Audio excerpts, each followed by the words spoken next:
Welcome to Toky Records, more than just audiobooks and podcasts. We're a vibrant community connected by our passion for storytelling. At Toky Records, captivating narratives come alive, lovingly crafted by fellow book enthusiasts for listeners everywhere. We understand the magic of stories and the barriers many face in accessing quality audio content. That's why we're committed to producing immersive, professionally crafted audiobooks and podcasts accessible to everyone, regardless of financial constraints. Whether you crave heartfelt romances, thrilling horror, insightful nonfiction, or inspiring conversations, we have something special for you. Join our growing family and experience the joy of storytelling that captivates and inspires. Start your listening journey today at TOKYrecords.com. Please email me at TOKYrecords.com. Game of Thrones, Catastrophe. Chapter 1. Leonor. Rumble. The sound of lightning and thunder went away, the sky opened and the clouds dispersed, and the dim sunlight shone through the dispersed clouds, illuminating the tower-like castle at the top of the cliff. The rain flowed down the tightly fitting castle walls and merged into the rocks, soil, and the sea, and inside the tightly covered castle walls, a banquet was blooming. In the tall hall, there is a big horned buck with a head-hanging crown embroidered on the yellow shield pattern, leaping from right to left. The name of this crowned stag flag emblem is Baratheon, and the castle with a grand banquet is the Baratheon family's territory Fengzi Castle. The long table in Fengzi Castle is filled with soft and sweet bread, cakes, hot pies, and roasted beef, sheep, pigs, and horse meat. The fat meat chop ribs are big, and the plump sausages are almost full. Roll off the plate. The crowd was bustling, and everyone held a cup in their hands, either made of wood, iron, gold, and silver, inlaid with gems, filled with fine wine. From the wines, ciders, fire wines, and ales produced in Qingting Island, there are many. Under the delicious food and wine, people talked enthusiastically until a figure jumped to a high place. He raised the silver wine glass in his hand and shouted loudly. "Come on! Guests, let us raise our wine glasses for the two newborns, Baratheons, thanks to the Virgin for giving us 2 new lives, and thanks to Ms. Kazana." In the full hall, on the arms raised like a forest, cheers brewed from the mellow wine. Kasana! Kasana! The Virgin of the 7 gods, she is the representative of maternal love and nurturing, and it is said that he sent a new life to this world. Every pregnant woman is the embodiment of the Virgin, and so is every mother. With cheers after cheer, joy was pushed to climax, while in the room in the castle, Kazana Isman Baratheon was completely unaware of it. The mother was watching her 2 children and talking to her husband Stephen Baratheon, who was also not involved in the banquet, urged him to go and have a drink with the guests. Stephen Baratheon, the current Duke of Weinsberg, refused his wife's request. "No need, let's talk about it until the day of naming.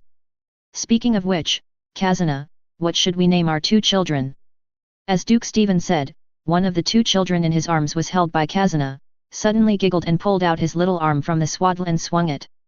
As a mother, Kazana looked at the little guy in the cradle and his little arms and face. She didn't open her eyes yet, but she laughed extremely loudly, and her heart felt infinite love. "Look! How happy he smiled and how healthy he was, how about calling him Leono? This is your grandfather's name." Duke Stephen's grandfather was named Leonor Baratheon, the best knight in the 7 kingdoms. He was nicknamed Laughter Storm because he laughed loudly whenever he fought against his opponent. Leonor Baratheon too, very good, so what about this gentle little cutie? Stephen happily accepted his wife's proposal, and turned his eyes to another quiet little guy. "It's your turn. Dear, you are testing me. I think about it, how about calling him Renly? Renly Baratheon. Very good name, my love." Kazana praised her husband for her son's name, which made Duke Baratheon feel very satisfied. Not to mention the Duke and couple who were spilling their dog food, Leonor Baratheon, who was held in her arms by Ms. Kazana, or perhaps the time traveler named Liu Qing, was full of joy. Here I would like to introduce our protagonist Liu Qing, a Chinese in the 21st century. He was raised by his grandfather since childhood. He has no different specialties. He just has some luck and takes advantage of the time traveling through the army. Car. After staying in the uterus for 10 months, he was finally born, and then he heard the familiar electronic synthesizer. The host was detected and the current binding was passed through the protagonist training system, and the binding was successful. I've become the protagonist. Liu Qing heard the electronic sound prompt and smiled in her mother Kazana's arms, not knowing that she had received the name of her grandfather because of this. If he learned about his naming situation, he would have to make fun of him. He was originally reincarnated and traveled to others as his son, but he did not want to become his grandfather. But he can't do this now, because he can't understand the common language in the local Westeros continent. 2 or 1. It was his full attention attracted by the bound time traveler system. Next, there is the favorite lottery draw for beginners. The host has successfully traveled through time. A reward of novice for travelers is now issued. This reward is given randomly. Will you receive it? Receive. Although his eyes have not been opened yet, Liu Qing can't wait to be the protagonist. As he made a sound, the system bound to his body immediately started to operate. The reward for randomly issuing newbies will start, and the reward will be the content of the original draft of the Taoist scriptures. This prize is the Tao Sutra compiled by the Dacian dynasty of Yangshen world, which is a collection of monks and Taoists such as Fang Xiandao, Taishangdao, Dacheng Temple, and Confucian celebrities. It combines astronomy, geography, agricultural essence, medicine, and divination. Alchemy, monks, and Taoism and other miscellaneous arts as one. It is considered a fantasy encyclopedia. The cost of this book was originally intended to be the use of universal preaching arts and immortals. Later, the Dacian dynasty realized that if the essence of the inner world was obtained by evil people and flowed into the people or Yunmen and other countries, it would cause trouble to the world. Therefore, the printed book was collected and destroyed in a concentrated manner. All the content of the various arts and Taoism is removed, and only the words of monks and Taoism are left to the world. The current lottery won the original draft of the Taoist scriptures and distributed to the host. Please prepare the host, 1, 2, and 3, and distribute it. After the system's prompt sounded, Liu Qing felt a pile of things being stuffed into his mind in an instant. Before he could experience it carefully, an alarm suddenly sounded in his mind. Alarm, alarm, the system encounters an unknown fault, and requests the terminal to provide instructions to respond. Wait, you shouldn't think your system is my master. Why are there still terminals? And what can attack the crossing system, hacker? Liu Qing was shocked when he heard the alarm. He suddenly realized that he had thought it was simple. This mysterious time travel system does not seem to be a gift from fate, or perhaps the gift from fate has been invisibly won the bid for the price. Receive terminal commands. The time traveler system was attacked by the origin consciousness of Westeros world and could not continue to bind. The binding is now beginning to be unbind. The unbinding is successful, the system is separated. Goodbye to the host. Good guy, this system is so polite. Before Liu Qing could shout, she felt something in her body being stripped away. As the system, it's gone. As a time traveler, Liu Qing was very stunned. He didn't expect to stay. But the electronic sound from the system just now really made him feel a little chilled and terrified. It's like the brain is placed in a glass tank, and everything you think about is revealed.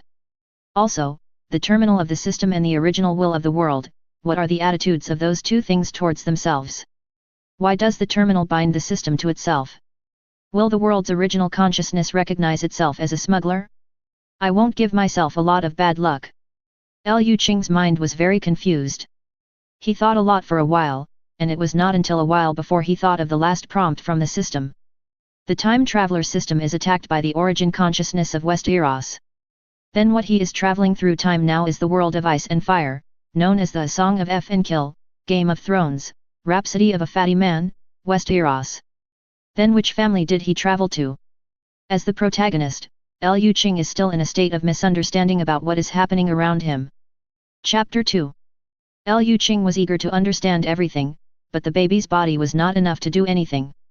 He could only listen to the buzzing conversation in his ears, and the soft and tenderness delivered to his mouth from time to time. Just need to suck it lightly can suck out the softness of milk. There is no way, even if it is the brain in the tank, he can only lie flat now. Liu Qing lying flatly ate and slept, and at the same time checked the Tao Sutra of the Yangshen world in his mind.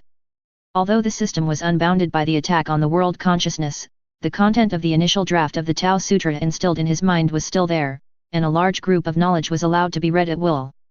As systematically introduced, the Tao Sutra comes from the Yangshen world and was written by monks and Taoists from Fang Xiandao, Taishangdao, Dacheng Temple, and many famous scholars. The beginning is the general outline. the world is like a sea of suffering, and the body of a human being is like a raft crossing the sea. However, the sea of suffering is boundless, and the raft will eventually rot. Only when the soul is strong can you abandon the boat and raft and use your own strength to swim to the other side of the sea of suffering. The body is rotten, but the soul is immortal. With this idea, the Taoist arts in the Yang Shen world are the art of practicing the soul, and the Taoist arts in it are divided into 10 levels, namely, concentration of the spirit, out of the shell, night tour, day tour, expelling objects, revealing the shape, and attaching the body. Body capture, thunder disaster, and Yang God. Because the reward defined by the system is the initial draft of the Taoist Sutra, although the cultivation technique of souls does not have the essence of the supreme scriptures in sects like Taizhang Taoism and Dachen Temple, fortunately, the content is comprehensive and has not been deleted. The key point is to point out all the taboos everywhere. Liu Qing was trapped in his young body, so he simply devoted himself to it. He slowly followed the instructions in the Taoist scriptures to sip breast milk every day, calm down his mind, and visualize the pagoda between his eyebrows. Use the newborn blood in the body to refine the soul. As time passed, he slowly opened his eyes and obtained his official name on the naming day, Leonor Baratheon. At the naming day banquet, he, lying in his nurse's arms, understood his origin in this life when he saw the crowned stag flag in the banquet hall. The Baratheon family, who lived in the storm for generations, took the angry flames as a motto. This is a bit pitfall. Liu Qing, who understood, might say that Leono felt a headache. He has not read Martin's original work, but he also learned about the future of the times through TV series and video popularization. In the Grand Game of Thrones, the Baratheon family was the owner of the highest Iron Throne of rights in Westeros at the beginning of the plot. At the heart of the storm, with the opening of Game of Thrones, one member of the Baratheon family died in a conspiracy, died in power killing, or was nailed to death as a bride. In short, it's either a must-have death or a waiting state of death. This is a joke. Leono's soul, which was gradually calming due to his cultivation of his mind, was boiling in the moment when he knew the news, but fortunately he soon settled down again. Because he was in his mother's arms, he always heard the plump woman call him Leono, and the little guy little Lanley next to him. His current identity is Stephen Baratheon, Duke of Windcastle, Leonor Baratheon. He has his elder brother Robert Baratheon and Stannis Baratheon, while his younger brother is Renly Baratheon. The Baratheon family has not yet obtained the Iron Throne and is still the lord of the Stormland in the south. But from the perspective of the future person sitting on the Iron Throne, his brother Robert Baratheon, this situation will not last long. Leonor regretted it a little when he was using the book. Why didn't he read this novel back then? Because he knew that Robert Baratheon was a fat king, he knew nothing about the other things of the Baratheon family, and now he was limited by physical and language knowledge, so he could not collect them from other aspects. Information. The outside world is still in a state of being half understood. Leonor could only listen carefully to the conversation between the left and right nurses and parents and servants, learn their pronunciations, and prepare for himself to learn to speak and read. In this way, Leonor grew up slowly and showed his excellent language talent to the people around him. All right. Actually, there is nothing great. I have eavesdropped on people talking for several months, or maybe 1 year. Anyway, after listening to it a lot, I know what a word is most likely to mean, and I will quietly do it again. You can also practice the accent. Since he could speak, the Baratheon family also inherited the tradition of aristocraticism and began to send a bachelor named Creason to educate him to guide him on how to speak and write common languages and Valyrian. Westeros' main language is a common language, but due to local usage habits, many variations have been divided into different varieties. At the same time, there are other common languages among the nobles, that is, Valyrian. Valyrian is the native language of Targaryen, a family of the dragons on the Iron Throne, and is the language of Valyria, the old fortress of freedom. The Targaryen family was one of the former rulers of the ancient fortress Valyria, where they mastered the technique of taming dragons. Later, Valyria was destroyed by natural disasters, and the Targaryen family brought 3 dragons to Westeros, conquered the Andals, Loinas, and ancestors on this land, and conquered the family. The sword was taken and cast with dragon flames to form a throne, which was the symbol of the top of power, the Iron Throne. After learning about the history of the Targaryen family's fortune, Leono felt that the Iron Throne was somewhat similar to the Heshi Bai in China. Their own value has become higher from the meaning of symbolizing rights, which has attracted countless people to pursue it crazy. The Heshi Bai changed hands several times and finally became obscured in history. Although all dynasties claimed to have obtained great treasures, most of them were imitations. Later power fighters no longer claimed to own the Heshi Bai, just because they understood that the symbolic meaning of the thing was greater than the actual meaning. Zhu Wen, the leader of the warlord in the late Tang dynasty, made it clear. The emperor, those who are strong in the army will do it. I am afraid that the final fate of the Iron Throne is almost the same as that of Heshi Bai, Liano thought of this. As he grew older, Liano learned the common language of this world and Valyrian.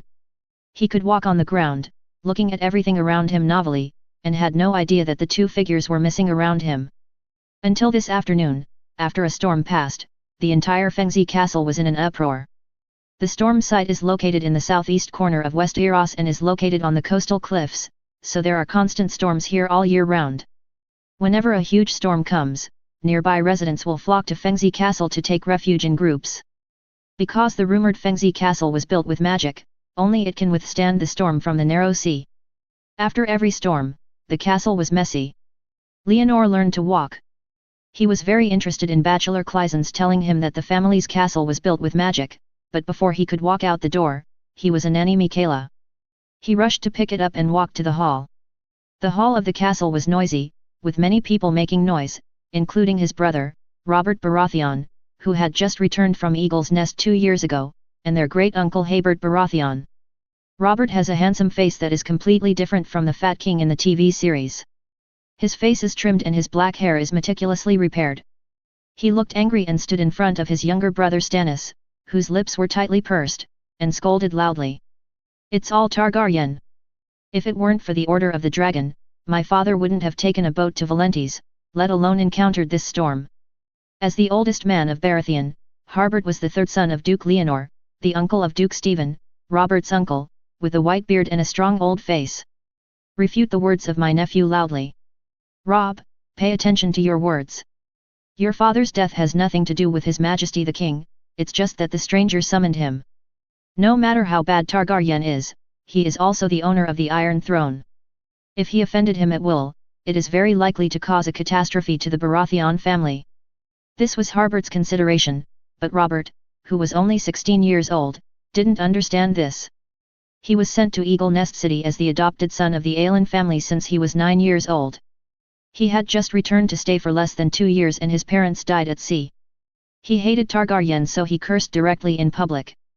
The two sides were quarreling, and Leonor was shocked in the arms of her nurse Mycla, and then he realized that the Baratheons, who often watched him write and speak, were not around.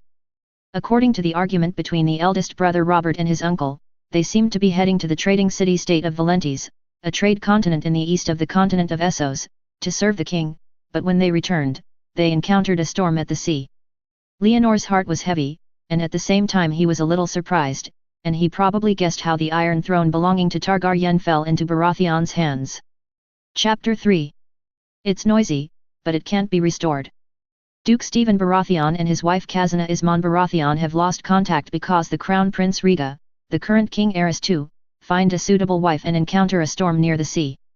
The fleet that was waiting for rescue returned, only a dwarf clown with red and green squares on her face was found, and a letter from Duke Stephen. The letter was written by the Duke on his way back and was intended to send it to King Aerys II. In the letter, he apologized to the king, saying that he had not found a suitable princess, but he found a very interesting clown. He could make tricks, speak riddles, and play magic, and sing in 4 languages. He decided to make this clown. Bring it back. Duke Stephen believes that this square-faced clown can be loved by his son Robert, and at the same time, it can also help his second son Stannis, who does not like to laugh, learn to smile. It can be seen that Duke Stephen was still thinking about the child before his death, but he did not expect that he would die at the bottom of the sea. The clown he mentioned was rescued from the sea. Unfortunately, he had become crazy and could not have tricks or magic at all. Even his memory was completely destroyed, and he would only giggle and twitch indirectly. The beams of Baratheon and Targaryen have been formed invisibly. Next, the Fengzi castle held a grand funeral, which was mourned by the bishop of the local Seven Gods Church. Many guests came at the funeral, including the Lannister family of Duke of Kian City in the west, the Tyrion family of the River Bay High Court, the TOKY family of the River Flood City, and the representatives of the Dorn Sun Juji City in the south, etc. Even the royal Targaryen family sent Count Irving Mary Weiss to pay their respects. Among them, the representative of Winterfell in the north is Duke Rickard Stark, who takes his eldest son Brandon, second son Ed and third sister Lyanna, Duke John Elling of the East and his nephew Albert. The Starks and the Ellings are the most special because Rickard's second son Ed and Robert had grown up together as John Elling's adopted sons. Ed's arrival comforted Robert with a bad temper and congratulated him on him. After the death of Duke Stephen, according to the law of succession, Robert Baratheon, as the eldest son, has automatically succeeded, becoming the Lord of the Wind Sniffle Castle, the Lord and Guardian of the Storm Land. Rickard also congratulated the incident and announced another happy event at the funeral, that is, his 3 daughters, Lyanna, will marry Robert, who has become the Duke, and his eldest son will soon marry Hedgian. Caitlin, the eldest daughter of the TOKY family in the Durban city, is his wife. Duke Horst from the Tulis also came forward to announce that what Duke Rickard said was true, that his eldest daughter would marry Brandon, and his second daughter would marry Duke John Ellen, widowed in Eagle Nest City. Westeros ethics are different from China. It is not uncommon for adopting fathers and sons to become brothers-in-law. Even Targaryen's royal family had the bad habit of getting married to relatives to ensure bloodline. It was later a devoted believer in the Church of the Seven Gods. The king issued relevant laws prohibiting close relatives' marriages. Westeros also had no idea of mourning, so the news announced at the funeral was not so abrupt, but it was a bit of a joyful voice. Many little nobles were busy coming forward to congratulate, and only Leonor, who was listening, was worried. Leonor recently learned the heraldic mottos of the Westeros family from Master Clayson, and naturally knew the weight of the Starks, the Ellings, and the Tullus. These 3 families are the leading nobles in the north, east, and Hedgian, especially the Stark and Aelin families, which are the vassals and guardians in the north and east. The TOKY family is a little worse. Although their family's Fengli Yukon is the best in Hedgian, it does not have the title of vassal and guardian, and it cannot truly control the entire Hedgian area, but its strength is not bad. But the key is that these 3 families are an ally with the Baratheon family, and the power formed has endangered the Iron Throne. Leono confirmed the rebellion cases in China in history. He knew that rebellion was never based on whether you had a reason, but on whether you had strength. As long as you have the strength, you can make up one of the reasons immediately, and Liang Zhi has already formed a long time ago. The anti-royal party has been formed now, and Robert even felt disgusted with Targaryen because of his father's death. The next step is to be the prelude to the war. Leonor was right. In the following time, his brother Robert did not go to the royal capital, King's Landing, to pay homage to King Aerys II. And Aerys II is also said to have gone crazy. He experienced a rebellion 4 years ago and almost gave up his life. After that, he locked himself in the castle, suspicious and seemed to have ignored the new Feng things to see in the future of the Duke of Hamborn. After more than 2 years of peace, Leono's body was getting stronger and stronger, and he was running around in Fengzi Castle all day long. At this time, Renly had just started to walk. The young Renly loves to laugh and move. Only when he is with this young brother, will his elder brother Robert be a little happier. He is depressed at other times, either drinking or looking for a woman. Leono heard that his brother had an illegitimate daughter when he was in Eagle Nest City. It was a pity that he was only 14 or 15 years old at that time. He was full of complaints about his brother, but he couldn't dissuade him. After all, he was less than 4 years old, so he could only play with his own. He was wandering around Fengzi Castle all day long, and according to Master Clyson's words, he went to explore the magic inside the castle. According to the family history taught by Master Clyson, the Baratheon family is divided into 2 sections. According to the current division of mainstream historians in Westeros history is divided into 2 sections, with the first Targaryen king Aegon starting the founding of the kingdom, which is called the First Year of Conquest. There were 3 epochs before the first year of the conquest, and the previous family history of the Baratheon family began from the earliest Dawn era. At that time, there was a man named Durham, who was said to have married Eni, the daughter of the wind god and the sea god. Therefore, the storm frequently attacked his territory, causing his castle to be destroyed and flew away 6 times. Durham was indomitable and built the castle for the 7th time, and was said to have received help from a boy named Brendan and the son of the aboriginal forest. It was the magic of the son of the forest that allowed the Wind Breath Castle to fight the storm to be completed, and the boy named Brandon was said to be the first founder of the Stark family and also known as city builders. Brandon, because he built the Great Wall of Desperateness that can also fight against the White Walkers and make the White Walkers unsurpassed. The eldest son of the current Duke of Stark, Rickard, is also called Brandon. Well, Leonor complains about this, and Westeros has too few vocabulary. In order to distinguish the phenomenon of duplicate names, the Westeros often add nicknames or add suffixes to the name. For example, the first Stark family leader was called Brandon, and his full name was Stephen's son Leono, or Leono Baratheon II. Back to the topic, it is said that there is magic in the Great Wall of Desperate Realm, which can prevent the White Woman from crossing, and the same is true for Fengzi Castle. Leono was very curious about magic, and he soon found the answer inside the oldest walls of the castle. The oldest city wall is made of a mixture of cement-like mixture and stones, which is a perfect modern process, but this is not the most special. The most special thing is that there is a deep thought in the cement mixture and stones. Leonor practices meditation and forgetfulness, and is most sensitive to the soul and can keenly detect the thoughts in the cement stone. When his fingers touched the stones and bonded cement, he could hear the movement of the thoughts in his mind. The thought of running is spread throughout every brick and stone of the castle, making the city tightly fit and deeply rooted in the ground, not disturbed by storms. It is obvious that Westeros magic is similar to the Taoist arts in the Yangshen world, and Taoist arts are magic. Leonor found Master Clyson for this and asked him about magic and the Son of the Forest. Because it is said that magic belongs to the Son of the Forest, and the ancestors also mastered some of it, but the root cause is still the Son of the Forest. Bachelor Cryson was a knowledgeable man, but occultism was not his specialty, and he also needed to prepare luggage for Stannis. Under Robert's leadership, the Baratheon family is preparing to go to Harrenburg to attend a martial arts competition held by the local Earls of Rivers, and Stannis will accompany them. The climate this year is wrong. It should be winter, but it has turned into a warm spring. After talking for a while, Cryson, who was in his 60s, reiterated and scolded Leonor. Leono, if I were you, I would focus more on history or philosophy. No matter how bad medical skills are, the old gods are not worth paying attention to. The sons of the forest, they have long been extinct. Stark the family still thinks it is a wolf spirit. Wolf spirit? What is that? Leono heard a new word. It is the Stark family that people think that their consciousness can enter the wolf's body. Okay, don't ask about that kind of illusory thing anymore. What you should learn is knowledge rather than religion. Bachelor Cryson was a little angry and didn't want to pay attention to Leono again, and Leono ignored him.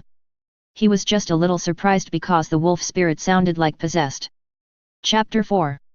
The realm of Taoism is divided into 10 levels: concentration of the spirit, out of the shell, night tour, day tour, expelling objects, manifestation of the body, possession of the body, thunder tribulation, and yang god.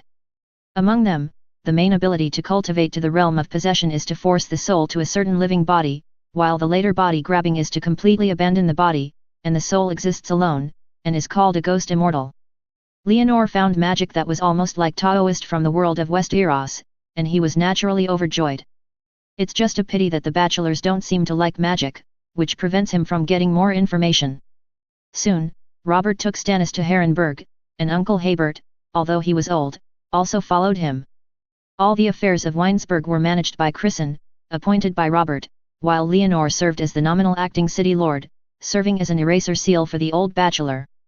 What he had to do every day was to take Renly to sit in the middle of the long table in the main hall of Fengzi Castle, eating pies and drinking juice, and watching how the old bachelor mediates disputes for the nobles and civilians in the Stormland. The Baratheon family has received the title of vassal and guardianship of the Stormland for generations. Among them, the title of vassal is the right to manage the nobles, and guardians have military power. The two can actually be combined into one, because the nobles are lords, and the lord has all privileges over his territory. As long as he does not betray the kingdom and tradition, he can do anything. Therefore, there are many strange things such as the right to first night, the marriage tax, etc. The nobles who possess the positions of vassal and guardianship are the great nobles who truly dominate one side. Like the Tolai family in the rushing city, although they are strong, they lack the power to command the entire Hegian land. The nobles of the Stormland and Westeros were based on their families. They served the throne. When the throne needed it, they needed to summon knights to help fight. The monarch also needs to help them maintain their rule, mediate aristocratic disputes, and litigate civil litigation. When Duke Stephen died, there were many disputes among the nobles, such as the shepherds of a certain family who declared that the second son of Earl Kavaran of Yalutan robbed his sheep, and the illegitimate son of the Grandazen family in Kwanchakeng deer and so on. In the existing law, only nobles can hunt deer. After Robert himself smashed the second son of Earl Tungkavaran with an iron hammer and cut off the hands of the Grandazen family's illegitimate son. Now it is Leonor's turn to be the rubber seal, and the nobles' disputes are pitifully rare. Only 2 farmers have disputes over the fields, but they are quickly sentenced. Then the officials in the territory discuss this year's how to deal with it. The climate in West Eros is unstable, just like the Great Voyage has only 1 season per island, and West Eros has only 1 climate every year. Sometimes it is winter, sometimes it is spring, and sometimes it is summer, so the 4 seasons alternate. The climate is stable most of the time, as long as it is not in the cold winter or in the long summer dry season, the climate is acceptable. However, according to the bachelor's calculations of the school towns, this year is the winter festival, and the climate in the first half of the year is as cold as imagined. But before the cold year was over, the climate began to warm up, and I even heard that the winter snow roses in the gardens of Winterfell were blooming. The north is much colder than the south, and the roses in Winterfell are all open, which means the climate is really getting warmer. It is a good thing to have a warm and pleasant climate. After all, in that case, farmers do not need to suffer from severe cold and hunger. They can serve the fields with peace of mind and wait for the harvest. But it is different for the nobles who have accumulated food for a whole year. The arrival of spring early not only means that temperatures rise and stored food deteriorates, but also means that civilians do not need food and they will lose money. Yes, the cold and hungry winter is the opportunity for noblemen to make a fortune. They have accumulated a lot of food, and will increase the price of grain in the cold winter, and at the same time issue loans to the people and merchants. 9 outs and 13 outs and 3 outs are just a basic operation. Now that spring is coming early, the nobles who originally wanted to make a big profit have become big losses, so they began to ask the boss to solve the problem. This is also the responsibility of being a vassal. We must ensure the interests of the nobles under our command, otherwise who would like to recognize you as the boss? Master Kellisen's solution was to appease everyone, and then help find a way to trade city-states to sell grain, and quickly give out the grain in his hands. Yes, Baratheon is also a member of the evil feudal aristocrat. He also participated in the exploitation of civilians and speculation. He did not lend money, but all lenders had to pay taxes to Baratheon. The boss may lose money, and the nobles are not able to say anything, so they can only be temporarily suppressed. Leonor figured out the whole story and felt uncomfortable watching it from the side. He didn't want to care about this matter, but he thought about the importance of food to war, but he didn't dare to be careless. So when there was no one, he chatted with Kreesen and asked if he could collect some food reserves in the castle, but Kreesen refused. No, our existing technology cannot store too much food, and the reserved food must be sold immediately, otherwise it will rot. Feng Zibao's grain storage work will only be carried out in the middle of each year, using 3 years to reserve the previous year's grain, and then clear the stock and sell it in the winter year.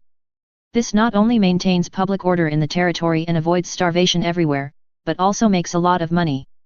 It can be said that it is a way to achieve both worlds. Leono's method of storing grain would not work, and he has no technology to improve his grain reserves now, but he has other opinions. Can we make grain into wine for storage? The grain will be damaged, and wine probably won't be. Wine. A surprised light released in Kreesen's old eyes. Yes. The wine should be stored for a long time, and it doesn't matter if it's sold for a few years. Kreesen thought for a moment, feeling that the plan was very feasible, so he nodded. Maybe you can try it, Leonor, you think very well and should use your brain more in these aspects. In the future, you can help Robert manage the Stormland with Stannis. He also praised Leono, which made Leono a little proud and grinned.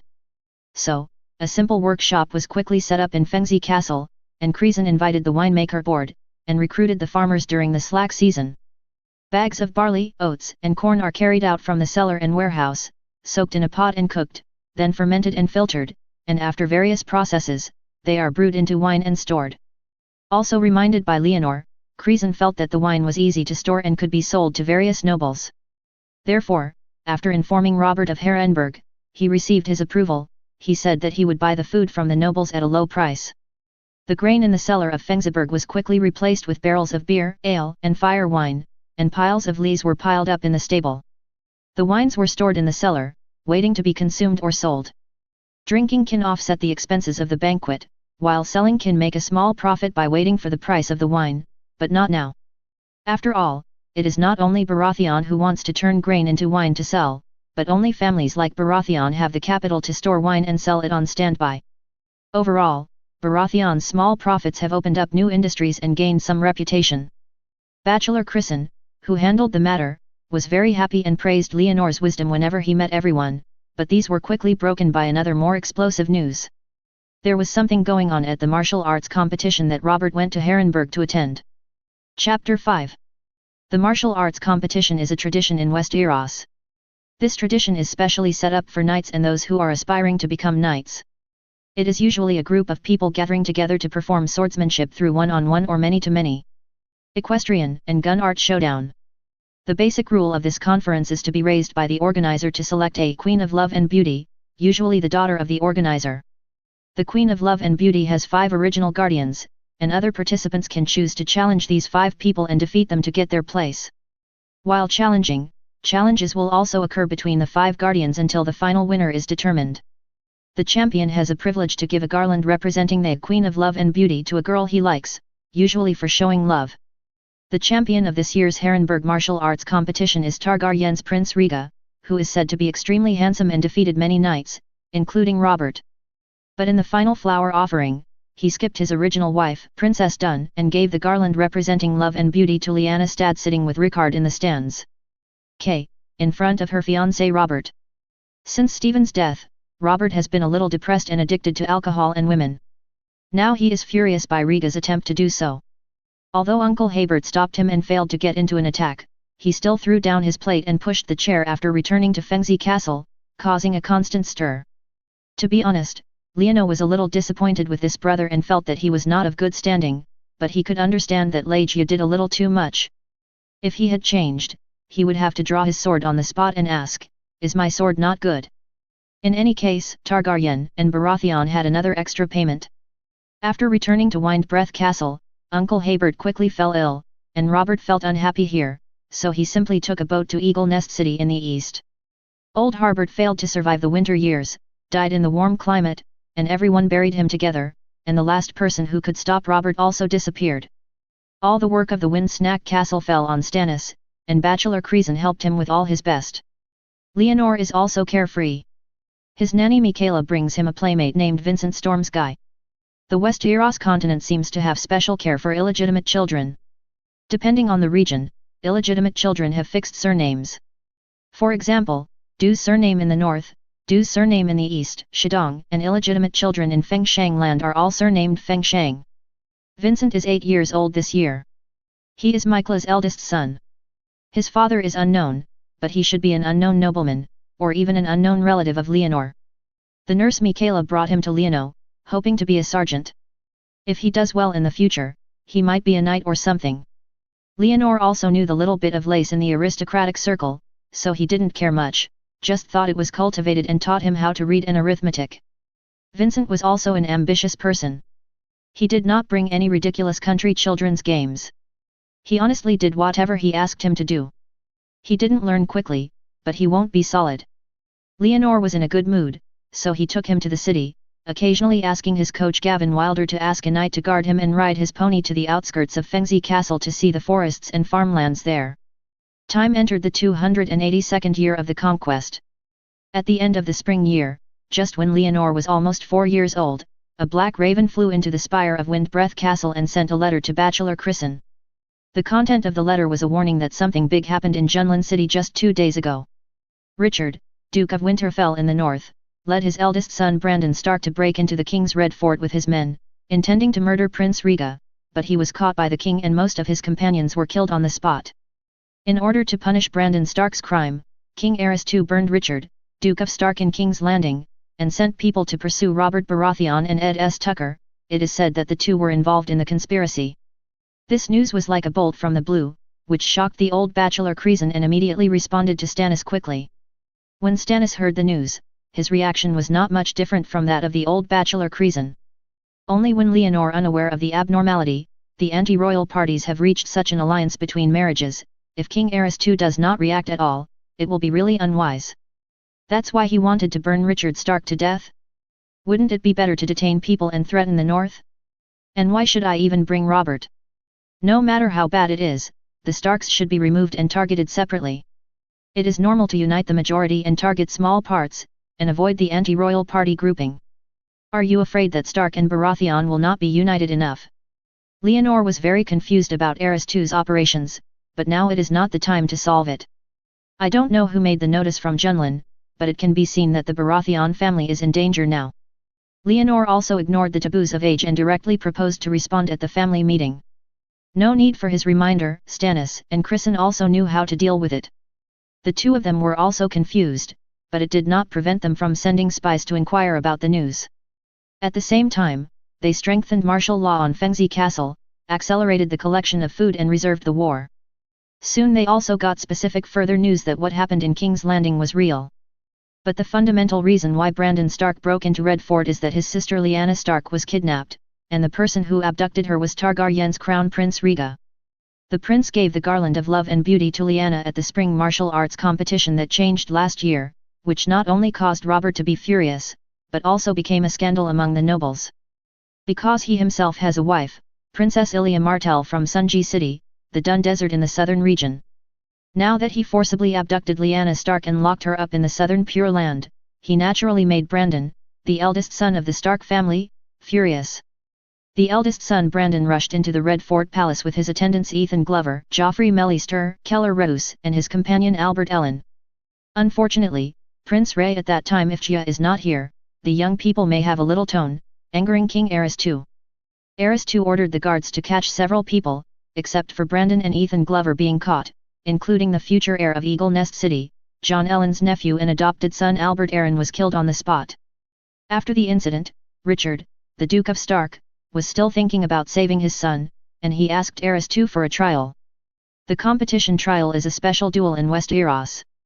It can be proposed when a dispute cannot be mediated. The winner is speechless and the loser is silent. Aerys II agreed on the spot, but after Richard put on his armor, he did not speak of martial ethics and directly ordered people to hang him up and burn him to death in a wildfire. Seeing his father die in front of him, the tied eldest son Brandon was in sorrow and angry that he hanged himself to death with a rope tied to him. In the end, no one survived except Brandon's entourage, Ethan Glover.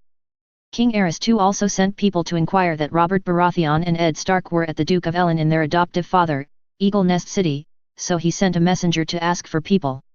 It's over. Stannis and Creason, who found out the information, felt that something was wrong, while Leonor was a little surprised and finally understood why Aerys II brought his brother with him. But what would Duke John Elling do? Leonor has no confidence in the noble's integrity, even if John Ellen's nephew Albert died in this incident. Brothers Robert and Ed Stark are his favorite adopted sons, but they are of power. Struggle is often something that both father and son can be abandoned.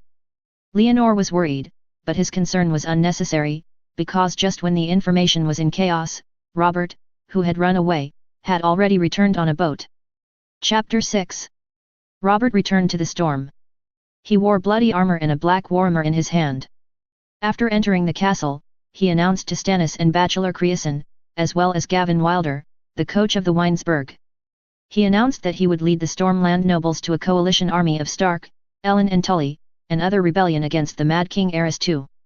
There is no doubt that Robert's announcement attracted the opposition of young Stannis. Are you crazy? Of course I'm crazy, my dear brother, can't you tell that Targaryen's dragon has regarded us as thorns in the eye and thorns in the flesh?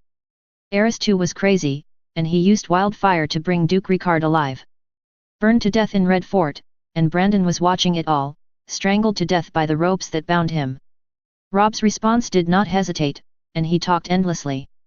My great-grandfather, Leonor Baratheon, also raised an army against Targaryen, but how did he make my grandfather, Duke Mond, welcome Princess Lyra of Targaryen, and my body is also flowing the dragon's blood.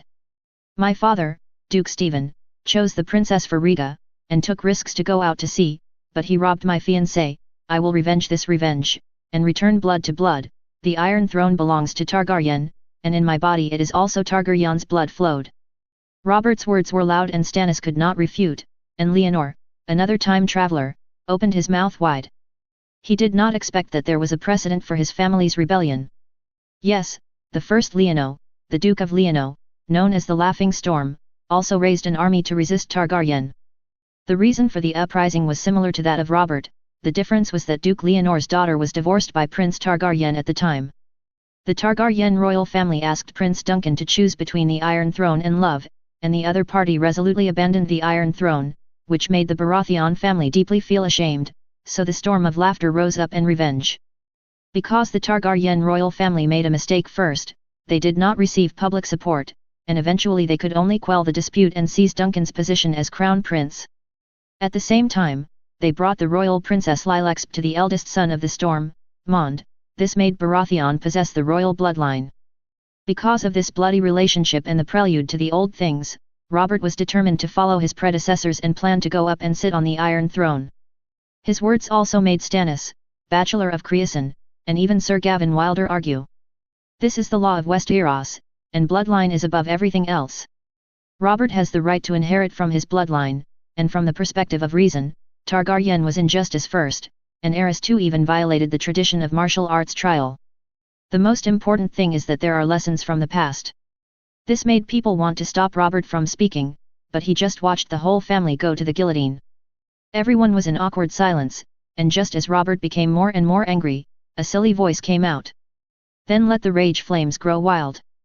Among the 7 kingdoms, the running wolf and the eagle are already our allies, and there are also Tolai from the Riverland as an auxiliary. Aerys too will not let us who can threaten the Iron Throne, especially the dragon has already when it disappears. Everyone looked at the sound and saw the 3-year-old radish head who had climbed onto the table at some point was talking. Who was it if it was Leonor, a time traveler? Leonor's analysis made everyone feel a little surprised. Only then did they realize that there was no giant dragon in the royal family. What did Targaryen conquer Westeros continent? It was a giant dragon that could spit out fire. Now the dragon has disappeared in the sky for decades, the Targaryen family is no longer as powerful as before, while Baratheon is friends with the wolf, eagle, and silver sturgeon, and its power has aroused the fear of the Iron Throne. If the Iron Throne is relieved, it will inevitably take revenge. Then, if you don't rebel at this time, then when will you? Godfather forgives me. Stannis sighed lightly, and then his eyes became firm. Let the rage flames burn the prairie. Let the rage flames burn the prairie. Let the rage flames burn the prairie. The shouting was louder than the other, and Robert, who was originally angry, smiled at this, and looked at the head of Carrot standing on the table and shouting with the team. Soon, the people of Fengzi Castle were mobilized, and the messengers of the notification were sent out, and the nobles of the entire Stormland received the order of call.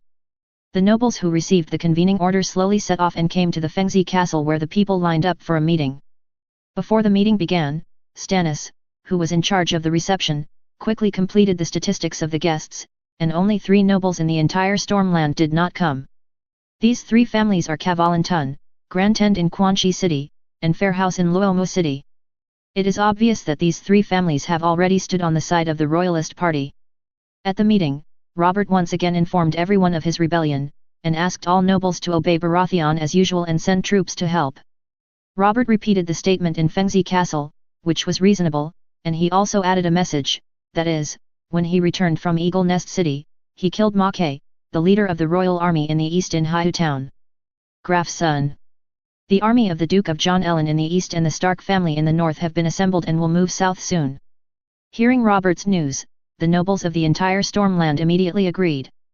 It's not that they don't want to refuse, but that they can't refuse, after all, theirs is in Fengzi Castle.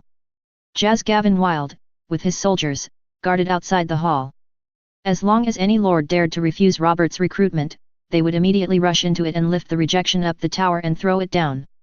In this way, he was half rejected and half pleased. If he won, he would be regarded as a minister of the dragon, and if he lost, he would admit defeat and go home. Many lords were tied up in a chariot by Baratheon and began to send people to his family to summon troops.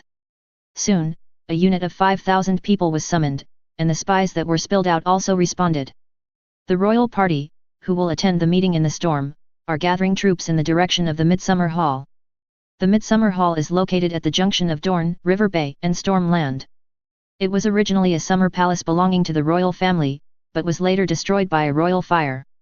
The previous article mentioned that Prince Duncan, who regretted the marriage of Baratheon, had tried to hatch dragon eggs here, but accidentally caused a fire, and eventually burned many nobles, including father and son, to death.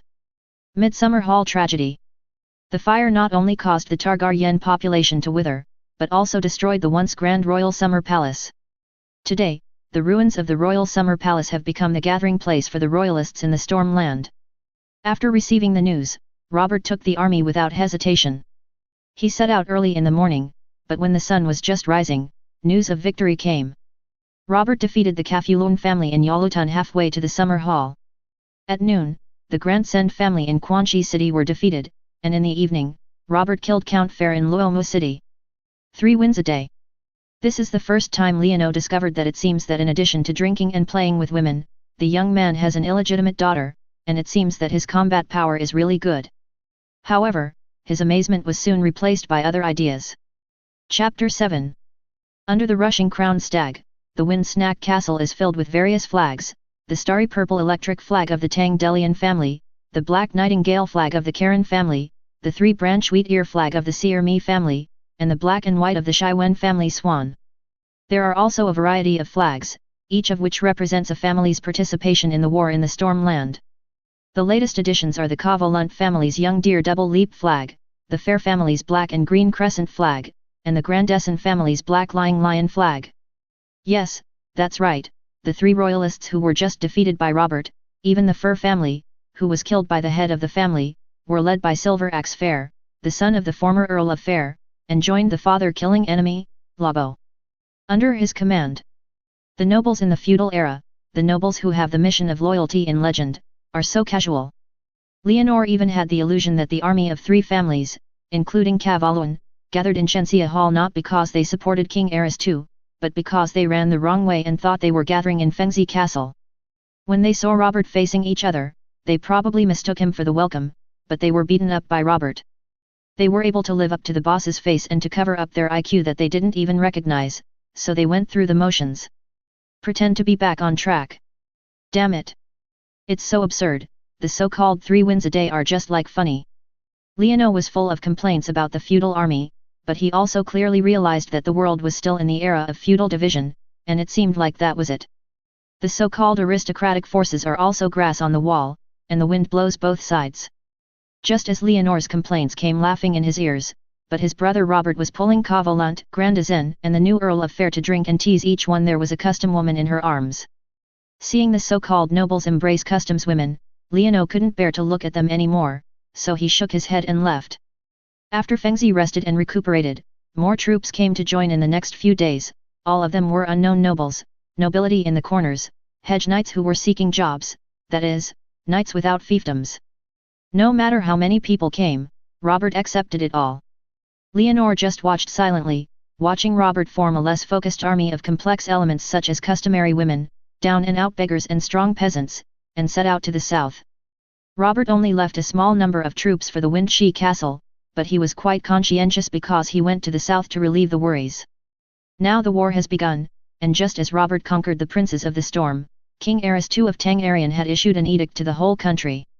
The Martel family in Sunji City, the Dun Desert in the south, and the Tirier family in the Huanda High Court were all on the way to bring troops. Robert went south to eliminate the threat from the nearby River Bay Royalists to the Stormland. It only took 1 day. After only 1 day, he was so hammered by the enemy that he couldn't find the north. Even the main force of the Tirier family in Huandi did not arrive. The vanguard of Landao Talai beat him to flee in Sencha Beach. Leonor was a little desperate when he heard the news. He felt that his brother had conscience and ability, but not much. Whether Baratheon can sit on the Iron Throne as in the plot is really unpredictable. He didn't have much time to complain about Robert now because the old man wanted Sen Shuten to lose. When the deserter brought the news back to Fengzi Fort, the Tirier family of the High Court followed. The main force of the Tirier family robbed the noble territory along the way, causing their marching speed to be delayed. Taking advantage of this time, Stannis ordered people to reject the refugees and strengthen the defense of Fengzi Castle. Leonor either sat in the study and took Vincent to read a book, or followed the hall to listen, suppressing the lively and rambunctious Renly and not allowing him to cause trouble to others. Others can't help much, and their greatest efforts are to be a well-behaved and quiet child, and to make other noisy children quiet and well-behaved. The eldest brother Robert left very little troops, and Stannis had to recruit forces from the refugees and sent people to count the food in the warehouse. The problem is very serious. Although the warm spring came early last year, the Fengzi Fort's warehouse was not full of food, and it was not even halfway. However, several large cellars were full of wine, and the stables were filled with lees for feeding chickens. After learning about the situation, Stannis immediately sent people out of the city to grab food and sent a ship north to buy it. Although he tried to make up for it urgently, it was still a pity. Before the granary of Fengzi Castle was filled, a green-bottomed gold rose flag floated on the cliff slope outside Fengzi Castle, and under the flag were various other emblem flags, all of which were the army of major nobles in the River Bay. The army under the flag was spreading to the sky, and the Tyrior family's troops were far superior to the civilians in the city. They were equipped with plate armor and spears. With the sound of people, they surrounded the castle on the sea cliff in groups. Not only on land, but also on the sea surface, the other bow of the ship was the purple-bottomed grape flag, which was the Earl of Qingting Island, Pixar Red. The flag of the Wen family. The Red Wen family was a vassal of the Tyrior family. Their fief, Qingting Island, is famous for producing the best wines and is known to everyone in all countries. Apart from wine, they are the best sailors and captains, with a fleet that is strong enough to rival the royals. In this way, there were many soldiers and many generals, and the entire Fengzi fort cut off contact with the outside world. In desperation, everyone hiding in the Wind Sniffle Castle, including Stannis, had an indomitable fighting spirit. Because everyone knows that if the enemy creates such a big battle, if the city is broken, it will definitely be plundering, and then there will be no one left. Under the threat of death, everyone raised their minds and then devoted themselves to the tense and fierce battle to defend the city. A few days before the siege, the soldiers of the Tyrior family's river bend outside the city did not launch an attack, but went to the nearest imperial forest to cut down trees. At this time, the siege battle must be completed by siege equipment, otherwise the soldiers would not even be able to climb the city wall. On the sixth day, the soldiers of Huan began to attack, carrying the made siege equipment, which is some simple wooden ladders. When the ladder approached the wall of Fengzi Castle, the soldiers in the river bay couldn't wait to climb up, and then they were soaked by the boiling oil on the top of the city that they cried and scattered like a swarm. After staying for a while, the soldiers of Huan gathered under the whip of the knights, but the wooden ladder had been pulled away by the soldiers of Fengzi Fort on the city wall. So they cut down trees and made wooden ladders again, brought wooden ladders and archers, and tried to climb the city wall again, but the soldiers on the top of the city pushed the wooden ladder away, and fought back with bows, arrows, rocks, and boiling oil. Finally defeated the enemy. In short, it is difficult to break through the technical capabilities of the army in the rivers and bays. The most effective way to siege battles can only be reflected in one place, that is, consumption. The army in Huandi surrounded the land by land, and the warships stopped all the ships entering the city, so they isolated the Fengzi Castle from the world, waiting for the people in the city to use up all their food and strength, and finally climbed the city wall. The arduous battle of attrition to defend the city began. In the first few months, the army from Huandi came to attack the city, but in the later stage, it simply did not attack the city, and it only changed to a besieged city. Their soldiers raised a bonfire at night, held a grand banquet, and roasted the stolen cattle and sheep. The soldiers and civilians in Fengzi Fort could only look at the fire from afar and swallow their saliva and chew on the old bread in their hands. Chapter 8. While guarding the city, Leonor took Renly and Vincent, accompanied by her nurse Mycla, and hid in the dark kill. The elderly, weak, women and children are of no use at the top of the city, and they can only passively wait for the winner in the ground kill. At the beginning, there were some bread, biscuits, milk, fruits, and jerky, but later there were only breads and water left, and even the bread began to be mixed with wheat bran and wood chips. Later, there was not even bread, and it was replaced by inexplicable mucus. Leonor smelled a strong smell of alcohol from it and ate a lot of grains that looked like wheat and millet, knowing that it should be wine lees. More than a year ago, he suggested that Master Kleisen make wine. Since then, there have been many lees in Fengzi Castle. People do not eat this thing, but are used to feed livestock and chickens and ducks. Now even the wheat granules that chickens and ducks eat have already entered the entrance, and the city has entered a desperate situation. Lan Li shouts hungry every day. In fact, it was not only Lan Li who was hungry, but even Leonor. At first, he had a few carefully preserved biscuits, but after feeding them to Lan Li, there was nothing left. Lan Li always thought he had something to eat and always wanted to come over and search. but he pushed it out impatiently and asked his nurse Michaela to take good care of him. He could only hide in the Earth-kill days. In order to pass the time, he could only sit upright and visualize, use his thoughts to promote his blood flow, and read the Taoist scriptures in his mind when he was bored. This Tao Sutra can be regarded as an alternative encyclopedia of the Yang Shen world. In addition to the cultivation content of preaching sects, it also contains various miscellaneous knowledge, which is similar to the Starting the Heavenly Things and Dream Creek Bishop in the real world kind. Leonore was bored when he was idle, so he passed the time by reading the contents of the Taoist scriptures. He first skipped the 2 chapters about astronomy and geography. After all, the geographical phenomena of the Yang Shen world are not applicable to Westeros.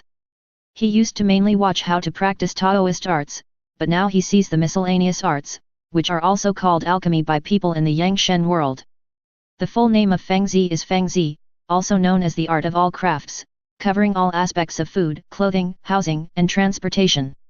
For example, how to cultivate grains, how to open fields to dry salt, how to find hardware, how to smell and purify, how to forge swords, etc. The swords in the Yang Shen world are extremely outstanding. Whether it is the blood patch steel called Xiangang or the pattern steel, the Taoist scriptures tell you how to train. In addition to food, clothing, housing, and transportation, there are also engineering and medicine, such as how to build siege equipment, how to allocate gunpowder thunder, and how to build city walls. Leonore had wanted to find the magic of Fengzi Castle to build a city, but in the Daijing section, it was mentioned, use black clay to make bricks into kills, kill prisoners or evil beasts, and sacrifice them with blood evil spirits, and can produce black gold. Brick. The black gold bricks are as hard as steel and as flat as mirrors.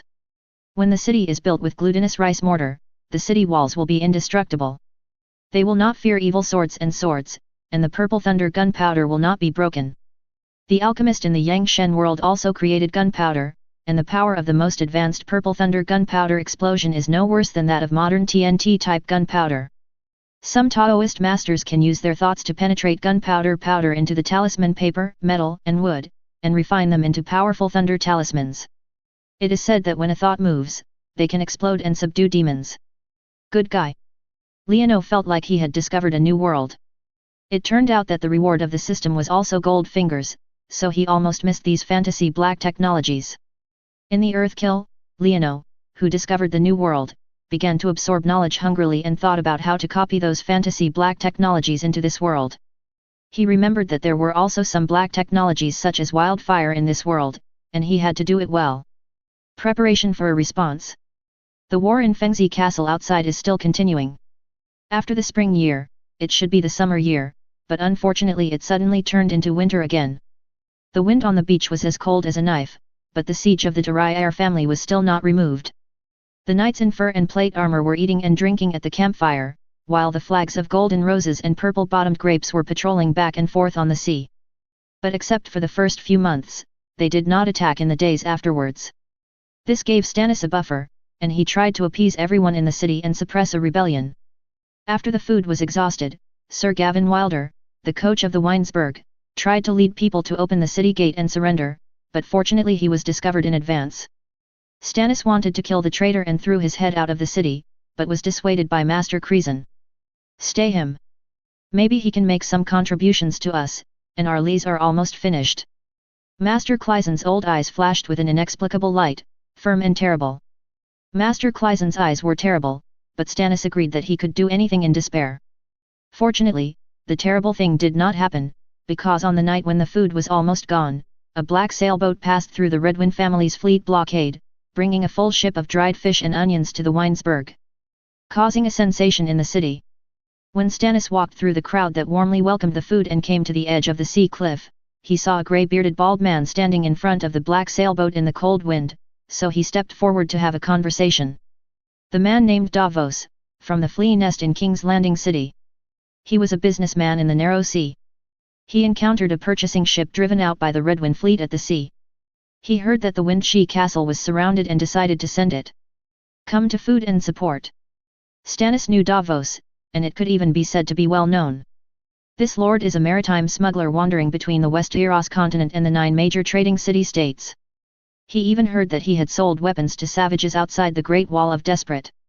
If it were the case that he had met this smuggler in the past, Stannis would have ordered him to be arrested without saying a word. But today the situation is different. Redwyn's fleet is still on the sea, and the army in the riverside is still surrounded here. Regarding the gift from Davos, Stannis decided to entertain him in the name of his friend and let him live in the Wind Bowl. As for his ship, the Black Beth, stayed, waiting for the onion and dried fish to be unloaded. Facing Stannis's arrangement, Davos chose to accept it safely and stayed in Fengzi Castle. Another month followed, and the severe cold slowly passed, and with Davos sending dried fish and onions, the crisis in Fengzi Castle quietly passed. Since then, the 283 years of the conquest, and the summer year has come late. In February of summer, the temperature began to rise, and Fengzi Castle finally ushered in hope after a year. The raven flew back from the north and brought news of victory.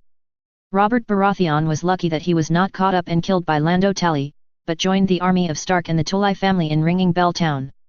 With the mighty anti-king army, Robert broke into King's Landing City, and has now been sent to the Iron Throne by many families. With the news of victory, the Redwyn fleet, which was blocked at sea, began to evacuate and disappear, while the land troops in the River Bay were also attacked. The army from the north had already gone south to support, and the leader was not Robert, but his sworn brother Ed Stark. He held up the wolf banner high and led the knights in the northern border to completely disperse the army in the River Bay, so that Fengzi Fort, which had been surrounded for a year, was finally released. On the day of lifting the siege, the entire Fengzi Fort was in full bloom. Stannis led his soldiers to chase and chop the enemy, and plundered the military funds that the people in the river beside were too late to take away. After some hungry soldiers rushed into the enemy's camp, they carried the grilled lamb chops on the spot and ate them very much.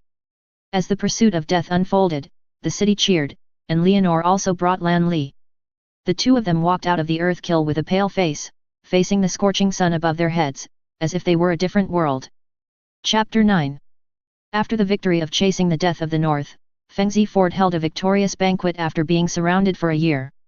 Originally, the guests at this banquet should have led their troops to support Ed Stark, but this Duke Stark, who had lost his father and elder brother, had no intention of succeeding as the guardian of New North.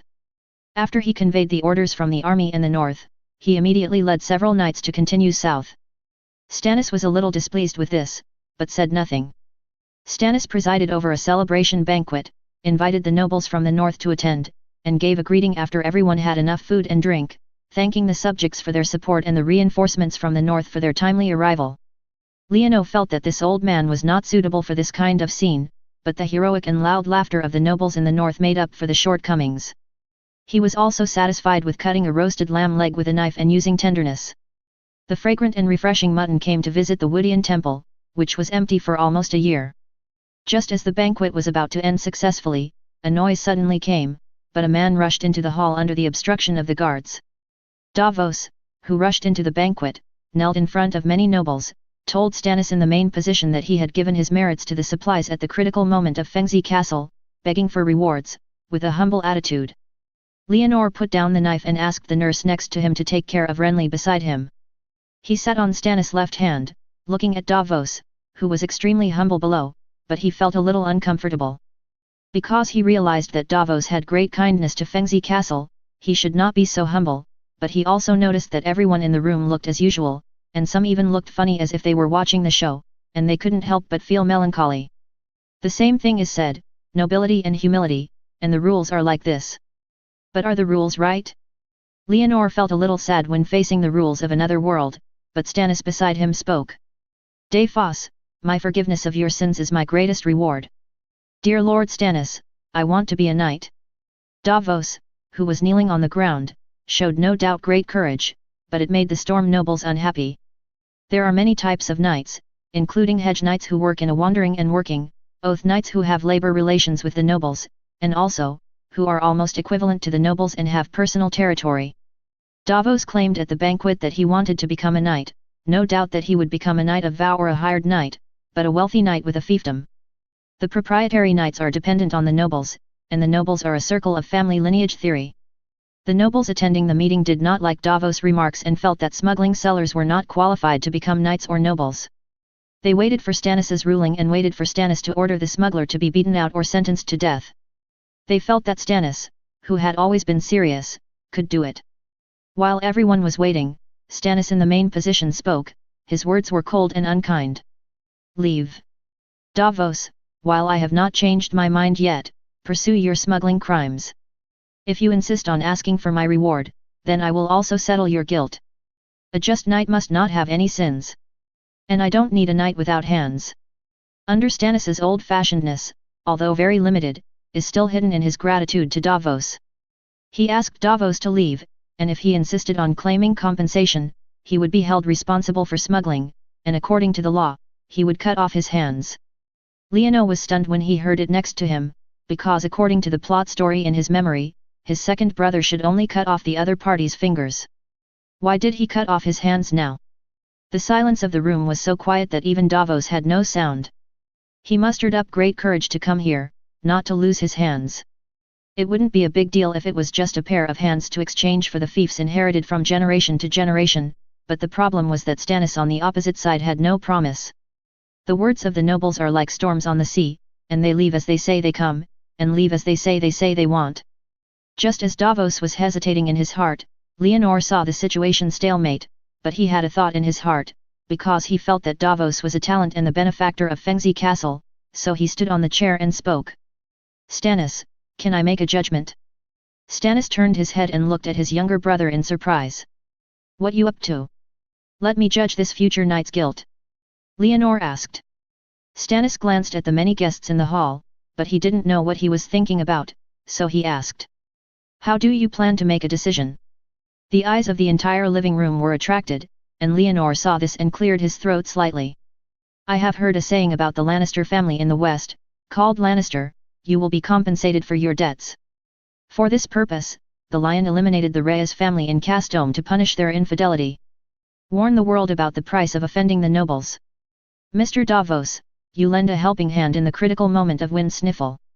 Baratheon will not forget this kindness, but at the same time you are also guilty of smuggling.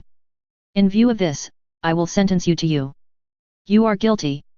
Hearing Leonor's words, the whole room was talking, and the last sentence, almost like a sentence in the execution ground, made the people in the field even more intense. They were wondering what this little Baratheon would do.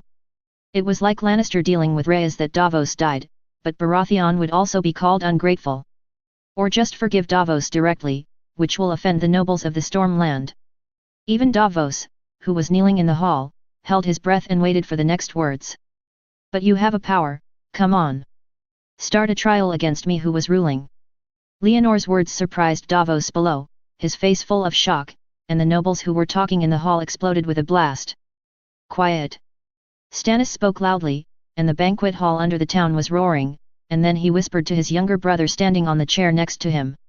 Is this what you want to do? Yes.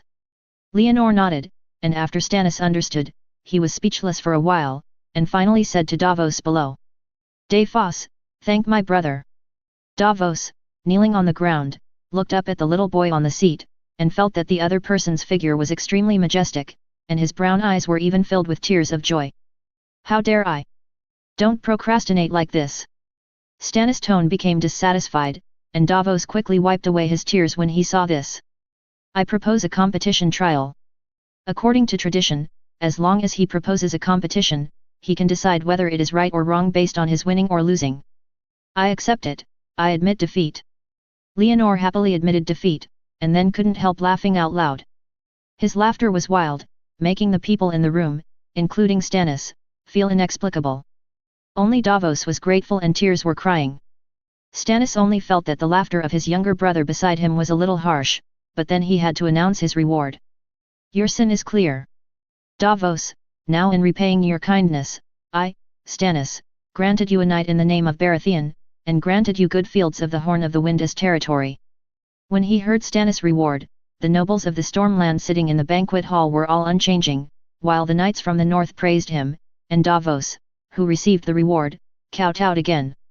Thank you, Lord Stannis, and thank you, Lord Leonor. During the banquet, only Stannis, who was sitting on the right hand of his clothes, pulled the corner of his clothes and said in a very low voice. Why do you have to be now? Chapter 10. Bachelor Chrisen felt that it was completely out of place to give Davos territory in public. After all, there were many nobles at the banquet, and some even participated in the arduous city detention with Stannis, and some came from the north to help expel the siege of the Tyrier family. Although Davos' boat of onions and dried fish is very important, it is ultimately due to inequality and can be rewarded in private. And one more thing is that Stannis, as the second son, has no right to reward territory. The power to reward territory belongs to the Lord. The current Lord of the Stormland is Robert, which is considered usurpation. Bachelor Crisson had some considerations, but Stannis felt it was unnecessary. Because he felt that Baratheon had successfully rebelled now, his eldest brother Robert was destined to be king, and Fengzi Castle naturally had to be on his own. I use my things to reward, and I also need to look at other people's faces? Stannis did his own thing and ignored Bachelor Crisson's advice. Bachelor Crisson has no other use except persuasion. He can also expect the old man to do anything. He pointed at Stannis' nose and scolded him as a fool, and then left. It is impossible. The political attitude of the bachelor sent by Suession. It is neutral and can only make plans for the Lord, not make decisions on behalf of the Lord. The reward banquet passed, and although the nobles in the Stormland were dissatisfied, they could not say anything in person. Soon, new orders came from King's Landing, and Stannis was asked to go north to King's Landing to form a new royal navy, and pursue the remnants of Targaryen who fled to Dragonstone Island. As Baratheon's second son, he was born to obey his brother and was engaged in the family's sailing, which is also considered a specialty. Davos, who was newly promoted to the Knights, also went with him because of his reputation in the maritime smuggling circle and his ability to manipulate ships through the Redwyne fleet to blockade the Windsweep Castle. Everyone is busy with their own affairs, and Leonor also began to pick up his books again, intending to grow and develop slowly, waiting for the day to stand on this world stage. Because in the past year, he no longer only focused his attention on magical knowledge, but hoped to broaden his knowledge, especially in science and technology. For this reason, he took Vincent to the blacksmith shop in Fengzi Castle, intending to see the casting and forging techniques of this world. War should be indispensable in his future, and technology directly affects the success or failure of war. The one who manages the blacksmith shop in Fengzi Castle is a soldier named Donner Noi. He has broad muscles and has heard that he was injured while chasing the army in Huan. When Leonor found him in the blacksmith shop, he was drunk, with a pungent smell of alcohol and sweat all over his body, sleeping on the ground next to the anvil. His right hand bandaged with grey cloth was leaking out blood and yellow water. The guards responsible for guiding Leonor tried to wake him up, but he didn't move, and even looked abnormally flushed, so he said to Leonor. He was so drunk, I'll go find water. The guards wanted to find water to wake Donner, but Leonor saw something wrong. Wait, he looks a little different, he seems to have a little fever. Leonor endured the odor, stepped forward and put it on Donner's forehead with his hand, and then touched his forehead. The temperature was indeed very high. The guards who led the way and guard looked at the 4-year-old noble master who actually put his hands on the blacksmith's smelly face, and then heard him say that someone had a fever, and immediately looked at him like a fool. Fever? He's not on fire. Leonor realized that he overestimated the level of the people in this world, so he stopped explaining to the guards, as it would bring out more unclear terms. He asked the guards to help him lift Donner, who was drunk, and put it on the hay in the corner of the blacksmith shop. He carefully looked at the wound with yellow water flowing on his left arm, and confirmed that he had a high fever due to the wound infection, so he asked the guards to go help make some willow branches, clean water, and pots. He remembered that the Taoist scripture mentioned that decocting willow's water can clear heat, detoxify, reduce swelling and relieve pain. According to modern medicine, willows contain salicylic acid, which can fight against the inflammation of colds and fevers. However, he still overestimates the world productive forces. The winter year has just passed, and now it is the season for willow trees to sprout. Willow branches are easier to work with, and clean water is barely enough, but it is difficult to find pots to cook medicine. Donner's blacksmith's workshop only has some wooden cups and clay pots containing unknown substances. In the end, the guards borrowed a pot of clay from a nearby house, added less clear water and peeled willow branches to cook. During the process of boiling willow branches, Donner had a tendency to be awake, but his mind was blurred. He shouted that he had a headache and his hands were sore, and asked someone to get him some poppy milk to drink. Poppy milk is a unique medicine in Westeros. Leonor heard from Clarson that it is a liquid extracted from flowers and fruits, analgesic drugs, and is generally destructive to plants of the same name on the earth. The role of human mind. Leonor had no poppy milk on his hands. He waited for the willow branches to fry, put a bowl and let the guards pour Donner directly, and then used the remaining potion to clean the wound on his left arm. Finally, bound him with his own handkerchief. When everything was done, the sun was about to set outside, and Donner, who had taken medicine, died of sleep on the haystack, and had no intention of waking up. Leonor decided to come to him tomorrow, so he took Vincent with him. Leave with the guards. When he left the blacksmith shop, he was blocked by a woman with patches in clothes.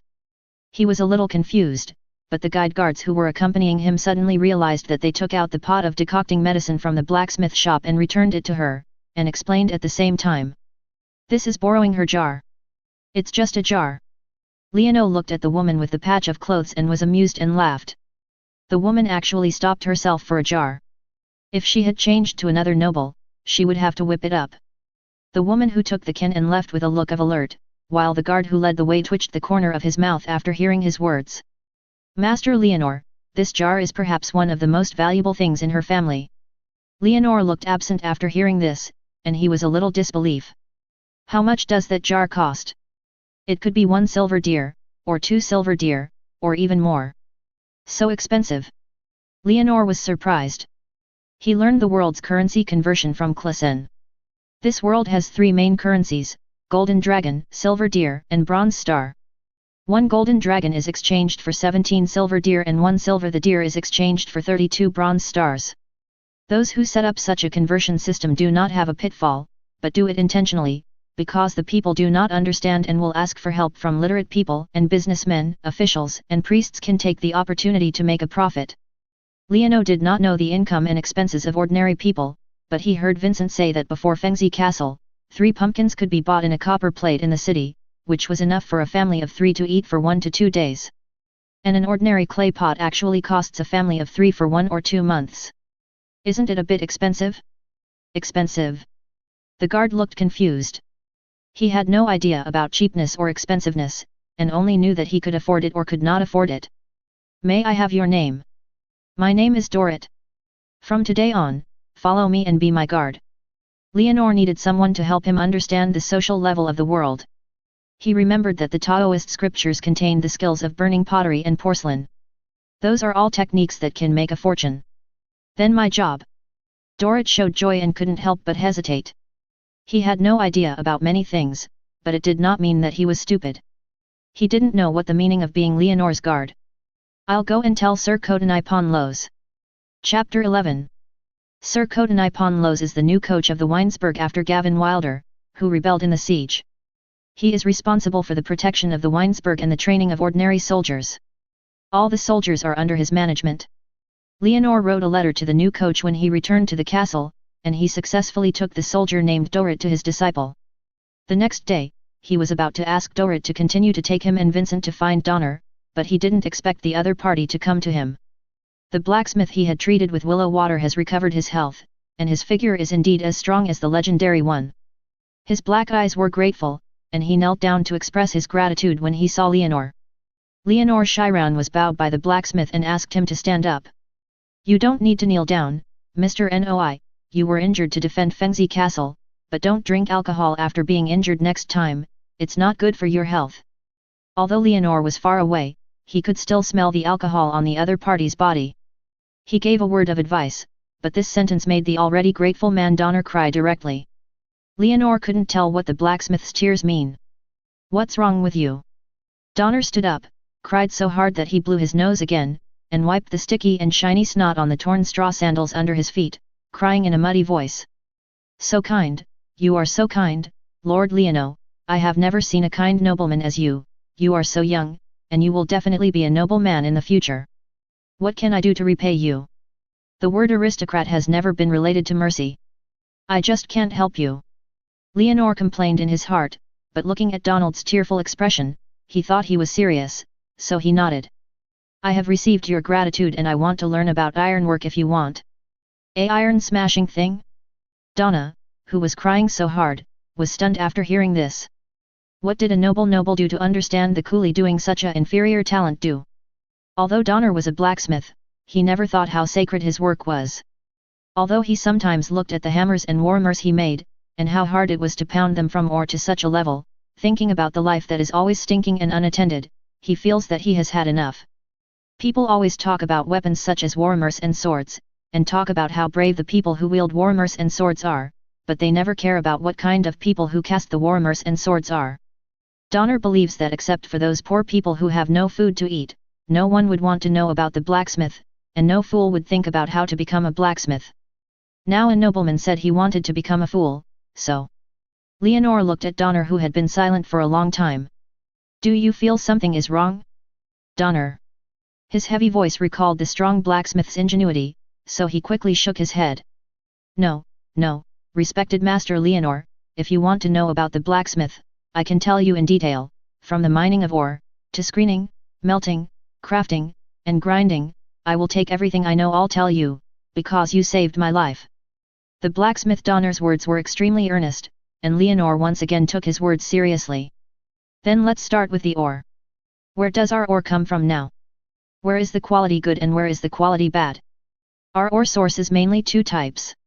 One is the ore excavated locally in the Stormland, such as the copper ore in Tongmen Town, and the iron ore in Ja Crown Fort. The iron ore in Ja Crown Fort is very different. Okay, it can only be used to build farm tools because they are hard and brittle. What about the other one? The other type is the iron ore produced in the Iron Islands and Dorne.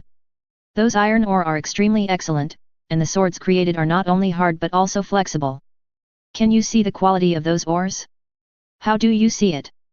This, as long as I can see those ores, I can tell them how good or bad they are, just like the size of those women's breasts. What? Leonore almost suspected that his ear was wrong, and when Donner saw this, he hurriedly explained. That, Master Leonore, I don't know how to describe it, but I can tell the quality of iron ore and swear in the name of the blacksmith. The blacksmith in Donner's mouth does not refer to his profession, but to the blacksmith of one of the 7 gods. He is considered to be the source of all crafts and labor. The farmers and craftsmen worship him, and his monks are also active in the craftsmen's. Among the group, Leonore thought about it and changed his question. Which place do you think is the best forging technology in this world? School City. Donner's answer was not hesitant. Although blacksmiths mastered a skill, they were not literate and had very limited cognition. Their skills were not even comparable to those of the Kohal people in the continent of Ersos, let alone the bachelors in the School City, and there were 7 more. Great monks of the blacksmith of the Church of God. Leonore learned about the forging technical level of Fengzi Castle through Donner and found that the technical level of Fengzi Castle in his hometown is really not very good. He dared not make assertions on a large scale in the entire West Eros, and even the east of Essos, but the introduction of Donner alone, not only did he not master the technology of steelmaking, but he even created some ingenuity. All things are very bad, such as iron products such as needle sawing pots, all rely on the import of the trade city-state Kohal. Leonore sighed at the backwardness of this world and was sincerely happy because the above-mentioned technologies are recorded in the Taoist scriptures. As long as they are operated properly, he can easily transform these technologies into wealth and power. He did what he wanted. He was the first to bet on the metal smelting area, so he asked Donner. Donner, who belongs to your blacksmith shop? He needed a laboratory and assistant, and Donner and his blacksmith shop were very suitable, but before that, he had to determine whether the blacksmith shop and Donner himself were subordinate to others. Although the 7 gods church and kingdom laws prohibit slavery, personal dependence still exists in different forms such as servants and grooms. It's my own. Donner raised his head, extremely sure. You have participated in the war to defend Fengzi Castle, and are the leader of the Stormland and do not belong to anyone, right? Leonore nodded slightly. Yes. Leonore is more satisfied that Donald is not an affiliate. Then do you want to be a knight? Leonore's problem was no less than a bolt from the blue, hitting the blacksmith Donner's heart, which shocked him. He looked up and looked at the Master Fengzi Castle above with an incredible gaze. Leonore did not let Donner wait. As the 3rd child of my family, although I don't know what the future will be, I have the right to enthrone the knight. If you are willing to be my follower, I will. Before Leonore finished speaking, he saw the strong blacksmith Donner below kneeling down and snatching the ground with his head. I do. I don't have a fiefdom for you. Leonore also made it clear. In fact, a knight can be done as long as he is a knight. The position of a knight is not very valuable, and a knight with a fiefdom is different. I am willing, Master Leonor, swear in the name of the 7 gods, I am willing to dedicate my loyalty and everything to you, just to have a place by your side. Donner pressed his forehead tightly against his head. On the ground, he pleaded with words and sentences, and Leonor was also moved by his sincerity and solemnly stood up and walked to him. Donal Noy, there will always be your place by my side, and swear in the name of Baratheon. Chapter 12. In this way, Donald Noy of Fengzi Castle became Leono's first follower in this world, and took his blacksmith shop industry to Leono's name. Leono has had his first industry since time traveling, and the first thing he did was to personally inspect the situation of this industry. Despite the introduction of Donner, he went to the blacksmith shop in person to watch Donner's work on the spot. Donner's daily work is to repair and build weapons for the soldiers of Fengzi Fort. Although he was lonely and drunk, no one asked him about it. But in fact, his blacksmith shop's business is not bad because his skills are good. In the entire Weinsberg, Donner's blacksmith craftsmanship was one of the best, and even the warmer used by Leonor's brother Robert was created by him. The reason why he looks down and hard is that he is worried about his situation. Yes, Donner looked down on the profession of blacksmiths, but instead advocated the noble knights. He was depressed all day long, did not get married and started a family, and devoted all his income to buying drunks and prostitutes. Now Leono's storage makes him feel that he has found a new direction in his life. He held an iron hammer and expressed his hope to Leono, who went to the blacksmith shop to create a sword for him. I have no money, I can't read, and I can't ride a horse. I can only do this for you, Lord Leonor. Donner pleaded. Yes. Leonor accepted Donner's request with a smile, and then followed him to ask questions when he turned on the furnace and asked Dorit and Vincent to help him. Donner had 2 helpers, although one of them was very small, and could only do some helping with things and pulling the bellows. Even so, it was enough to make him feel much easier. He had the time to answer some of Leonor's questions and told him his tricks to distinguish ore. The process of Donner creating the sword was the technology brought to Westeros by the Andals, which was to select suitable iron ore, then melt and refine, and then hammer and mold. The quality of the sword made in this way depends heavily on the carbon content of the iron ore itself. Good luck is the pig iron sword with extremely high hardness but easy to break, and bad is the hard iron sword without bones. As for whether it can produce a steel sword, just look at whether the blacksmith among the 7 gods will give her face. After learning about Donner's roughly forging process, Leonor asked about the price of iron ore and learned that an iron island ore of equal weight of living people would require 100 silver deer, and an excellent iron sword could be sold 100 to 200 silver deer, and 1 iron chest armor can sell for 300 to 400 silver deer. An excellent steel sword is priced at 800 silver deer. As for the steel full-body armor, it is the same as the Valyrian steel sword. It is impossible to buy it on the market. The nobles will only keep it as a family heirloom. Good guy, Leonor is just a good guy. The ore in the Iron Islands is of excellent quality. He doesn't understand the iron content inside, but just calculates it by half the iron content. A living person has 120 kilograms, and when heavy iron ore can produce about 60 kilograms of iron. An iron sword can use up to 4 to 5 kilograms of iron. 60 kilograms of iron can calculate the loss of 10 kilograms, and 5 can produce 5 iron swords. 1 iron sword is 100 silver deer, and 5 are 500 silver deer. Ores are counted as the labor cost is at most 200 silver deer, and there are more than twice the interest rate. If 5 steel swords can be used, the profit margin will increase by dozens of times. No wonder Guanzhong and Sang Hongyang wanted to nationalize the 2 items of iron and salt, which was so profitable. This business must be done. Once it is done well, Cheng Wang and Chenba will have the foundation. Leonor was full of motivation and began to study the smelting equipment in the Donner blacksmith shop more carefully, and then improved it with the iron smelting technology in the Taoist scriptures. Although the Taoist scriptures record how to use a furnace to make steel, some practical details, such as how to select ore, how to set up a furnace to melt iron, and even how to burn the charcoal required for iron smelting, he must explore it himself. After making a plan based on the furnace equipment in Donner's blacksmith's shop, Leonor began to take action officially. He withdraws 5 golden dragon pocket money from the old scholar Kreisen as experimental gold.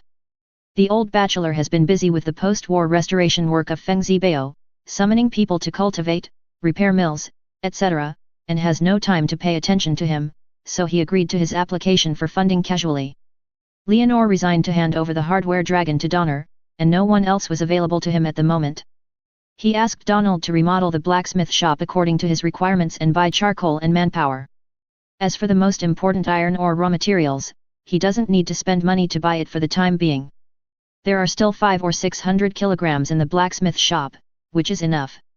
When Donner's blacksmith shop was renovated, the old molten pool was demolished and replaced by an open smelting platform. Compared with the original, only an expansion was made, at most a bellows connected by mud paste were added to the bottom. Added trenches dug in advance. Donner couldn't figure out what Leonor was going to do, but as a retainer, he could only act according to the orders, and he demanded himself with the loyalty of the knight. According to Leonor's request, he gave up the previous use of carbonite, that is, coal smelting, and sent pine charcoal and iron ore to the smelting platform, and then started work with the help of 5 apprentices. As the bellows blow, the iron ore on the smelting platform quickly melted in the middle of the red charcoal. It was pounded by Donner with a wooden stick and led out of the smelting platform along the groove and flowed into the pre-prepared red mud mold. Leonor stood in front of the hot smelting platform, watching the red molten iron into the mold, looking forward to it. Donner stood beside him, looking at the red iron, and then at the anticipated Leonor, and finally flattered with a smile. "Sir, your new approach has really made us much more convenient." This is flattery and comes from the heart, because Donner found that the one-time smelting method of expanding the furnace in this way is really labor-saving. Is that? Leonor was naturally a little happy to have Donner's recognition, but he was still looking forward to the quality of molten iron. After the iron blocks in the red mud were poured into cold water to cool down, Donner picked up a piece. He was ready to flatter Mr. Leonor regardless of the quality, but when he carefully observed the iron blocks in his hand after that, I couldn't help but feel a little surprised. Donner put down one piece, waited for the second piece to fill and cool down before looking, and waited for the third piece. After the iron on the stove was gone, only a pile of rotten slags were left. Donner carefully checked 6 pieces of smelted iron, each of which was of excellent quality black iron, and even just a little forging. Can be a good sword. Is it the blacksmith's blessing? Or did Master Leonor use some magic? Donner reported the situation to Leono in awe, and did not dare to ask more questions, and Leono naturally knew that he had succeeded. He didn't use any magic, but just asked to smell charcoal to absorb iron ore impurities while ensuring the charcoal content in the iron. In addition, the unified smelting method neutralizes the charcoal content to make the iron block produced quality and chi. This is just the lowest cast iron method in the Taoist scriptures. Can they cast weapons? Yes, and it's very convenient, just leave it to me. Donner rushed to serve. No, leave it to them. Leonor refused Donner's role, but pointed at the 5 apprentices and said to them. From the future, you will be Mr. Noy's apprentices. Learn well with him. In the future, I will make you rich, even become a knight. The 5 apprentices were all civilians recruited from Fengzi Castle. They could only make a living in the blacksmith shop. When they heard Leonor promise to make a fortune and become a knight, they immediately nodded like pounding garlic. Donner, can you? Leonor asked for Donner's advice. The blacksmith was stunned at first, then he didn't know what he thought of, and nodded repeatedly. Don't worry. Lord Leonor, I will teach them as my son. Then your son will be a little too much in the future. Leonor laughed, and Donna became happier when he heard this. Chapter 13. In this way, Donner began to run a blacksmith shop for Leonor. The piles of iron ore were uniformly melted into pig iron blocks with charcoal, and then forged by an iron hammer and turned into sharp sword weapons. Then he went to a merchant to sell it. And finally transformed into shining gold and silver coins. Now that the war is not over, there are disputes everywhere in West Eros, and weapons are not worried about sales. The 5 golden dragons that Leonor first cast out increased by more than 10 times in just 1 month. Of course, this doubled the income is indispensable to the efforts of Donner and his apprentices. Leonor kept his promise and offered 5 apprentices a salary of food, accommodation, and 1 golden dragon every year.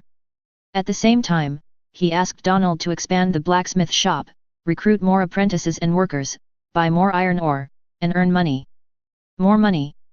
Donner naturally did it one by one and quickly began to recruit people to expand the blacksmith workshop. According to Leonor's requirements, he separated iron smelting and forging, arranged apprenticeship and worker positions respectively to form assembly line operations. Swords produced were sold, and golden dragons and silver deer flowed into Leonor's pocket.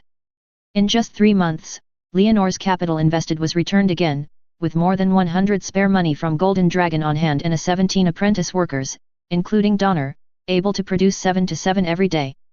A blacksmith's workshop with 8 swords. Instead of expanding the workshop again, he tried his best to maintain the weapon output, while secretly studying how to further smelt stronger steel with Donner until the 284th year of the conquest. After the siege of Fengzi Fortress in the 283 years of conquest, the anti-Wang Wang army dominated by the Stormland had firmly taken the lead. Robert led his army into King's Landing and was successfully crowned as king. John Ellen, the great lord of the Eagle Nest City in the east, became his king's hand, that is, the prime minister. As Stannis led his army to successfully capture Dragonstone Island, the territory where the Targaryen tribe made, the Kingdom of Dorne in the south was appeased by John Ellen and announced that he would give up the war, and the situation in the Seven Kingdoms began to stabilize again. Totally stabilize, Robert's first thing he did was send a message to the Winesburg Castle asking Leonor and Renly to go to the Red Fort in King's Landing to meet their king. Leonor had no objection, and Lan Li would not have it. He was currently learning to write. When he heard that his brother who had become king summoned him, he wanted to fly to the Red Fort immediately. In this way, Leonor and Renly each brought 2 followers, and set out from the Windsnatch Castle under the escort of the knights led by Sir Cotonai, and set out from King's Avenue to King's Landing. This is the first time Leonor has left Winesburg and sees the world far away from the city. He saw the beautiful wilderness along the way, with messy weeds growing freely, and a hare jumping out of the shade of the trees. When he arrived at the crowded farm, there were large areas of farmland, and the yellow-colored farmer stood in it. With his hands standing he wore wooden farm tools and looked at the passers-by with a pair of slightly dim eyes. When his eyes looked over, he quickly lowered his head and dodged. Originally, Sir Cotonai had no intention of entering the farmhouse village.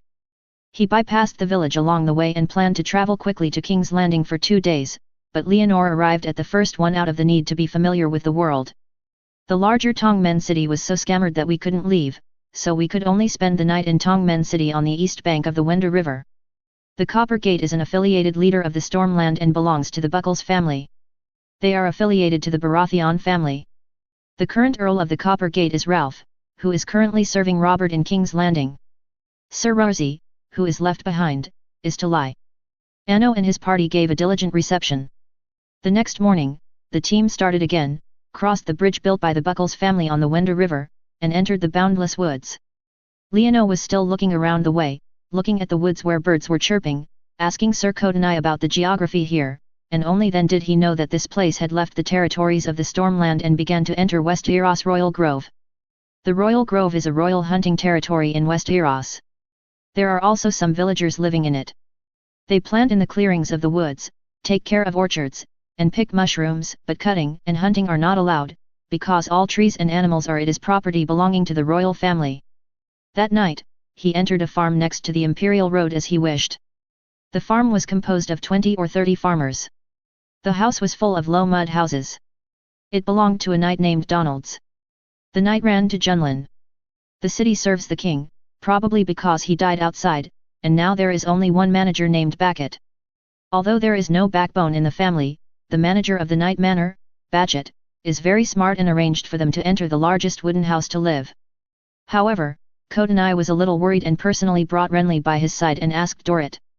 Protect Leonor, then direct the accompanying soldiers to inspect and find a woman and a child from the house. Perhaps the soldiers were a little more rude, which made the woman scream Batchet's name and screamed constantly. The little boy kept crying, making Batchet, who was guarded by 2 armored warriors, look like paper. Sir Cotonai looked at the manager's face wrong and immediately asked him to tell who the screaming woman and the crying child were. The other party was shaking like a sieve and could only answer tremblingly, saying that the woman was called Nora, and she was the master of Donal's. His wife, the child is the owner's posthumous son. Because he was afraid of Cotonai and others, he hid his mistress and the young master. When did your master go out to fight?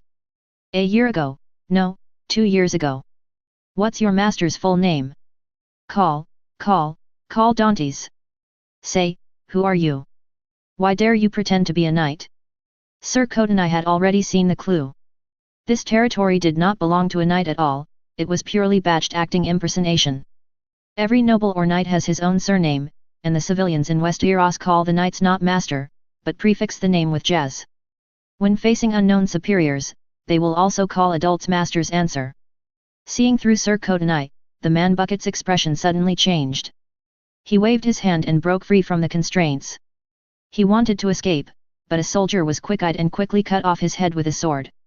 Living, blood-ridden head fell to the ground, the woman holding the child screamed and cried, while Cotonai was merciless, causing a soldier to take her child away, bring her before him to interrogate, threatening if you don't tell the truth, then kill her child. Leono looked at the head on the ground and the soft headless corpse, and was already so scared that his face was pale. When Cotonai looked at the way he threatened the woman with a child, he felt a sense of discomfort in his heart, but he didn't dare. He spoke, because a thought flashed through his mind. Cotonai and these soldiers are not the army that adheres to the strict creed in their impression. They can kill Bucket and threaten women with children. Can they kill him and Renly? The same thing is true, can you not read it, can you only see it? Chapter 14. Leonor dared not speak, and under Cotonai's interrogation, the crying woman told the whole story. This farm was indeed not the territory of a knight, but was cultivated by Bacht in the name of a farmer.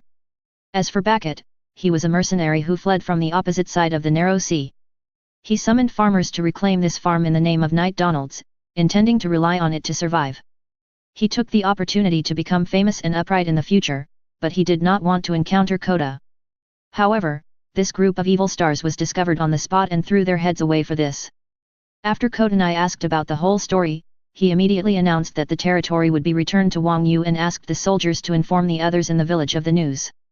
As for Bucket's women and children, they would be taken back to King's Landing together tomorrow and handed over to give the golden robe to the city and submit it to the king for judgment. All the territory of the king belongs to the king, and any dispute is only judged by the king or the former ministers appointed by the king according to the law. If it is local, this judgment power belongs to the great lord or the church, and no one else has the right to interfere. That night, Leonor slept in a strange room. The soldiers of Baratheon had just killed the owner of the house. He was a little unable to sleep, always afraid that something would jump out of the darkness. Fearing and torture, he could not fall asleep, so he could only get up and sit cross-legged and regulate his breathing, and silently circulate his chi and blood. Bang! A strange noise suddenly came from his ears. The voice of Cotonai outside made Leono, who was gradually extinguishing his thoughts, open his eyes and saw that Cotonai seemed to be scolding someone.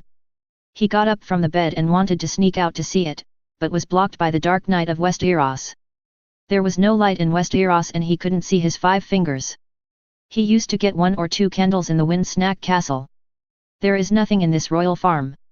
But soon a huge black shadow came over, and it was Cortana's figure. He found Leono who had gotten out of bed. "Mr. Leonor, what do you want to do?" "I heard the sound." Leono saw Cotonai at night and subconsciously took 2 steps back. "That's right. I have 2 little boys who don't have eyes. I want to attack that woman, so I stopped them." Cotonai's explanation surprised Leono. "Why do you do this?" Leono remembers that during the day, Cotonai threatened the woman with a child, so why did he protect her now?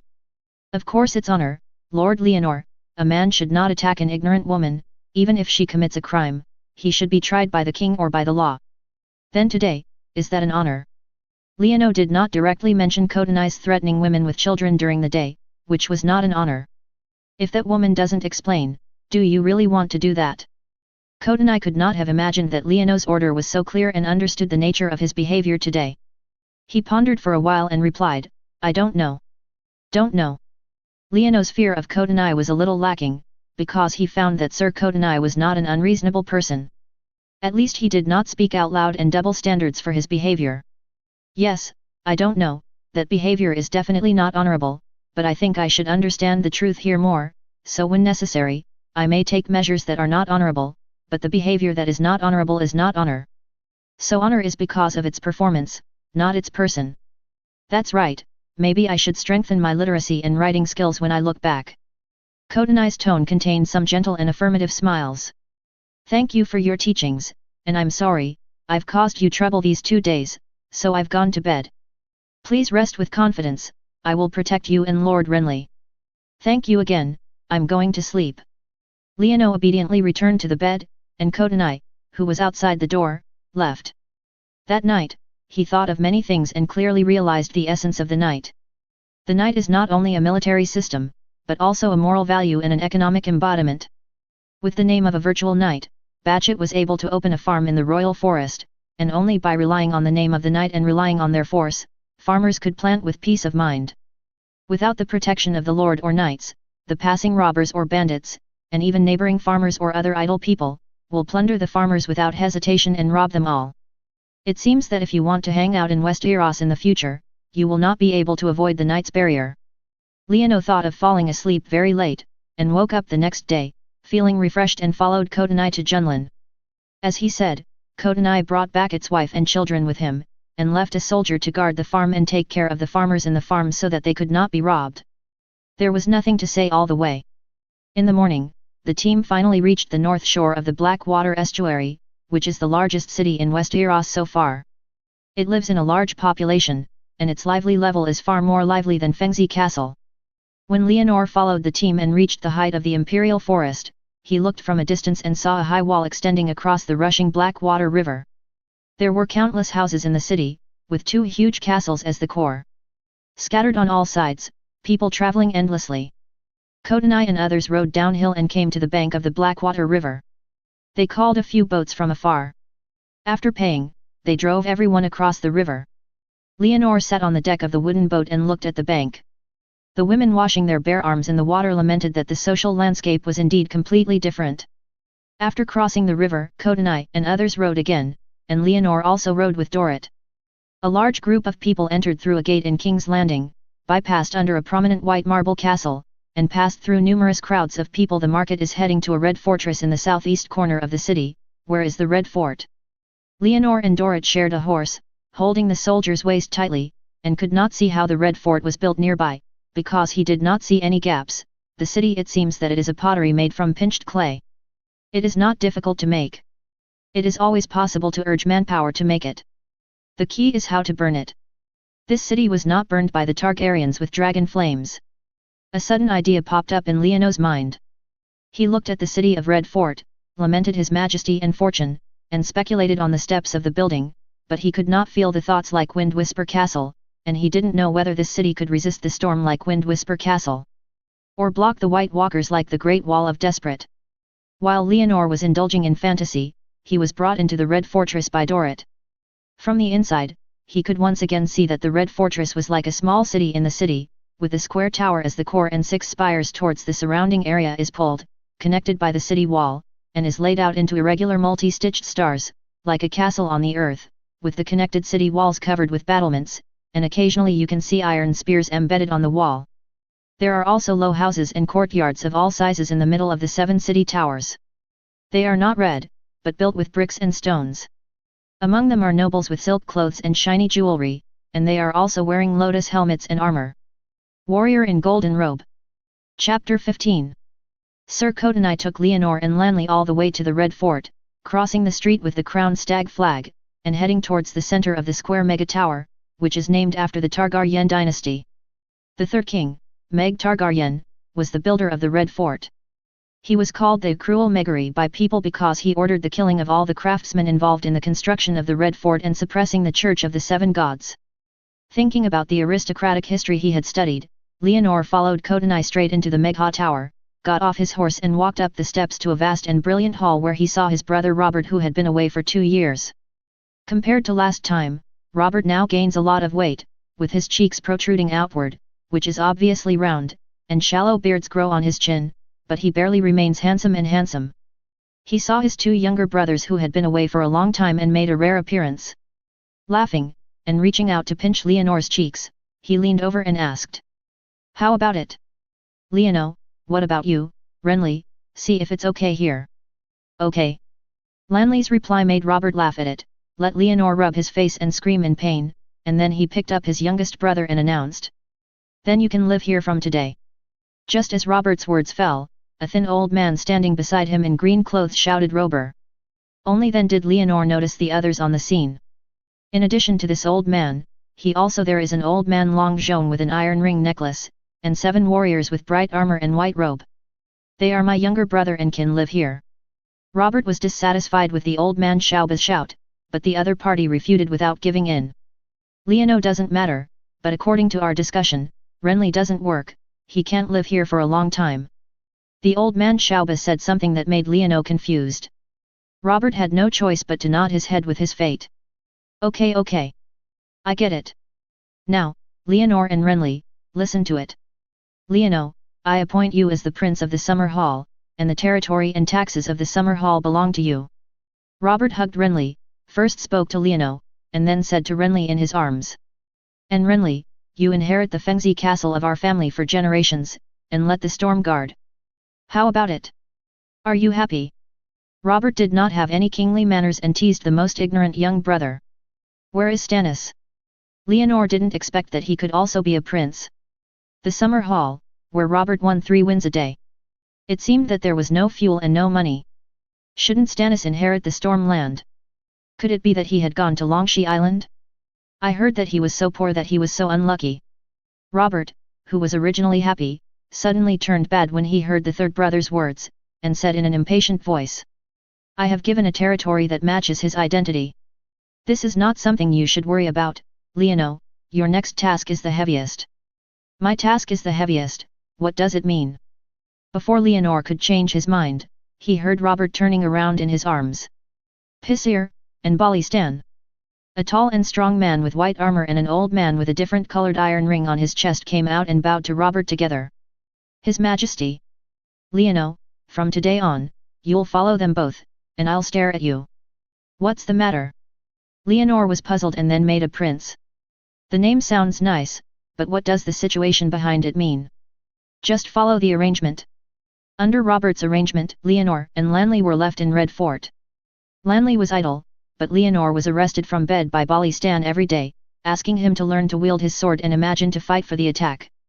In the afternoon, I followed the old man with Lanley and had many iron rings hanging on my chest to learn poetry and music, and met aristocratic families. At the beginning, he was a little unaware of it, so he could only study if he was depressed, until one morning half a month later, he was praised by old Balistan.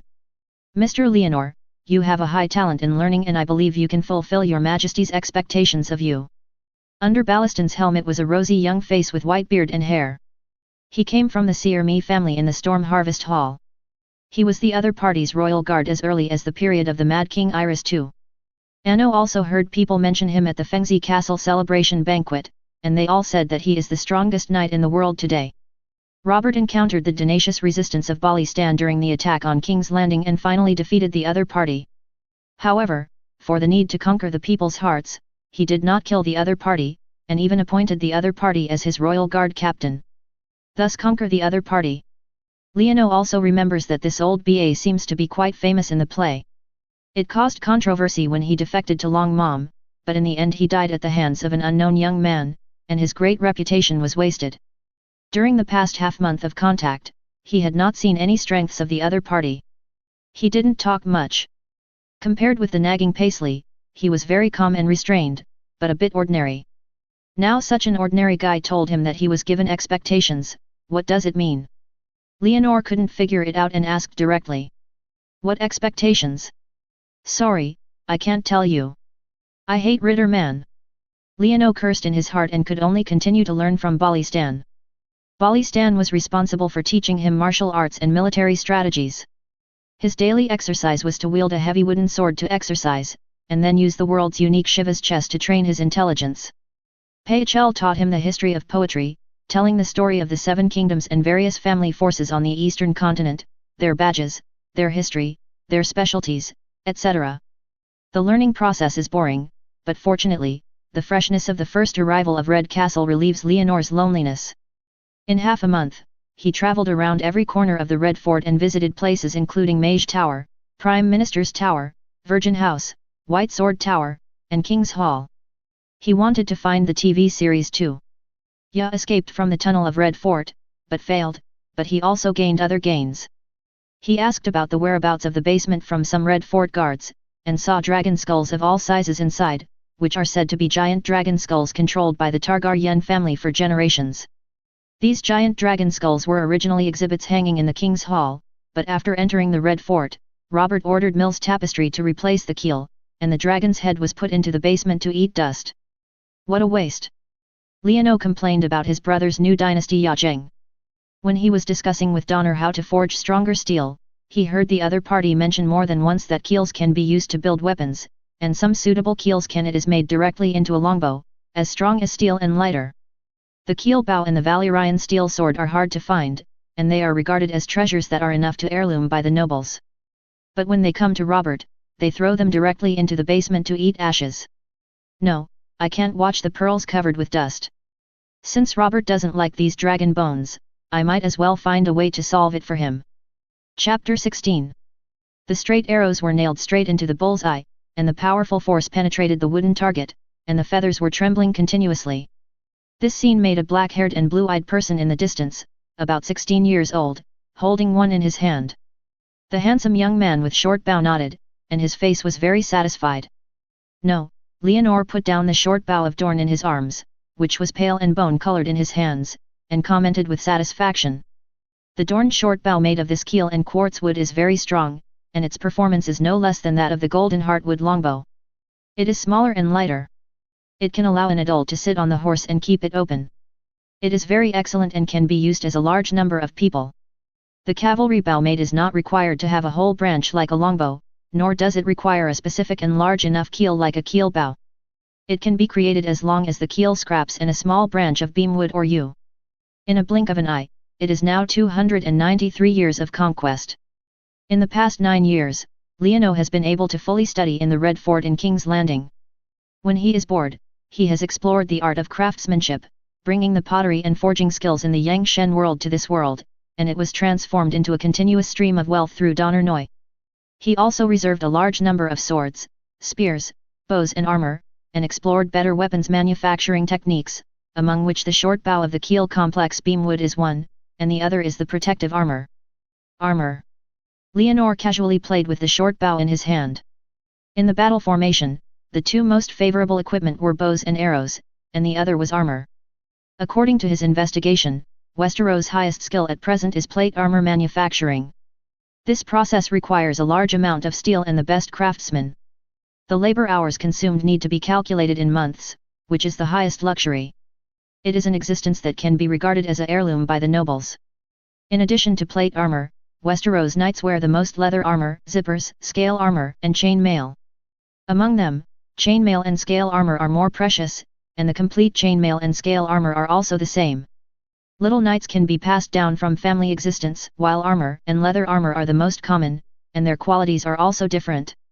Leono now stores a lot of scale armor and zithers, but there is no high-quality chainmail and plate armor. Now he wants to make a armor coat himself, preferably one from the Yangshen world. Immortal armor. The practice of the Yangshen world is divided into two paths, martial arts and souls. Taoist masters who practice souls can activate their souls to fly to the sky and escape from the earth as long as they are in the realm of appearance and possession. Martial masters can only snatch up to 50 within the same realm. The reason why they can compete with Taoist masters is that they have fairy clothes and armor. The legendary fairy armor in the Yangshen world can fly quickly as soon as it is worn. It cannot burn when it enters fire, and cannot flood when it enters water. It will add infinite power and even integrate with the body. If a master of Taoism wears this kind of Taoist skills, armor can also immediately compete with martial arts masters, or even compete with the Thunder Disaster. What a pity! Leono shook his head. Not to mention the fairy armor, he couldn't even get the black gold silk from the Dazen Temple now. The Dachan Temple, a martial arts holy land in Yangshen world, is good at using hardware and medicine to temper silk, then weave it into black gold cloth, and make it into black gold robes. It is not afraid of fire and can control swords and swords. It is very powerful. This is a relatively low-level armor, but he can't do it either, because weaving black gold silk requires the assistance of soul and magic. Although he is also practicing Taoism, he has never formally practiced out of the body and is in a kind of accumulation state. The cultivation of the soul is different from martial arts. It focuses on nourishing the soul with qi and blood, and is extremely talented. Martial arts practice requires gradual progress, but the soul can be broken through at one time through long-term warming. There are countless Taoist geniuses in the Yangshen world who cultivated into a ghost immortal at the age of 8. However, because the soul was too strong, the body was defeated and there was no spiritual medicine to replenish it, so they had to go into the mountain to relieve it. Leonor calculated that he had lived in this world for 16 years. His talent was not high, but by diligent practice, he should try to leave his body now. If he continues to practice hard, once after the soul turned around, he became a ghost immortal when he left his body. It would be impossible to cause the decline of qi and blood in the body. He was well behaved, and he had no plans to dissolve the corpse. Just as Leonor was planning to leave his body and practice, he suddenly walked. He turned his head and saw Dorrit, wearing leather armor, walking tightly, and he followed him in a long robe and holding a Donanwayi in a box. Lord Leonor. Dorrit bowed in honor. What is on your hand? Leonor raised his hand to stop the etiquette of the two, pointed directly at the box in Donner's hand and asked. Sir, this is the heart tree you need. Donner opened the box in his hand with a flattering smile, revealing a piece of trunk with a grey bark as white as bones. There was a human face on the trunk. There is a red dirt-like blood stasis in the eyes, ears, mouth, and nose. Xin tree, where did you get it? Leonor was startled first, then looked at the strange trunk and was ecstatic. This was indeed the main trunk of a heart tree, and it was the most essence of the heart. The so-called heart tree is an ancient fish beam tree, which originated from the old gods' beliefs of our ancestors. Before the Andals who believed in the 7 gods came to Westeros, the ancestors on this continent believed in the old gods. They regarded the oldest beamwood as the incarnation of the old gods and carved a human face on it. And then pray, swear and enter into a marriage contract to the heart tree. After the Andals arrived in Westeros, they cut down large quantities of quashes for the needs of military preparation and forced their ancestors to make good use of the need of military preparation, which led to almost extinction of quas heshes in the area south of King's Landing. Only some nobles were war-red and for the ancestors' belief compromises, and some divine wood forests were preserved for people to admire, but there was no longer the existence of fish beamwood heart trees, all of which were oak, birch, or yew. I bought it from a Hegian nobleman who once owned a castle near Shinyan Lake. There is a rare area near Shinyan Lake where beam trees are still growing. I know you really want it. With a pleasing smile, he glanced at the short bough in Leonor's hand. The burr of the short bough was made of a quartz, but not a heart tree. Thank you, Donner. How much did it cost? Leonor nodded. It didn't cost much, it was probably only 300 golden dragons. Let's go back and get 300 golden dragons from Vincent. Leonor waved directly to reimburse Donner for the expenses, paused slightly and said, when I arrive at the summer hall, you can own a piece of land there for taxes. Leonor carefully chose to use words, and when Donner heard this, he was not suspected of him, and his face showed ecstasy. Sir. Donner's eyes were filled with ecstasy, but he still wanted to speak but stopped. What else is there? Leonor heard that there were other meanings in Donner's words.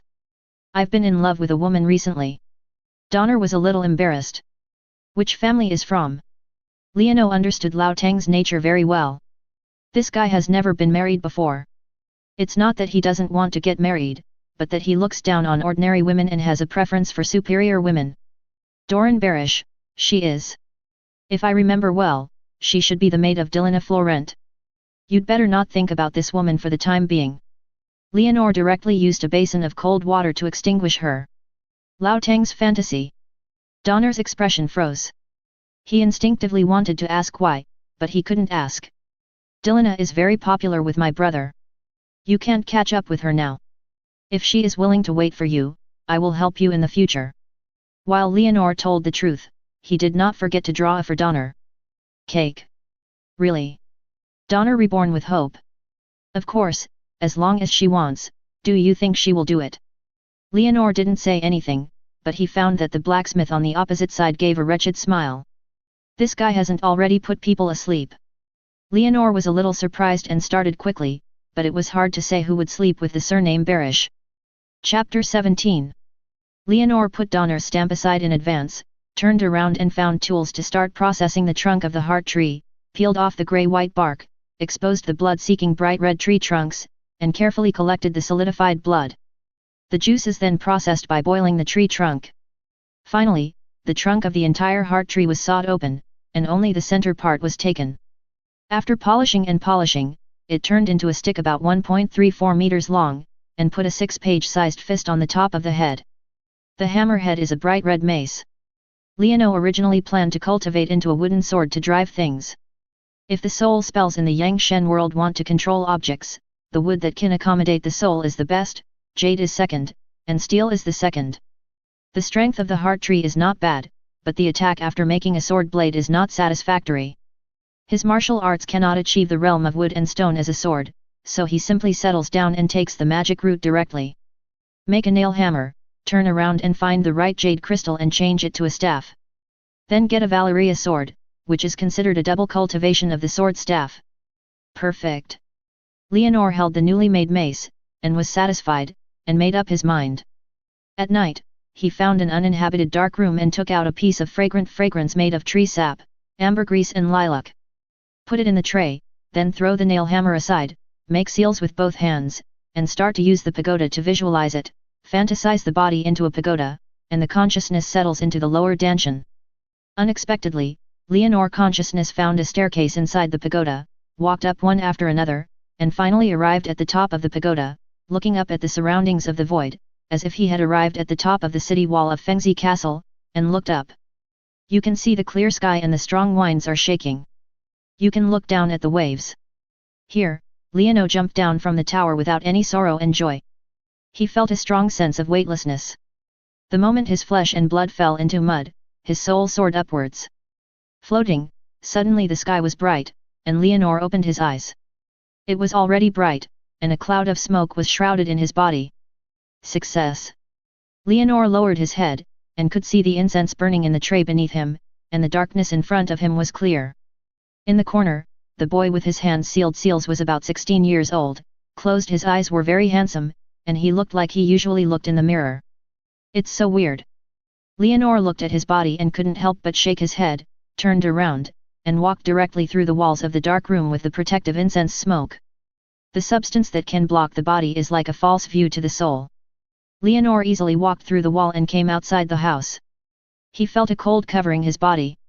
Looking up, he saw a bright moon in the sky, and the cold moonlight covered his body. It made him feel cold in consciousness, but fortunately the incense on his body still exists, and his soul is still strong, reflecting a shadow under the moonlight, which can withstand the moonlight. Fortunately, this is a state of night travel. My talent doesn't seem to be very high. He is an 8-year-old ghost immortal. I guessed that I was 16 years old and I had to drive away my things or show my appearance no matter how I went. As a result, I traveled for a long time. Not even there. Leonor quietly placed in the moonlight and complained a few words, and began to silently look at the bright moon in the sky, the moon view in the star gods of the heavens recorded in the Taoist scriptures. The moon is full of phases. Every night, Leonor escapes his soul. At first, he uses incense, but later, he does not use incense, so he can naturally fly into the air, watch the moon in the courtyard and meditate, and turn the bright moon from ignition to fullness. After recording the process, the soul naturally gave birth to a cold and noble atmosphere, making him more outstanding. On this day, Red Castle was a rare gloomy weather, and there was no sign of thunder and heavy rain in the sky. Leonor tried to ignite an incense and then flew out his soul. Even with clouds covering the sky and incense protecting him, he could not help but feel the whole body burning. Fortunately, he gritted his teeth and persevered. First, he left his body on a cloudy day, and then he appeared under the sun sooner or later. Soon, Leonor successfully broke through to the realm of a day trip, and he could appear in Red Fort even under the scorching sun.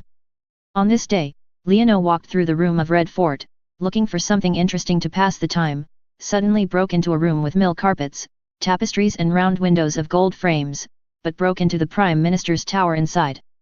Why are you here? Leonor was about to leave when he suddenly heard a burst of words. Rob, it's time now. A husky and low voice came from the window, causing Leonor to stop. He seemed to have heard the brother's name. Leonor, is he really okay? Robert's signature thick voice came. Oh, it's really my brother, and I'm still talking about my topic. Leonor stopped leaving the power and pressed his soul down. He saw Robert, whose belly was as big as a barrel, standing under the window with an emerald crown and talking to John Ellen, the king's hand. John Ellen is a thin grey-haired old man wearing a green robe with 2 badges on his chest, one of which is a palm-shaped king's hand badge, and the other is a blue-bottomed fly from the Ellen family. Eagle emblem. You proposed this yourself, and we all agree. John was displeased with Robert's hesitation. He is my younger brother, and I just wanted to do it for a while. Robert put his hands behind his back, expressing his dissatisfaction with his belly. What did I do? Leonor became interested, and he curled up and sat on the curtains, listening to Robert continue to speak to John. That kid is just a guy who likes to have fun. He asked him to go with Tyrell and the Dorn. I think he would still let him play with mud and make some money by doing business casually. He cares about the bad things in the border areas. But here. Tyrell family and the Dornas, let me go and let them go? Leonor's eyes widened. He is not alone, he has us. John rejected Robert's words. Let Leonor go to the frontier, this is what you proposed by yourself, and it is also our preset plan. Once he succeeds in let's settle on the frontier, so that your Iron Throne has me in the east, and Stannis on the sea, use the storm and frontier to block the river and Dorne, so that we can take the time to clean up Lannister. Good guy. Leonor opened his mouth wide, and it turned out that the old man wanted to touch Lannister. Cersei is my wife. Robert was a little embarrassed. This was just his strategy at that time. Now he and Cersei have even Joffrey, so what else should he do? Don't be stupid, Robert. Among the 7 kingdoms, the Tully family cannot command the entire Hegian land. Ed in the north is your brother, and the Heidel family and the Florent family are in the riverside. The distance is too far, and now only Lannister can threaten the Iron Throne. How many people do you think Joffrey can use her hands after becoming the king? You must suppress Lannister before Joffrey becomes an adult. John was a little embarrassed. But Robert was a little undecided, and finally gave up. Forget it, let Leonor go to the summer hall.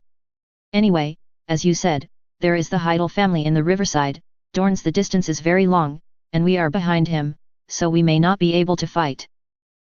Leonor sat by the window, listening to Robert's words of family affection but not much, his eyes rolled up slightly, and this good day is over. The good days of making money in Junlin City are over, but Leonor is not disappointed, but is excited. He has been waiting for this moment. He has reserved a large amount of weapons and equipment, and it is this moment. It is the dream of every man to have his own territory, plant a large area of fields, build an army that is prohibited, and participate in the competition in the world. And this dream is about to begin. Chapter 18. The next day, Leonor was summoned to the Megad house where the king was sleeping in anticipation and accepted Robert's latest enthronement. Leonor Baratheon, from today on, you will be the prince of the Midsummer Hall and the governor of the frontier. All the territories and taxes in the frontier belong to you. Robert was wearing a golden and green robe. Her beards and hair were combed neatly, and she was extremely serious about the young man in front of her. Okay, I'm going. Leonor naturally responded in his heart, but his face was silent, not even kneeling on his face. He even blinked his eyes and made an expression that was shocked and speechless. You should thank your king, okay. It's okay. Robert was very unhappy about Leonor's failure to exercise manners, but he still felt a little guilty when he thought about sending him to the frontier. Relieve his corresponding etiquette. Why did you suddenly let me go to the border? Seeing Robert's attitude, Leonor immediately began to ask.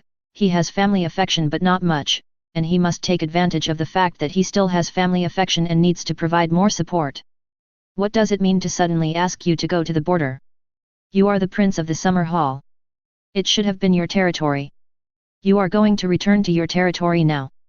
Robert felt a little guilty in private, but it doesn't mean he is really stupid. But am I always on the King's Landing? Leonor tried to cheat, and was about to ask for something, but was interrupted by Robert. That's just because you are still young and I can't let you go to the border. Now that you have grown up, it's time to go back to your own territory. By the way, don't forget to recruit some people from King's Landing City. Stan, I will send you there, and bring some golden dragons with you. You can do the rest yourself. After finishing his speech, Robert, who was wearing a beer belly like a pregnant woman, turned his hands directly and left without looking back, asking Leonor to hold back his prepared words. This guy. Leonor watched Robert's chubby figure disappear, and he felt that the chubby figure was quite majestic. Should he help him change his destiny? Let's talk about it later. Leonor breathed a sigh of relief in his heart. How did this brother die? It seemed that he was killed by his wife, Lannister's shrew. Now that I can't hurry, I'd better get the border first and prepare a base. As its name suggests, the frontier is a buffer zone between the Stormland, Dorne, and the River Bay. Even now, it is still ruled by many nobles in 3 areas. It has been through war and has a strong folk custom. If you want to rule there, it is not possible without force. As Robert said, Leonor's first thing was to recruit soldiers from King's Landing. He had Vincent, Dorrit, Donner, and many workers. Robert also promised to let Bolly Stan help him. But he still lacks soldiers, the most basic soldiers. Leonor asked Dorrit to help him draft a recruitment announcement, printed Baratheon's deer badge on it, and then asked Donner to find someone to post it to the major taverns in King's Landing, and set up recruitment at the announcement location. The personnel began to recruit soldiers on a large scale, and the requirements were that they were of the right age, outstanding physical fitness, and able to obey orders. The most important thing was to obey orders. As for the rewards, 2 golden dragons will be distributed as settlement fees if they are successfully recruited. If they perform well, they can be enthroned by the night. As soon as Leonor's recruitment announcement was released, it immediately caused a sensation in King's Landing City. Whether it is the settlement fee of the 2 golden dragons or the opportunity to become a knight, it is something that many people can encounter in their lifetime, especially the opportunity to become a knight. Even knights who have no fiefdom and cannot be passed on to family members are precious identities for ordinary people. On the day the recruitment announcement was posted, the number of people in each tavern was overflowing, and countless civilians ran around to tell each other. No one doubted the authenticity of the announcement, because it was attached with the deer emblem of the Baratheon family and the royal family emblem, which was used in an overwhelming manner. You will be beheaded. Although there are many people who signed up, they still encountered problems when they officially delivered the information. What? I want to prove that I am 16 years old and no more than 35 years old. How do I prove this? Have I found my mother? After a signing person submitted the information, he faced the feedback from the recruiting staff and directly responded to the recruiting staff. It's num. You can go to your guild or find a merchant, priest, nun, or even knight from King's Landing to issue a guarantee letter for you. This is a guarantee letter, as long as they sign it here. The recruiter handed over it. A piece of white paper and pointed to a blank space in the lower right corner to indicate. What is this? The applicant took the yellowed paper in white and looked at the font written in ink. He was illiterate and didn't care, but he felt that the paper was very novel and not a common parchment. This is paper, it's very fragile. You can fold it, but be careful when spreading it, not to break it, especially the signature. Remember, this can only be written by the guarantor, not by yourself. Once it is done by it was found that the qualification to participate in the re-examination was abolished. The recruited personnel tried their best to explain the situation clearly. Re-examination. The enrollee heard another new term. Yes, after the registration is successful, you still have a concentrated physical fitness exam. The assessment project is 2 digits. Only by completing the test can you pass. You can receive training, complete the first training, and perform well, and you will be officially admitted. Why are there so many restrictions? The applicants were dissatisfied. As long as you officially join the company, you will pay the settlement fee for the 2 golden dragons. Those who perform well can even be named knights. The recruiter's response made the applicant silent in an instant. Even with many restrictions and problems, there were still a steady stream of people receiving guarantee letters. After the news spread, it even caused an uproar in the circle of nobles. In the eyes of nobles who naturally have a bloodline circle, Leonor's promise of money and knighthood is worthless and it is impossible to recruit real knights. Those real knights received training from childhood, starting from the lowest level of attendance, and through learning talents, they only attracted a group of barbarians with money and status. Some nobles disagree, but most nobles are ready to move. Not all nobles have great family and great business. Many nobles are just well off. Their property is only enough to pass on to their eldest son, while the second son and other children can only seek other careers. Devoting to the Prince of the Midsummer Hall to gain wealth is a very good way out. For a moment, the entire King's Landing city was stirred up, and the major guilds, merchants, and churches located everywhere in the city were stirred up. Through the guarantee letter, we can ensure the innocence of the enlisted soldiers and ensure the physical fitness of the enlisted soldiers through physical fitness assessment. After many screenings, Leono quickly recruited batches of outstanding soldiers. He went to the stage to train himself. The scramble of soldiers was asked to train Bolly Stan, and then, through 1 passing through 10 or 10 passing through hundreds, he brought out 800 soldiers with weapons in just 1 month. Chapter 19. After 3 months of preparation, Leono organized an army of 2,000 people in King's Landing, and stored a large amount of food, and began to officially head towards the Midsummer Hall in the border area. The Midsummer Hall is located at the end of the Bone Road in the Red Mountains, at the junction of the Stormland, the King's territory and the frontier. This was once the summer palace of Targaryen. The Targaryen royal family came here for vacation every summer. An alternative summer resort, but when Leonor led his team here, there were only a pile of ruins and rocks left here. The former Midsummer Hall was a palace where Aegon V, the 15th king of Targaryen, held a ceremony here, trying to hatch the dragon eggs of the Targaryen family with wildfires, but the ceremony failed and the flames caused by the wildfire swept across the entire world. The palace was abandoned, and the Targaryen royal family did not rebuild it later. Leonor stood on a hill on a black horse, looking at the ruins that once was a palace but now uninhabited, and couldn't help but sigh. This is a bit difficult to start with. Everything needs to be rebuilt. I really want to go back and inherit Fengzi Castle. Even Longxi Island should be stronger than this. Sir, Lord Bar grandson of Quanxi City, Lord Gringer Kavaran of Yalutan, Lord Carl Fair of Silver Axe of Luomo City are here. Bali Stan came over on a white horse. Ha, they are all my old acquaintances. Leonor turned his head slightly and smiled. These three were nobles who belonged to the Baratheon family in the border areas. Well, Brother Robert raised an army back then. At that time, they also tried to stand on the side of the royal party until Old Fair was blown by Robert with a hammer, and his son Silver Axe and 2 other Jazz were thrown into Robert's command. Although the actions of the 3 nobles are shameless, one thing is to say, after they surrendered to Robert, they did make a lot of efforts in the war of seizing the throne. Old grandson of Quanxi City died of excessive injury in the Battle of Trident River, while Kavaloon of Yalutan died in the Battle of Byangton to cover Robert. Now these 2 families are here. They were all new successor heads. Leonor did not treat them slowly, and asked someone to set up a banquet to entertain them, and praised the bravery of their ancestors to show kindness to the 3 nobles. Now the 3 nobles have been loyal to Baratheon, have learned about the enthronement order issued by Robert, and know what the big and small kings are. In the face of Leonor's show of kindness, they are naturally humble and expressed their willingness to rebuild Leonor. For Leonor, the Semir Hall has worked hard to help. Leonor naturally directly refused the idea expressed by the 3 nobles. These 3 nobles said it nicely, but in fact, they just drove the people to help, and stood aside and flattered. Westeros forbids slavery, but the foster people who had cultivated the aristocratic land had to provide labor for the aristocrats free of charge, which was equivalent to an alternative serf. Leonor did not want his base to be built in the tears of the people, nor did he need it. I don't need the staff anymore. I have made the future plan for the Midsummer Hall and arranged for the follow-up staff to come. However, I hope everyone can help me in other aspects, such as selling some food to me. Please do not restrict some intentional free people from coming to me. Leonor smiled at the 3 nobles with a smile. Leonor had no other men, there were enough craftsmen, and the newly recruited army could also serve as laborers. He did not lack the staff to rebuild the Midsummer Hall, but the food and the population of the future territory. The 3 nobles hesitated about Leonor's requirement to buy food and not restrict population migration, but finally agreed. Okay, since you don't object, I will issue my first decree now. Seeing that the 3 nobles agreed, Leonor's smile stopped in an instant, and began to read the decree in a deep voice.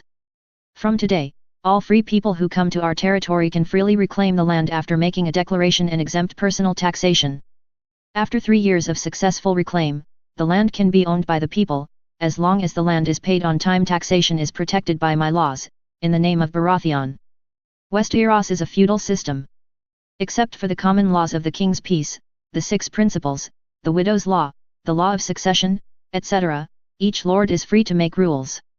It is only a trivial matter to levy labor and increase taxes. There is even a place where the first night right exists. 3 sirs, this is my first decree. I will have someone post these decrees to your castle. Please keep your promises and do not stop the free people from coming to my territory. Leonor announced the decree. As he waved his hand, a soldier immediately took out the announcement paper with the deer badge. The 3 nobles could not come back to their senses at all, because this was the first time they had heard the promise of private ownership of the land.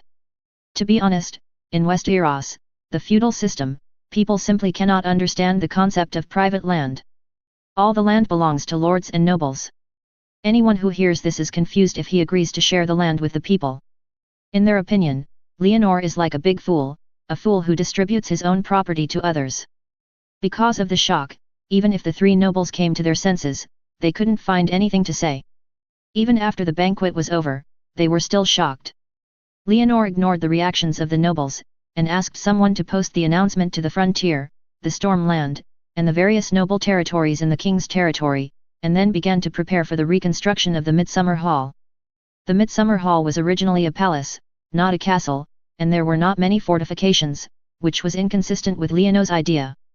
He replanned the castle, and then mobilized his soldiers to clean up the original ruins and sorted the stone. Then the craftsmen began to work. The craftsmen who were summoned, according to the plan provided by Leonor, dug out caves in the Red Mountains, and then burned bricks with the excavated terracotta soil to capture the cave lions and black bears. The Taoist scriptures record the method of burning out red flame bricks and then building the city wall with cement bonding. Soon, a red city wall rose from the end of the Bone Road of the Red Mountains, connecting the mountains on both sides, with women's walls for archery and beacons. The city wall was built at the beginning, followed by flat-top houses. Leonor did not plan his own palace or castle within the construction plan, and he only lived in temporary residential buildings on weekdays, which made him effective. It avoided being assassinated and gained a huge reputation between civilians and soldiers. While building the city without stopping, a considerable number of civilians rushed from the King's Landing city and the Stormland to the newly built Midsummer Hall. Leonor complied with his promise, provided tents and farm tools for these free people, and measured the land on the plain, exempting their personal taxes and short-term land taxes, and obtaining the land after 3 years of cultivation. This series of practices made more and more civilians happy. Under the temptation of the land, they brought their families to the south and cultivated hope on this land. In the first year when Leono arrived at the Midsummer Hall, there was a lot of people on the ruins here, and countless food and materials were transported here from King's Landing and Stormland. The following year, the teams transporting food began to shrink, tall city walls and houses rose from the ground, and Leonor named this new city the New Summer Hall. In the third year, the Midsummer Hall no longer needed foreign food. On the contrary, countless pits were opened in the Red Mountains, covering layers of high temperatures. The pottery produced by the craftsmen under Leono began to come out of here and transport it to the north and south. Chapter 20. It's great to have a big tree back. Under the banner of Baratheon's royal power, Leono's policy of promoting agricultural emphasis in the Midsummer Hall was very smooth. Not only did he solve the problem of eating within 3 years, but he also established a city with a population of 40,000 to 50,000, and even began to use the Red Mountains. The red clay firing pottery developed handicrafts. There is no local process for firing pottery in Westeros, and pottery and glass products can only be imported from free trade city-states such as Mill and Valentes. The prices of those pottery shipped across the sea are generally pushed above a silver deer, which is an absolute luxury in ordinary families. In the caves of the Midsummer Hall, these things are burned out hundreds or thousands, and then used wheatgrass was packed and sold to merchants from Dorne, Huan, and the north. A pottery bottle can be bought with 10 bronze stars, and a pottery bowl can be bought with 1 bronze star. The pottery in the Midsummer Hall can be used to drive the merchants of Mill and Valentes directly. Leonor used the pottery burning process in Dajing to cut off the price of Westeros pottery much, but also expanded the use market, allowing pottery bowls, pottery bottles, clay jars, etc. to burn in the cave in the Summer Hall. The pottery utensils began to walk into the homes of ordinary residents, and at the same time, his already shriveled waste bag began to bulge again. In addition to pottery, Leono also asked the blacksmith to build a large number of plows, hoes, sickles and other agricultural tools while ensuring armor and equipment.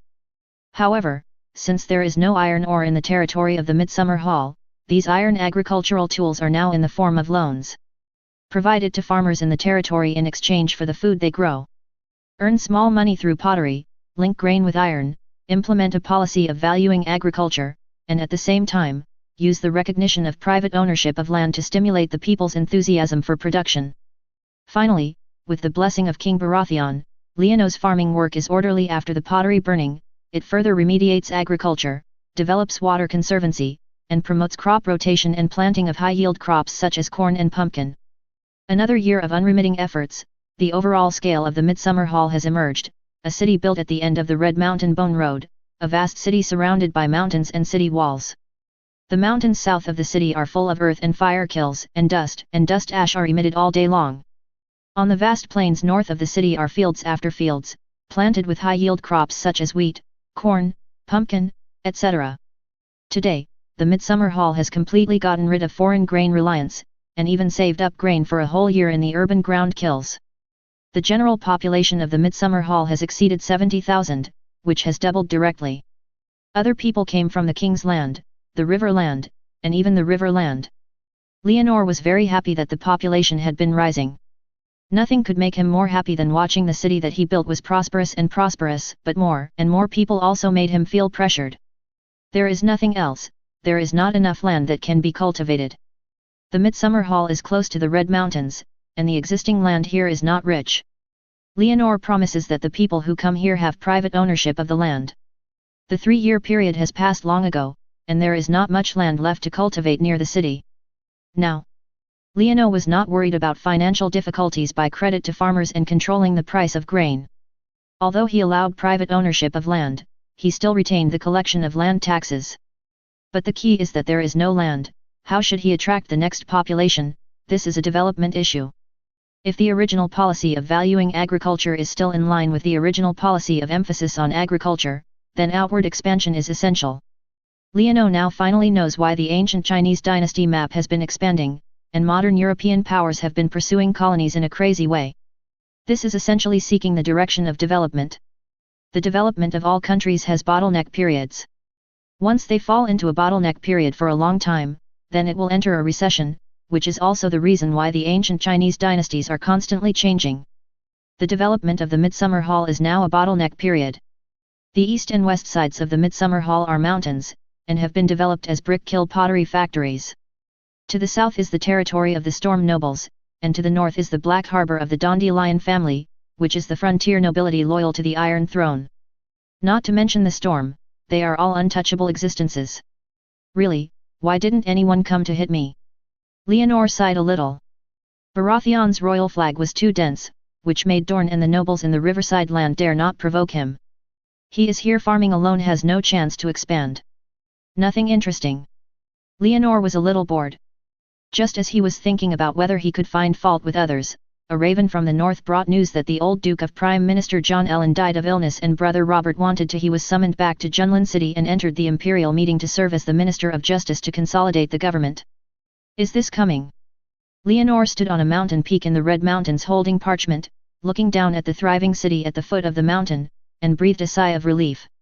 According to the plot development, Robert should have wanted to go to the north and take his brother Ed Stark as the new Prime Minister. Then Ed found out that the Lannister brother and sister committed adultery, which led to Cersei Lan.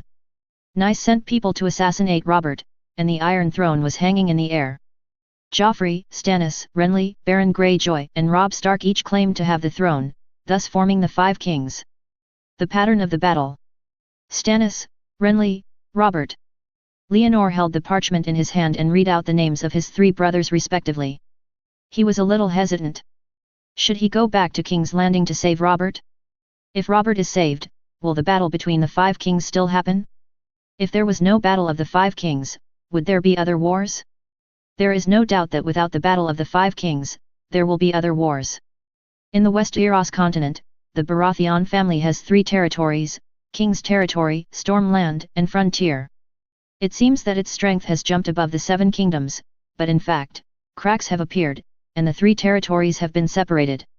It is not different from each other, it depends entirely on Robert's personal contact. Robert's throne is not stable. He did not ascend to the throne with absolute strength, but with Baratheon's roots in dragon blood, he ascends to the throne with the strong support of the Ellen family and the Stark family, and then welcoming Cersei Lannister to stabilize the situation is just a compromise, and there will always be times when the compromise situation collapses. Cersei Lannister, whom Robert married, was not a good person. She committed adultery with her younger brother and gave birth to the current Crown Prince Joffrey. Leonor could not accept the incest blonde from the bottom of his heart. The child became king of the Baratheon dynasty. Not to mention the nearest thing, but the farthest thing, the Targaryen family was not completely destroyed back then. The crazy King Aerys too still had a pair of children in the continent of Essos, and the beggar King Viserys was dubbed by netizens Daenerys of Dragon Mom. These 2 people are now alone, but among the 7 countries in Westeros, there is absolutely no shortage of guys who want to borrow them to make trouble, such as Dun. The war will definitely begin, the difference is just how it will begin. Then come on. Robert, Don't say that brothers don't help you. Leonor looked at the city of Midsummer Hall in the distance and made a decision in his heart. He planned to help Robert. He was a brother, and Robert was the construction of the Midsummer Hall has given me great help. Chapter 21. In preventing Robert's tragic fate, Leonor made a rough plan, a Game of Thrones strategy. His first step was to stop Robert from going to the north.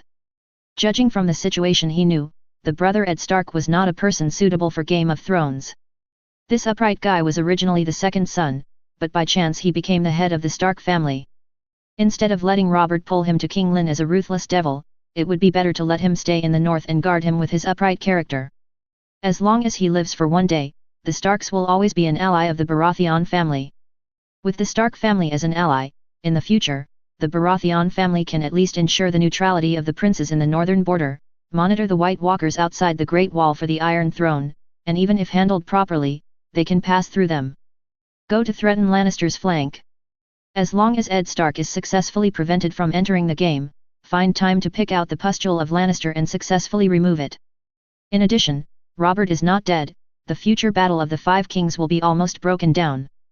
And then use some means such as enema order to integrate Westeros' 7 kingdoms, and finally have a fight with the White Walkers. With this idea, Leonor packed his luggage and rushed back to King's Landing with 600 soldiers. It was about a week from the Summer Hall to King's Landing. Leonor rushed forward, but unfortunately when he rushed back to King's Landing, he still heard something bad from Janos Slynt, the commander of the capital garrison. News. Just as old John died, Robert sent him a letter, and took his palace to the north. Queen Cersei Lannister followed with King's Guard James Lannister, and King's Landing City all matters were handled by the 5 ministers of the imperial meeting. It's late. Leonor's mouth twitched slightly, and it turned out that the plan could not keep up with the changes. Robert's operation to the north had already pushed up the wheel of fate. He could not take people to pull him back now. At this point, Leonor had no good idea, so he could only go to the Red Fort's convention hall and meet with the 5 ministers who are now in charge of all affairs in King's Landing City. Robert is not a guy who is suitable for managing the country, and he understands this very well, so he continues the Targaryen Imperial Conference system, be a mascot, eat, drink and have fun, and give all his power to his trusted adoptive father. Duke John Elling, who served as the king like the Prime Minister, led the imperial meeting to handle national affairs. The previous imperial meeting was led by John Ellen, the King's Hand, and the Royal Guard Captain Balistan Searme, the Chancellor of the Finance Minister Petyr Berisk, and the Minister of the Superintendent Stannis Baratheon, Minister of Intelligence Varys and Grand Secretary Pyshil assisted.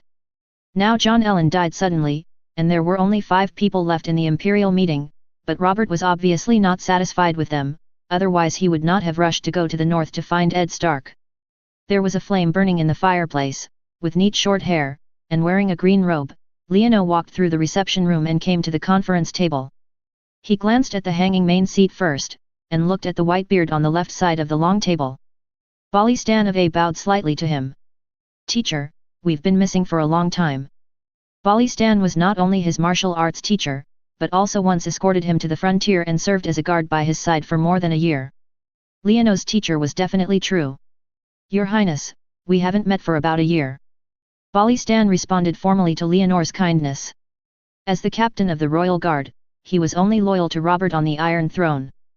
Balistan was very polite, but his respect for Leonor was also useful. He was just about to say something, but he was interrupted by a trembling voice.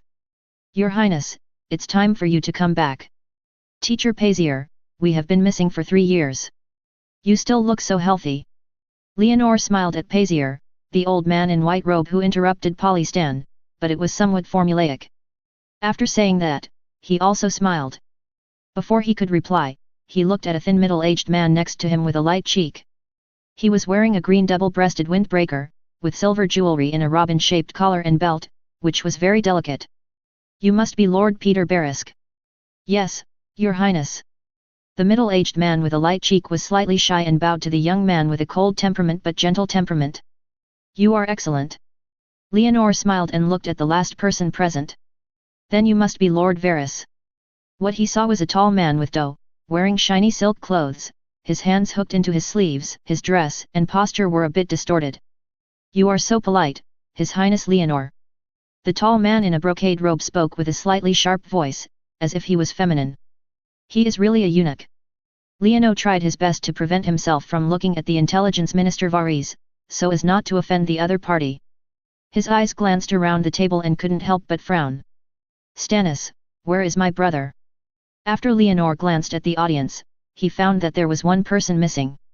Stannis was not here as the Minister of the Navy. Your Highness, this is exactly what we want to report to you. Duke Stannis returned to his fiefdom after leaving the King's Palace in His Majesty's Wheel Palace. Bali Stan reported something to Leonor in a deep voice. Stannis returns to Dragonstone Island. He said nothing. Leonor let go of his eyebrows. Yes, he worked with Duke John before, and he seemed very sad about the death of his old man. The trembling Payseal spoke up to cover Stannis, saying that his farewell was sad. It seems that he guessed from the hair color of Joffrey and the other three that Robert was wearing a hat. He slipped away overnight because he was afraid of being assassinated together. He ran very quickly, but you didn't say hello to him. I beat, and even didn't send anyone to remind me, and I was too ignorant of my brotherhood. Leonor was a little dissatisfied with Stannis who had escaped, and asked calmly. Have Lanley notified him to come back? Yes, Duke Lanley is on his way to Junlin, but before that, there was no chief in Junlin City, so we... Bali Stan sneered a little, he glanced at the other people around him. He is a knight and is not good at government affairs. Petyr Bares is the Minister of Finance and is in charge of money, Varys is the Minister in charge of intelligence, and Pace is the Grand Secretary, but he has no sense of ownership, and in short, it is not the person who handles government affairs. I understand. If Junlin has something to do now, tell me directly. Seeing the current situation, Leono sat straight on the main seat of the long table and began to take charge of the overall situation with no choice. The first thing is that the finances of the kingdom are very difficult. His Majesty is keen on organizing various competitions. Coupled with the Iron Islands rebellion 6 years ago, the country's vault is currently in huge deficits. Aishai smiled and timid. Petyr Bares reported to Leono immediately. So what? Leonor raised his eyes slightly, looked up and down at the slender handsome middle-aged man, his eyes swept over his unprotruding but unusually delicate robin silver jewelry with his unprotruding collar buckle and belt. Chapter 22. The pressure. The young man who had just been gentle just now was only cold, and his cold eyes made people think of the moon in the sky, so Petyr had to bend his back slightly. Your Highness, I don't mean that. The current deficit in the vault. Petyr lowered his face and spoke carefully to explain to himself. I didn't ask you to tell me the amount of the deficit in the vault and the reason for the deficit, but asked you, what's the point of telling me about this? As the Minister of Finance, if you have such a big deficit, don't you explain your reasons? Anno has been practicing the star god view of the heavens for a long time, thinking about the stars and souls, and presided over the construction of the Midsummer Hall. His aura had long been developed. After some words, Petyr's heart beat faster and he looked surprised. Why did it touch me? I'm just the Chancellor of the Exchequer. Petyr couldn't help but raise his head and showed a surprised expression on his face. What does the deficit of the treasury have to do with him? Leonor was so angry that he saw Petyr's expression that he shouted Varys. Your Highness. The fat man with the dough felt a tightening back of his head and quickly stood forward, like a primary school student named. You are the person in charge of intelligence. Do you know our Chancellor of the Exchequer? Leonor asked the fat man. Varys' forehead was sweating. Hey. Leonor's voice was heavier. What do you want to know about Lord Varys? Varys accompanied him to be careful. Then tell me how much Golden Dragon is paid to King's Landing in the entire Westeros every year. Leono asked a question. Why did you suddenly ask this? Varys was a little confused, but after thinking about it carefully, he replied. It should be between 80,000 golden dragons and 100,000 golden dragons, depending on the harvest in various places. Then the operation of King's Landing City and Kingdom Rule, I mean the salary of the staff of the Rutu City Garage, as well as the equipment they use. How much does it cost to spend in a year? The king's personal expenses should not be included. Leonio briefly described the accounts he wanted. Your Highness. When Petyr heard Leonor's method of settlement, he immediately became unhealthy, because the current deficit in the national vault was caused by Robert's personal food, drink, and fun. I didn't ask you. As the Minister of Finance, if the accounts are not settled clearly, don't speak for me. Leonor stopped Petyr in one sip, and then asked Varys. You say. It should be around 20,000 to 30,000 golden dragons, Your Highness. Varys felt the pressure so much that his scalp was numb. He plucked up his courage to explain, but was stopped by the drink. So there should be a surplus of at least 50,000 golden dragons every year. Now, let me tell me again, how much wealth does our Chancellor have? Leonor pointed at Petyr and suddenly raised a question. Don't tell me, you can't answer. Leonor blocked Varys's retreat, which was related to the financial deficit and the Minister of Finance. If the Minister of Intelligence cannot get information, what should he do? Varys raised his head and was completely stunned. He never expected that Leonor was still checking the accounts just now, and now he turned the topic back to Petyr. His personal property and the treasury were deficient. So that's it. Varys suddenly understood, no wonder every time the country's treasury was deficient, Petyr could always find a way to get money. Tell me. Leonor urged Varys to answer. There are about 10,000 golden dragons in Lord Barish's house. Varys thought about some of the reasons and directly reported a number. 10,000 golden dragons. When he heard Varys' answer, Balistan frowned, and Pickle showed some surprised expression.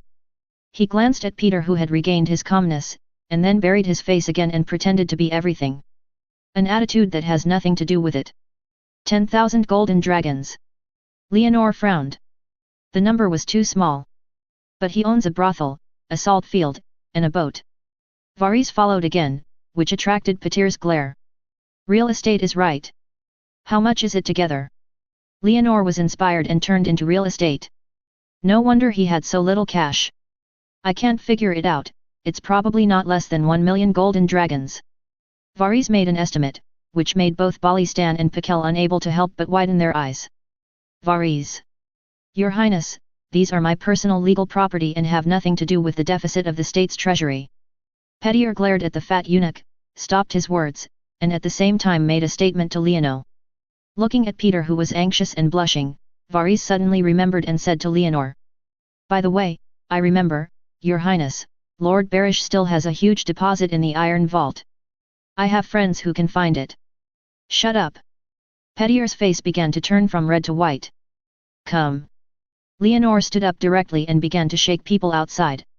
Your Highness. Petyr's face turned pale. He wanted to get close to Leonor, but was stopped by Balistan in white robe and white armor. As a royal guard who specializes in guarding his background, how could Balistan let Petyr approach Leonor? With the sound of footsteps, the guards of the Midsummer Hall, wearing armor and sharp swords on their waists, had already stepped into the hall. Following Leonor's instructions, they directly pressed the pale Petyr to the ground. Petyr, who was pale, was crushed to the ground in front of him. Varys, in gorgeous clothes, carefully took 2 steps back, and showed a worried and scared expression on his face. Your Highness. Balistan turned his head and looked at Leonor. As the kingdom has such a big deficit, as the Minister of Finance, Petyr Barisk could not escape the blame. He cut off his head and inserted his head into the spear tip of the city wall. Leonor put edge in the face of the city wall. Tucker's fate was given to Petyr Barisk. This little finger who believes in confusion is the latter can be said to be the source of all chaos in a sense and an existence that must be eliminated. Your Highness, this is too rough. The trembling Pachel was surprised. How could Game of Thrones play like this? I am the Minister of Justice. The king is not here. I will rule on all matters and wait for the king to come back to deal with me if you have any matters. Lord Pachel, you are an old minister who serves and guards the Dragon King of Targaryen. Don't you understand this? Leonor swept his eyes at Page. Sheil, his cold eyes began to release the pressure. Pachel shrank his head at the first time. Execute it. Leonor directly crossed the Balistan with a confused expression and wanted to speak, and waved directly to the guards. The soldiers brought from the Midsummer Hall dragged the limp Petyr Barisk out without any hesitation. Balistan. Leonor watched Petyr being dragged away and suddenly shouted again. Yes. The old white-robed knight realized that he called him, and quickly turned around and bowed to the young man. You go and search the property of the Barish family and be sure to recover the wealth belonging to the state vault. Varys, you send someone to help count it to avoid omissions. Sir, you send someone to be responsible for the statistics. Is there any problem? Leonor, we set out to arrange the collection of the property of the Petyr Barisk family. No problem. Varys nodded directly. I don't have it either. Pei Chel realized it and hurriedly said that there was no problem, fearing that he would be one step slower. So, what other problems do our country have in the next item? Liano made a one-size-fits-all approach to the national property issue, and at the same time killed Petir on the excuse. He was very satisfied and began to ask other questions. Chapter 23. There are still many affairs in the West Eros, including those related to the nobles, people's livelihood and the Iron Throne, such as the whereabouts of Viserys and Daenerys, the last dragon descendants of Targaryen. Rhys informed the matter and asked Leonor to arrange the disposal. How did you know where these two people are? Leonor put his hands casually on the armrest, looking at Varys with inquiring eyes. The news sent back by my little birds. Varys chose to answer carefully. Continue to pay attention, these two people have no major problems. The only thing to pay attention to is the people who want to use them to shake our rule. Leonor did not pursue the source of information from Varys, but reminded Varys of his subsequent work points. The Targaryen brothers and sisters are not important. Even Daenerys cannot pull out of the team and can't rule Westeros with a dragon. What is important is those who want to take advantage of Targaryen's remaining power. I have continued to pay attention to Dornes and continue to monitor all those who come into contact with Targaryen Dragonborn to find out their origins and belongings. As far as I know, Viserys now intends to bring his sister Danielle to his knowledge. Si married a Dothrakian cow, who seemed to want to retake the Iron Throne with the help of the Dothrakian power. Varys quickly assured and told the recent situation of the dragon brother and sister. Who built the bridge for them? Leonor asked.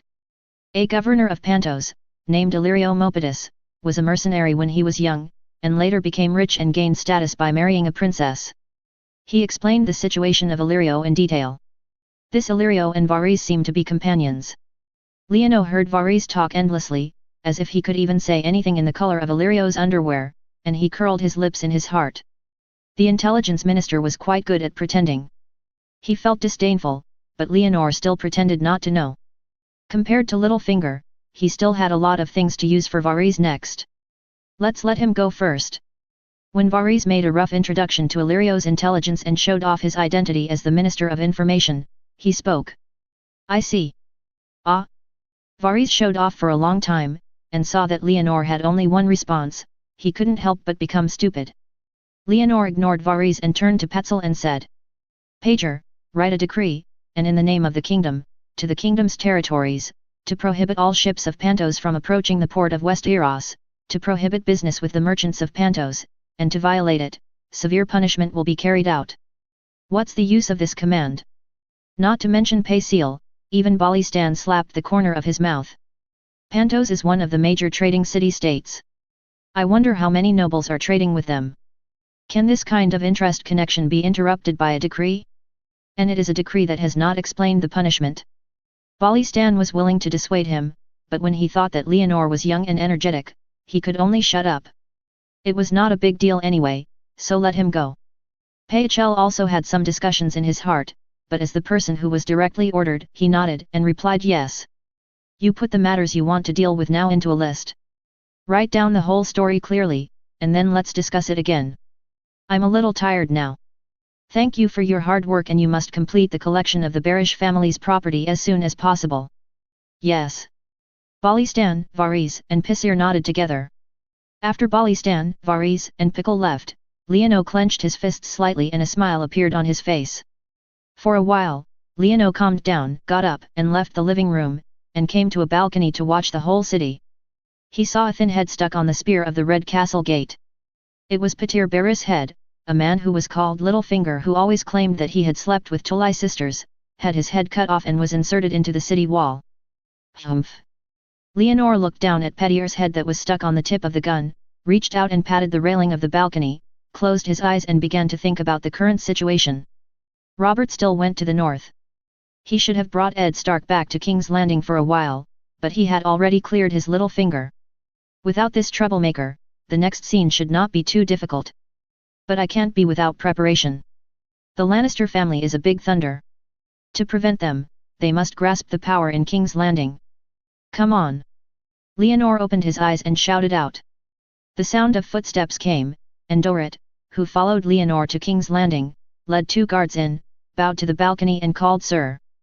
Send someone to find out who is the current leader of the Golden Robe? Let's see what his crime is. Yes. Dorrit turned to a guard and told him to do this, while he stayed there and waited for Leono's next order. The largest military force in Junlin City is the capital garrison, which is commonly known as the Golden Robe. This force must be held in one's own hands.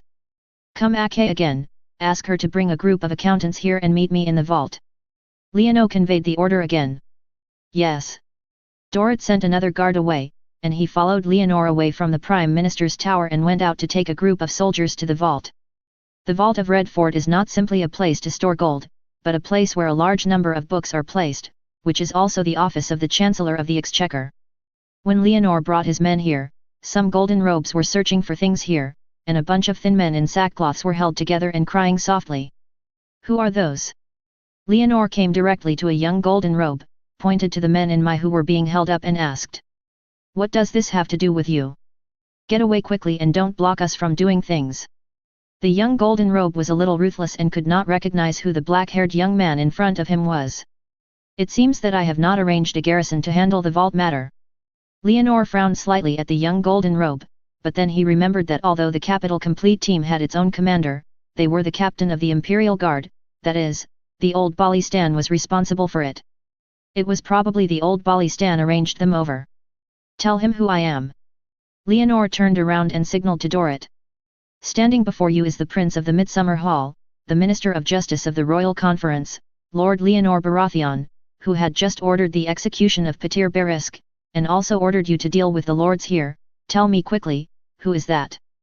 Dorrit became Leonor's substitute, pointing to the pile of men in the middle of the linen in the distance and asking the young golden robe to answer. Prince of the Midsummer Hall and Minister of Justice? The young golden robe was stunned. After coming to his senses, he wanted to introduce himself. Sir, I am Mate Slint, the Capital Guard. I only asked you one question. Leon Ruo stopped the other party's self-introduction in a deep voice. It's Barish's men, some scribes who are good at calculating. Take these guys down and take them to the Prime Minister's tower to arrange. Leonor immediately felt energetic when he heard that he was an accountant, so he turned around and asked Dorrit to take them down, and then began to organize the acceptance of the account book. He asked Balistan, Varys and Shield to search the house, while he set out to receive the accounts of King Landing's vault, intending to clarify the current financial status of King Landing. Chapter 24. I don't know if I don't check this account, and I'll be shocked when I check it. Leono organized his own accountants, plus the scribes under Petyr, to record the state treasury. After some calculations, Leono found that King Landing City is really out of money now. Not only is it out of money, but it also has 8 million golden dragon debts. From the personal needs of King Robert Baratheon, he squandered the wealth of the state's vault, and also used the name of the Iron Throne to the Lannisters, the Tyrells, the Church, the Bravos Iron Vault and the Tyre Loxy Trading Bank borrowed money separately, building up debts of up to 8 million jinlong. Let me see, I see. Robert's personal meal costs 30,000 golden dragon every year. What does he eat? I heard that there is a gold mine in Kian City, and the Lannisters eat it. It's gold, but at least what people pull out is gold. Leonor directly complained with the bill. Calculate the types and quantities of food he eats in a year, and then calculate the total price of food in the meal. Under Leonor's request, many accountants began to re-record the bills and finally calculated the quantity and unit price of the food. 1 egg, 2 silver deer, Petyr is really a good calculation. Leonor almost vomited blood when he saw the price of the vegetable. How bad is that guy Robert? Leonor was very angry, but good news was quickly heard back from Balistan. The national treasury was ripped off by Petyr, but Petyr himself was rich. Balistan led his men to find out the cash worth 9,000 gold dragons and a large number of servants from his house, and then learn through torture. This guy owns more than 30 brothels in King's Landing City alone, which imprison hundreds of women of age, who spread their legs to pick up customers for him every day. By seizing the brothel, Balistan once again collected jewelry and property worth 300,000 gold dragons, and then searched a little further, and the news was sent back one after another. Finally, according to Leonor's request, Balistan personally supervised, Varys' little bird tracked and counted, sent Shill's scribes to record, and when all the property was checked, the value was copied, including King's property. The jewelry wealth of 700,000 golden dragon is worth more than 1.2 million golden dragon, and many salt fields, mills, logging farms, mines, and real estate, and finally 16 fully equipped merchant ships and sailors who run ships. Leonor gave the final solution based on the searched list. Petier himself was convicted of treason for corruption, and was beheaded and displayed in public, confiscated the fiefdom and all private property of the Berry family, and directly charged it into the state treasury. For Petier's fiefdom and private property, the brothel was disbanded on the spot. Each girl paid 3 golden dragon severance payments and allowed him to go. As for other salt farms, mills, logging farms, mining areas, and real estate, they were classified under the National Treasury, but maintain the original management system until Leonor designated personnel accept it. It made things happen, and the National Vault was finally not in a state of running rats. Leonor also breathed a sigh of relief. He was satisfied with his brother Robert, who was waiting for the return of the evil-making brother, to make him want to let him go. Open your eyes and see what your methods are. Before Robert returned from the north, Lanley, who had rushed back from the storm, arrived at King's Landing first. In the early morning, Leonor rode a horse and took several knights to meet Lanley's team at the King's Gate on the southwest side of King's Landing City. He saw a long cavalry team, each of whom was armed with weapons. Under the green-crowned stag, Lanley, wearing glazed green armor and antler helmet, walked in front of the white horse. His handsome face was unwilling to tolerate Leonor, and behind him was a white horse wearing rose-patterned armor. The young man, the two of them were talking and only found Leonor in short clothes when they were close. "My brother." Leonor stood in the open space, spreading his arms to Lanley, and a smile appeared on his face. The last time he met this guy was at Stannis' wedding, and he was only then he is a half-old child. "My brother."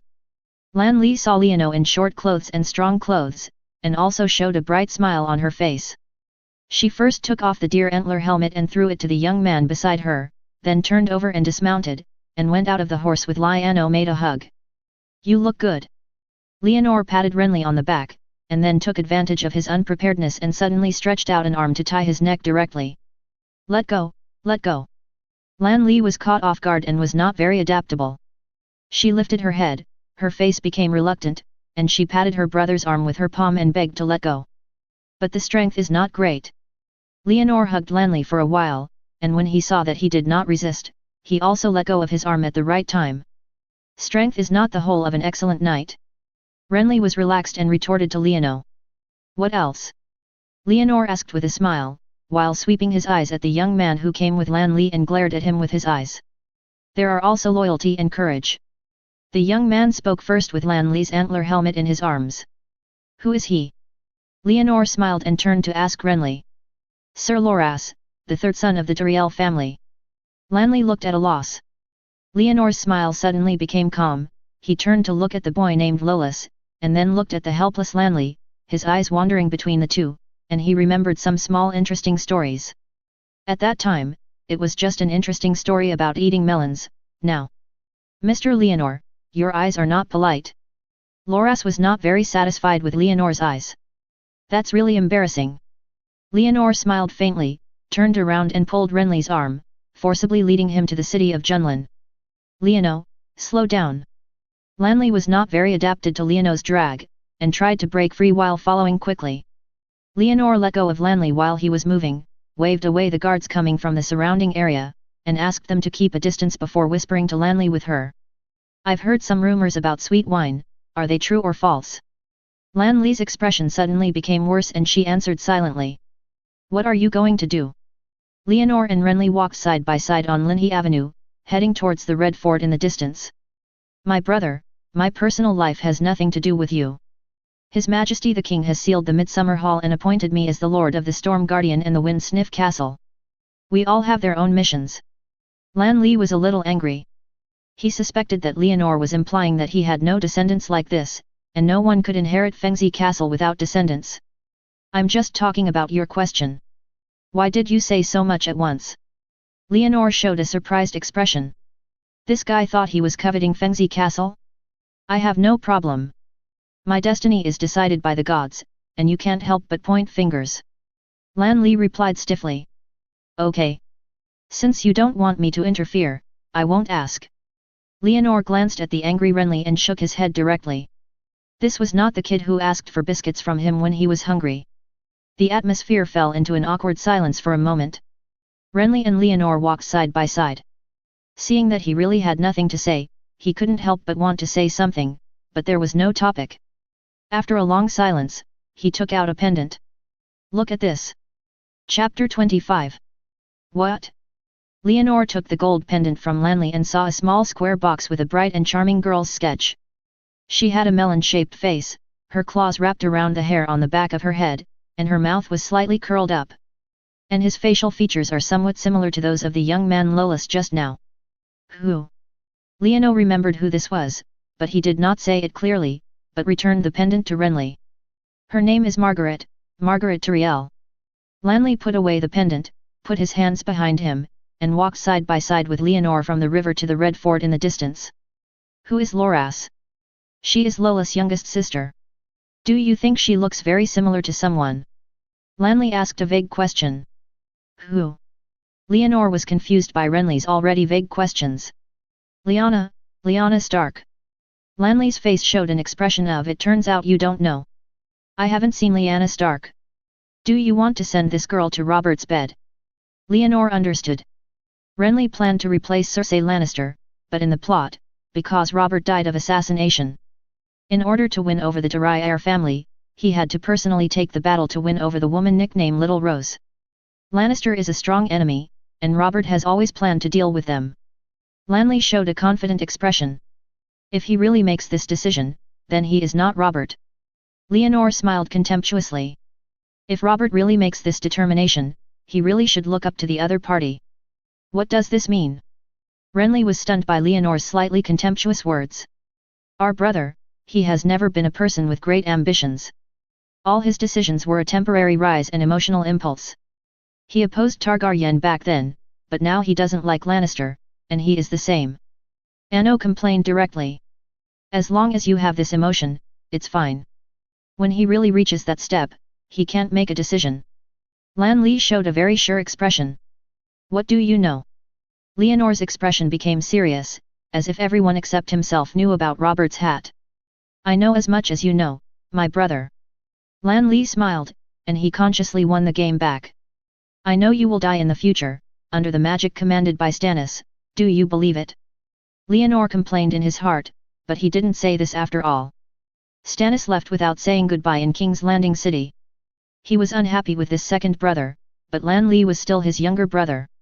What do you think I plan? You are not confident in yourself. Leonor mocked him directly. I'm discussing with you. Lanley's face turned red. Why do you have the idea of being a gunman for the Tyrier family? Is it the spear of Loras? Leonor couldn't help asking. You. Lanley's face turned redder. Or he is a scabbard. Leonor's question became even more bizarre and tricky. Enough. Lanley was furious. Okay. Leonor quickly comforted Lanley. Do whatever you like. I don't object. No objection? What does this mean? Lanley was not very satisfied with Leonor's words. I'm not interested in who is sitting on the Iron Throne. Leonor directly expressed himself, and what he was interested in was sitting on the Iron Throne directly. Ah! Lanley showed a surprised expression. You don't know what Robert has made this country like. I am now the Minister of Justice and I have endless things to do. Leonor showed a headache to Renly. He was really a headache, although the vault was filled with Petier's property, but Robert made it too big. My biggest wish now is Robert stops making trouble for me. Hope. Lanley wanted to laugh when she heard Leonor's wish. She really wanted to laugh. What kind of person is Robert? Is this possible? If you want to laugh, just laugh. If you go to see Bolly Stan later, don't laugh. By the way, has Stannis sent someone to find you? Leonor tried to get some about Stannis from Renly. Even a little bit of news made him feel that that guy was still a relative. He's not in King's Landing City. Lanley's expression became unexpected. Robb went to the north, and when he heard that he had returned to Dragonstone Island, he didn't say hello. Leonor knew that his expectations had failed when he saw Lanley's expression. He thought Stannis knew more many. Has Robert gone to the north? He wrote to me and told me that I thought he would wait for me to go with me. Lanley was shocked by another message from Leonor's mouth and his eyebrows frowned. Isn't he always like this? Leonor relieved Renly. As the king, Robert has always been at his will and will not wait for anyone. But we are his brothers. Renly knew Robert's situation in the north, and was not very satisfied with his trust in Ed Stark than Leonor. When he was in Ed Stark, he grew up with Lord John with Ed Stark, and Ed is also his brother. Leonor asked Renly to relax his mind. Ed Stark is also our savior and can be trusted. But we are obviously his brothers, and we should be closer in blood. Lan Li was still uncomfortable. Haha. Leonor smiled and said nothing. The bloody closeness was worse, which meant that they were more qualified to approach the Iron Throne than Ed Stark. Why did Robert finally overwhelm other nobles and become the Iron Throne guest? In addition to the strong help of the Ellen family and the Stark family, it was not just because of the blood relatives between Baratheon and Targaryen back then. This meager bloodline completed the political and legal continuation outside the military, allowing the Targaryen dynasty to successfully transition to the Baratheon dynasty. It is hard to say that Robert was affected by Jon's death and became very afraid of Stannis, Leonor, and Renly, so he couldn't wait to go to the north to find his sworn brother Ed Stark. While Leonor and Lan Li were talking and laughing, before they arrived at the Red Fort, just as they were leading a large number of cavalrymen to enter the castle, a man in scale ran out from the side of the Red Fort door and faced him. The long line shouted the name Leono. Suddenly he heard someone calling him. Leonor stopped marching with Renly, turned to look and saw a man with short brown hair and about 20 years old shouting from the air, being shouted by Renly and his cavalrymen. They stopped them. Let him come here. Leono felt inexplicably familiar when he saw the brown-haired man's facial features. When he thought about it, he could think of the familiar source. He looked very much like a person and once gave it to Fengzi Castle. Davos, a smuggler who goes to the onion and dried fish, well, his full name now should be called Davos Seaworth. Mr. Leonor, my name is Arad Sheworth. I was ordered by my father Sir Davos to come to you. The man in scales came straight to Leonor, first showing that identity. Are you sure I am Leono? Leono couldn't help but make some jokes when he saw the reckless man. This Arad was indeed Davos' son. His current reckless actions were the same as those invading Fengzi. Davos at the fort banquet was exactly the same. Ah! Arad raised his head and looked at the handsome man with black hair and blue eyes, and was a little stunned. I am Leono. What message did your father send me? Leono smiled silently and decided not to tease this guy anymore. My father. Wait first, do Stannis know your father's message? Leonor suddenly interrupted Arad's message. He still wanted to have some hope for Stannis. Arad showed a confused expression, which made Leonor sigh in his heart. Chapter 26. Leonor let out a breath, temporarily put away his disappointment, and asked the brown-haired Arad. What news did your father ask you to bring me? My father said, please forgive him, he cannot repay your kindness back then. Oh, is there any? Leonor looked slightly. Davos was an honest man. His son brought him with a suggestive word, without mentioning anything about the situation. He seemed to be either concerned about Stan. Nice, either I don't know what it is. In short, this matter has nothing to do with Stannis. Hearing Leonor's words, Alad looked up slightly, glanced at the black-haired and blue-eyed prince, and lowered his head slightly restrainedly. No, no more. It's really gone? Leonor asked. My father asked me to find a way to follow His Highness and learn something. Arad lowered his head. What will you do? Leonor tilted his head. This Arad didn't tell the truth. He was like his father, a person who was not very good at lying. I can do things that a knight can do. Arad was full of confidence. Oh, then are you a knight now? Leonor was interested. What would a knight do? If he followed the real requirements, there would be more people, such as horse riding, archery, gun art, poetry, sword art, and platoon arrangements and so on. Counting the time, Davos has been promoted to knight for more than 10 years. Is his son so outstanding? No. Arad's momentum suddenly leaked and became a little disappointed. Your father hasn't enthroned you. Leonor was a little surprised. Knights can be enthroned. It is understandable that Davos cherishes his reputation and does not enthrone others. If his son is excellent enough, why not enthrone his son himself? No, my father said that his enthronement means nothing to me. Arad was helpless. Your father is right, he doesn't mean anything to your enthronement. Leonor smiled. Davos was an honest man. He sent his son to his side to make a move. I think he was afraid that he would be too. If you think you can use his son in some places, you might as well try to believe him. Leonor thought of Davos's character and paused slightly. Without waiting for Arad to speak, he said to him. Since that's the case, you can be my follower first. Yes, sir. Seeing that Leonor agreed to take him in, Arad quickly lowered his head and prepared to kneel down to thank him, but he did not want to be held by his arms. Don't kneel down. This kind of thanks is not popular here. If you want to thank me, then complete the order I gave you. Leonor grabbed Arad's arms with both hands and stopped him from kneeling. Present. I will definitely do it. Arad quickly stroked his chest with his hand. Okay. Leonor patted Arad on the shoulder and did not continue to say more. Bringing the newly acquired Arad skills, Leonor and Lanley entered Red Fort and met with other members of the Imperial meeting, including Balistan, Varys and Pickle. Lanley is different from Leonor. He often came to Junlin City in recent years. He was familiar with the other members of the Imperial meeting. After a few words, he suddenly said. Where is Lord Barish? Why didn't you see him this time?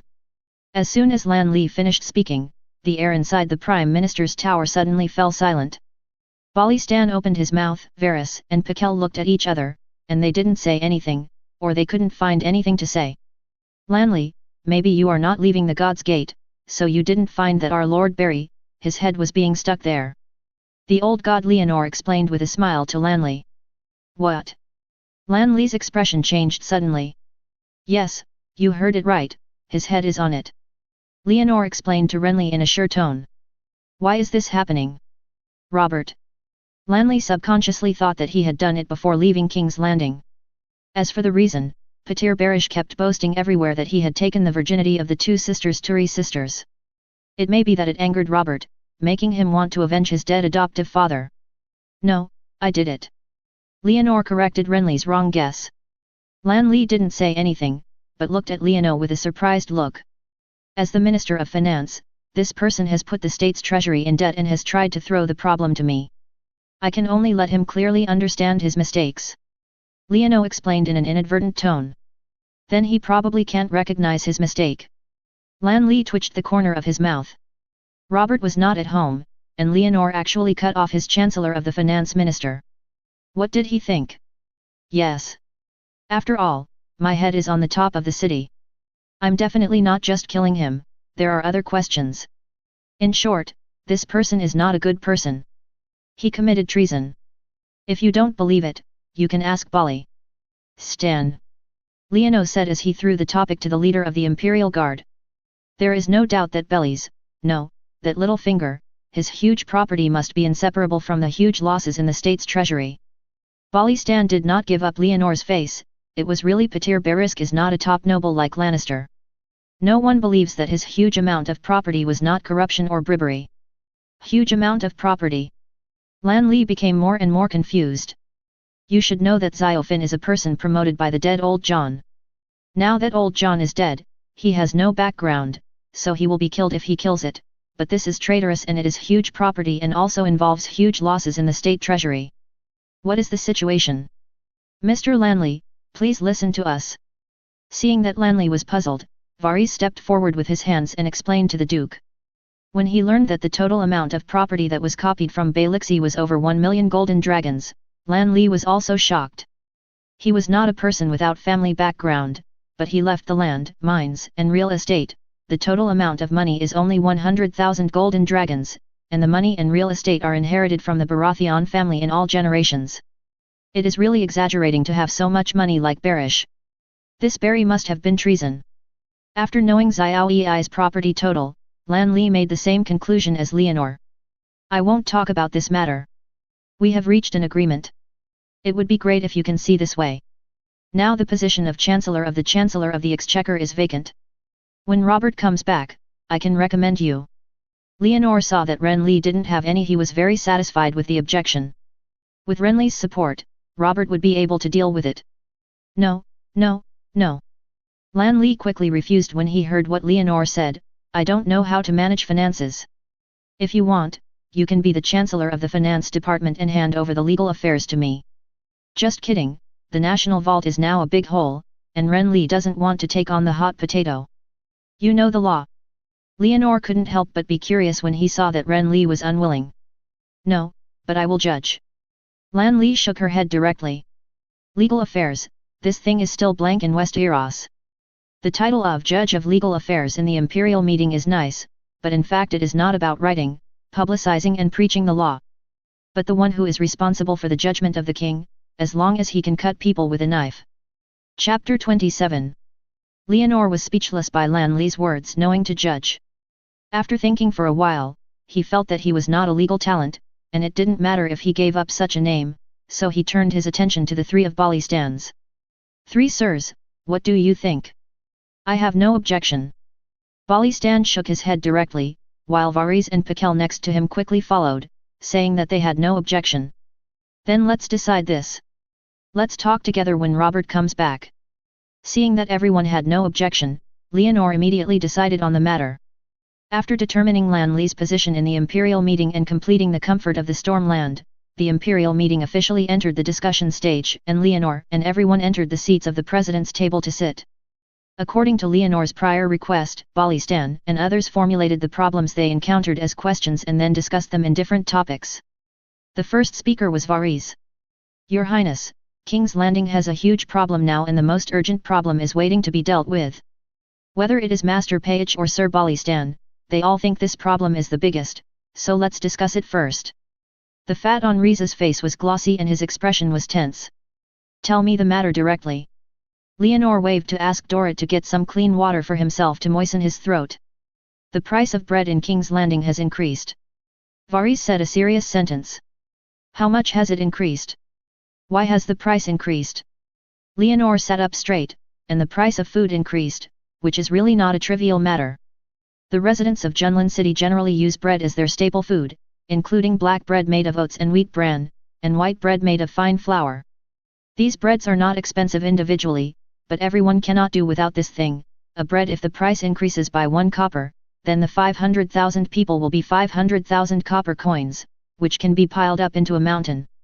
There is a bronze star because most of the mills in King's Landing have been shut down and the supply of flour is insufficient." Varys did his homework. "Why did the mill stop work?" Leonor was a little surprised. The capital garrison sealed the place, and most of the entire King's Mill belonged to Patir. "Mr. Balistan, immediately let your trustworthy men unblock the mill and restore the mill's work." Leonor immediately asked Balistan. "Yes." Without any hesitation, Balistan directly found a loyal guard and asked him to find someone to pass the order. Even if the mill is unsealed, the grain merchants are unwilling to sell their grains now. They plan to raise the price. Varys's oily face became nervous. He was afraid of Leonor. What rough approach to solve this dilemma. A group of profiteers who took advantage of the situation killed them and hung their bodies on tree branches. A fierce thought flashed in his mind, and Leonor immediately suppressed his crazy idea. The reason he killed Xiao Yi was because this guy's biggest backer, John Ellen, was dead. He was confident that he could make up for the power vacuum after the other party disappeared and maintain the situation of the Imperial meeting again. However, the merchants in King's Landing City were different. Especially grain merchants. Food is a necessity for life. The grain merchants in Junlin City all have complex interests behind them. Behind them are the princes of Huan and Hejian. They are all rich and soldiers, not as good as those of Littlefinger. Goods.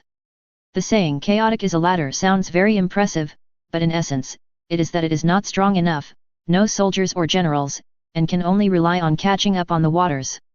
By the same token, Leonor does not have enough strength to kill all the merchants, nor does he have the ability to maintain the social situation that has lost them, so he can no longer think about killing them directly. He must use roundabout methods to make them willing to sell their food. What do they ask? Leonor tried to ask.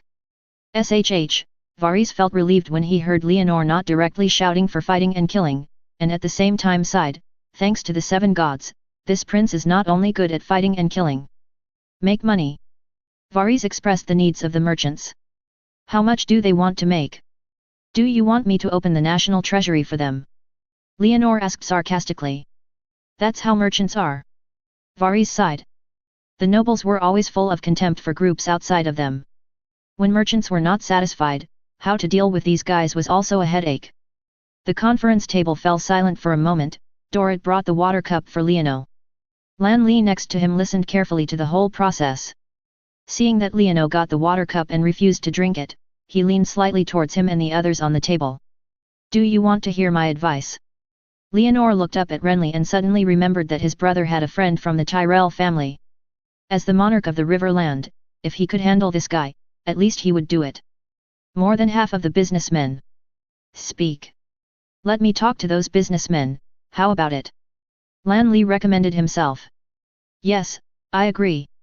Leono immediately gave support, and raised his head, looked at the others in the imperial meeting to ask for their opinions. Agree. Balistan immediately agreed. Agree. Varys nodded. Agree. Peichel also voted for approval. Then I'll leave this matter to you. Leono tossed the water cup to Lan Liao, and then drank it. Please leave it to me with confidence. Lan Li raised her chest and looked confident. Seeing that Lan Li looked confident, Leono couldn't help but be curious. However, the imperial meeting was still in progress, so he couldn't ask questions, so he could only continue to discuss other issues in King's Landing with everyone. The food price storm caused by killing Patir is the most important thing in Junlin City at the moment. Compared with this matter, there are disputes in other aristocratic territories, where the nobles sell slaves, etc. are all small things. After completing the imperial meeting, Leonor wanted to go to Lan Li to ask, but unfortunately the brother left the Red Fort directly, making him lose his life, and he could only take Arad back to his residence in depression. On the way back, Leonor asked Arad about his second brother Stannis's current movements on Dragonstone Island. His Highness Stannis has been fascinated by a god recently. A god? Leonor stumbled slightly. Yes, a god called the King of Light, people also call him the Heart of the Sacred Flame or the God of Shadow and Fire, but here we are more called Red God. Arad popularized Leonor. I know, I have heard of him. He is the god popular in Mill. Leonor nodded and responded. If he remembered correctly, this person was also the only god who had shown miracles in the original work.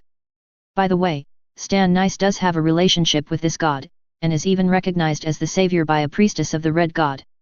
No, not only Mill, he is also respected elsewhere in Essos, but this is not as good as Asha.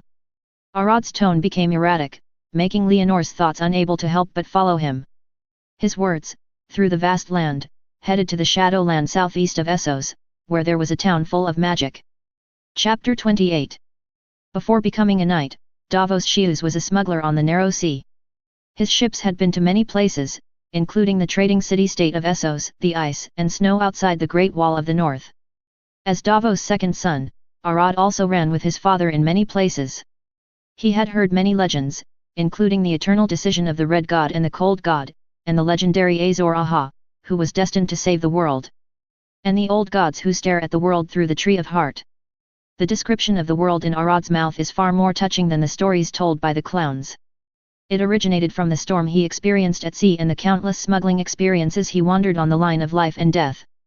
You have a lot of experience, Arad, are you literate? What are you good at? Leonor had some expectations for Arad. Yes, my father asked us to learn reading and writing with Lord Xylan. My swordsmanship is not very good, but I am not afraid to retreat.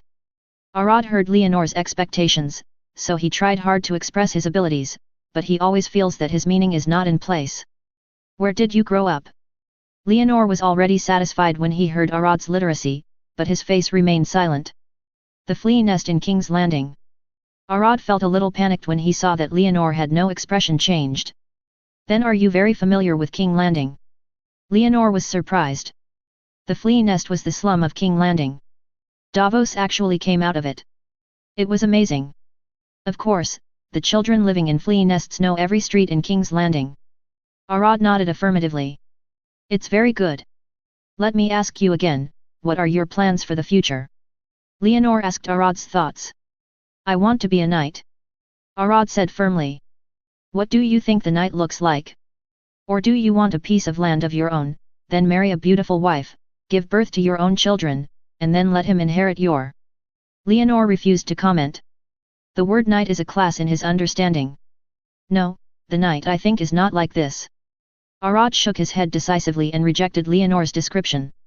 I don't deny that the knight I think should own a piece of its own land, which is a symbol of identity, but I also think that the achievements of the knight are more than that. Then what do you think a knight should have? Leonor raised his head slightly. This is a good seedling, and the world in his heart has not yet been finalized. A knight should have. I don't know either. Arad expressed his confusion about the knight's way. I understand, let's do it. You should act as my follower first and follow Dorit's guards. Leonor made arrangements for Arad. Yes, my lord. Arad didn't know what the black-haired and blue-eyed prince understood, but he obeyed all the arrangements of the boss. Next, let's talk about Xylan. Speaking of which, the last time I saw this child, she was only so older. Leonor finished the interview arrangement for Arad and asked about his niece's situation.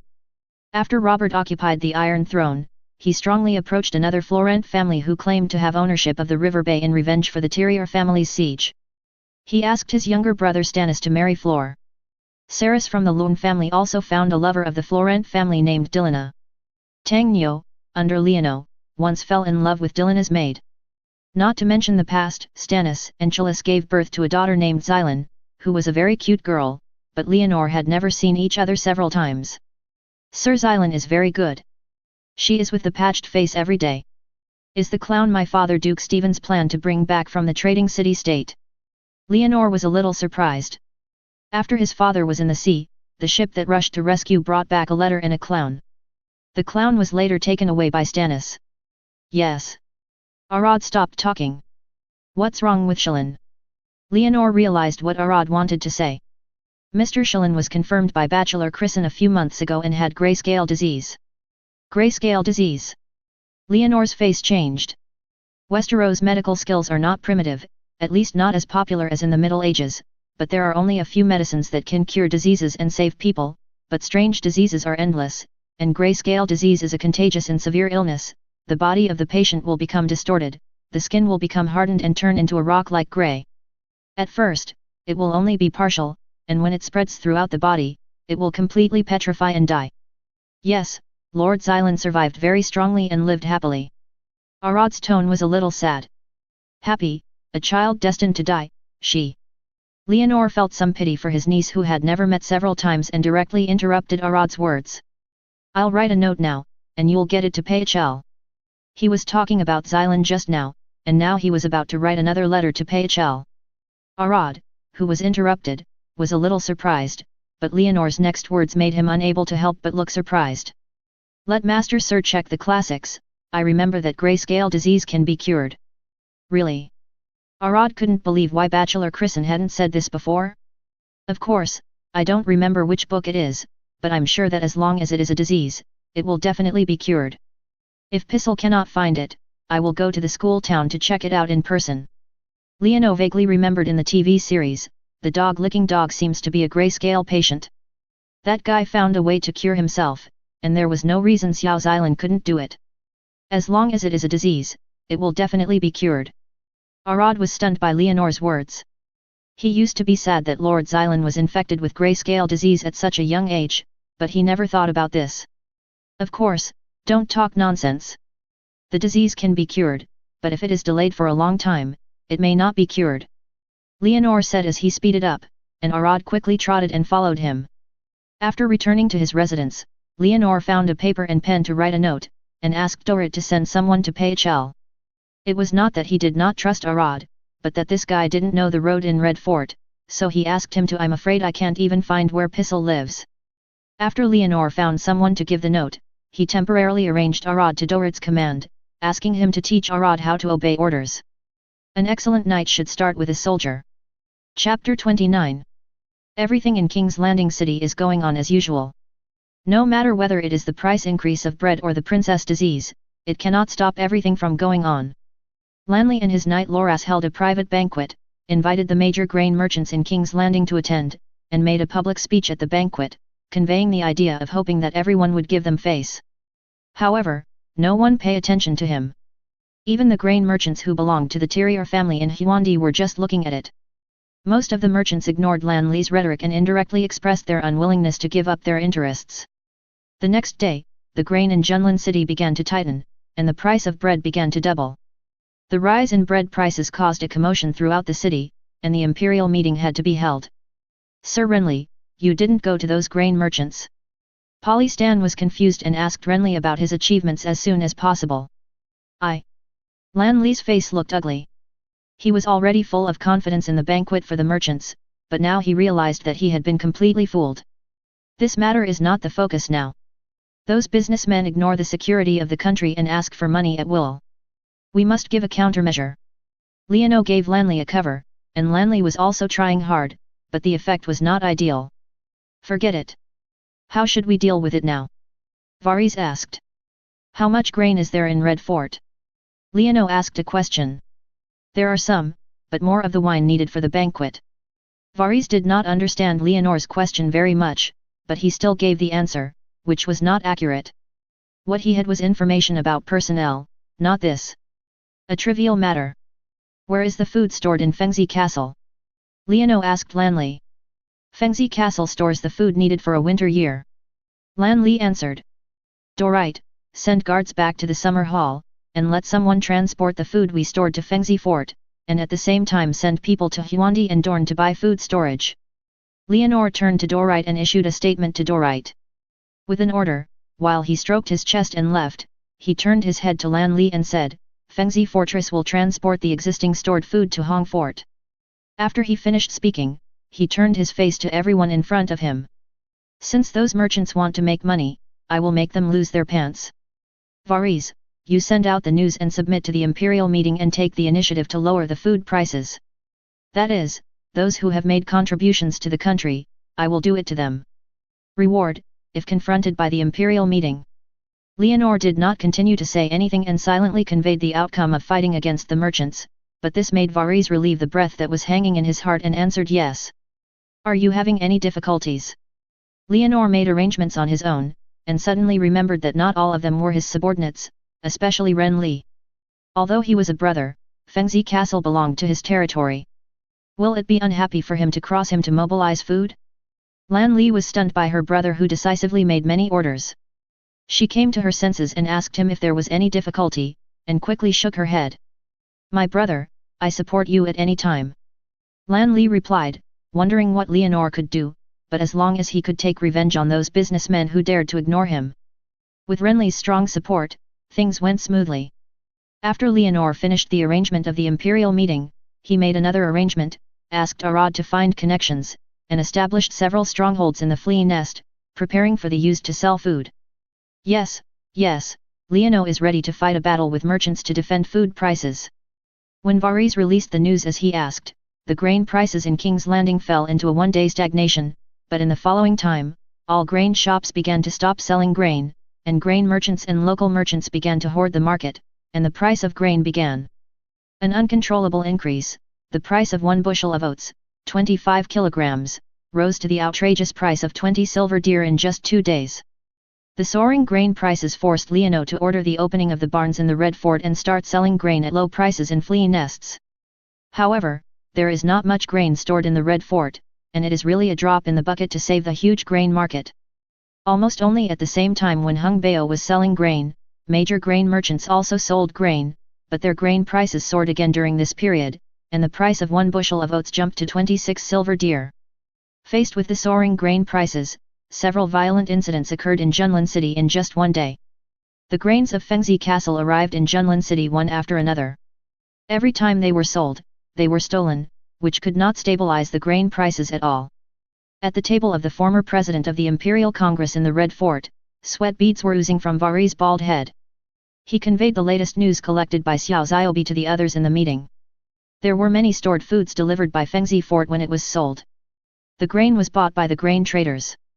While the grain traders were rushing to buy Fengzi forts to store grain, they also transported a large amount of grain from Hejian and Huan lands. They were stocking up a large amount of grain. If they were asked to buy the current price, they would. If Junlin City sells the hoarded food, then everyone in Junlin City will go bankrupt. Sir, we have to talk to those merchants. Varys advised Leonor. Where are you? Leonor turned his eyes to the others. I will never compromise with those businessmen. Lan Li maintained a firm stance and must not sit idly by and watch those businessmen gain power. The Baratheon family must not admit defeat to them. Balistan and Pickle were silent. The 5 of us, now Renly is the same attitude as me, Lord Balistan and Master Pikel remain neutral. Leonor looked at Varese. But sir, if this continues, the entire King's Landing city will go bankrupt. Varese requested that the people in King's Landing city are no longer happy now, and many people have been squeezed out and even have to buy food according to daily needs. No. Leonor comforted Varese, the current situation was probably within his expectations. This. Seeing Leonor's unhappy look, Varese didn't know whether it was the noble's inherent arrogance or whether he was really confident, and he had nothing to say for a moment. Just look. Leonor had a little bit of affection for Varese. This bald eunuch was not just a person who played with power, but at least he had certain considerations about the overall situation. Based on this alone, his situation was in B.A. Liston and Pakir. Leonor had expected the soaring grain prices. If the soaring grain prices will inevitably lead to speculation and refusal. This is his opportunity. He deliberately transported the food of Fengzi Castle at a slow speed. And without any restrictions on selling, letting those grain merchants intercept and purchase, thus regaining some of the funds. When the grain price rose from 1 bushel to a sky-high price of 50 silver deer and major grain merchants hoarded tens of thousands of bushels of grain, he began to increase the grain transportation capacity of Fengzi Bao, and a large amount of grain poured into the market, causing the grain price to fall. The price was reduced to 20 silver deer per bushel, and then 10 silver deer and 5 silver deer. When the major grain merchants found that the grain they had stocked could not be sold, it was too late. At this time, at Leonor's request, Golden Rooster began to find grain merchants one by one according to the clues provided by the little birds. Forced purchase of the food they stockpiled at a low price. In just a few days, all the grain merchants in Junlin City went bankrupt. The grain market in Junlin City returned to stability, and 70,000 bushels of stored grain were stocked in the barn of Red Fort. Leonor won a battle to defend food prices with his insight beyond this era, and Robert, who was heading north, also returned after he had accumulated the granary of King's Landing. Chapter 30. In the early morning, all the main roads in the city of King Landing that went straight to Red Fort from the Gate of the Gods were cleared, and all the people were persuaded to leave, leaving only the empty streets, waiting for the return of the king who was leaving. Outside the Gate of the Gods, Leonor's black hair was neatly combed, wearing a black robe embroidered with silver patterns, holding a heart tree scepter inlaid with rubies, waiting for the king's scepter with Balistan, Payseal, and others. Return. Leonor was a little impatient, so before Robert's convoy returned, he asked Dorrit to bring some chairs, prepare clear water to wait on the roadside, and invite Balistan and Payseal to sit together. Have you heard of it? Lan Li walked away for a while drinking water, then came to Leonor and asked him. What? Leonor didn't know what news Renly received. Joffrey, I heard that Robert wants to marry Sansa of Duke Stark. Lan Li spoke in a voice that only Leonor could hear. The incest evil seed, if he was asked to marry Stark, if he could marry him the daughter of the K family, the position of the North may be shaken. Isn't this normal? Sit down. Leonor patted Renly with his hand, telling him not to be surprised that Joffrey's life experience has not been made public yet, and this attitude is not suitable for showing in front of outsiders. I want me to tell you that Sansa is a famous little beauty. Lan Li's eyes turned and sat next to Leonor and started talking. Oh. Leonor responded calmly. But our Joffrey, the future crown prince, is not very good. I heard that on his way back this time, he had a conflict with Arya, the youngest daughter of the Duke of Stark, and was taken down by the other party. Lan Li revealed a shortcoming in a teasing tone. Just kids are just fighting. Leonor remained calm. He remembered this incident. Part of the reason why Joffrey insisted on executing Ed Stark alone was because of this incident. Who would have thought that a child's dispute would cause the execution of the Duke of the North to be killed? It can only be said that things in the world are impermanent. I mean, as our brother's child, Joffrey's performance is really bad.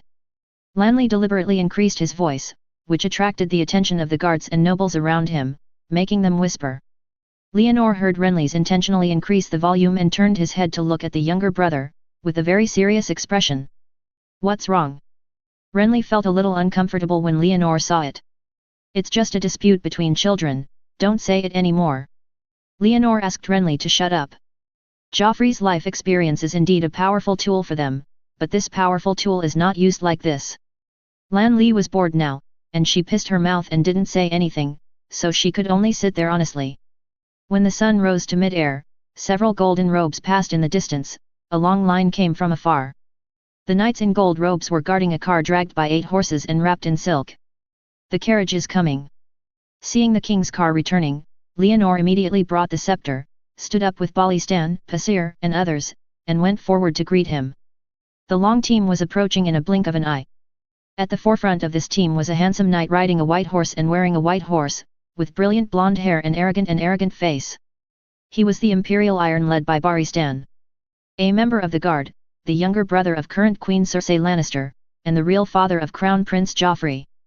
Behind James Lannister, next to the huge carriage, a tall black horse with a long-faced man with a big wolf-skinned body was sitting on the verge of a man with thick cheeks and grey eyes, carrying a great sword that is so big that it requires both hands to hold.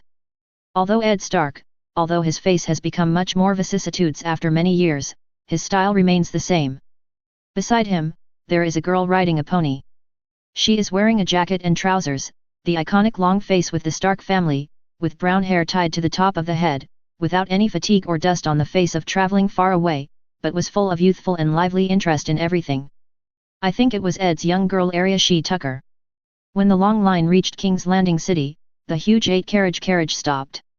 The curtain of the carriage could not wait to be opened. First, a belly came out of it like a beer barrel, with a dense beard hanging around her waist.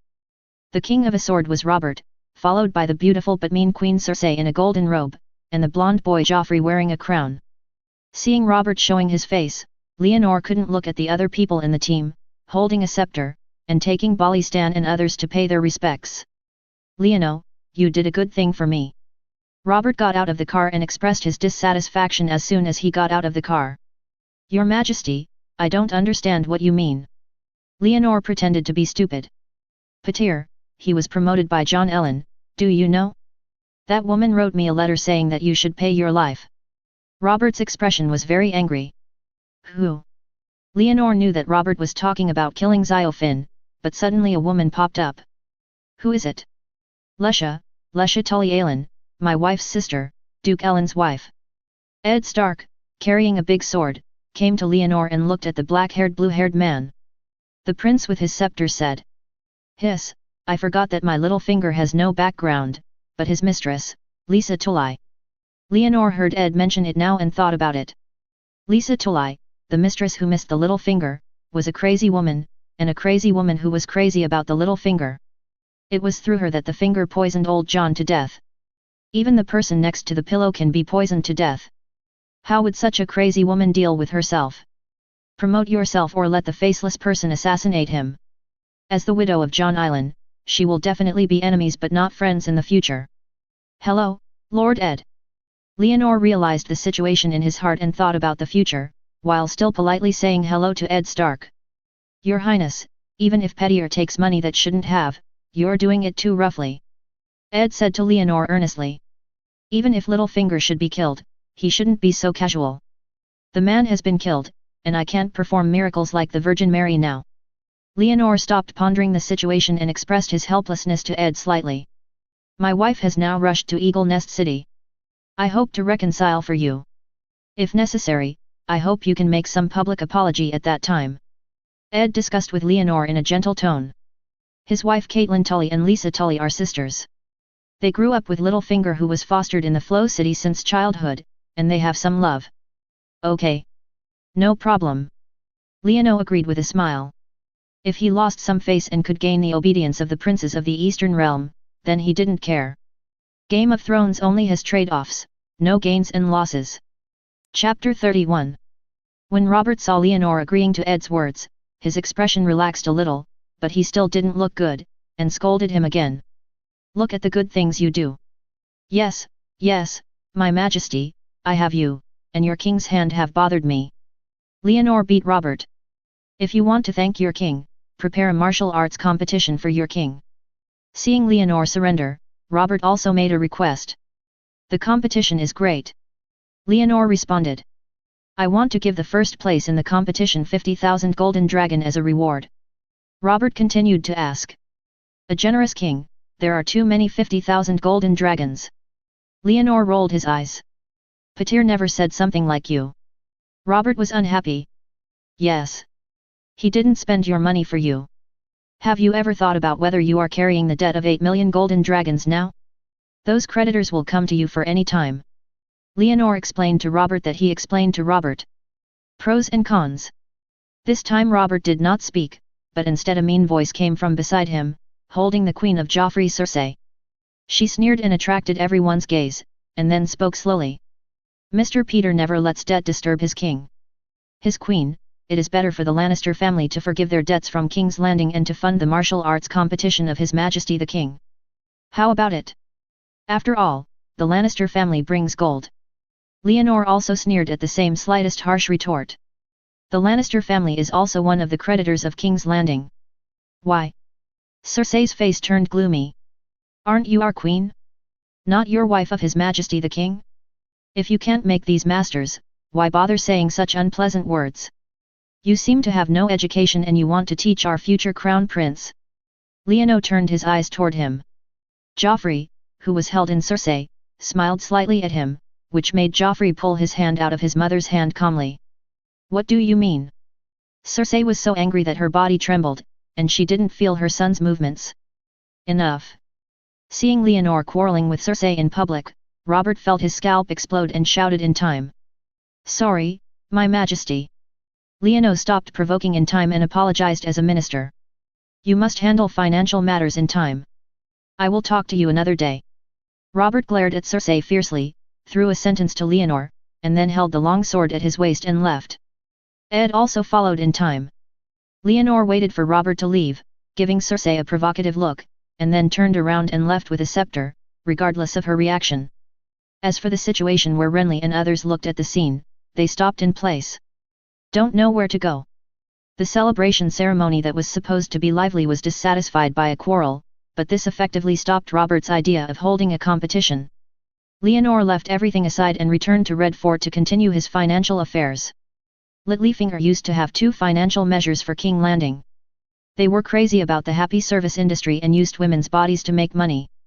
The other was to borrow money for Robert and to borrow money from the families of Lannister, Iron Gold Couplet and Tyriel. While borrowing money frantically to maintain his expenses, he also earned a lot of money and occupied a large number of production materials such as salt farms, mines, mills, etc. Now that the finances have been transferred, he naturally cannot do it like Xiao Yi. He has made a plan for the country's taxation and is ready to replan the financial resources. The main source of wealth in Junlin City is taxation, which is also the head tax and commercial tax for residents in Junlin City, and the other is the tax collected from the princes of the seven kingdoms of Westeros in a high position. Leonor decided to recollect taxes beyond these two taxes, and his targets were salt and iron. The Targaryen dynasty had only commercial taxes on the salt and iron industries, and did not have special control measures, which made many people not aware of the profits of salt and iron, and also gave him a lot of room for operation. When he was young, Leonor had already seen the profits of iron, and even reviewed the theory of salt and iron in his memory in the Han dynasty. He wanted to take advantage of these two benefits very early, but unfortunately he had no suitable iron ore and salt ore as capital. It is easy to imitate the gameplay without capital, so he does not do anything randomly. This time, Leonor collected a lot of salt farms from Petier's property, and it occupied most of the salt sources around Junlin City, which can be regarded as the largest salt capital. The salt tax that Leonor intends to collect starts here. He first sent people to major salt farms and spent a lot of money to restore the production of those salt farms. Then he asked Lanley to issue a law to prohibit the sale of private salt and salt fish, and let the national salt farms. The salt becomes the only legal salt. With the iron fist of the specialist, tens of thousands of pounds of salt were sold out in just half a month. The net profit of the manpower and transportation costs was enough to be tens of thousands of golden dragons. At this sales speed, the national treasury can earn a salt tax of 20,000 golden dragons every month, and 240,000 golden dragons in a year, which is 2 to 3 times higher than the taxes paid by the past 7 kingdoms. With such profits, Leonor also let go of the competition that Robert had been longing for, and after he pushed the first price to 20,000 golden dragons, and extorted several iron ores from the kings, he agreed to let Robert a martial arts competition to welcome the Prime Minister was held. Just as Piskel used ravens to participate in the competition, Leonor began to use his own iron ore to plan the iron tax. Compared with the salt tax classified into the state's vault, Leonor intends to directly classify the iron tax as himself, because it concerns the development of forging technology and the quality of military armor, and cannot be allowed to handle it by others. In order to facilitate one's own business, it is not appropriate to be a single-minded franchise. Therefore, he plans to go hand in hand with private business to control iron prices and collect taxes, and use private business to promote technological development. That's right, that's it. Leonor wrote the last word with a quill pen, nodded with satisfaction, and turned his head, and saw Dorrit standing beside him, looking at him. What's wrong? Leono asked his guard captain, as he seemed to have something to say. Sir, the registration for the martial arts competition will be over until tomorrow. Dorrit said. So what's wrong? Leono lacks interest in fighting and killing. For the army, courage is not the most important thing. What the army needs is cooperation, military expenditure, and technology. We have a lot of brothers who want to participate. Dorrit was careful. Yes. Sign up for the competition in your personal name. Those who can get the first place will be rewarded with 50 households, those who are the second place will be rewarded with 50 households, those who are the second place will be rewarded with 50 households, those who are the third place will be rewarded with 50 households. Leono smiled. He agreed and gave a reward. He ruled centralized power, so he did not NFF. However, in order to win over his subordinates, he adopted a system of food seal and distributed fiefs to his subordinates.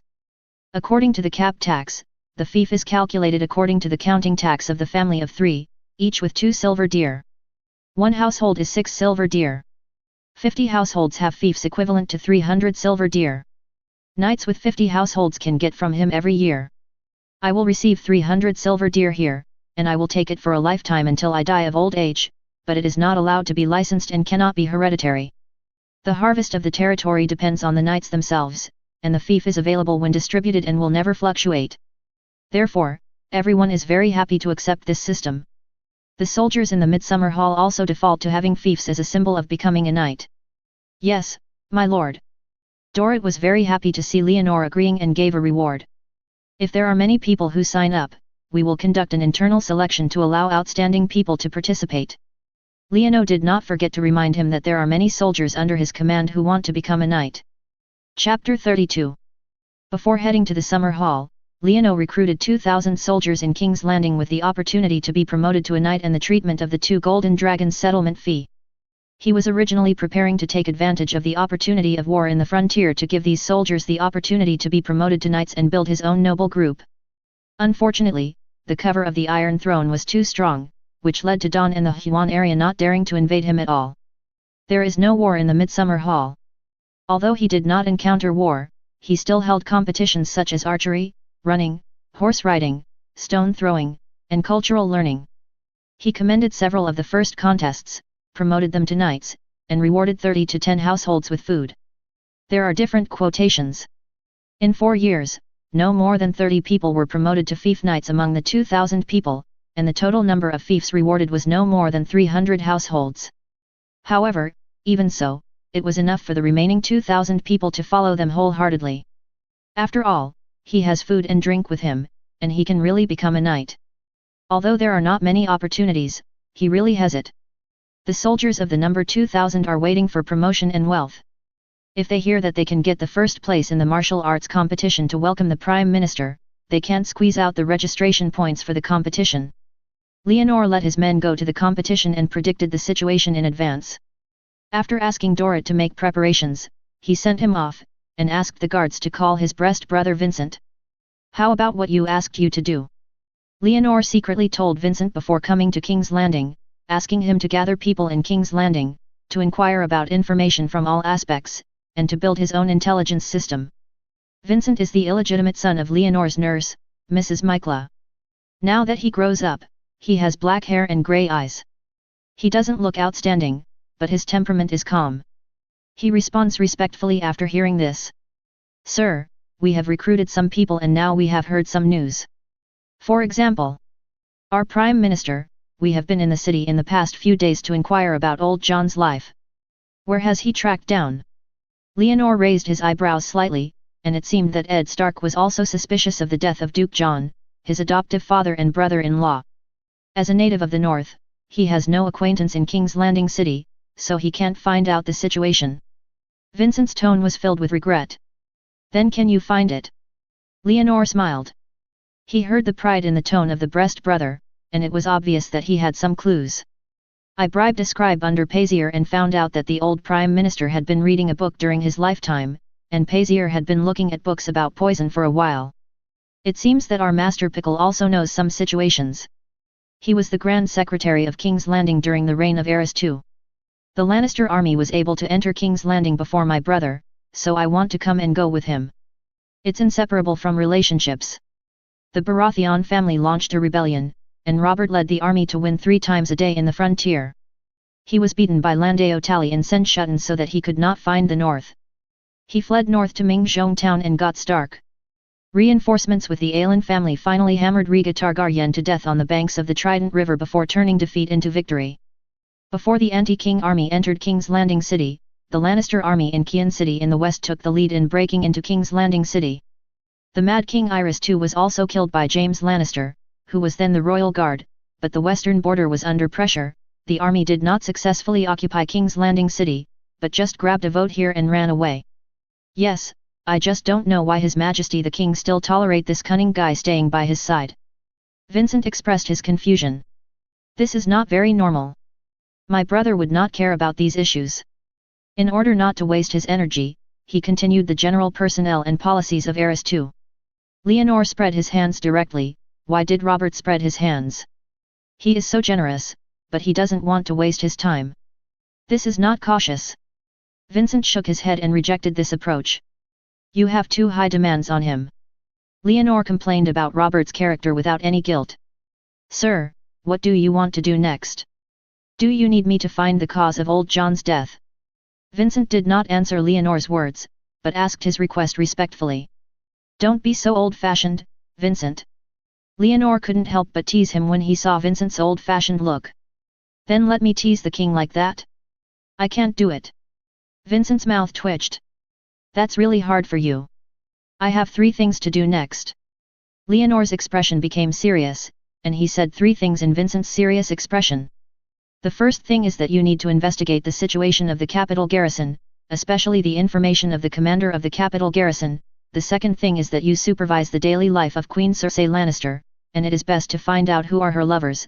3 things, find opportunities, control Cersei's mistresses, and get evidence of her having sex with her lover. Yes, I've already recorded it. Vincent said after hearing 3 things, he focused his attention. Then you leave first. Remember, be careful and don't take any risks. Yes, my sir. After a few words, Vincent left, and Leonor sat alone in the hall, preparing to handle financial affairs documents. A guard came to report that Renly was here. What's wrong with this? Leonor packed the documents and clapped his hands to the living room. Lan Li walked towards him alone in a gorgeous robe, with a gloomy feeling on his face. What's wrong? Leonor looked at his younger brother, feeling something was wrong. Brother! Lan Li shouted, walking steadily towards the black-haired and blue-eyed man. Lan Li never called herself like this. Leonor looked at the Lan Li coming, his expression changed slightly, and his instinct retreated backward. Seeing his actions like this, the expression of Lan Li coming from the opposite side also changed, and his body rushed forward. And at the same time, there is an extra dagger in his hand. Come on! Come on! Leonor subconsciously screamed in his throat when he turned around and ran towards the inner room, and at the same time he had thoughts to sense his scepter. In the room, the red scepter placed on the table was pulled by Leonor's invisible thoughts and automatically floated up and flew out of the house.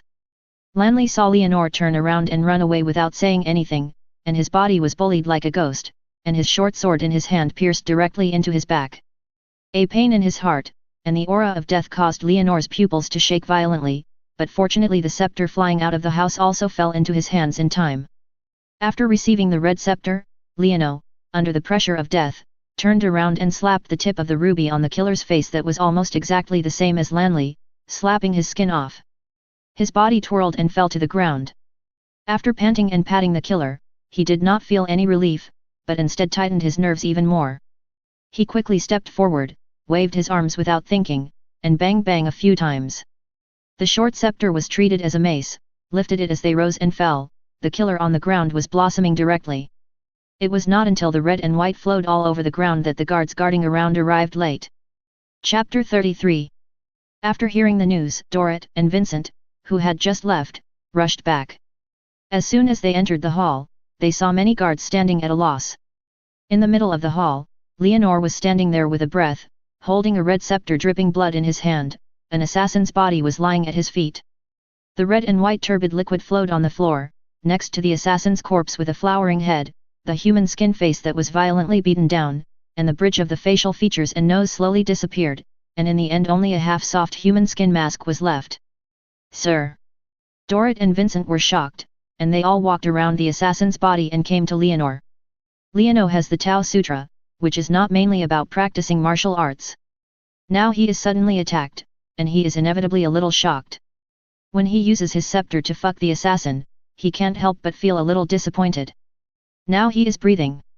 He came to breathe evenly, ignoring Dorrit and Vincent, but walked to the assassin and picked up the soft human skin mask. The facial features on the soft human skin mask have all disappeared, just like the faceless male face of Chihiro, with an extremely soft touch. Leonor pinched the mask, then pulled the assassin with the end of the scepter, looked at his face, and saw that the face had been broken by himself with the scepter, but from the remaining forehead, chin, completely different from Renly's face. Faceless. Leonor picked up the mask in his hand and made a judgment in his heart. This is the Faceless, an assassin organization from Bravos, a trading city-state of the continental Usos. The assassin organization is said to have been established during the ancient Valyrian kingdom, and believes in a god called the God of Thousand Faces to assassinate people in a way that they accept commissions. It seems that Lisa Tully has made her choice. Leonor didn't need to spend any effort to think about who the person who bribed the faceless man assassinated him. Now the only person who has made enemies with him and has the ability to do so is the mad woman left. "Sir!" Vincent couldn't help calling again when he saw Leonor holding a scepter and holding a mask in silence. "I understand. This assassin comes in disguised as my brother. It has nothing to do with you. From now on, we will improve the guards around me, and arrange all my diet and special guards to be responsible for all my food. The activity route will be arranged in advance every day, and then for me. Report." Leonor asked Vincent to improve his protection. "Yes." Vincent nodded with Dorrit. "In addition, find me another sword." Leonor touched his clothes. There was a black gold vest he made himself in his clothes, and it was because of this thing that he could bear it. The faceless person was safe and sound in one blow, but he could not guarantee that the faceless person could still use this thing to block the next assassination. He must improve his melee ability. He originally wanted to find a swordsman to improve his melee ability. He had swung his sword with Bali stand before, but the military formation sword technique used by the knight was not suitable for him. He paused slightly, remembering the sword skills that Arya practiced in the TV series, which was very suitable for him. "I remember there was a sword technique in Essos called Dance of Water. Find me an expert in this field." Leonor changed his words and asked. "Yes. Didn't Lan Li come to me?" Leonor asked again, causing the two close servants to look at each other, not knowing how to answer. Just as Dorrit and Vincent were silent, a guard came in from outside, glanced at the scene in surprise, and it took him a long time to come to his senses to report. "Your Highness, Duke Lanley is here. Put off these and take Renly to the garden in the courtyard, and I'll find him." Leonor waved his hand and threw the scepter in his hand to Arad in the crowd. "Wipe it clean." As Arad bowed, Leonor walked out the door with great strides, his face recovered from the wind and calmness, and he no longer saw the panic and madness of being assassinated just now. Leonor came all the way to the garden of Red Castle and saw Lan Li here. He was wearing a green embroidered gold robe, which was very coquettish. When he saw him, he took the initiative to greet him. "Leonor, do you know what our Prime Minister is doing these days?" Lan Li took the initiative to meet Leonor and called him his name. "What are you doing?" Leonor saw Lan Li's name and felt the strange aura on his body, and he felt a little relieved. This is true. He is chasing the cause of John Elling's death. Have you found it? Leonor made a surprised expression, as if he had never known about it. No, but I decided to help him. Lan Li showed a bad smile on her face. Then do you have any relevant clues? Leonor blinked. No, but clues can be created. I know that old John had a servant named Zhuangfu during his lifetime. This man did not follow Lisa Tully back to the valley and was promoted to a knight after old John's death. Lan Li smiled and said his thoughts. Who gave him promotion? Leonor raised his eyebrows slightly. Renly wanted to use Ed Stark as a gun envoy. Our brother, he should have enthroned the knight because of the old John. We can give some guidance to Duke Ed to pay attention to the new knight, and then let him pay attention to this Sir Scholar's unusual. I have a better way, do you want to listen? Leonor raised his eyebrows slightly. I'm listening. Find a chance to let that cultivator die, it's best to let his death be related to Lannister. Leonor couldn't help but smile. Cultivator has no problem, but this way of dying it can make people feel that he has a problem, and it can make Stark suspect Lannister, one deepen the contradiction between the two. Leonor, you are more sinister than me. Lan Li complained, but a smile appeared on her face. No, this is called fun. Our Duke Ed is too boring in King's Landing. Let his life be richer. This is also effective for our goals. Lan Li's expression became serious. Okay, don't say some words directly, it's boring to say them. Leonor glanced around and saw that there were still other people in the garden of Red Castle, and those words were not suitable for saying them here. Now, Leonor and Renly have reached a basic agreement, which is to overthrow the Lannister family by Cookie's cuckold Robert. Lanley's goal is to help the Tyrell family, replacing Cersei Lannister with Margaery Tyrell to gain greater power, and even before the new crown prince appeared, he was not meaningless to the Iron Throne. Leonor knew Renly's idea very well and didn't care much about it. His goal is not conflicting with this brother at present, so he can still cooperate. As for the future, let's talk about it later. Chapter 34. Preparations for the Prime Minister's battle for Dahan are underway. Leonor was assassinated, which improved his guard's strength and strengthened the guard's specifications. Even the food were specially designed to be tested to avoid being treated. People poisoned. Assassination is different from war. War has rules to follow, while assassination does not have any at all, and only depends on the killer's personal will. Leonor is a life-loving person. After watching the Game of Thrones TV series, his biggest impression was that in addition to playing Game of Thrones, he had to be as decisive as Cersei, and he had to be as obedient as Jon Snow. Ed Stark, who regards honor as his life, was cut by Joffrey, and Jon Snow was a night watchman on the Great Wall. When Robert Stark, who was invincible in all battles, died in the bloody wedding, Jon Snow was a night watchman on the Great Wall. When Emperor Xiao, who loves people as much as his son, died at the Purple Wedding, Jon Snow was still working as a night watchman on the Great Wall. Finally, when the dragon mom Daenerys Targaryen returned and almost unified the entire Westeros, he was stabbed to death by the resurrected Jon Snow. What does all this mean? The winner of the game is not the one who performs the most eye-catching, but the one who lives to the end. In order to improve his survivability, Leonor specially invited a water dance master to help him prepare to improve his closeness. However, the new swordsman did not arrive, but a message came first. He was sent to Mrs. Caitlin from Eagle Nest City in the East Valley has arrived in King's Landing City. Because Leonor forcibly killed Petyr Berisk, his mistress Lisa Tully went crazy, and Ed Stark, the Duke of Winterfell, as the king's hand, will intend to make a statement for the two families and, so he sent his wife, Lesha Tully's sister Caitlin Tully to Eagle Nest City as a lobbyist.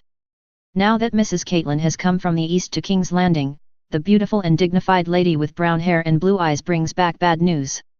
My sister, she claims that she refuses to accept any compromise in any situation except to let you pay your life.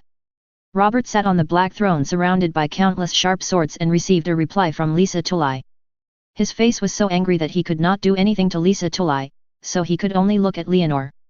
Once again incompetent and furious. Look at what you did. Leonor raised his eyebrows slightly and said nothing in the face of the king's angry accusations. In this case, it is unnecessary to say anything. Your Majesty, we should think of some countermeasures to solve this problem. Paeclid stepped forward slightly and used suggestions. Can I hand over my brother's life?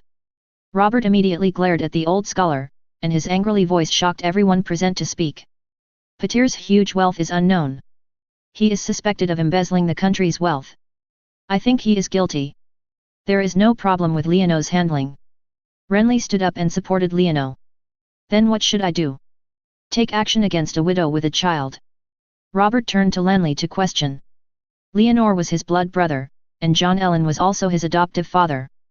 Being able to take the throne is entirely the other party's efforts to support him. Are you going to bully his widow now? My brother, Madame Lessa should have been the wife of Duke Ellen, Why did she go crazy for Barish now? This is an infidelity to the old duke. We should issue the orders of the king to the East Valley to demand the nobles see the situation clearly and hand her over. Lan Li talked directly, and he had a way to deal with this matter long ago. Lisa Tolai went crazy, but the nobles in the East were not crazy, and they dared not challenge the Iron Throne. No, you can't do this, it's unfair to Lisa. Caitlin, as Lisa's sister, felt very angry when she saw her sister being targeted like this, but this emotion was quickly soothed. Lan Li had already thought about the draft and spoke when Caitlin had angered. Don't worry, Mrs. Caitlin, we won't make things difficult for your sister. She can save her life, but she must be imprisoned. This imprisonment address can be Winterfell, but only if you can take care of her. Hearing Renly's words, Caitlin settled down and looked back at her tall husband Ed Stark. Seeing him nodding to him gently, she softened her momentum and nodded silently, as if she agreed to Renly's words. Do as my brother said, release the crow and tell all the nobles in the East that if they want to be safe and sound, they will hand over the crazy woman intact. Ned, find someone to look for her. If she goes crazy again, I swear, we must let the army traverse the eastern border. Robert said the following words to Ed Stark, and then he ignored the Tits brothers leaning over and was ready to leave directly. Wait, Robert, there is one more thing. Ed looked at the king who was about to leave and quickly called him. Little Robert, what should I do with John's son? The little Robert mentioned by Ed refers to the son of John Ellen and Lessa Tully, the future heir of the East Valley, a child who is less than 10 years old, because of the relationship between John and Robert. Okay, so he named the child in the name of the king. If the mother who lost her guardian was the one who would definitely not be able to govern the East. Send him to Dragonstone Island first and hand it over to Stannis. This is John's plan during his lifetime. Robert had to stop and patiently give a plan. He planned to follow the tradition of the nobles to give the bride. The adult little Robert finds an adoptive father, just as he and Ed were sent to Eagle Nest City to be raised by John Ellen when they were young. Your Majesty, Duke Lannister once said that he wanted to adopt Robert as his adopted son. Payseal reminded Robert 1. My brother, I think I am qualified to raise Robert. Lan Li also made a request. He did not want his second brother Stannis to be able to get the support of the East so easily, and he could not allow his enemy Lannister to get involved in the East territory. According to the nobles' legal system, Robert Ellen will definitely be the guardian of the East and the lord of the Eagle Nest City in the future. As long as he becomes his adoptive father, it means he will control the East, and so let alone Renly. Even Caitlin also pushed her husband. Ed originally thought that it was not a sign of separation from the orphan and widowed mother. After being pushed by his wife, he simply stood up. His Majesty. You. Robert himself wanted to leave, but only when he saw that everyone had solved the trouble of Lesha Tully, he began to compete for custody of Robert Ellen again, and he couldn't help but feel like a big fight. Isn't there anyone who wants to truly bring the East Realm into their own hands? He always only knows how to play the bloodline, and it is a waste of Westeros in their hands. Leonor looked at the guys who began to fight for custody, and was too disdainful to participate in the argument between them. He just stood aside silently, thinking about how to kill Lisa Tully and Robert Little. He does not oppose Lan Li's solution, but he does not have any better way to end the dispute openly. He does not agree with Lan Li's solution, because he does not have the strength to oppose. As for Lisa Tully and her evil seed, he never let the other party survive. The difference is just how to kill it. Chapter 35. Robert Eland's custody is related to the camp in the East Valley. Apart from Leonor, several nobles were unwilling to give up, and King Robert, who was originally planning to adopt Stannis, fell into hesitation. Under the scramble of all parties, Robert also discovered the importance of little Aelin. In silence, he gave up his plan to let Stannis adopt the little boy. Then when everyone quarreled for a long time, he looked up and said, "Pick that kid to me." Originally, everyone was arguing that they were more suitable for adopting little Aelin than others. Suddenly, when they heard Robert's words, everyone was silent. That child is brought to me and I will adopt it. In this way, you don't have to fight.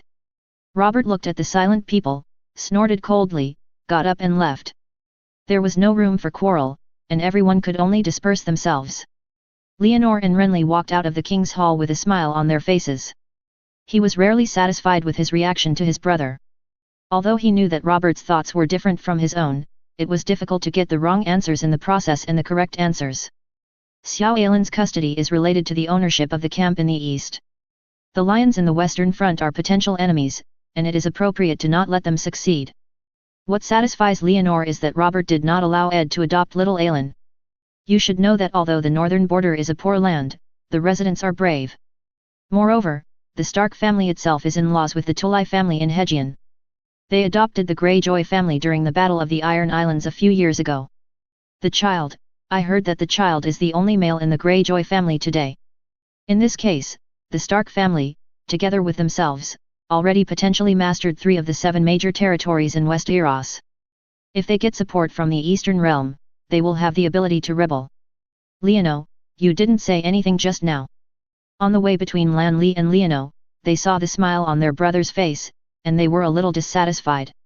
What can I say? I don't want that little kid. Leonore rolled his eyes.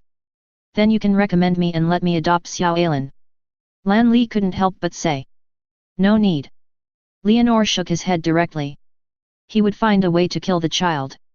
If the child died in Renly's hands, Renly's reputation would be really bad. Are you worried that the child will hate you? The child cannot remember things. As long as he coaxes him, the Eastern Realm will become our firm ally in the future. Lan Li saw some of Leonore's thoughts. I couldn't help but shake my head. Alls who rely on coaxing will eventually be coaxed away. Leono disdained that he wanted to kill the child, just for his own safety. As for power struggles, he did not rely on the existing system to rule Westeros' plan. Your thoughts are too dark. Lanley felt that Leonore had become unfamiliar. Is it necessary for children? My brother, you don't understand me. Leonore couldn't help but sigh in his heart when he saw Renly's disregard. Lan Li felt that Leonore was too dark, while Leonore felt that Lan Li had seen less. If he had heard stories such as the orphan of Zhao, sleeping on firewood and tasting gall, he would probably not dare to say this. Both sides had their own ideas, and left without speculation without saying a lot. Leonore returned to his residence in Red Fort and happened to meet the master of water dancer whom Dorrit invited him back. The invited water dancer master was wearing a light head, a hooked nose, wearing a dark purple top, and looked short and thin, but he stood there with a unique posture. When he saw Li embroidered with silver and black robe. Anno, a ceremony that is not at all stage fright. Hello, Your Highness, my name is Chilio Frel. Can you introduce your resume to me? Leonore smiled and bowed. I am the chief swordsman in front of His Majesty Bravos. Then why are you here? Leonore was a little surprised. Bravos and Pantos were both trading city-states of Essos, where Neptune was the elected lifelong ruler, and Pantos was with Pantos. The prince is the same, but unlike Prince Pantos who are often found for reasons to sacrifice and behead him, Bravos's Aquaman still has a certain ability to protect himself. As his chief swordsman, why did he appear here? Can I not answer this question? Chilio smiled and refused to answer the question. It's my problem that offends me. Master Frel, don't you mind if I call you that, do you? Leonore waited until Chilio nodded gently before continuing. I want to learn your water dance sword art, when can you start the course? I can start anytime, but can I make a request? Chilio raised his right hand and signaled that there was a request. Speaking. I hope to bring a student to study with His Highness, because I promised his father to become her dance teacher. Chilio felt embarrassed on his face. Who is she? Leonore thought of someone. Miss Arya Stark, daughter of Duke Ed Stark. It's really her. Seeing that Leonore was Arya Stark, who was nicknamed Arya by many netizens, he couldn't help but smile. He didn't expect that he would become a fellow disciple with the other party. I have no problem. Leonore agreed to Chilio's request. Judging from his performance in the plot, Arya is not an annoying little girl, and it is good to be a fellow student with her. Your name of tolerance will fly across the narrow sea. Chilio praised. As long as I'm not laughed at, I'll say I'll learn swordsmanship with a little girl. Leonore smiled and said humorously. No, my swordsmanship will give you the ability to shut up. Chilio smiled confidently instead. How many armies can you defeat with your swordsmanship? Leonore couldn't help but tease her, causing the bald swordsman to purse her lips, not knowing how to answer. The sword dance of water is very mysterious. In fact, to put it bluntly, it is a sword technique developed based on the slender sword. It is famous for making the sword's body light and able to dance on the water surface. This kind of swordsmanship is indeed first class, but it is not a battle formation technique. Often, water dancers may not be able to break through the protection of an iron armor for 10 years, let alone fight against thousands of troops. This is the difference between one-person enemy and 10,000 people enemy, but one-person enemy also has the use of one-person enemy. After all, within 10 steps, the enemy will be full of enemies, and the enemy will be angry, and the blood will flow, even if there are thousands of troops and horses. What's the use? Leonor is flirting with him, but he is still concerned when he is studying with Chilio. He agrees with Chilio's requirement to teach Arya Stark together, and at the same time adjusts his work and work schedule and picks out every day 2 hours to practice the sword dance of water. Chapter 36. In the afternoon, the sun shines through the courtyard, and the roses in the flower beds are in full bloom. While the flowers and leaves were swaying, Leonor was wearing a simple outfit, standing on the floor in a golden rooster's independent posture, feeling the changes in the center of gravity of the body, and changing the muscles of the soles of the feet, and moving the muscles of the feet according to the method taught by Chilio. In the shade of the courtyard on the other side, Chilio was fighting a girl with a grey-eyed hair and grey eyes with a wooden sword. The little girl is about 12 years old, with her grey eyes and agile expression on her face. She holds a wooden sword in both hands and slashes at Chilio in a less formal and fierce posture. He skillfully flashes by and then takes it. The wooden sword stopped his wrist and chest with his fingers, or simply blocked the sword and directly seized the opponent's weapon. Teacher, teacher, I want to learn to dance. After Arya was disarmed, she started calling out, completely different from her previous arrogant look. Dance is a solemn thing. Chilio successfully impressed the young girl of the Duke of Northland, and was very satisfied, and began to officially enter the teaching stage. Is it like him? Arya couldn't wait to imitate Leonor and pose as a golden rooster stands alone, but as soon as she stood firm, her body couldn't help but shake left and right, and could no longer maintain balance. No. Chilio looked and rolled his eyes. Then where do I need to start? Arya had to give up. Silent as a shadow, light as a feather, as fast as a snake, as steady as water, as soft as silk, as fast as rabbit, as slippery as eel, as strong as bear, as unmoving as stone. Chilio slowly recited a passage. Ah! Arya only regretted that she had fewer ears, and that sentence was too long for her. Chilio was not impatient at all, and repeated the formula again to Arya and asked. Remember these sentences, then figure out what the words mean, and finally do. I'll be a dance expert, right? Arya almost jumped up excitedly. Yes, that's right. Chilio did not veto. Okay. Arya sat aside with great enthusiasm and began to keep muttering the words that Chilio taught. Leonor maintained the golden rooster's independent position, feeling the center of gravity of his body, mobilizing the muscle groups under his feet to balance his body, while watching the entire process of Chilio's teaching to Arya. As Bravo's chief swordsman, this Chilio is good at teaching. Not only is he extraordinary in his sword skills, but he can teach according to his aptitude even when he teaches swords.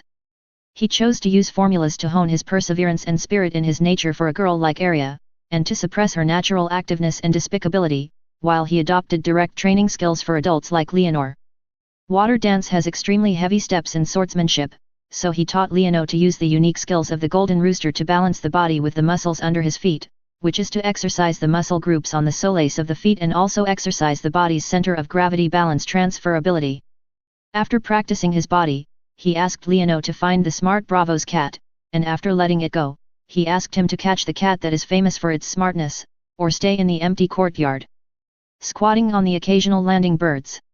Leonor's soul has already cultivated the fire of expelling objects and is slowly entering the stage of manifestation. His physical strength is not as strong as those knights who have experienced a long battle formation, but his eyes, mind, and physical strength are far beyond that, and now he has passed. After this exercise, the strength soared rapidly. It was easy to catch the clever Bravo's cat, squatted on the ground and easily attracted the birds to fall to their side, and caught them unexpectedly. After exercising his body so that he could move like a rabbit, Chilio began to use a lead-filled wooden sword and taught Leonor how to use the sword technique of water dance. When the physical sensitivity is achieved, the remaining sword skills are nothing more than a combination of concepts and practice. Leonor is still making rapid progress and can fight against Chilio in just a few days. On this day, Leonor and Chilio practiced swordsmanship in the courtyard, which made Arya next to him look excited, but she was full of disappointment because she was too young and had an unstable mind. Chilio didn't let her practice at all. Only let her practice independence and catching cats, and she has no way to catch the Black Bravo's cat named Belarian. Leonor and Chilio used a wooden sword filled with lead to bang for a while. When it was time to take a hand towel from the guards to wipe the sweat, they saw Arya look angry. I couldn't help but greet the Arya with a smile. Alia. Humph. Arya turned her head away, not wanting to pay attention to this black-haired and blue-eyed guy. He was obviously in class together, and teacher Cilio was too partial. Haha. Leonor didn't care when he saw the little girl get angry, so he turned his head and said to Cilio. Mr. Frel, thank you for your teaching during this period. Your Highness, do you want to end your swordsmanship? Cilio heard what Leonor said. I will continue your teaching. Leonor shook his head directly and waved his hand. A guard immediately brought a ring-handed sword with rolled leather. I noticed that you haven't carried your own sword. This is my gift to you, I hope you can accept it. Leonor signaled to Cilio to take over the sword. Arya next to her saw the sword sent by the guards and couldn't help but touch her waist. Her small belt also had a sling-handed sword shaped like a needle and was wrapped in a leather-shaped short sword with Leonor. The ring-handed sword given to Cilio is similar in shape. The sword is called Sewing Needle, which is a gift given to her by Arya's illegitimate son, Jon Snow, but Cilio does not allow her to use this short sword now. Not to mention Arya touching her sewing needle, missing her illegitimate brother who went to the Great Wall of the North to become a night watchman, Cilio took Leonor's gift and first looked at the sword, the length was his own. With the right arm, I stretched my palm into the ring handle and pulled out the slender blade. The sword blade with ice cracks was pulled out. As Cilio made a stabbing action, Yin Liang's sword body immediately arched and then collapsed again, causing the sword tip to sniff. This sword should only be comparable to Valyrian steel sword. Cilio waved his arm, picked up the tip of the sword, and sighed as he looked at the sword body that looked like ice cracks. This sword was never felt in terms of strength and toughness, which reminded him of the legendary Valyrian steel sword. This sword is not as good as the Valyrian steel sword. Leonor shook his head and refused. This sword was an ice-cracked steel sword. He used thousands of kilograms of iron. Ice-cracked steel is made of cast iron clamped with cooked iron, and then quenched and annealed with pine charcoal powder and secret medicine. After repeated tempering, it is a top steel of the mortal grade, which can still exist with the magical Valyrian steel. In terms of gap, Valyrian steel is approximately comparable to Xiangang blood rebar. Your Highness, do you have the Valyrian steel sword? Is it the light sword or the dark sister?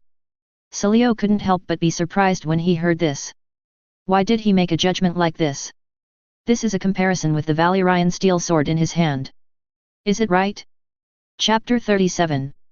The Light Soul and Dark Sisters proposed by Cilio are both famous swords made of Valyrian steel. Light Soul belongs to the Lannister family, and the Dark Sisters belongs to the Targaryen family. The unified characteristics of the matter are the whereabouts of unknown origin. Losing from the last master is also the object of the yearning for countless knights and good swordsmen. If I had Light Shah, Lord Tywin's army might have entered King's Landing City directly. Leonor and Cilio teased. Lord Lannister is not such a person. He really hopes to find Guangxiao. He also thought about finding a substitute for Guangxiao, and even contacted many declining nobles for this, but I have never heard of him in this matter. He used his power to oppress others. Cilio defended Tywin Lannister. With Lord Tywin's character, I'm afraid I'm embarrassed to take out the sword I took through that kind of means. Leonor was just a joke, but when he saw that Cilio was taken seriously, he could only explain with a smile. Tywin is a well-known person. He knows the consequences of doing that kind of thing. Even if he buys a sword, he will lose face of the entire Lannister family. The old lion will never do this. Leonor himself was just a joke and was not willing to get involved in it, so he continued. If the sword is not used, it will be the same as scrap iron and will be corroded by rust. Valil steel won't, that kind of steel won't rust. The swordsman from Bravos had a different kind of seriousness towards the sword. Seeing this, Leonor walked around the topic again and pointed at the stinging sword in his hand. Master Cilio, you can now give this sword a name, and it belongs to you now. Just call it Flashing. Cilio raised the stinging sword in his hand, gave him a name, and accepted the sword. After naming the sword, Cilio regrouped the sword into the leather bag and put the sword directly to his waist, as if the sword should be there. Your Highness, are you missing a sword guard? Chilio, who was wearing a stinging sword on his waist, shook Leonor's chest and made a request. Are you not going to go back to Bravos? Leonor was a little surprised. He gave the sword to Chilio on a whim, but he didn't expect the other party to propose to surrender. His Majesty Antalion, whom I serve, is about to be ordered. He fired me not long ago and asked me to come to the Kingdom of Knights to find a new employer for myself. Chilio told his experience truthfully. Leono thought slightly. Although Chilio was just a swordsman, he had excellent knowledge and enlightened thoughts. Perhaps he was a good man, but he could not just accept him casually. Then what do you want to get from me? Leono asked. The king chooses his ministers, and the ministers chooses his kings. If there is a conflict between the goals of both parties, it is not suitable. I request to have a place by your side. I will do my best to protect your safety. As for the reward, you have given it to me. Chilio slapped the flashing sword on his waist.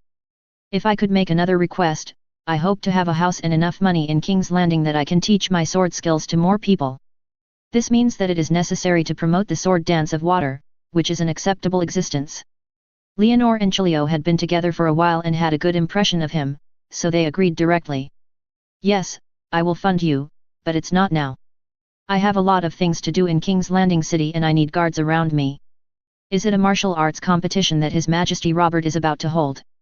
Chilio was confident. What do you think about this? Leonor looked a little sideways.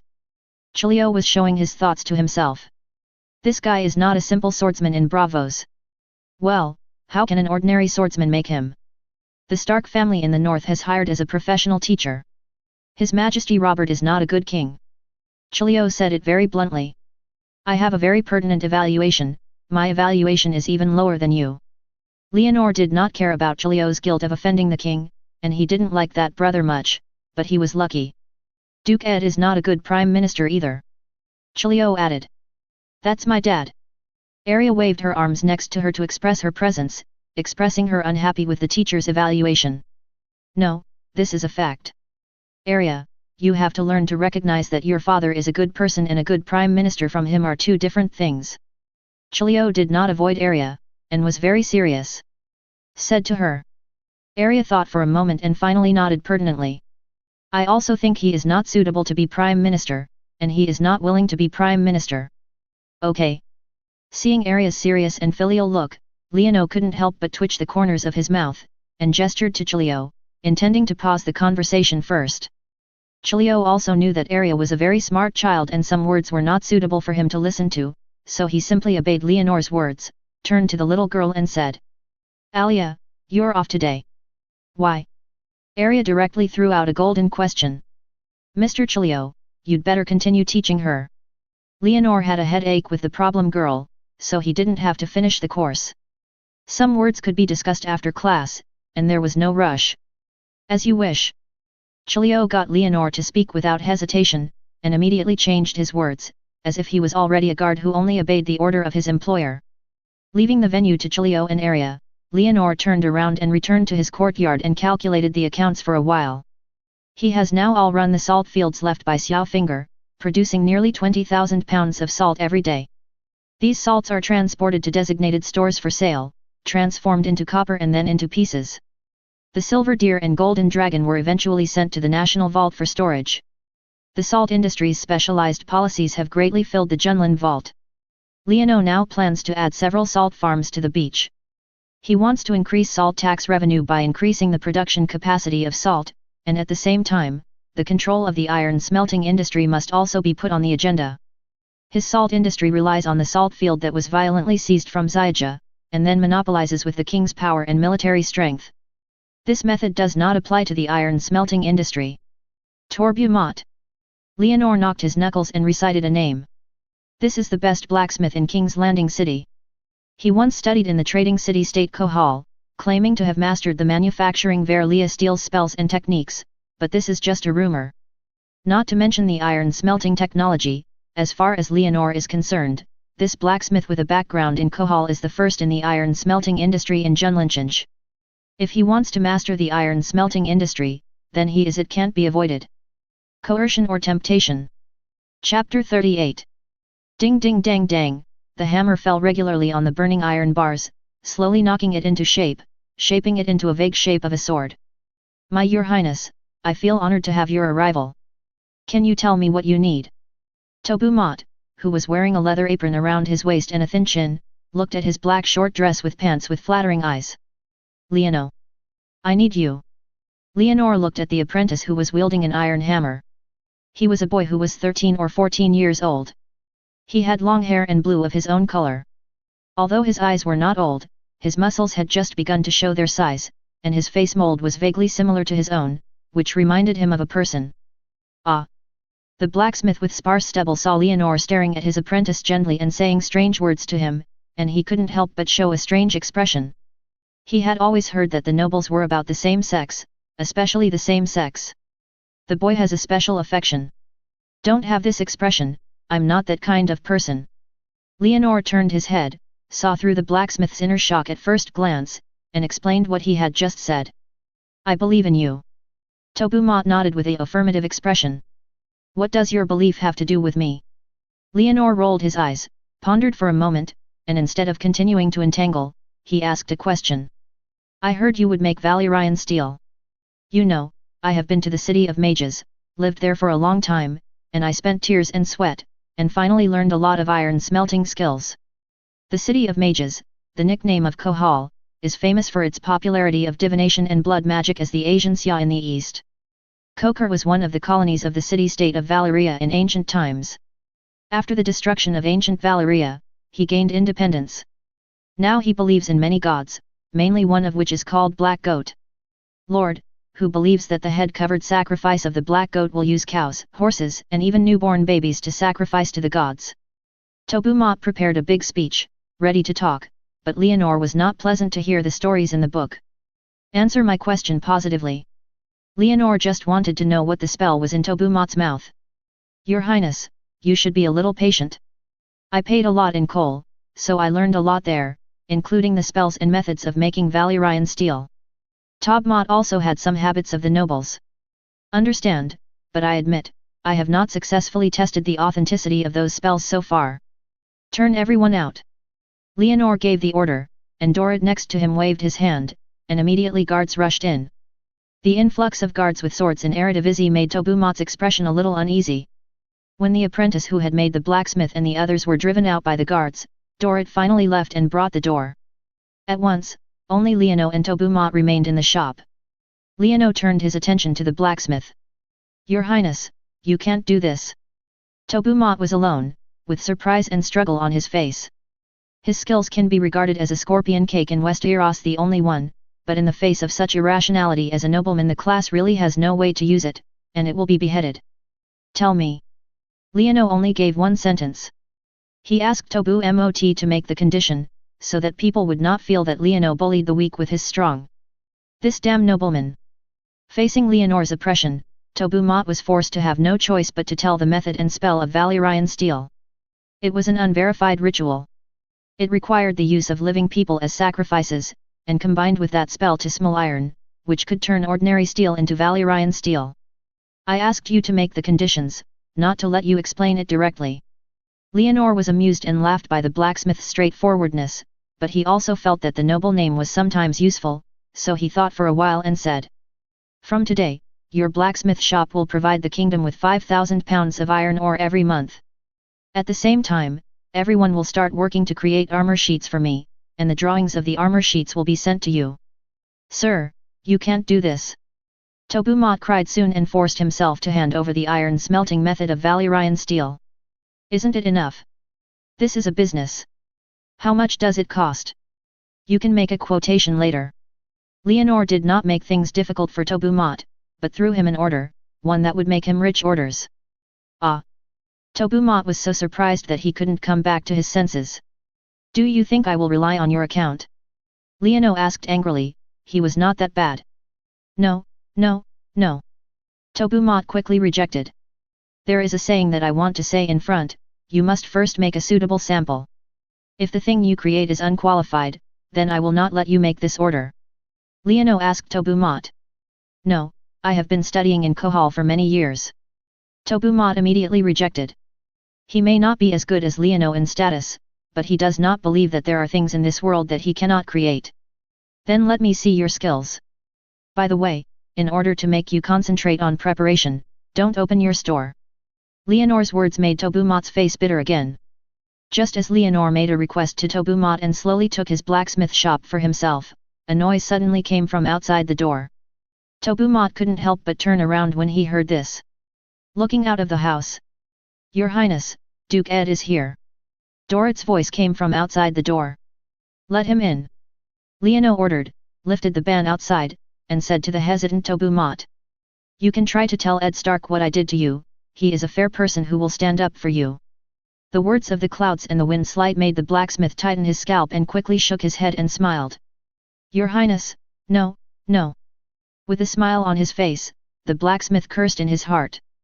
The king eats the table and the prime minister shits. These nobles are all the same.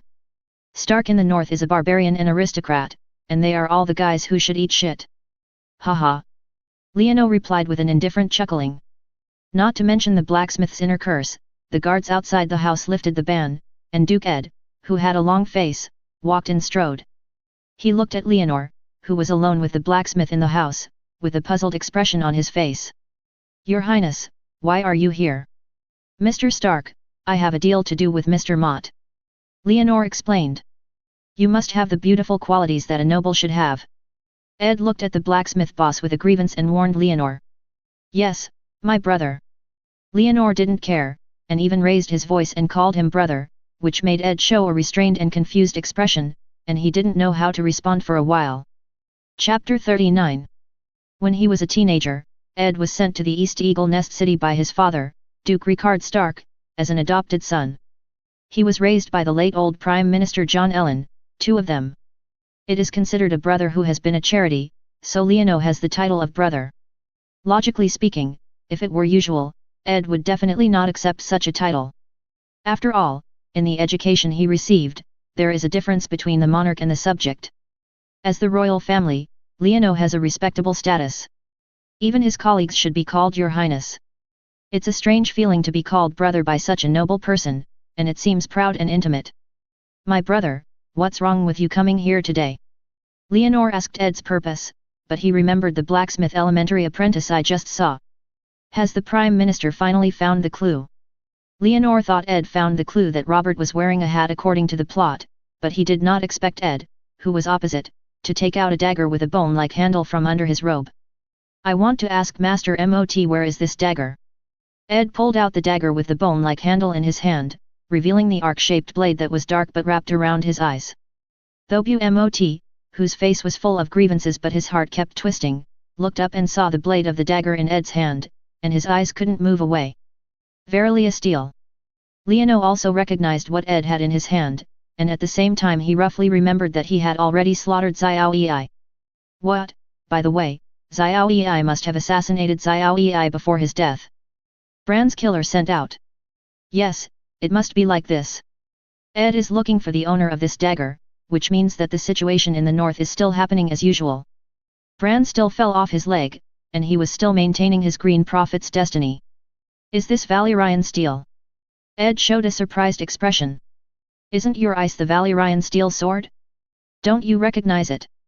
Leonor couldn't help but twitch the corner of his mouth when he saw Ed's confused expression. The Stark family didn't seem to use their brains very much. No wonder I see this dagger very familiar. Ed looked down at the dagger in his hand when he heard Leonor's words, showing an expression of sudden enlightenment. Mr. Ed, where did your dagger come from? Tobumot stepped forward to ask. His tone was a little excited, and he wanted to bring the dagger to come. All the equipment made of Valyrian steel, it is priceless, especially weapons made of Valyrian steel, which are basically priceless. As the number one person in power in the West, Tywin is difficult to get a Valyrian steel sword. This is exactly the question I want to ask you. Ed asked Tobumot. He was here today because he was interested in Tobumot's blacksmith's craftsmanship and wanted to ask him about this dagger. Who is the master? Valyrian steel is a treasure. Many families with such swords are secretly kept in touch. How could he know? Leonor sneered directly. Who said it? Tobumot was not convinced by Leonor's words. Then, who do you think this dagger belongs to? Leonor looked at the blacksmith with his eyes squinted. I don't know, but I can guess who his master is probably. Who? Leonor looked at him, and he felt a little expectant in his heart. Tobmot said a name that was related to Lannister. Lannister must be a member of the Lannister family. Tobumot fulfilled Leonor's wish. Although he did not specify a specific object, he limited the scope to the Lannister family in the west. Very good. Leonor immediately felt sure when he saw Tobumot say Lannister, but turned his head and saw Ed's confusion and thinking expression, and felt that this was too obvious, so he pondered for a moment and shook his head with a smile. You are so stupid. Who doesn't know that Duke Tywin has always wanted to find Guangxiao again, or find a replacement for Guangxiao? If they get such a Valyrian steel dagger, would they take it out directly? Yes. If Lannister really had this dagger, how could they take it out? The meaning of a sword lies in combat. If you don't fight, what's the meaning? Tobumot shook his head directly. That's a sword, this is a dagger. This dagger is used for assassination. Who would use a weapon that might reveal his identity in the assassination? Leonor corrected Tobumot's words, and Ed Stark could not help but raise his head and showed a sudden expression. No assassin would use a weapon that might reveal his identity, but if the assassin had planned to use obvious evidence to guide others not to doubt himself. This. Tobumot fell into a downtime. Forget it, I won't discuss it with you. Master Mot, remember what I told you. Seeing that the discussion was almost the same, Leonor directly grabbed the topic, threw a sentence and left. Leonor walked out of the blacksmith shop and wanted to go directly on the horse, but turned around and saw the black-haired and blue-eyed apprentice standing on the street and playing with the two children. He couldn't help but move and wanted to walk up and go. He said a few words, but he was afraid that those who were interested would see the situation, so he took back his steps and waved to someone to take the horse and rolled it onto the horse. Let's go. Go back to Red Fort. Leonor greeted him, directly urged the reins and drove the horse away. Dorrit and other guards also rode their horses to follow him. The teams riding horses directly on the street attracted countless people to look at each other. At the edge of the stable, the black-haired and blue-eyed apprentice followed the crowd and watched the riding team. The children playing next to him could not help but smile.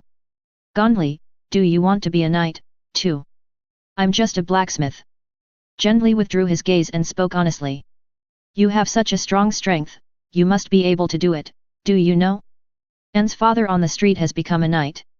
The child who lacked a tooth showed his longing gaze. How did it do it? Gendley showed an unexpected expression. Can ordinary people become knights? I heard that he defected to a great nobleman, followed the great nobleman to the south, and received a reward. He came back a few days ago, and he was carrying his sword and armor. I heard that he was going to participate in the king's martial arts competition. The child said, what you hear? What a great noble! Jandelli was slightly moved. If he could become a knight, it would be much better than being a blacksmith. I don't know. I just know that he is a very large noble, and he seems to be a prince. Fake it. Gendley felt that things were not very real. It's true. I also looked at his sword and armor. Seeing that his companion didn't believe his words, the child quickly proved himself with his own experience. We also have swords and armor here. Gendley laughed. He saw a lot of swords and armor at Master Mot. Chapter 40. The horses' hooves trampled on the ground one after another, and the majestic war horse moved forward. The warrior on the horse's back was wearing hard armor and clamped the huge wooden gun under his armpit. The tip of the gun pointed at the opponent's body, and followed the charge was getting closer and closer, and the body was slightly lowered. With a click, as the wood chips flew up, two huge night guns broke, and two war horses passed by. A knight threw the broken gun in his hand off the horse, reached out and lifted up the protective armor of the barrel-shaped helmet. A rough face full of beard reveals Greg Criggan, a family that raises dogs for the Lannister family in Kian City, Western Region. People call this Criggan Knight another name, Demon Mountain. The Demon Mountain sat high on the war horse, holding its head up and tugging at the reins lightly. Behind him, the opponent's war horse slowly stopped. The knight slid down from the horse's back, facing the sky, and rolled up a deformed guard in front of his chest. The throat, the iron plate of the throat protection was penetrated by the broken tip of the knight's gun, and blood was coming out from the wound of the throat pierced by the wooden jab. In the stands, the crowd burst into a commotion and shouted, both surprised by the bloody scene and cheered for the fierce night gunfight. It's very smooth. Leonor patted his thighs with his hand, and said to Renly beside him with a curl of his mouth. It's just some luck. Lan Li covered her forehead with her hand and looked reserved but proud. The person who died at the Demon Mountain in the field was named Shuf, from the East Valley, and was the servant of John Ellen who had just been promoted to the knight. Leonor looked at the dead Scofu in the field and then looked at Ed, who was sitting next to his brother Robert. Sure enough, he saw confusion and suspicion in the face of this Duke Stark. He got up and squandered his strength to find out the cultivator, but he was killed in front of him, and died at the hands of Lannister's vassal. When do you think they can fight? Lan Li asked in a low voice, referring to the Lannister family and the Stark family. You are so proud, my brother. Leonor reminded Lan Li to pay attention to the occasion and not to talk about important matters in such a crowded place, as it is easy to be heard. You have many subordinates who participated in this competition, but there was not one of them in the gun competition. Lan Li curled her lips and mentioned another thing. Leonor's Midsummer Hall selected a group of soldiers to participate in this competition. But there was no one who entered the gun competition. This bloody competition has no meaning at all. Leonor expressed his thoughts. His soldiers are all from practicing swords, formations, and bows and arrows. They occasionally have equestrians and driving. However, they have to compete with those knights who have practiced fighting for more than 10 years in equestrians and guns. It is just a waste of their lives. Therefore, it is prohibited to participate in the competition. Soldiers cannot grow without being baptized by blood. Lanley felt that Leonor was too naive and it was unrealistic to win without bleeding. Let him. Leonor still felt that gunfighting was a private fight, and soldiers should quit private fights and public fights. The martial arts competition is still going on. After several days of fierce competition, the archery competition, group battles and swordsmanship have successively won the championship.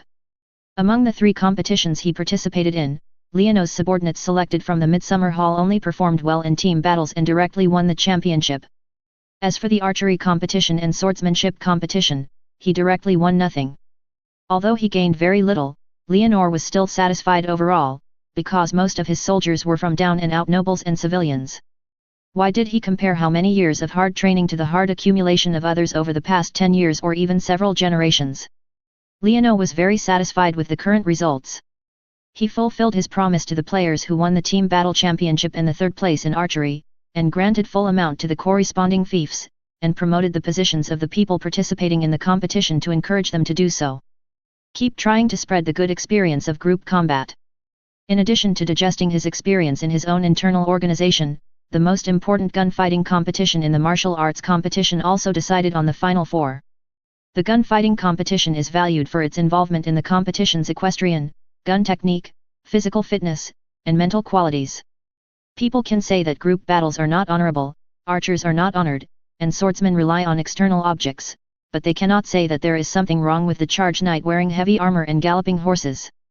Therefore, the gunfighting competition is regarded as the most important final. The champion is also regarded as the champion of the competition and has the power to offer flowers to select the Queen of Love and Beauty. After fierce competition, Greg O'Crigan, the vassal of the Lannister family in the west, James Lannister, the regicide of the Royal Guard, and the 3rd son of the Durier family in the River Bay. Lorasteriel and Sandor Clegane of the west became the semi-finals. I'm sure to win, my brother. If I were you, I could throw a bet on Lolas now, so I would definitely make a big profit. Lan Li looked proud to Leonor with a look of honor. Suggestion. My brother, you have to see clearly. Leonor picked his eyelids. He saw that Lan Li was proud of his little lover. The other 3 people in the semi-finals are Lannister. Leonor's words made Lan Li's originally happy expression collapse, but he quickly held on. This is a gunfight, a glorious duel, and the number of people is meaningless. Even if Loras wins, he can't give you his flowers. Enough. Renly broke the defense directly. Who asked you to provoke me first? Leonor curled the corner of his mouth. I'm a suggestion. Lanley tried to find a solution for herself. I'm just reminding you some facts, too. Leonor showed an indifferent expression. Leonor is fighting with Renly, and the game is in full swing. Lorasteriel defeated Demon Mountain with a mare in heat, while Sandor Clegane defeated directly head-on after the regicide James Lannister. The brave fight of the 4 made everyone on the field intoxicated and cheered.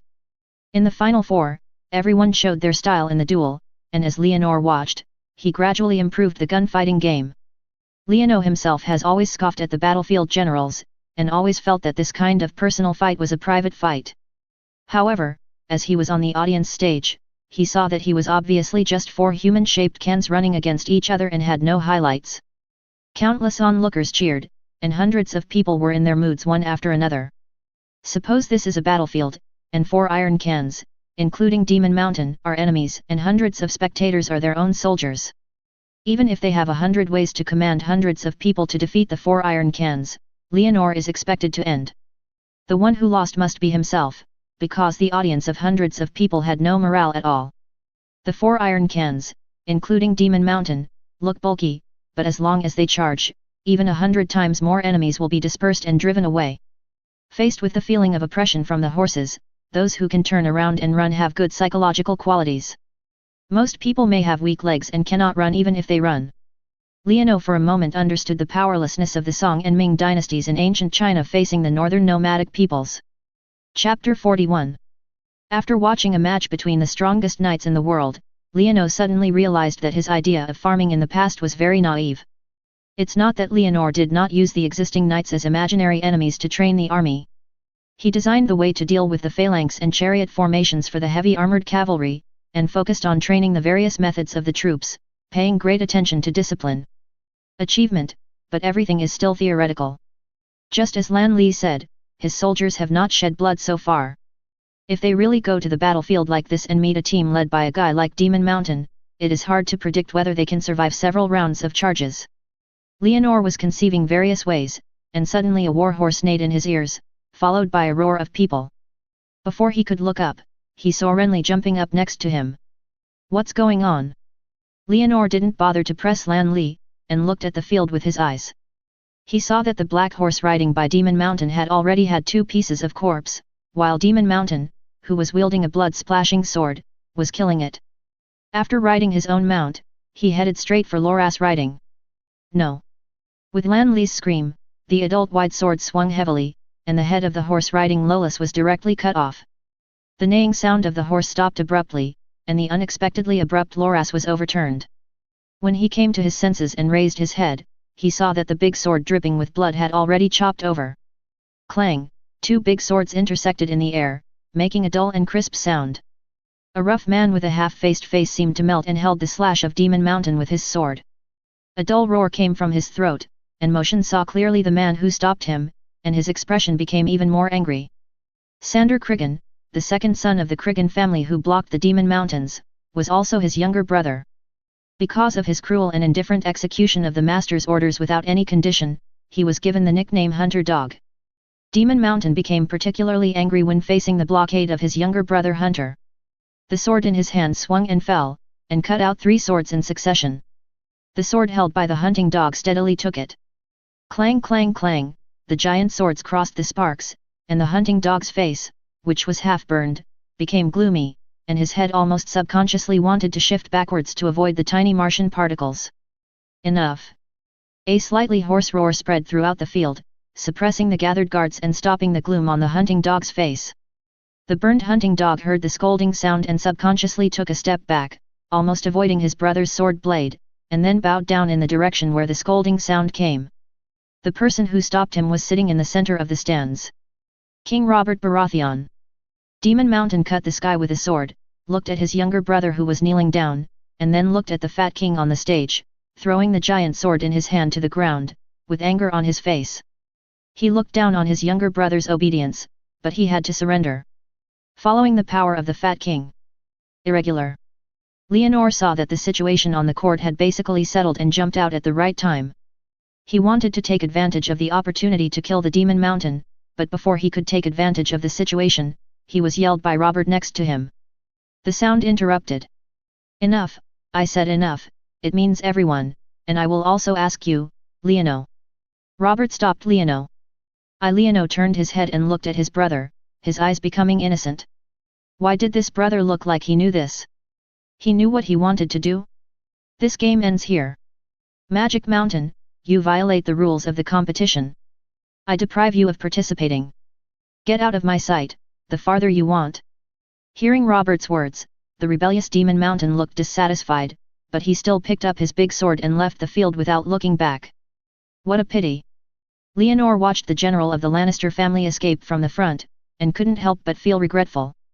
The great opportunity to cut off Lannister's wings slipped away in vain.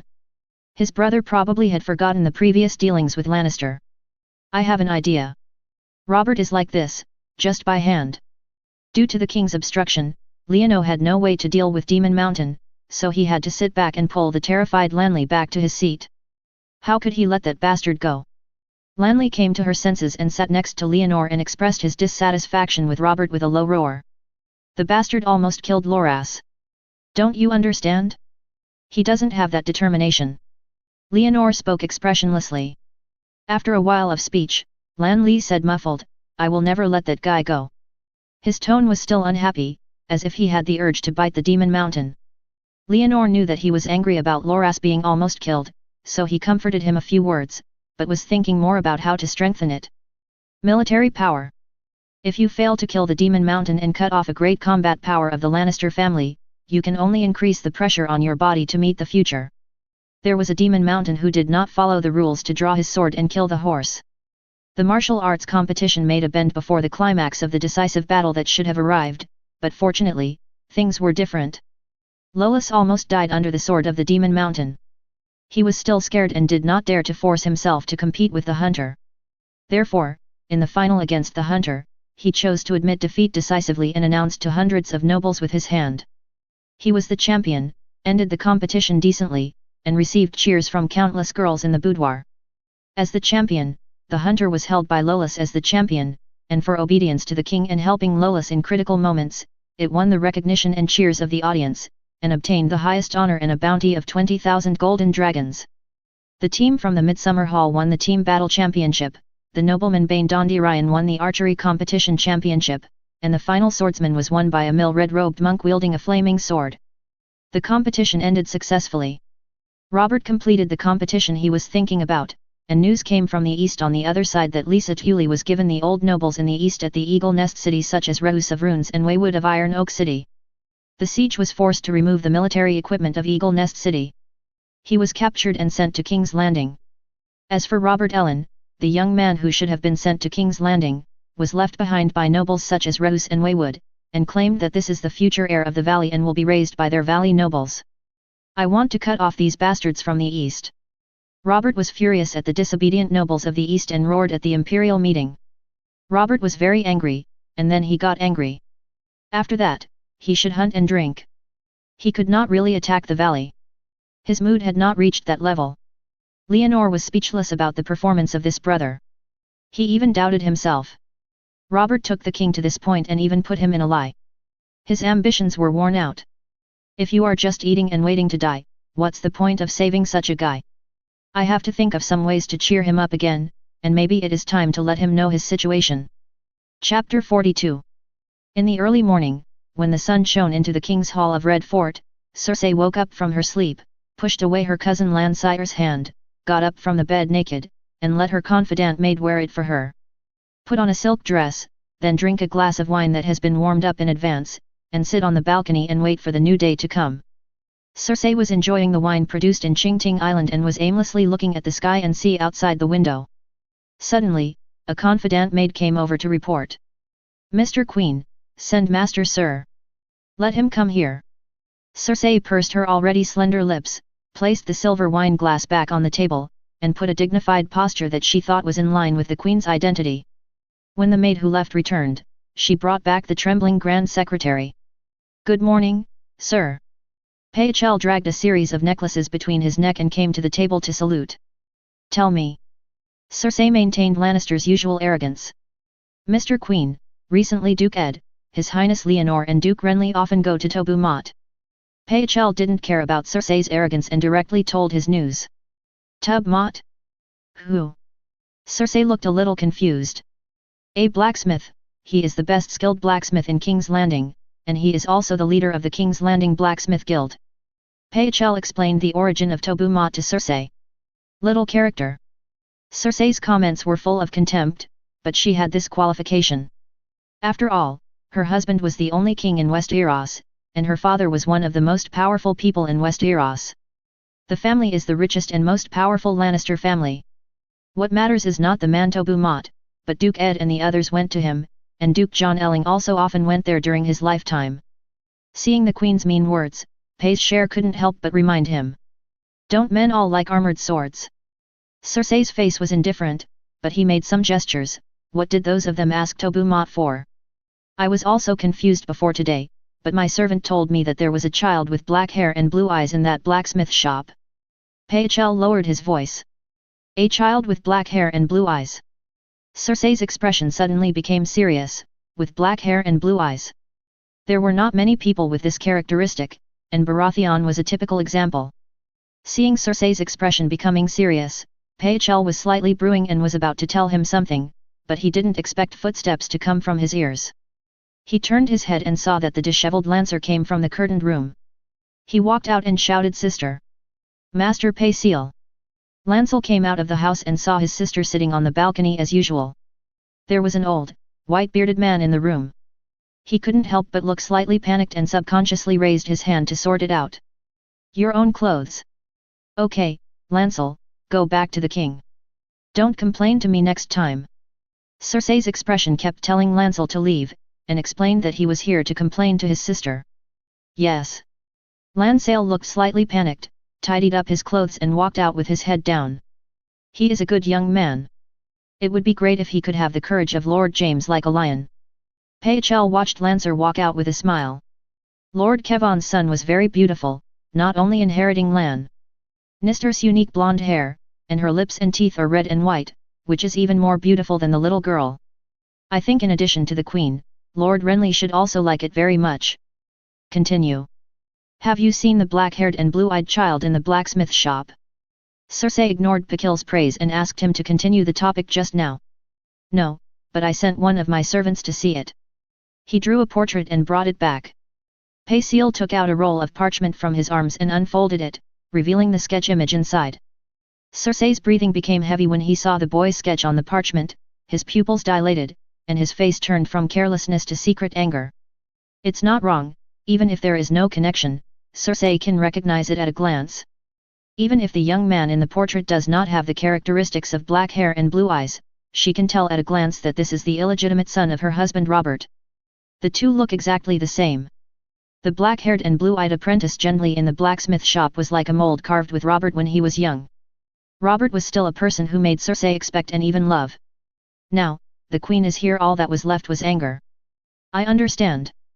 I will tell my father about your help. Cersei forced his anger and sent Pycelle to leave. The old Grand Secretary owed behind him and left directly, leaving Cersei alone at the table and angry. Even though he was angry, Cersei cared more about Ed Stark, Leonor and others going to the blacksmith shop to find the child. Those people were definitely looking for the child, and they would not be able to look for the hair color. You can see the abnormalities between Joffrey, Tommen, and Myrcella.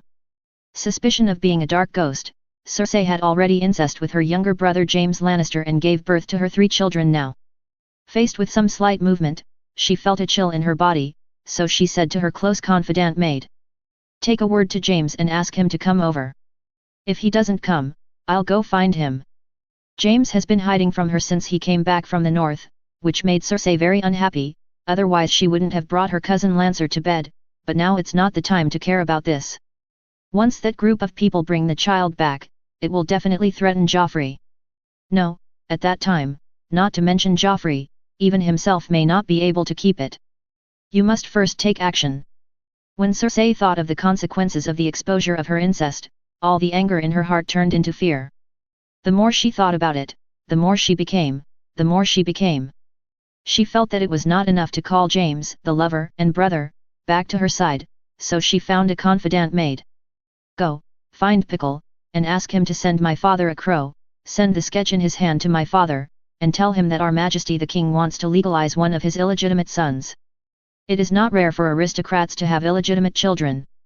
Even the extravagant nobles are proud of having a large number of illegitimate children, but legalizing illegitimate children is a dangerous signal. An illegitimate child is not popular with Westeros moral laws. An illegitimate child who can be publicly recognized by the nobles must be loved very well. Such an illegitimate child is very likely to shake the original inheritance status of the legitimate son. Cersei was afraid that her affairs would be exposed, and her father was afraid that she would be in mercy, so she fabricated a reason why Rob wanted to legalize his illegitimate son. When the maid went to find Pazier to release the crow, she still felt that it was not enough.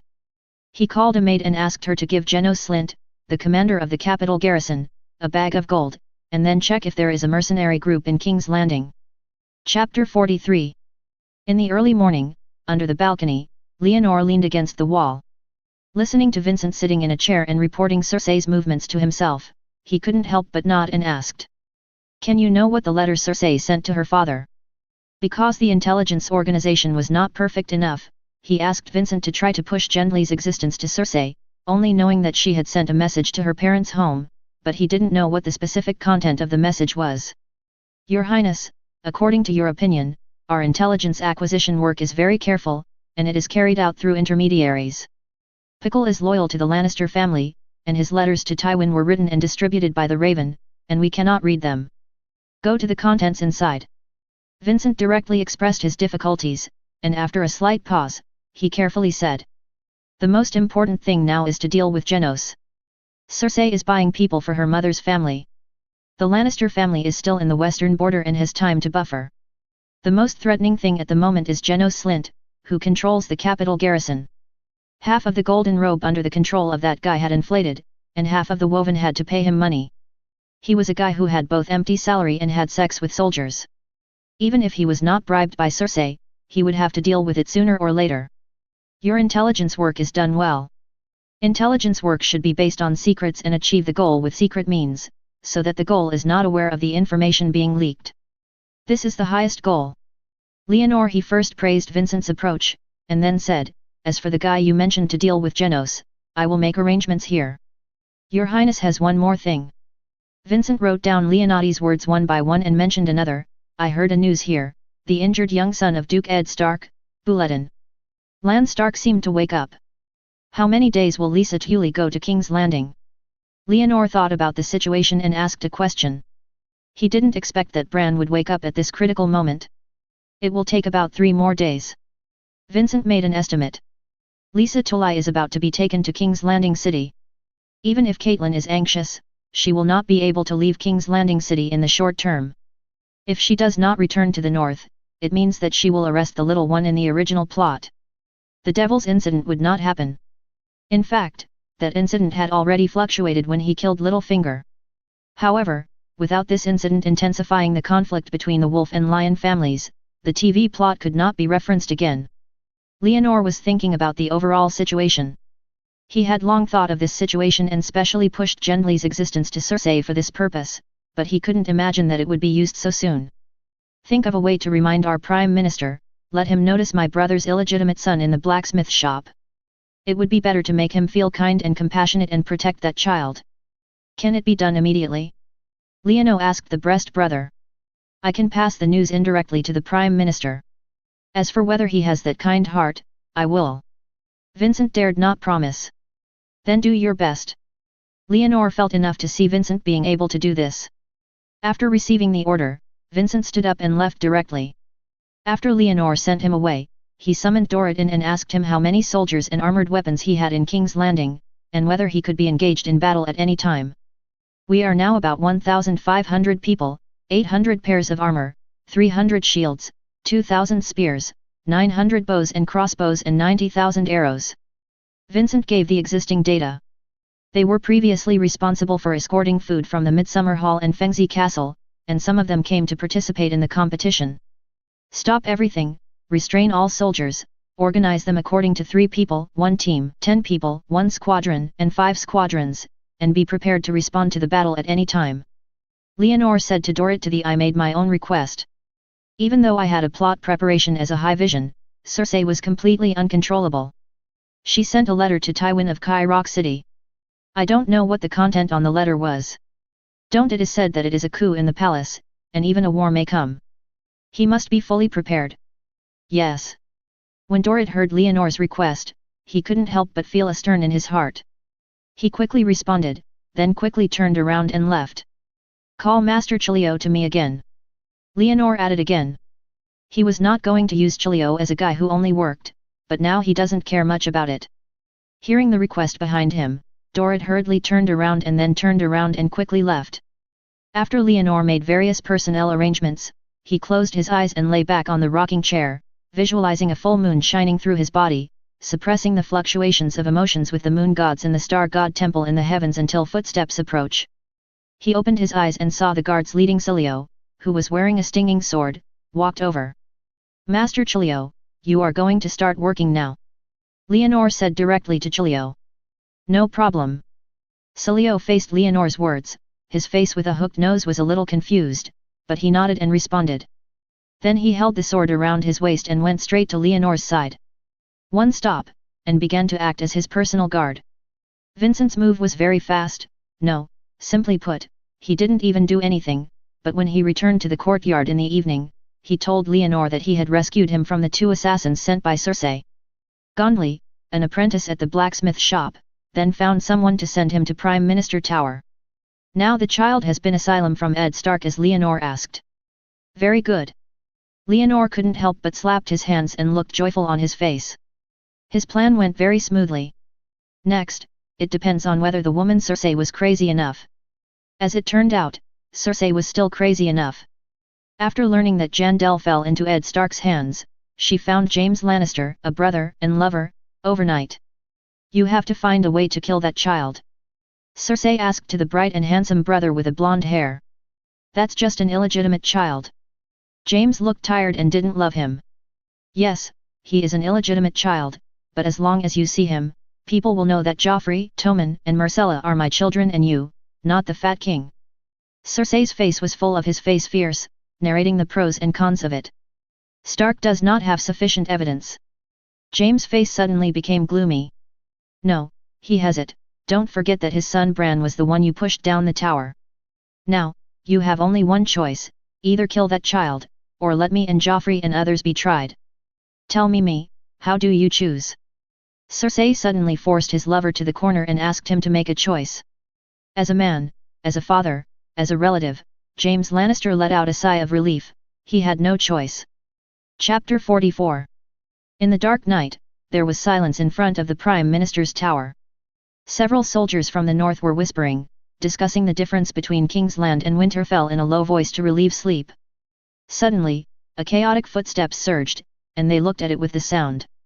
They saw a group of soldiers wearing red lacquered armor emerge from the dark night of the Red Fortress of King's Landing City, and took the lead in a tall knight in white armor and white robe.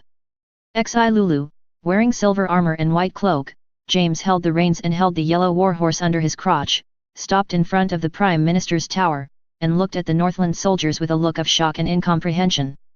He was in a very heavy mood, but reality could not allow him to think too much. James pressed down his thoughts, drew out his sword and waved it. The Lannister guards who followed him rushed forward and attacked the guards of the Prime Minister's tower with the spear in his hand. The Lannister family guards launched an attack, and James shook the reins in his hand, wielded the horse under his crotch, rushed directly into the Prime Minister's tower, shouting, Ed Stark, come out for me. James shouted while waving his sword, and killed several guards from the north, and rushed straight into the Prime Minister's tower with dozens of Lannister soldiers. He saw pajamas in the hall. Ed Stark. James Lannister, are you crazy? Ed was wearing a nightgown and holding a giant sword, and looking at James, who rushed straight into the Prime Minister's tower, and his subordinates who were lying in a pool of blood. He was almost angry. Crazy. Take that child over. James promptly stopped the warhorse and avoided rushing forward directly, but even so, the fast-moving warhorse was suddenly strangled, and it kept neighing, raised its hooves and almost swept Ed Stark's face. Facing the regicide who was riding on the horse, Ed could no longer suppress his anger. He lifted the giant sword in his hand. With just one sword, he slashed the head of the beast under the other party's crotch, and died. The warhorse lifted James off the back. Tell me, what are you going crazy? Ed held a giant sword in his hand and asked James, who was standing down with his horse's blood. When James saw his mount die, he felt relieved. He didn't like Stark, but he was unfair to sit and fight him immediately. If it was a flat-level battle, he would not wear armor, but that would only be considered unlucky. James thought of this, lifted his sword and pointed it at Ed Stark. Take that kid over to me. Child? What child? Ed Stark looked incredible. Apart from Sansa and Arya, there was a child who came to surrender today, and there was no child at all. The child who came to surrender? Who is that child? Ed felt that he had found the key. James Lannister knew from Ed's expression that the other party knew nothing, but it was no longer possible for him to control it, so he stopped talking, but raised the sword in his hand. He went up and fought with Ed. As for the Lannister soldiers he brought, he had already rushed into the Prime Minister's tower as required before, searching for the king's illegitimate son Gondry, and robbed him and made some money. Screams from women from time to time in the Prime Minister's tower. James Lannister and Ed Stark are both the strongest knights in the world. Ed Stark's weapons are stronger than James Lannister. But he was not wearing armor, and his wife and daughter screamed on his side, which made him completely useless to deal with James. Out of Ed's ignorance, James did not make a desperate move. He just wanted to fight him upright and successfully prevent him from interfering with his subordinate's search for the illegitimate child, so the two of them could not decide the outcome for a while. When the battle at Red Fort was fought here, Leono, who had been paying attention to it, issued an order to let all the soldiers in King's Landing City wear armor and start to enter a state of fighting. Dorrit, send a team of soldiers to capture Lancer Lannister. Vincent, let your people lead the way, I want to live. Leonor was wearing a black steel armor, the silver-headed and red-handled nail-headed hammer was pinned behind the waist, with an arrow pouch on his waist, and a big red and white bow in his hand. The first order was to ask his confidant Dorrit to catch someone. Yes. Dorrit was also wearing military uniforms. He had already learned about Leonor's overall plan in advance. After the sound of the voice, he immediately arranged 10 soldiers who were already wearing armor to capture them in the Red Fort under Vincent's leadership. People. Others, Dorrit, go and command the soldiers in our city, control the capital garrison in the name of the king. As for Geno Slint, kill him in the name of the king. Vincent, still send yours people go to lead the way. Leonor ordered in an orderly manner. Yes. 30 soldiers dressed in armor left with Dorrit in military uniform, and loud noises quickly sounded in the Red Fort and the city. Many soldiers from the Midsummer Hall were wearing armor and came out from all over the city, using the king. In the name of the Red Fort and the major gates of King's Landing City. In the Red Fort, Dorrit took away more than 30 soldiers, and Leonor had more than 50 soldiers left. He left behind a dozen soldiers guarding his female accountant holding a crossbow, and then took Salai with him. OU and about 30 soldiers rushed to the Prime Minister's tower. On the Prime Minister's tower, the battle between James and Ed has reached a heightened level, but the Lannister soldiers panicked after slaughtering and searching. They did not find the black-haired and blue-eyed illegitimate child requested by their adults. So he hurried to the living room of the Prime Minister's tower and shouted to James, who was stabbed on his shoulder. "Sir, there is no that child. Where is that child? Hand him over." James was hit by a sword in his armor, and scratched Ed's right leg with a close sword. He successfully put the other party on the ground, pointed his sword at the throat, and came out. Voice requirements. Don't think about it. Ed felt the chill in his throat and gasped and refused. Not to mention what the child had, even if he was an ordinary child, he would not tolerate the other party being taken away by Lannister's bad species. Then you go. Seeing Ed's stubbornness, James felt a little ruthless. He wanted to kill Ed when he sent his sword to the tip of his sword, but before he could make up his mind, he felt that his back heart was heavy, and the skin under the armor was covered with armor. It hurt, as if something had been nailed. When I turned my head and saw that the sound of breaking through the air was heard everywhere. More than a dozen feather arrows flew out of the darkness, shooting several Lannister's soldiers to death. Kill all those wearing red armor. Leonor wore iron armor and opened the big bow in his hand after entering the Prime Minister's tower. He shot James, who forced Ed to knock him down. Who made him wear white clothes? Is so dazzling in the dark night. The soldiers of the Midsummer Hall who followed Leonor first shot several Lannister guards at a distance of 30 steps, then drew their swords and rushed into the Prime Minister's tower, and began with Lannister guards. Close combat. Leonor shouted the loudest slogan, but he did not fight at close range, but stood in a distance, raising his bow and shooting at James Lannister. Chapter 45.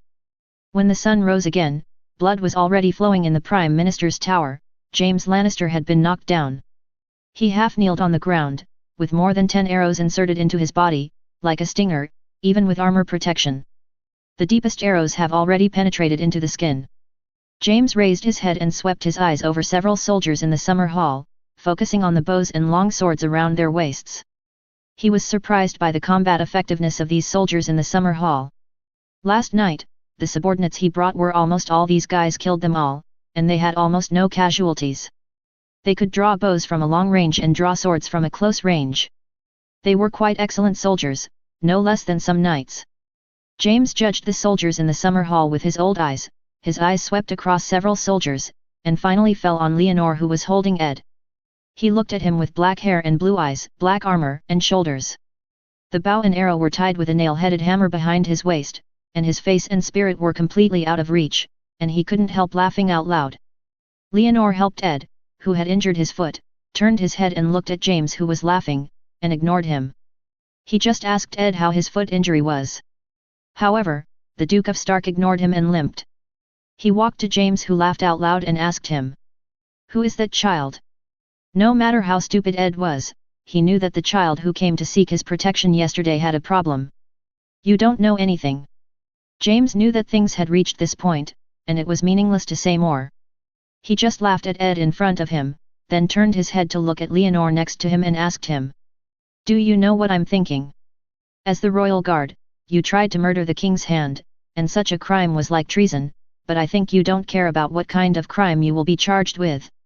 Leonor ignored James's words. "I'm thinking, you're really like Robert back then."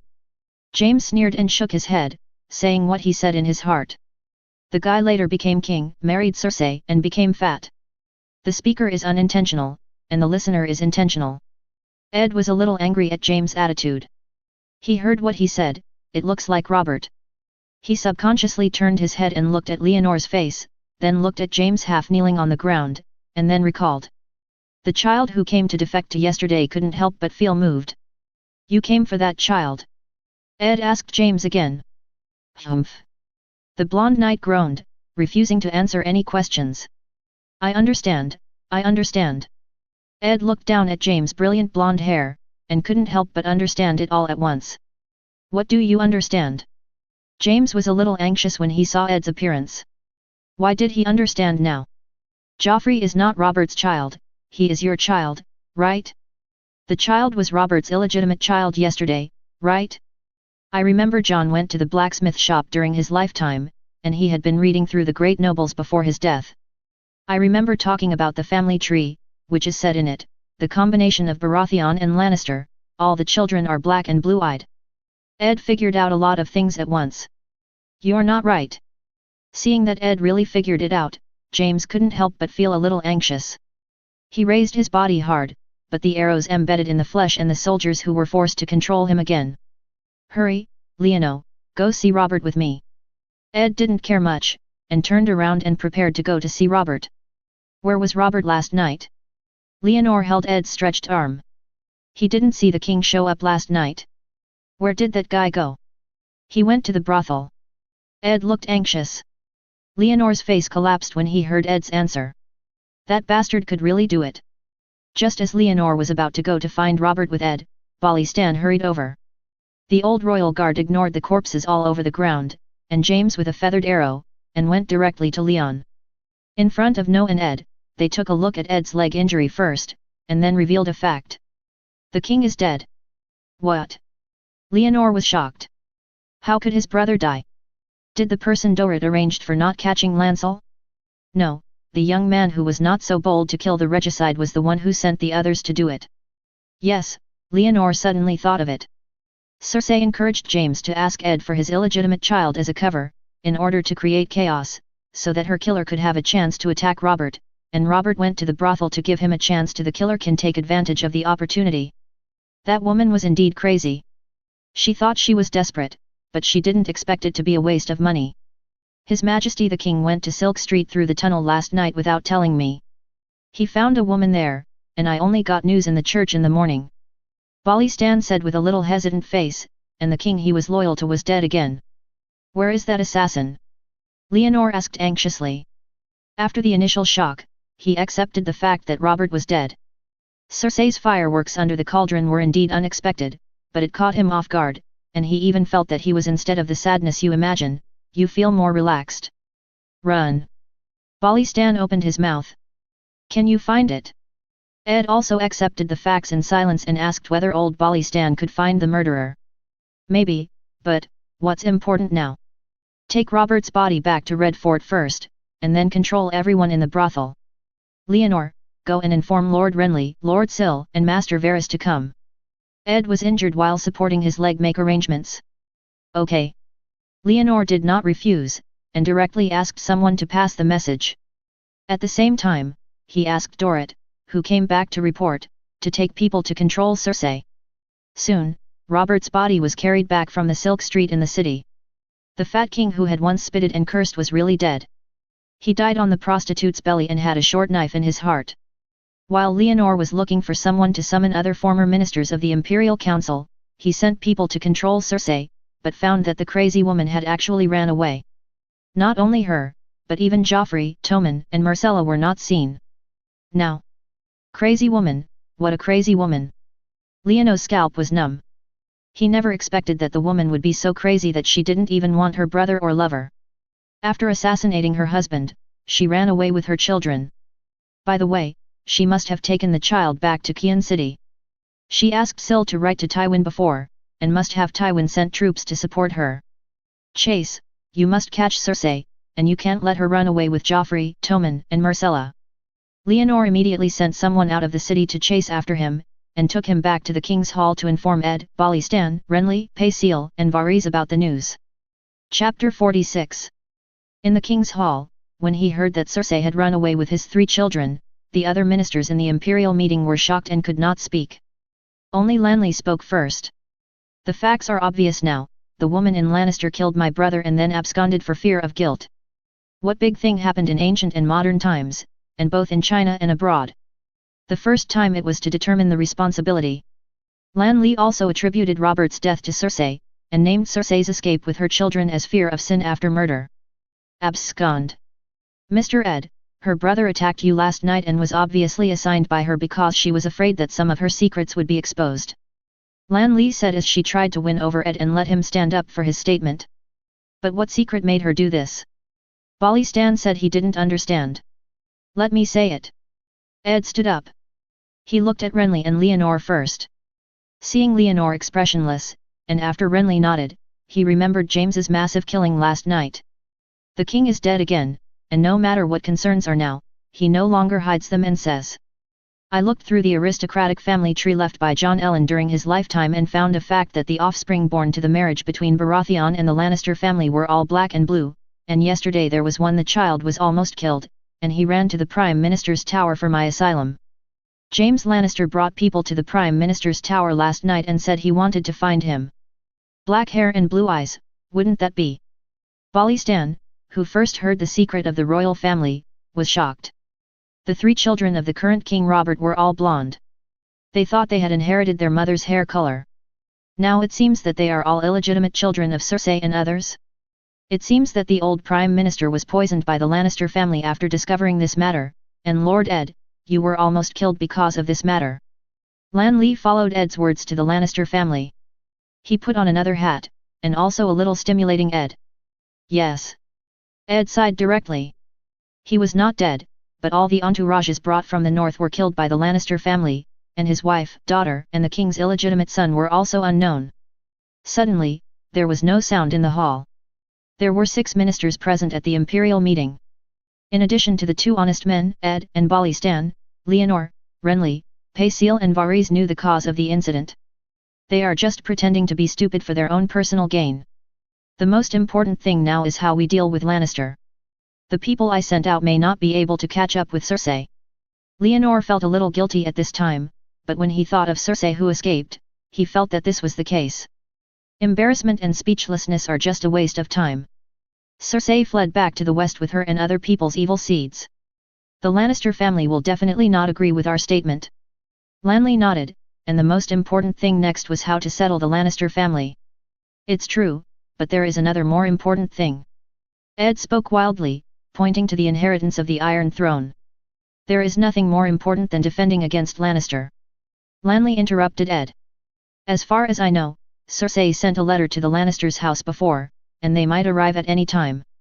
Leonor glanced at Pycelle, who had been silent. His words surprised him and raised his head to see everyone. They all looked at themselves, and were so scared that they hurriedly covered their expressions, not daring to speak nonsense anymore, which attracted suspicion. Ed, what do you think? Lan Li couldn't help but feel energetic when she saw Leonor supporting her and asked Ed. The Duke of North looked at the Baratheon brothers deeply, knowing that his words had been blocked by the two, so he could only give up the matter of inheriting the throne.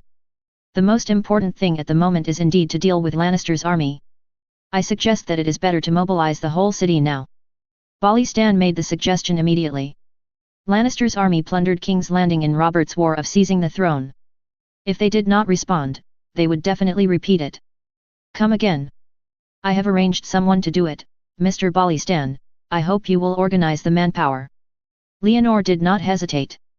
Last night, he took the opportunity to kill Dana Slint and at the same time incorporated the entire King. The Robe is now working on martial law and strengthening the city defense. Okay. Bolly Stan was unstoppable.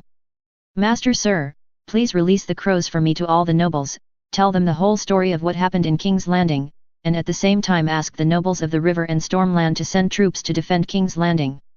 Lanley also asked Pachel not to hide his intimate relationship with the River Bay. Yes. Pachel did not dare to hesitate and bowed directly to answer the order. Mr. Ed, don't you send people from the north. Lanley said to Ed. He was not very satisfied with the reaction of the North Duke. Sir Renly, the nobles in the river and Stormland are enough to fight against the Lannister army, and then mobilize other troops, only the civilians will be hurt. Ed's face was a little tired. I agree with Lord Ed's words. The distance between the north is too far, and I'm on guard against the Great Wall. It's better not to move for the time being. Leonor agreed with Ed's words. The bandits are like combs and the soldiers are like washing. The discipline of the nobles' armed forces is not good, and they will rob the civilians along the road. Seeing that Leonor supported Ed, Renly could only nod. Leonor then turned to Varys, who had not spoken. Mr. Varys, please help your little birds to monitor Dorne's movements, and it's best to find out the number of troops in the Western Front. Yes. Varys nodded and said yes. That's it. Everyone does their own things.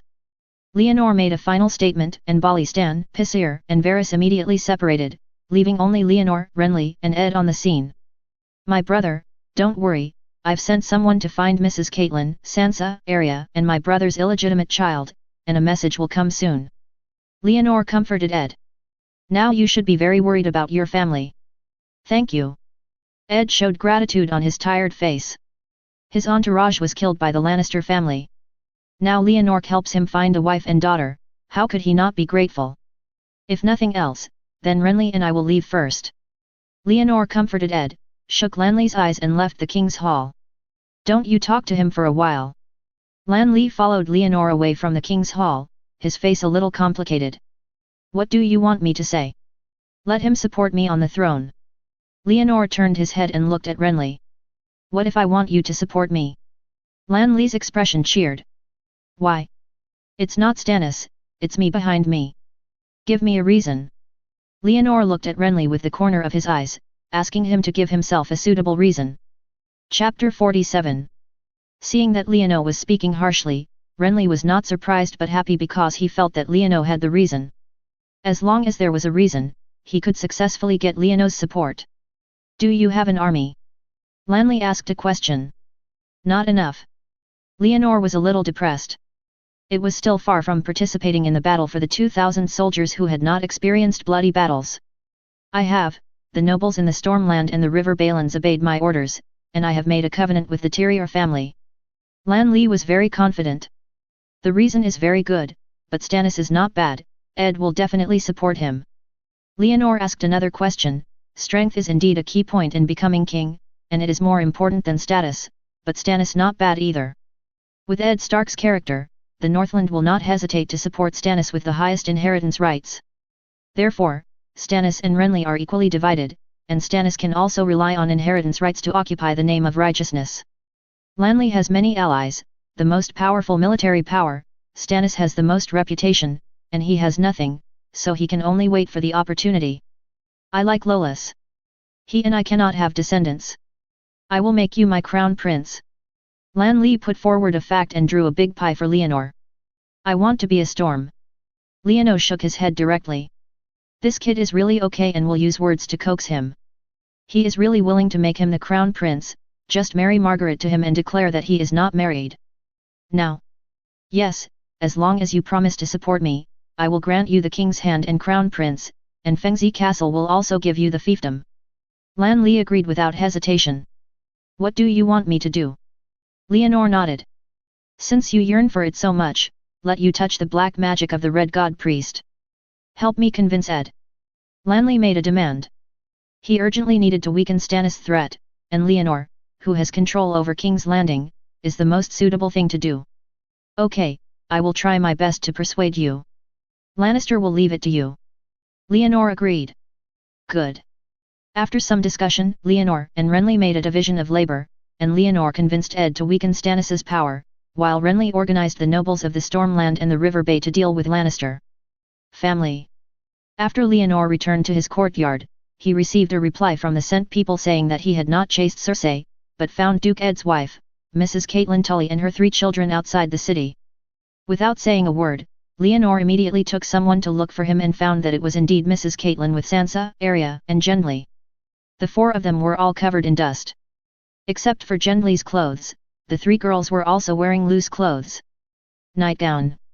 Madam Catelyn, how did you come out of the Red Fort? Leonore knew that it was Arya who left the secret passage. He wanted to find the secret passage a long time ago, but he had never found it. I don't know, but I just heard the shouts outside. My husband asked me to hide with my daughter. We suddenly arrived outside the city in a panic. It's really a blessing from the gods. Catelyn Tully held Sansa with her legs. He leaned against Arya, staring at her eyes and trying to pretend to be foolish, which made Arya, who was leaning against her legs, cover her mouth and almost laugh. It was not until her mother kicked her with her feet and suppressed her smirk. Madam, tell me the truth. I want to strengthen the defense of Red Fort now, and you don't want anyone to break into Red Fort from unexpected places. Leonore held Arya's expression in his eyes. Some of them were so angry that she reminded her how important this was. Okay. We came out of a secret passage. The secret passage was discovered by my daughter. The exit was now under the cliff over there. Seeing that Catelyn couldn't get through, he could only point Leonore. Road. Thank you for your guidance. Please go back to the Red Fort first.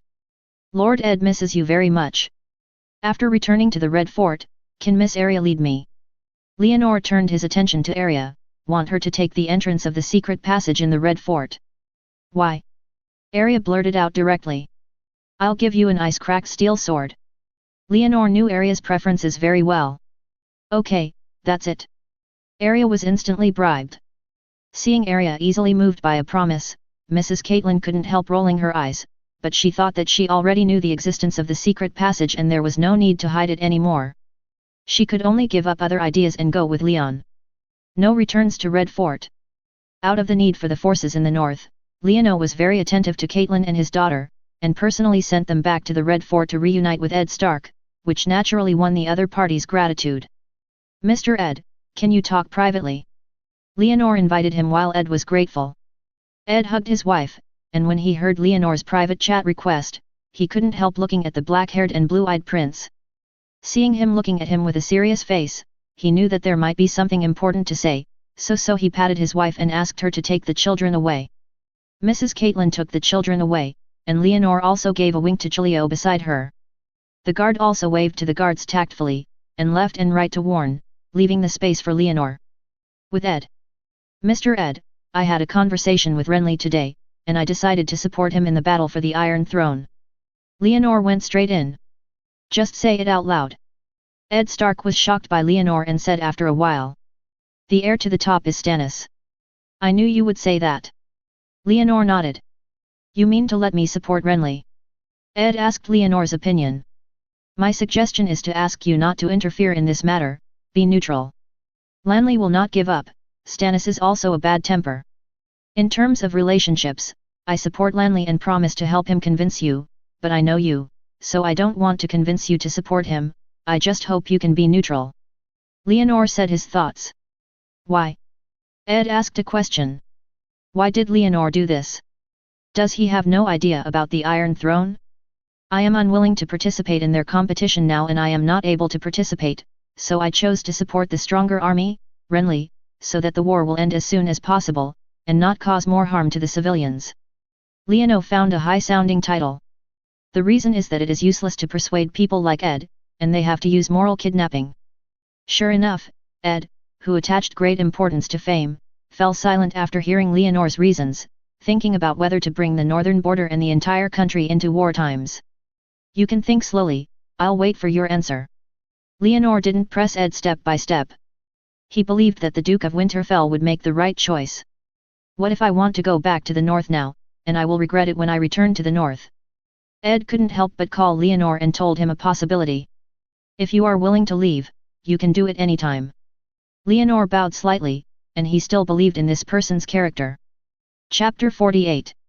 Ed Stark did not agree to Leonore's words or requested to leave King's Landing.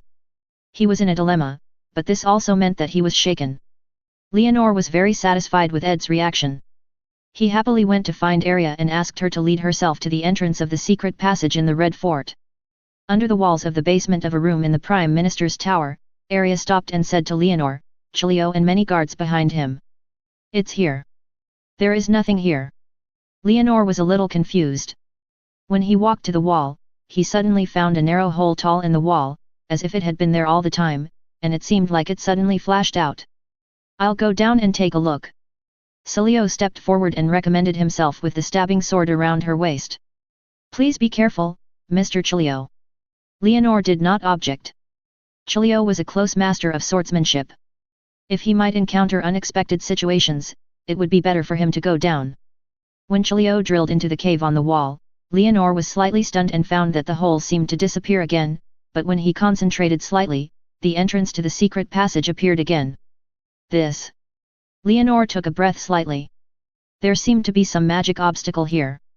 Leonore glanced at the left and right, closed his eyes slightly, visualized himself, and his soul turned into a bright moon and flew out from his head, landing on the entrance of the secret passage. When he touched it, he felt countless small thoughts attached, just like it swept like a fly, trying to block his gaze. The interference of these thoughts can make people subconsciously ignore the holes on the wall. The stronger the spiritual consciousness, the more disturbed it is. On the contrary, ordinary people with firm will be more likely to pass through. It's really a spell. Leonore felt it carefully, and felt hesitation, anxiety, and determination from the thought of countless fly gathering. After searching deeply, he saw countless scenes from it. In those pictures, there are coolies working day and night under the whip, craftsmen who are lucky enough to miss their family, and corpses piled up all over the palace, but in the corners of no one, there are still some people constantly digging and controlling the tunnels. It seems that these are the thoughts left by the craftsmen who built the Red Fort. They prayed over the years, and in the bloody field where Mage was slaughtered and silenced, they attached their last resentment to the entrance of the secret passage, forming a natural and unique maze, like the folk legend of ghosts hitting a wall, forming a magic cover for the entrance to the secret passage. No wonder I spent more than 10 years finding these secret passages. Leonore suddenly felt relieved. It was not because he was not lucky, but because he opened his golden finger, so he was blocked. What are you thinking? Arya's words pulled Leonore back to reality. Watching the history here, the secret passages here should be left by the craftsmen who built the Red Fort back then. The legend of the craftsman was destroyed by the cruel Magi. Now it seems that it is true. These secret passages are from the time the craftsmen stayed for their escape. Leonore answered casually. Oh, then how would you do to the big bull? Arya didn't care about history and turned her eyes to a young man with black hair and blue eyes behind her. Big bull. Leonore raised his head and looked at the blacksmith apprentice who had been following Arya's gaze. You mean Gendley? He is my brother's illegitimate son, and of course he will be with me in the future. Leonore looked at the former blacksmith apprentice and nodded slightly to give him a smile. What do you want to take him to do? Arya asked. That depends on what he wants to do. Gendley, what do you want to do? Leonore asked at Gendley, who was not talking. Gendley faced his uncle, who looked similar, and didn't know how to answer. He always thought that his father was an ordinary person. He never thought that he had become an illegitimate child, and he was also a noble illegitimate child. Don't say you want to be king. The illegitimate child has no inheritance rights. Your surname can only be Wei Shui. Leonore gave Gendley a vaccination. Before all Baratheon's death, the illegitimate child had no inheritance rights. Yes, he didn't plan to die. No, I want to be a soldier. Gendley quickly shook his head and found a target for himself, indicating that he would not cross the boundary. A good idea. Let's go back and arrange for you to join the army with Arad. As for whether you can become a general, it depends on your own. Leonor nodded and encouraged, setting a way for Gendley. What about me? I want to be a general, too. Arya has always been absent from red dresses and loves armed forces. When she heard about something related to combat, she became excited and asked Leonor if she could become a general. You? Ask your father, you are not my daughter. Leonor complained, this little girl is a bohemian and free-spirited person, so she is not a soldier. Just as he was talking, a bald head emerged from the hole under the wall, with a sour smell all over his body. It was Chilio who had crawled into before. He was holding the sword in his hand and his face was very depressed. Thank you for your hard work, Master Chilio. Leonor saw Chilio like this, stepped forward and pulled him out, and asked the guards to arrange a bath. There is no danger below, it just leads to a filthy cave under the sea cliff, which leads to outside the Red Castle. Chilio glanced at Leonor and took his hand and switched his sword to the other hand, first stroked his chest with his hand and explained the situation to Leonor, then stepped back and went to change the wash. Leonor learned of the situation and was too lazy to go on, so as not to make his body stinking. He just sent soldiers to explore the space, and then cleaned, guarded, and summarized it so that people would not touch it through the secret passage again. There were all the secret passages under the Red Fort, and Leonor sent 110 soldiers down, and soon remembered the situation almost the same, and found the entrance and exit of the secret passages one by one in the outside world. Without exception, the entrances and exits of the secret passages scattered all over the Red Fort are covered by a maze formed by countless thoughts. Those maze cover techniques are just natural illusions, and can be immune as long as they are firm in their will. However, it is of great significance to Leonor, because the Taoist scriptures he obtained only talk about how to practice and strengthen the soul, but rarely talk about it. How to use the soul to cast magical magic and confusing the mind, and this maze can be used as a reference. Not only is it of reference significance, but the soldiers who went down to explore also discovered some unexpected gains. They found some caves inside, filled with sand, and a circular pot was buried inside, with a shiny area inside. A green liquid that burns when it is fire. When he heard the soldiers' reports, Leonor's scalp exploded almost directly. Of course, he knew what it was.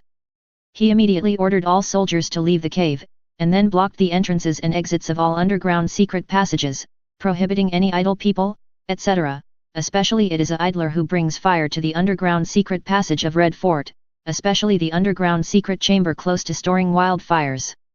If those piles of wildfires exploded, let alone Red Fort, I am afraid that the entire King's Landing city would be scrapped. Chapter 49. Wildfire was a weapon that Aegon IV, the 11th king of the Targaryen dynasty, ordered the Flame Warlock to produce a weapon to replace the dragon. It was a liquid with a forgiveness color and was flammable and explosive. After losing the dragon that can be relied on, the kings of the Targaryen dynasty were extremely obsessed with wildfires. Some tried to rehatch the dragon eggs with wildfires, and eventually burned the royal summer palace. Some used wildfires to kill others, which caused the collapse of the dynasty. The latter is the crazy King Aerys II. When Log killed Rhaega on the Trident River, Mad King Aerys II planned a plan to burn together. He buried a large amount of wildfire in King's Landing and ordered his royal guard, James Lannister, to ignite himself, let the residents of this city be buried with him, but James did not obey. James Lannister killed Aerys II and saved the entire King's Landing, thus gaining the nickname Rainslayer. He did not reveal the truth of the matter to the outside world, and at the same time, it also caused a large number of wildfires to be sealed in every corner of the city until Leonor sent his men to search for the underground secret passages of Red Fort. Leonor had heard of the name of wildfire for a long time, but he thought that he could refine purple thunder gunpowder, so he didn't care much about this thing at all. When he suddenly discovered this thing today, he couldn't help but become interested and asked his soldiers to complete the blockade. Personally go to the underground secret passage to see the truth, and dig out a few cans of wildfires from the sand and soil to bring them out. When the green liquid sealed in the jar was opened in the dim light, it emitted a bit of luster green light, spraying green water vapor like carbonated soda, but it didn't smell any. If the wildfire is moved to the light, the bright light will automatically converge and become ordinary, as if it is just a pool of ordinary liquid. Leonor brought a can of wildfire to the open space and opened it. The strong sunlight only shone for a minute. The kin of wildfire immediately began to boil, and the green mist surged like a spring. When it reached the ignition point, it burned automatically and turned into a ball. The green fire was sprayed violently, and a kin of the same size as the head burned for more than 10 minutes before it was burned out. "This thing is good, find me some charcoal." Leono glanced at the way the wildfire occurred and felt it was very interesting. He asked the soldiers to find the corresponding materials for themselves, and then tried to use the alchemy method in the Taoist scripture to deal with liquid state. Wildfires are treated. Leonor grinds the charcoal and mixes it, and then uses it to absorb the wildfire liquid to facilitate stabilizing its form and increase stability. The wildfire that turned into solid state no longer evaporates, and the boiling point and ignition point have increased a lot. At least it no longer starts to boil and spontaneously ignite when it is just shining by light. It must be close to the open flame to ignite it. The combustion speed is extremely fast, but no explosion occurs. Wildfires are very interesting, but Leonor doesn't have much time to study this now. The news that Robert was conspired to assassinate by Lannister brothers was taken to various territories of Westeros by the Crow, which soon caused shock to the princes of the Seven Kingdoms. Due to the limitations of communication conditions, Leono did not intuitively feel the shock of the world in King's Landing. Everything seemed to have happened, but the golden robe of King's Landing and the soldiers of the Midsummer Hall strengthened the city defense under the leadership of Balistan, but no enemy came, making these alert actions ridiculous, until the Tully family in Hegion the messengers came to King's Landing. The first messenger of the Tully family sent good news. They caught Cersei and his son who fled to Hegion, but the news was soon overthrown by the second messenger. Cersei and his son were Lannis. The Te family army snatched it back, and then Lannister's army began to invade Hegion. The third envoy of the Tully family directly asked King's Land for military support. When Leonor received the news, he did not hesitate and immediately convened a meeting of the imperial court, gathering Ed, Renly, Balistan, Paisiel, and Varys to discuss how to deal with it. "We must send troops to Hegiondi immediately, and we cannot let Lannister continue like this." Ed, who has a strong sense of justice, gave his opinion without hesitation. Lanley. Leono turned his eyes to Lanley. There are now 6,000 soldiers in King's Landing City, and they are not trained enough to divide their troops to support Hegion. Among the people present, Stark's army is still in the north. Only Lanley has an army. I have already negotiated with the princes in Huandi. Their troops are gathering towards Kyokiao. I will take these troops to Hegiondi to personally eliminate the rebellious Lannister family. Lanley was imposing, as if Lannis was a thriller. The Te family can only kill them, and his tone pauses slightly, and then brings up another sensitive topic. Actually, whether it is Lannister or other enemies, we are secondary. The most important thing at the moment should be to determine our new king as soon as possible. Hearing Renly's words, even Leonor couldn't help but get nervous and finally came. Last time, when Ed mentioned this topic, Renly interrupted him, and this time he took the initiative to mention this topic, and it seems that he is fully prepared. According to the inheritance law. Paechel spoke in a humming voice as the Grand Secretary. At this time, our country is facing huge problems, and the old and stale rules should change. Renly was not satisfied with Paechel's words and turned his attention to Leono. I support Lanley.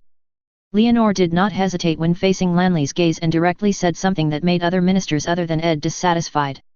Don't look at me like this. Now Lanley has the power to destroy Lannister and avenge Robert.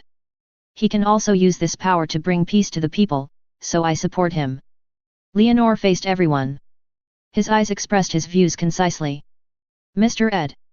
Paechel turned his attention to the only active Ed Stark. If anyone could object at the scene, it was the hand of the Duke and King of the North. Ed sighed deeply when facing Perchier's gaze, closed his eyes directly, and began to act as a wooden man. Ed's expression was equivalent to acquiescence. Paisiel and Varys were both silent. After pondering for a while, Balistan spoke. I agree with His Highness Leonor. Balistan was the captain of the Royal Guard and the benchmark of the world's knights. His vote of approval made Lanley look happy and stood up and expressed his opinion. My ability may not be enough, but if everyone supports me, I believe I can definitely govern this country well, swear in the name of the seven gods, in the name of the Iron Throne, in the name of the King. Westeros has no particular concern about 3 words and 3 reassurances. With 6 people present in the imperial meeting, the 3 were silent and neutral. When the 2 agreed, Renly successively used the 7 gods, Iron Throne and King. He swore in the name of the king, and there was no objection to the congregation. Chapter 50. After Lan Li finished speaking, she thought she would get a burst of applause, but there was a silence on the long table of the imperial meeting. Balistan was willing to cheer or even swear allegiance, but when she saw that the others did not move, it was difficult to stand up until Liano stood up. "Thank you, my majesty." Leonor stood up and gave Lan Li a favor. "We are willing to believe that you can govern this country well, but the premise is that you need to settle external and internal troubles, and then we can be in Belar. The Great Hall watched you crowned as king, and at the same time swear allegiance to you." The Great Church of Belar was built by Belar I of the Targaryen dynasty, and it was also the headquarters of the Seven Gods Church of West Eros. The kings of Targaryen will receive crowning there, and the Baratheon dynasty will also be continued this practice. "Okay, I will." Lan Li was filled with confidence when he heard Leonor's words. He now had the coalition of princes from the Stormland, Huanland and Hegian land, and it was just a little bit to settle Lannister. "Lan Li, your majesty, I remind you that you should make some preparations before you eliminate Lannister." Varys also carefully changed his respect for Lannister. "I got the news that Lord Stannis' fleet is I set out earlier and the destination is your Fengzi castle. I knew he would do this for a long time." Lan Li had a look of "I had expected this for a long time." He did expect Stannis's approach and was ready to deal with it, so that only the Huan area could. The princely troops stayed at the Ku Bridge, and the troops in the Stormland were still staying in the territory. This is the response to this situation. According to the previous agreement with Leono, Renly said, "I'll go and solve this problem myself. I want to go and see it, too." Leonor stood up. "I'll go too." Ed also stood up. If Renly had to act alone, he would definitely kill Stannis. He could not let such a thing happen. "Then let's go together." Lan Li saw Leonor and Ed stand up one after another, and the smile on his face became a little reluctant, because he felt that these two people were probably trying to stop him from killing Stannis. Ed's idea is indeed to save Stannis's life. As for Leonor, this time he wanted to see the magic power of the Red God Priest.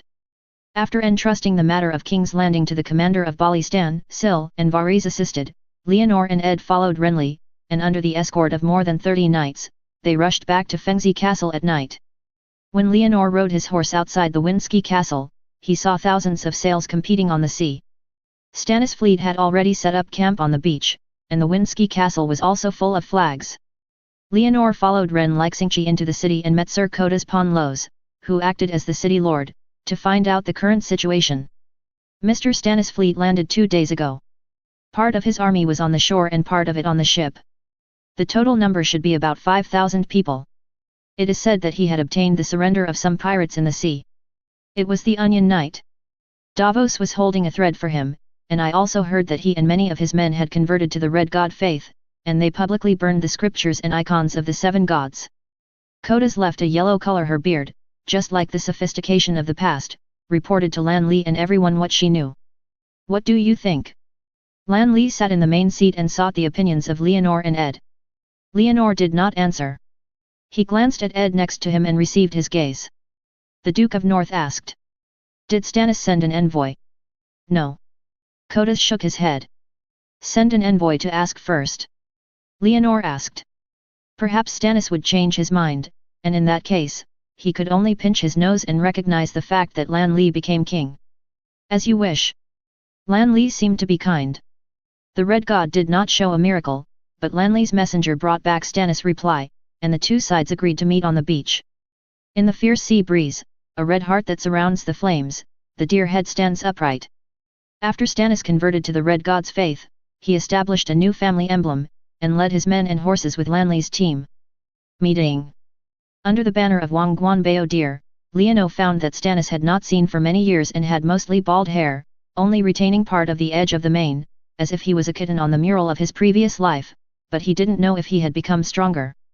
Leonor looked at Stannis for a while and turned his eyes to the rest of his team, except for Davos, who was the one he had met, all the strange nobles, except for a beautiful red-haired man wearing rubies. Woman. Melisandre, the Red God, is the priestess of Rollo, the King of Light, and is also the one who killed Lan Li and reversed the battle situation of the Baratheon family. Our meeting is destined, Lan Li. Stannis wore plate armor and greeted Lan Li first when meeting. My brother, why didn't I find you so devoutly before, but I understand now. Lan Li was also wearing beautiful glaze green armor, wearing a helmet decorated with deer antlers, and a full-minded smile on her face.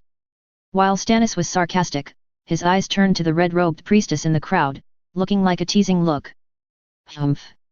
Stannis snorted coldly at Renly's provocation, then turned his eyes to Leonor, stayed for a few seconds before skipping, and said to Ed, who was riding on the white horse. Mr. Ed, I think you'll be on my side. Ed originally wanted to say something to advise, but was a little ashamed of Stannis's words. My brother, you chose a painful path. Leonor spoke out to relieve Ed's embarrassment. There was no need to bully this honest man. What about you, my brother? Bow to Lanley, don't you feel embarrassed? Stannis couldn't help but question, his tone was filled with indignation, resenting Leonor would rather support Lan who was smaller than him. Lee is not willing to surrender to himself. I don't want to give up anything, what have you got? Leonor asked Stannis with a sigh in response to his indignation. Stannis has been taciturn since childhood and seems to support Robert with great effort, but in fact he is full of anger. He is full of jealousy towards Robert, thinking that the other party is just older than himself, so he takes over everything. And his talent can only serve as a foil for him. After finally waiting for Robert to die, everyone still supports Renly, and no one is willing to support him. His Highness Leonor, you should salute His Majesty Stannis. The red-robed woman Melisandre took over Leonor's question. He is the prince chosen by the King of Light, born in the smoke and salt land. The priestess said solemnly, but it caused Lan Li to chuckle.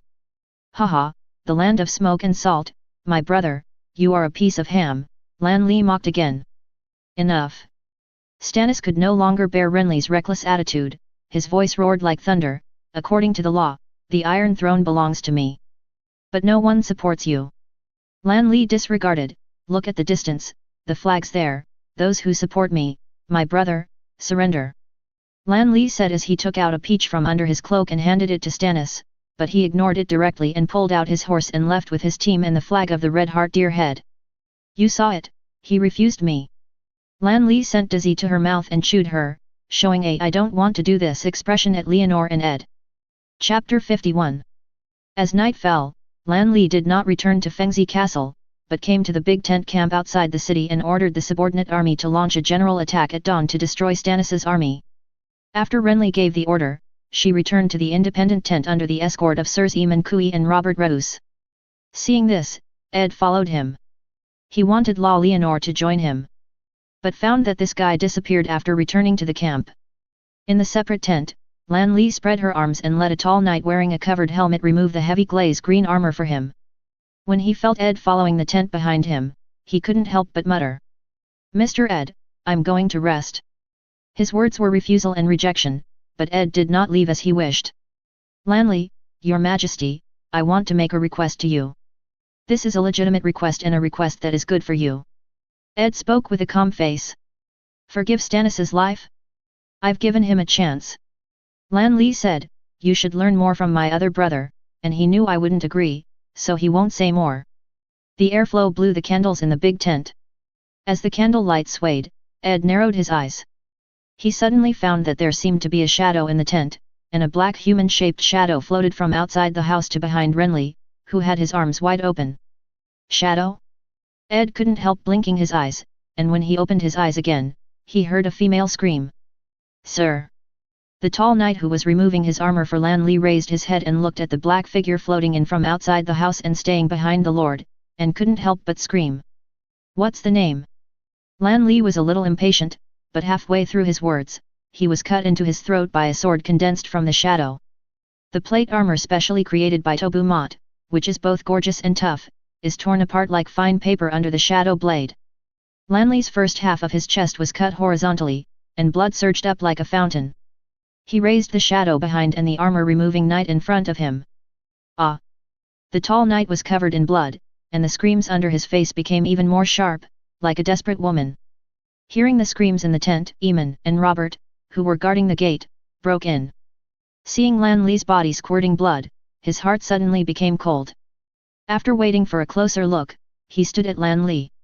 The human-shaped shadow behind him turned around and floated to him at a speed that was lightning speed.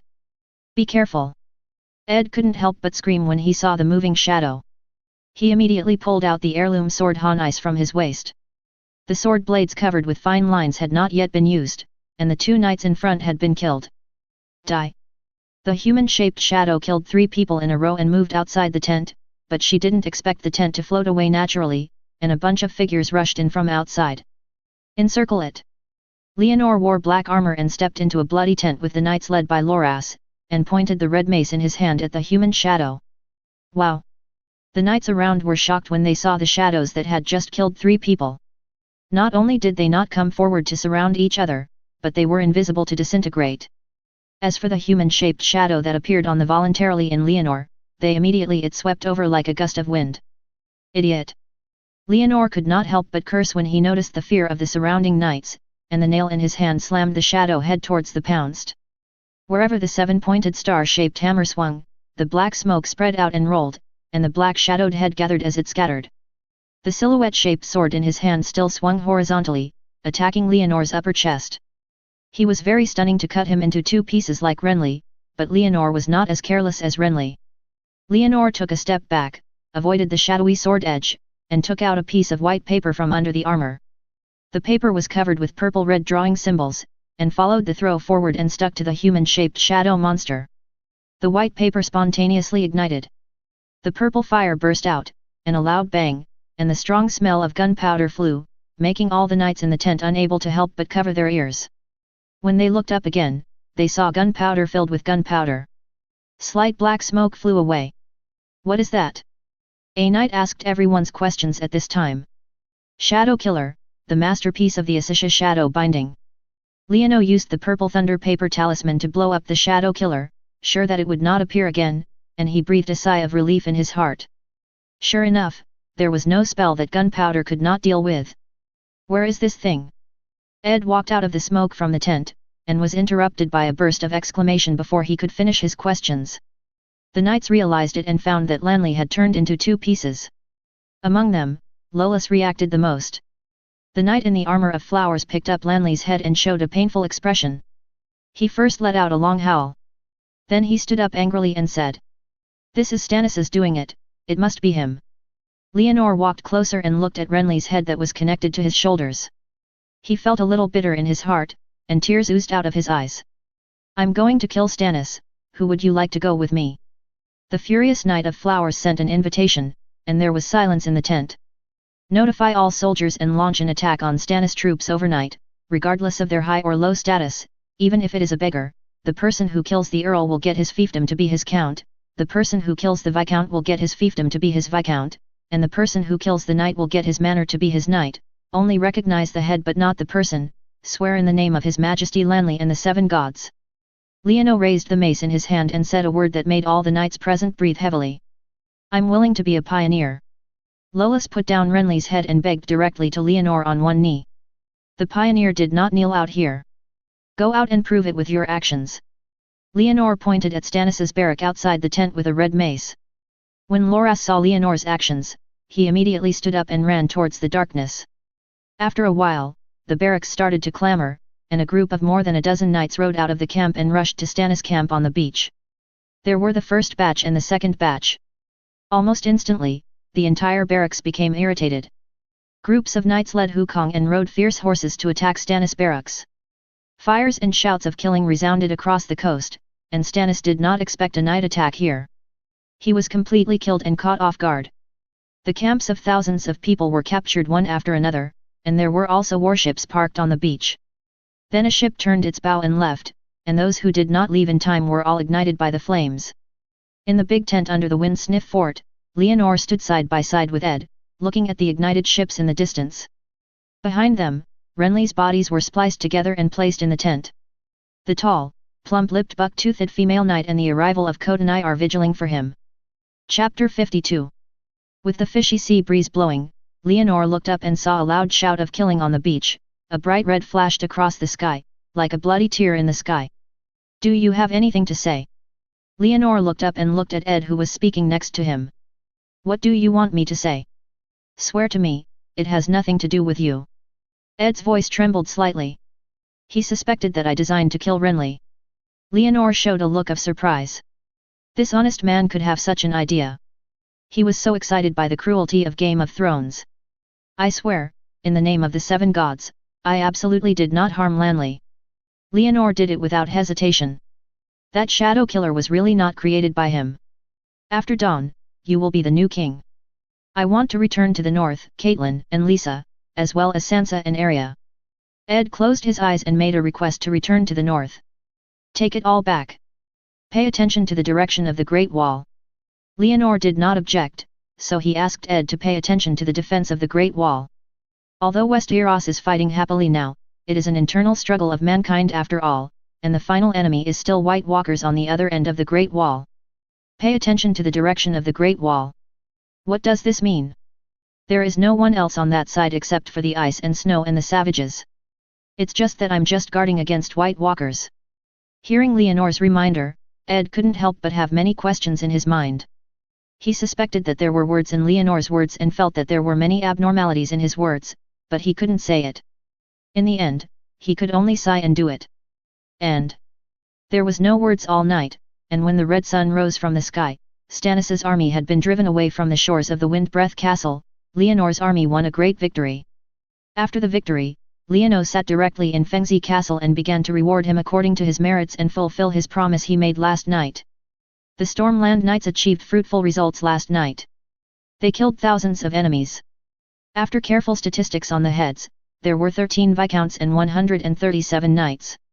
The highest one came from Sir Santana Aiken, the Count of the Isolated Island, was killed by Adelaide, the Knight Attendant of the Copper Gate City. Adela from the Copper Gate City, in the name of His Majesty Lanley, from today on, you will be the Earl of the Isolated Island. Leonor held up a mace in his hand, and was restrained by the eyes of the envious and jealous knights. The attendant Adelaide made the seal. Long live His Majesty Lanley, long live His Majesty Leonor. Adela kneeled on his knees, shouted from the bottom of his heart, then fell down and kissed Leonor's instep to show his loyalty. Leonor ignored Adela's shouting. After he expressed his feelings, he walked down one by one and rewarded other people who had obtained the head, and rewarded the title and land according to the level of the enemy they killed.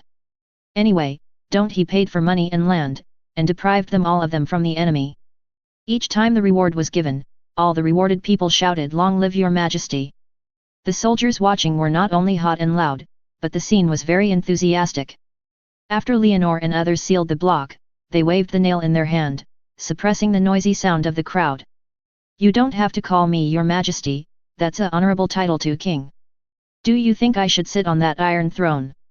Leonor asked a piece of words that made everyone look at each other, and before they could come back to their senses, he continued. My brother, former King Robert, died in a vein. My brother, the uncrowned King Renly, died on the way to avenge his brother. I, Leonor Baratheon II, here with the 7 gods swear by the name that I will never ascend the throne without avenging my brother Robert. At the same time, I promise you here, the land of the storm and the land of the river, and all other soldiers who are willing to help me, follow me to you. The king takes revenge.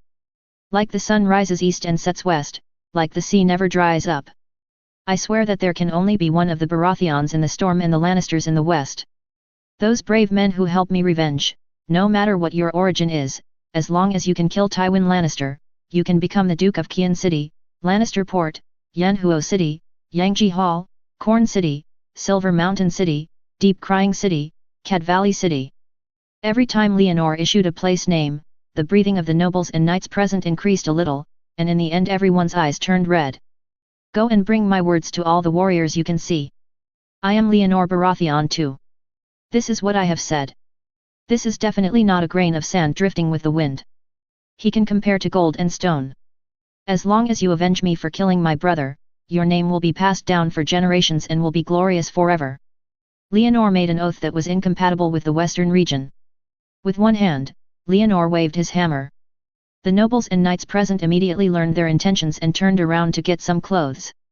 They were going to Kyukiao to die. No, they should be participating in the battle. After inciting countless nobles and knights to join the war, Leonor did not rush to the Bridge of Bitterness, but entrusted the Wind Snow Castle to the trusted Sir Cotonai Ponlose, and prepared to set off with Ed to return to King's Landing. Before leaving, Sir Cotonai Ponlose stopped him and asked someone to bring a boy and a tall female knight. Mr. Leonor, this is Adric Storm, and his mother is Dilana Florent. Cotonala had black hair and blue eyes, but a boy with a very big ear to Leon. Nyo introduced. I understand. Leonor looked at the timid boy and nodded slightly. This was another illegitimate son of Robert. His mother was from the Florent family in the riverside land. Kodanai wanted to adopt him. This is not possible, you should continue to take care of him in Fengzi Castle. Mr. Ponlos, I believe you. Thank you for your trust, I will definitely take good care of this child.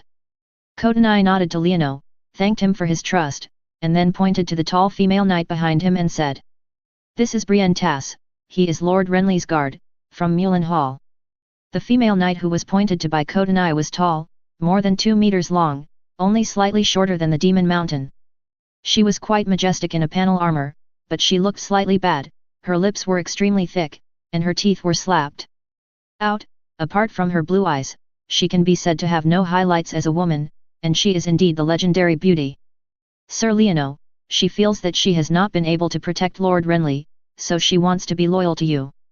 Kodanai hesitated to say something else, but she didn't want Leono on the opposite side to nod directly. Then come to my side as a guard. For the time being, you will be granted 10 households. If you can make meritorious service, you will be given a reward. Leonor did not dislike Brienne's appearance. As a woman, she had no highlights, but the physique is a member of the general who can compete with the Demon Mountain and the Hunter. I want to be an Imperial Guard. Brienne spoke first, her voice a little hoarse, unlike a woman, very rough, and she said she didn't want to be an Imperial Guard. The Imperial Guards were a guard established by the Targaryen dynasty in imitating the Great Wall Night Watchmen in the north. They were composed of the 7 strongest knights in the kingdom. Because they were wearing white robes, they were also called White Knights or White Robes. The Night Watchman also has a vow of not marrying a wife, not having a fief, not having a child, and being loyal to the king for life is the highest honor among knights. Yingxiang Iron Guard, now? Leono asked. I am willing to work hard for it. Brienne knew that taking the initiative to claim the title of Yingxiang Guard was inappropriate, and quickly expressed that she was not capable of doing so now, but was willing to work hard for this goal. Okay, then I'm looking forward to your performance. Seeing that Brienne still knew how to advance and retreat, Leonor couldn't help but nod in his heart. This legendary beauty is worth cultivating. Chapter 53.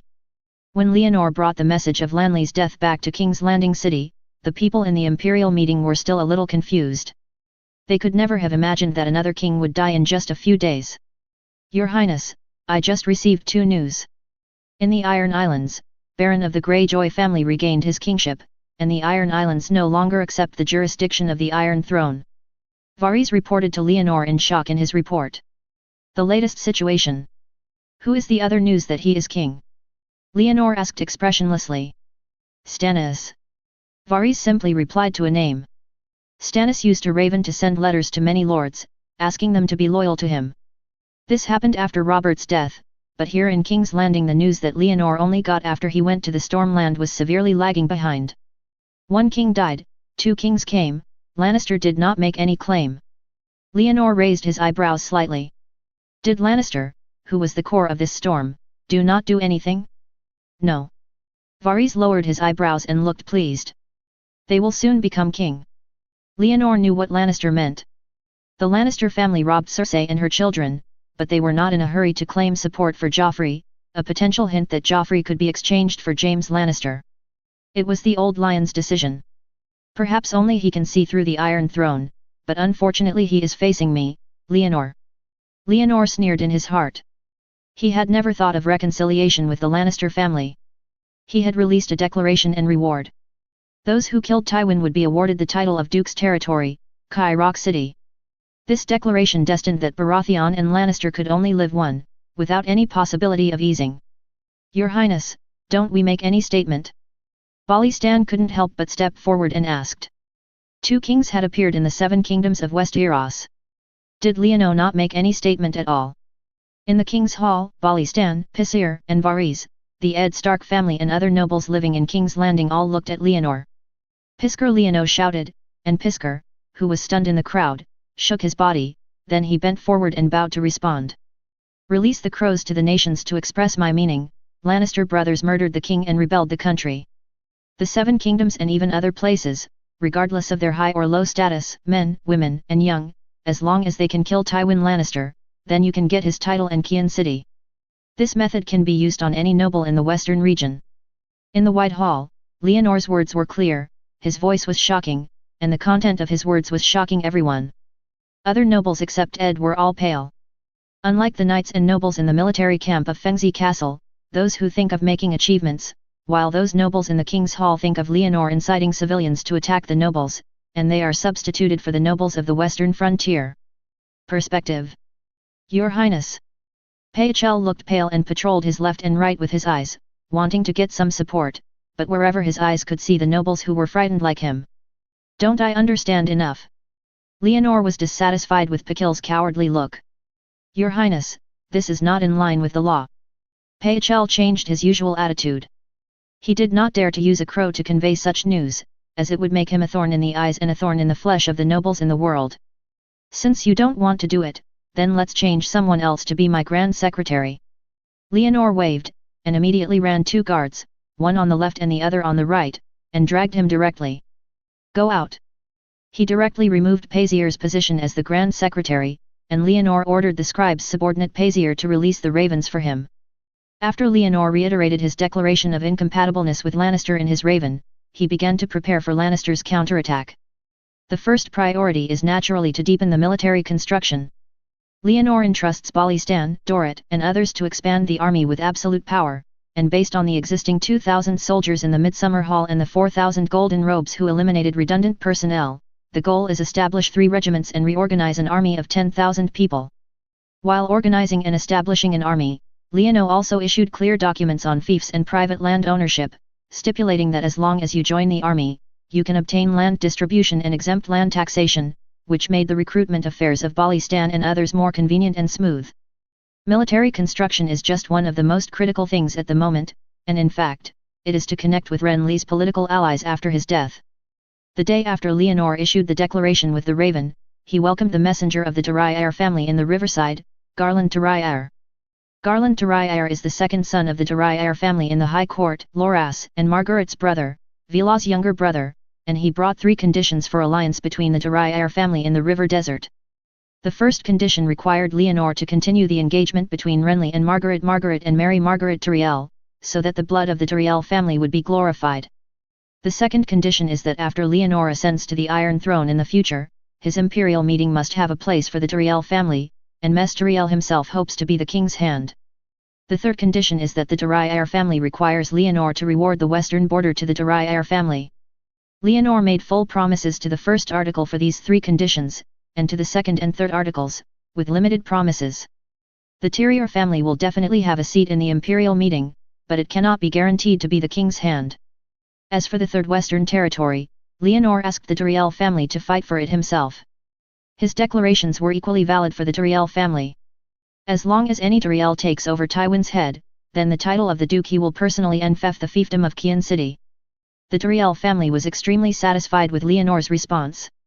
Mess Turiel directly sent someone to send Margaret to King's Landing, and at the same time wrote a letter to Leonor, which exaggeratedly expressed his 10. Wandagen is ready to go. As long as Leonor gives an order, he will immediately lead his army to capture Kian City.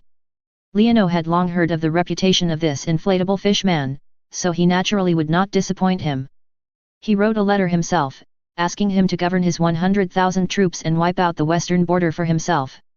After the war is over, he will be crowned in Kian City and officially marry his daughter Margaret, making her his queen. After talking and coaxing, the coalition forces stationed in the river and storm areas near Kyokyao began to turn north and attack Kian City along Golden Avenue.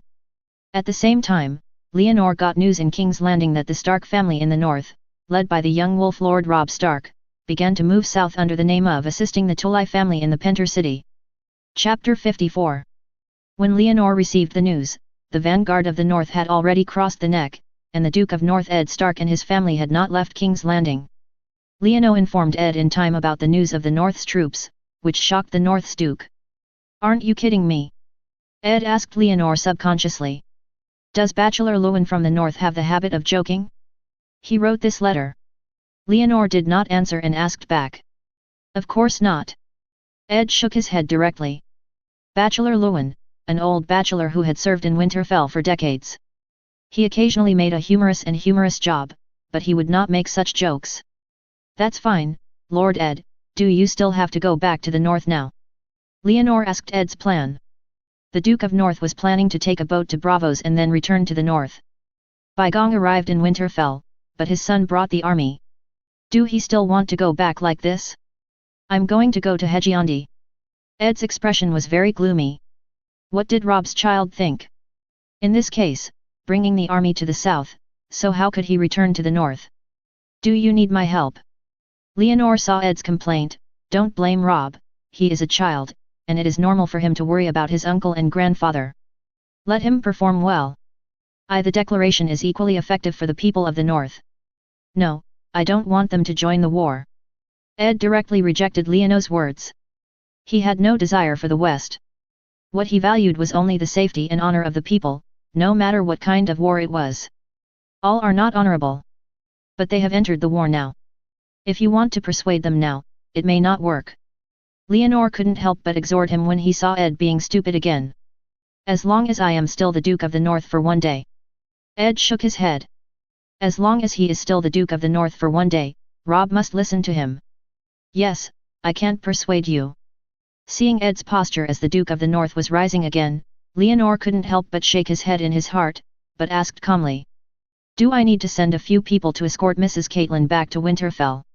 He said, looking up at Caitlin, Sansa, and Arya behind Ed. These three women were frightened by the last night attack on Prime Minister's tower, even though they had been determined to marry Joffrey before. Sansa is now eager to return to the north. No, you send a few people to Hegion with me. Ed asked for his guards, turned to look at his wife and two daughters, Caitlin and the others. Before Ed made his decision, Mrs. Caitlin interrupted directly. I'll go to Hejiondi with you, I want to see my father. Mrs. Caitlin's father is the current lord of the city of Benliu City and the Duke of Hegion. This old man is an old man from Tywin and Jon. He has been in a semi-retired state due to his years of illness. It is normal for Caitlin to want to meet her father. Dad, I'm, too. Sansa also spoke and wanted to go to Hejiondi. Where can I be safer in the world than my parents? Unfortunately, she was interrupted by her mother, Mrs. Caitlin, before she could finish her words. Now, Sansa, you and Arya stay in King's Landing. Mrs. Caitlin asked her eldest daughter. The land of the river has become a battlefield and she cannot let her daughter go with her. Mom. Sansa pleaded with a slight tone. Help me take care of Arya and Lisa. Caitlin's tone was undeniable. Okay. Sansa couldn't refute her parents. Compared to Sansa's helplessness, Arya, who was holding Caitlin's thigh, grimacing at Leonor, without any regrets of being stuck in King's Landing. After entrusting the two children and sister to Leonor, the Starks and his wife set off with 30 guards and rushed to the riverside city north by land. Leonor saw off Stark and his wife and settled the sisters Sansa and Arya, and was not idle either. While urging Bolly Stan to train the army quickly, he continued to shake people against the Lannister family. He sent an envoy to the south of Dorne and invited the Martell family to participate in the expedition to the western border of Kian City. While fighting against Lannister from all aspects, Leonor remembered Lanley's death and became afraid of black magic such as Shadow Killer. He asked him to find him and remain in King's Landing City. The Red God believer Barry Dondarrion and the red-robed mere monk Soros learned about the spells of the Red God priests. Westeros' mainstream beliefs are the Seven Gods and the Old Gods, but the Red Gods are also preaching in this area. They are mainly popular in the frontiers. In the past, they tried to preach to the Mad King Iris too, but unfortunately they did not succeed. Only a few nobles converted to Rollo, the King of Light, who was the Red God. Barry Dondarrion, from the Dondarrion family, was one of the converted nobles, and the one who brought him to convert was Soros, a red-robed monk from Mill. Soros is an obese monk, shaved with a monk's head and a shawl woven in red wool. It is covered with dark patches and emits the smell of wine and meat. He is a wine and meat monk at first glance. Although he was a wine monk, Soros was indeed very famous. He had already been in King's Landing during Robert's reign. He had excellent sword skills. He heard that he could also play a flaming sword and participated in the king's competitions held by the king many times, and he can win considerable awards every time. It is precisely because of those competition prizes that he can eat and drink well in Junlin City. Now that Junlin City has changed Leonor as the leader, the red-robed monk followed Barry obediently. After hearing that Leonor was interested in the magic of the Red God, he took the initiative to ask Leonor for his own sword, want to demonstrate the legendary flaming sword magic. Because he had been assassinated by the Faceless, Leonor improved his defense from all sides, among which restricting the wear of weapons and armor by those who meet. Now, when Saurus wants to wear a sword, he hesitated. It satisfies him. Your Highness, please see. Saurus, who was fat, held the sword in both hands and leaned his head against the sword. After meditating for a while, he was so fierce that he raised the sword in his hand, and a blazing flame immediately ignited on the blade. How did it do it? Leonor looked at the blade of the sword that turned into a torch in Saurus's hand, with a very surprised expression. He had just checked the sword, and there was no wildfire or other substance on it. How did he ignite it? What burns? This is the power of my lord. Saurus put on the expression of a charlatan and put down the sword in his hand. The flames on the blade slowly extinguished, and high-temperature smoke came out from the scorching iron sword. Talk about the key points. Leonor was not listened to Saurus' memorization of scriptures. Okay. This is a spell. I don't know if it has anything to do with my lord yet. In short, I have this ability. As long as I concentrate, I can ignite the flames on the blade. Saurus met lie. Anno looked a little nervous. This king shouldn't want to learn this kind of magic. How many times can you use this kind of spell every day? Do you know other spells? Leonor did want to learn it, but he knew what he meant by looking at Saurus' vague tone, so he didn't ask directly, but just asked Hong indirectly. The use of divine spells. Chapter 55. When Robert usurped the throne, the Lannister family's army captured King's Landing before the rebels. They wanted to ravage the entire King's Landing. The Lannister family's vassal, Demon Mountain, raped and killed Prince Rhaega's wife, Elia, the wife of Prince Rhaega Martell, and killed her and Rhaega's 2 children. This incident made the Martell family extremely angry, but because the times had come, Robert sat firmly on the Iron Throne, and Cersei of Lannister became the queen. The Martell family knew that it was meaningless to denounce this matter again, so they could only force to accept peace, but that anger did not fade with time. The reason why Dorne's Red Viper Oberon in the original plot is willing to serve as a proxy knight for the little demon is because it gives him the opportunity to fight against Demon Mountain, the enemy who raped his sister. Now that the opportunity to officially start a war with the Lannister family is in front of you, Leonor believes that the Martell family will definitely not refuse. As he wished, after his messenger arrived at Yangji City to convey his request, the Martyr family sent an envoy to King's Landing to visit him with a fleet. This envoy is Oberon Martell, who is known as the Red Viper in the 7 Kingdoms. He is the younger brother of the current Prince Doran Martell and the former Princess Ilia Martell, who was the younger brother of the current Princess Dorne and his former Princess Ilia Martell. In addition to himself, he also brought a mercenary army called the Sand Snake Group to King's Landing City. When Leonor came to the dock to greet Oberon, he saw a group of sand snakes. They were a group of samurai wrapped in headscarves and masked warriors, mostly wearing composite armor made of animal skins, cloth robes and iron sheets, with a scimitar on his waist. Carrying a bow and arrow, holding a spear, occasionally holding a short but well-proportioned Dorne horse. This was the first time he saw an army outside of tradition. It felt shabby overall, but to be honest, all of these people were filled with a sharp breath, and the queue was breathing and exhaling as if it were a hole. This is the real teams that have been on the battlefield. While Leonor was thinking, Chilio, behind him, came closer and shouted. Your Highness, here you come. Hearing the reminder of the close-fitting swordsman, Leonor retracted his gaze of the Sand Snake Group in the distance, lowered his gaze, and saw a small team walking towards him on the road ahead. The first person in this team was not wearing a yellow turban on his head like others, his shiny black hair was neatly combed, and under the point of the beauty was an olive face, and under the yellow cloak, a delicate one the complex red armor wraps the body. Following this man was 4 or 5 followers wrapped in yellow turbans and thick robes. Among them was a man holding a flag with a golden sun painted on it and was penetrated by a spear. This is the golden gun penetration of the Martell family of the royal family in Dorne. Except for the man holding the flag, most of the others in the team were slim, with a headscarf covering their faces, showing grey or blue eyes, holding spears, scimitars, daggers and other weapons, and were actually fully armed women. Prince Dorne, the red poisonous snake Oberon Martell, walked straight to Leonor and bowed slightly. It seemed polite, but his eyes were always staring at Leonor and said, What should I call you? His Highness Oberon, just call me Leonor. Leonor gave his respect slightly. Isn't it the king? Oberon is over 40 years old, but his appearance is not at all. His olive skin is smooth, his expression is full of chic and unruly, and he has no scruples on his words. I swore to avenge my brother and finally crowned me in Qian City. Before I could, I was still the prince of the summer hall, not the king. Leonor answered freely. But you exercise the power that only the king has. Oberon's words meant something and mobilized more than half of the 7 kingdoms to encircle Lannister in the western border. This is the power that only the king has.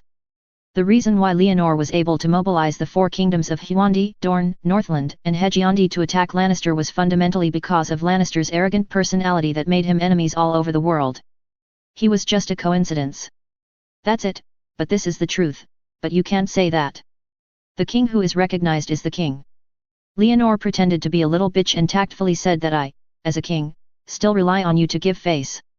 Haha. Oberon couldn't help but twitch his face when he saw Leonor's calm expression, not knowing how to reply. Your Highness, are you going to go directly to the front line or do you want to stay here? Leonor asked Oberon's next plan. Of course we go to the western frontier, but we don't understand the situation of the war yet. Which roads can we go to the western frontier? Oberon was very active in his march, and he could no longer wait to kill Lannister. You have 2 roads. One is to go north from King's Avenue to Hedgeyondi, and the Tully family in Hedgeyondi, and the Northern Coalition forces led by Robb Stark, and follow Hedgeyondi to Qian Fort.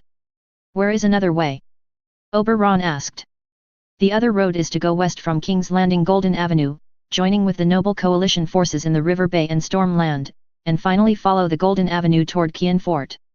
Leonor gave another route. It sounds like Tywin Lannister will be killed right away. Oberon joked. Haha, it's impossible for Tywin Lannister to withstand waves of attacks after wave, causing civil strife in the coalition, and then take advantage of the chaos to win. Leonor also joked, but smiled. He suddenly had a sudden blow in his heart. You should know that in the original plot, Lannister was always beaten by Stark, and eventually won by colluding with the Frey family and using an outsider like a bloody wedding. This is something unsure. Your Majesty, if I ask you, are you willing to bear the logistics of our Sand Snake group in this war? Oberon mentioned something to Leonor with a smile. Logistics? Is it only responsible for the diet? Leonor came to his senses and asked back. Yes, not only people, but also war horses. Oberon did not ask for military pay, but only logistics. This is a very important thing. Without this, there is no war.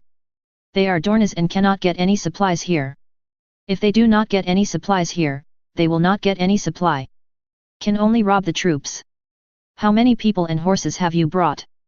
Leonor did not agree immediately. 200 mouths, 500 horses. Oberon reported 2 core numbers. With a ratio of more than 1 to 2, Oberon wanted to make a breakthrough with light equipment.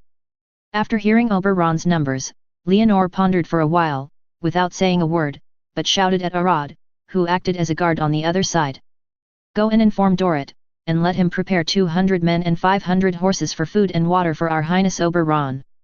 Leonor waited for Arad to leave, turned his head to look at Oberon, and saw that the other party also bowed to him. Seeing this, he waved his hand indifferently and reminded him. Your Highness, if you need more, tell my men directly, and they will do their best to satisfy you. Chapter 56. Oberon and his Sand Snake group rested in King's Landing for a day. After each received enough food for 10 days, he set out on his own and set out along Golden Avenue towards Qian City. There are too few people in Dorne, and the road they chose is not good. They should go from King's Avenue to the River City to join the army in the north. Balistan was not optimistic about the route chosen by Oberon. Dorne has been in ancient times since ancient times. There were many wars with the Stormland and River Bends, and Oberon once injured and disabled the eldest son of Tyriel's family in the competition. This trip is very likely to cause conflicts. Balistan, select 1,000 soldiers for me from the army you trained. Leonor ignored Balistan's concerns. Your Majesty, you plan. Balistan showed a hopeful look. Do as you do. Leonor only asked Balistan to obey the order. Yes. Balistan showed a joyful look, paused his head suddenly, and then turned to select soldiers. Dorrit, you must ensure that all 1,000 soldiers are covered in armor, each with at least one spear, a sword, and the more bows and arrows, the better. At the same time, prepare as many horses and wooden carts as possible, and fill them with food and water. Leonor then made various requests to Dorrit beside him. Yes. Varese, put the intelligence of the Western Army, including the number of people, armed forces, distribution, population base, and food storage. Leono then said to the bald fat man with his hands in his sleeve. Sir, I'm afraid Tywin Lannister can't even say this. Varese showed a look of surprise on his face. Westeros was a knight system. The knights advocated bravery and fighting alone, and the lords also paid more attention to the knights. Neither the lord himself knew how many people could be pulled out in each manor, nor did his little birds know. Then let's estimate, look at how many territories there are in the western border, how many cities, how many manors, and the population of each place, and then estimate how many troops they can dispatch. Leonor was not very satisfied. Varese, this intelligence minister is a bit too miserable. Okay. Varese could only respond. Vincent, send a crow to the Windbreath Castle and ask Kotallo to recruit the Stormland Knights who are willing to fight to King's Landing for me, with a period of 3 days. Yes. Within 3 days, Leono recruited and allocated 1,000 infantry, 400 knights and more than 1,500 mules and horses. After all the weapons and supplies were complete, he prepared to head north along King's Avenue. On the march route, Leonor made the opposite choice from Oberon, preparing to go north from King's Avenue, along Hedgian Avenue to the River City, and then attack Ed and the others, and then attacked Kian City together. Compared with the River Bay land that already has political alliances and the Stormland that is detained with interests, Leonor feels that he needs to use his heart to strengthen his understanding of the noble knights in the northern border and the Hedgian land. As for the future when facing them, my eyes were dark. Leonor beat the plan full, but the action to the north had to be terminated before it was even carried out. The Raven brought back the latest battle report on the southern line. The coalition forces of the River Bay and Stormland led by Mesteriel were defeated by the Western Frontier Army led by Kevon Lannister on Golden Avenue. Mesteriel himself captured, more than half of the troops collapsed directly. Leono was numb when he heard the news. He could not have imagined that this inflatable fish master would be so delicious. The food is the only one, and the mess left by the inflatable fish must be cleaned up. Leonor modified his march route overnight, allowing the recruited and dispatched troops to turn overnight, marching to the west along the Golden Avenue, and he led Brienne, Arad, and Alex Oakard and Glossbooth. 50 guards including Luan and other royal guards rode their horses to the front line first. Before leaving, Leono entrusts all the affairs of King's Landing to Balistan, allowing Dorrit and Vincent to serve as his deputy. Varese cooperates with the support and can be with Kodanai of Fengzi Castle if necessary. Ponlos takes care of each other. Teacher, I'll ask you for everything here. Leono asked Balistan. This time, Balistan wanted to follow him to the western frontier as a pioneer. The current King's Landing city seems calm, but in fact it is undercurrent. Stannis is still eyeing Dragonstone Island. His army is not worth worrying about, but the black magic of the Red God Priest has to be guarded against. He cannot let Dorrit and Wensent face the threat, so he could only trouble Balistan to take charge, hoping that Stannis would be merciless about some Balistan's reputation and show mercy. Your Highness, please rest assured. I will definitely guarantee the existence of King's Landing. If you have something that cannot be handled on the front line, you can consult Count Landeo Talai of the Corner Tomb. Balistan felt helpless, but more it is a sense of mission entrusted to be mission assured. While accepting the task, it also puts forward opinions on Leono. This future king does not have large-scale battle formation experience. He needs the assistance of experienced generals. In addition to himself, only Cowling's Landeo Tally can use it, but I don't know if this future king will mind other side. Thank you, I will. Leonor carefully wrote down Balistan's words, and after asking for help, he turned around and galloped to the front line with his team at night. Golden Avenue is the natural dividing line between the river and the west border, directly connecting Junlin City and Kian City on the west border. Leonor led his team to gallop overnight, and the next morning he saw scattered defeated troops in the wilderness. Most of them are from Huan, wearing cloth clothes or simple leather armor, walking in the wilderness. The better ones carry a spear, and the worse ones directly support a stick, and in groups of 3 or 2, without any frustration at all. Instead, they are not ashamed of losing. Talk and laugh, as if you end your outing and go home. They are all followers of the Manor Knight. Westeros does not have a system of military service. The so-called soldiers are entourages brought out by knights from the manor or entourages recruited by lords from the territory. Conscientious lords will pay salaries, while unscrupulous lords' knights require submission. Working in labor is a waste of time, and sometimes you don't even have enough food. The people are clear about many things. As long as they leave the boss's sight on the battlefield, they will go directly to fish. When the defeat is broken, they will be even more happy and can find a way home directly. As for national hatred, it is the relationship between the Lord and the Jazz has nothing to do with them, even half of the Bronze Star. Leonor understood the situation of the defeated soldiers, so he didn't say much, but slowed down the speed of the horse under his seat and asked Arad to beat a yellow flag with a stag with a crown on it. Is the royal flag of the Baratheon family.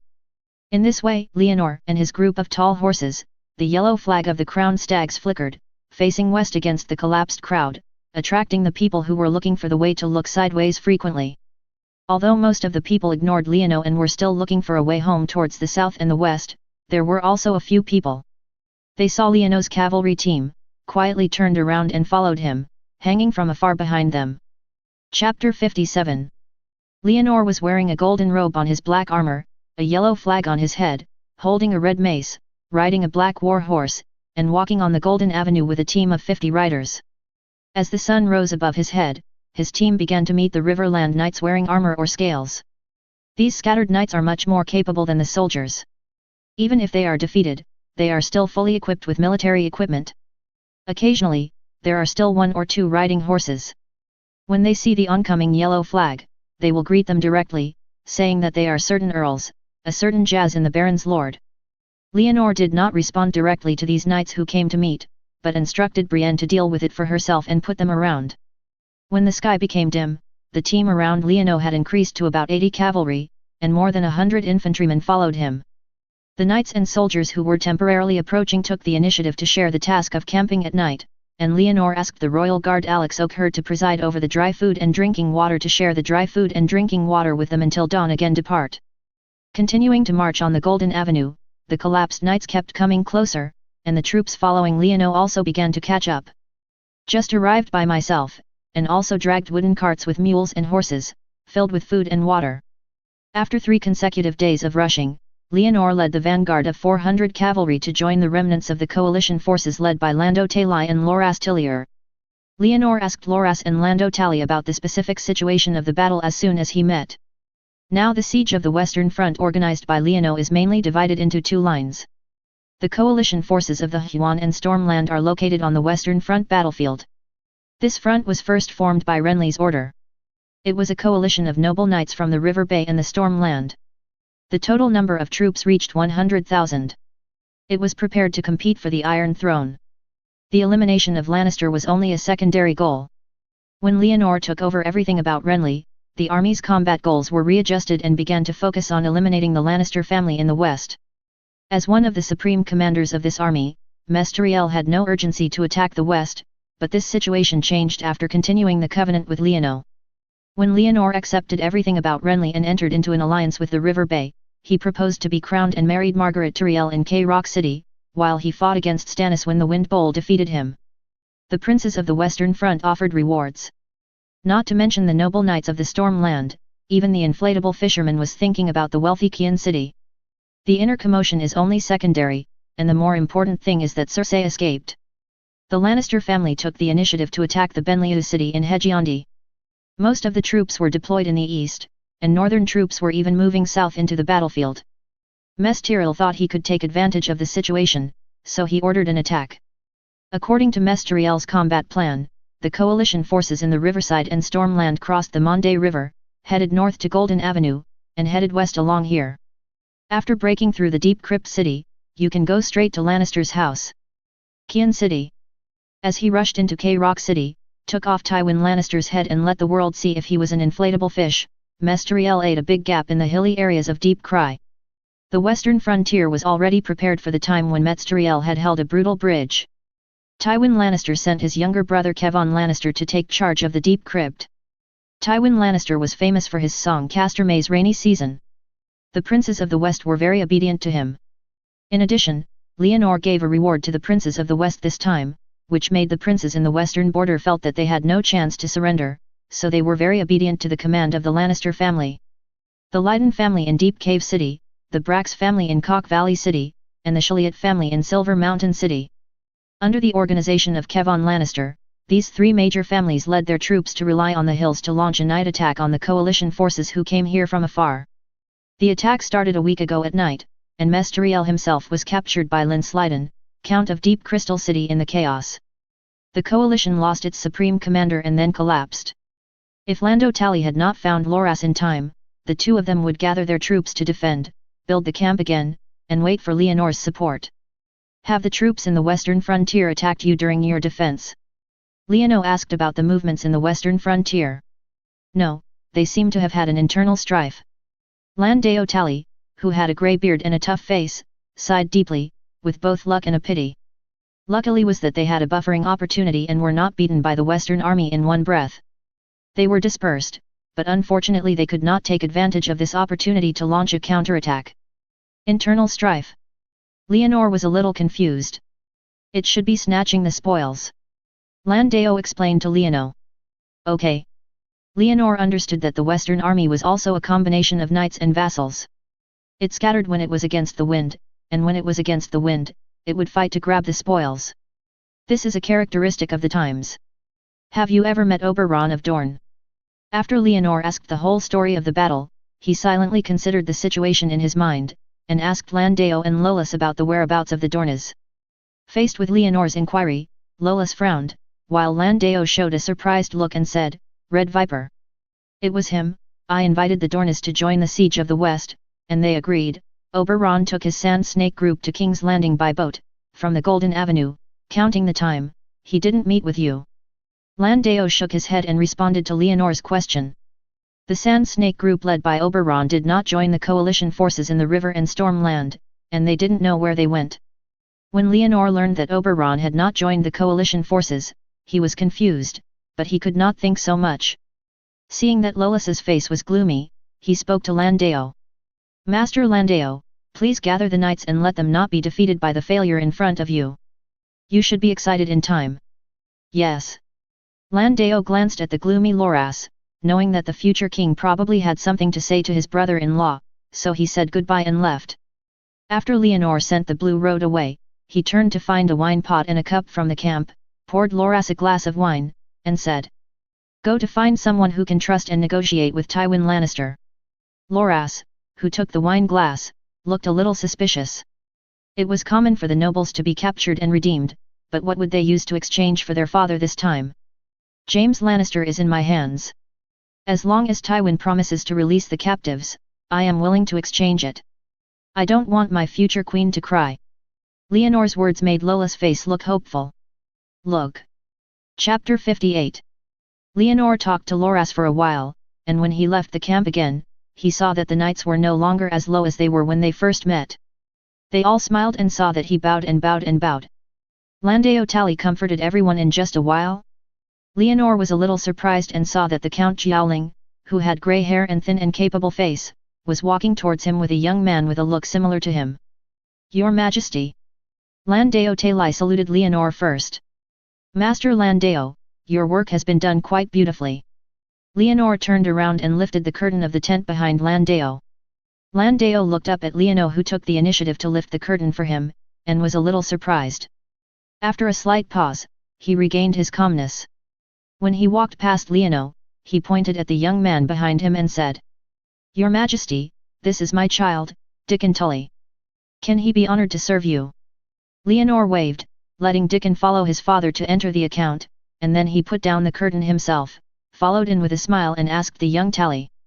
Would you like to serve me? The young Dickon Tally was slightly stagnant when he heard this, and then knelt directly.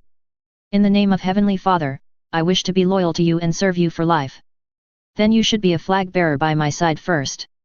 Seeing that Dickon was so decisive, Leonor waved his hand directly and let the young man stand beside him.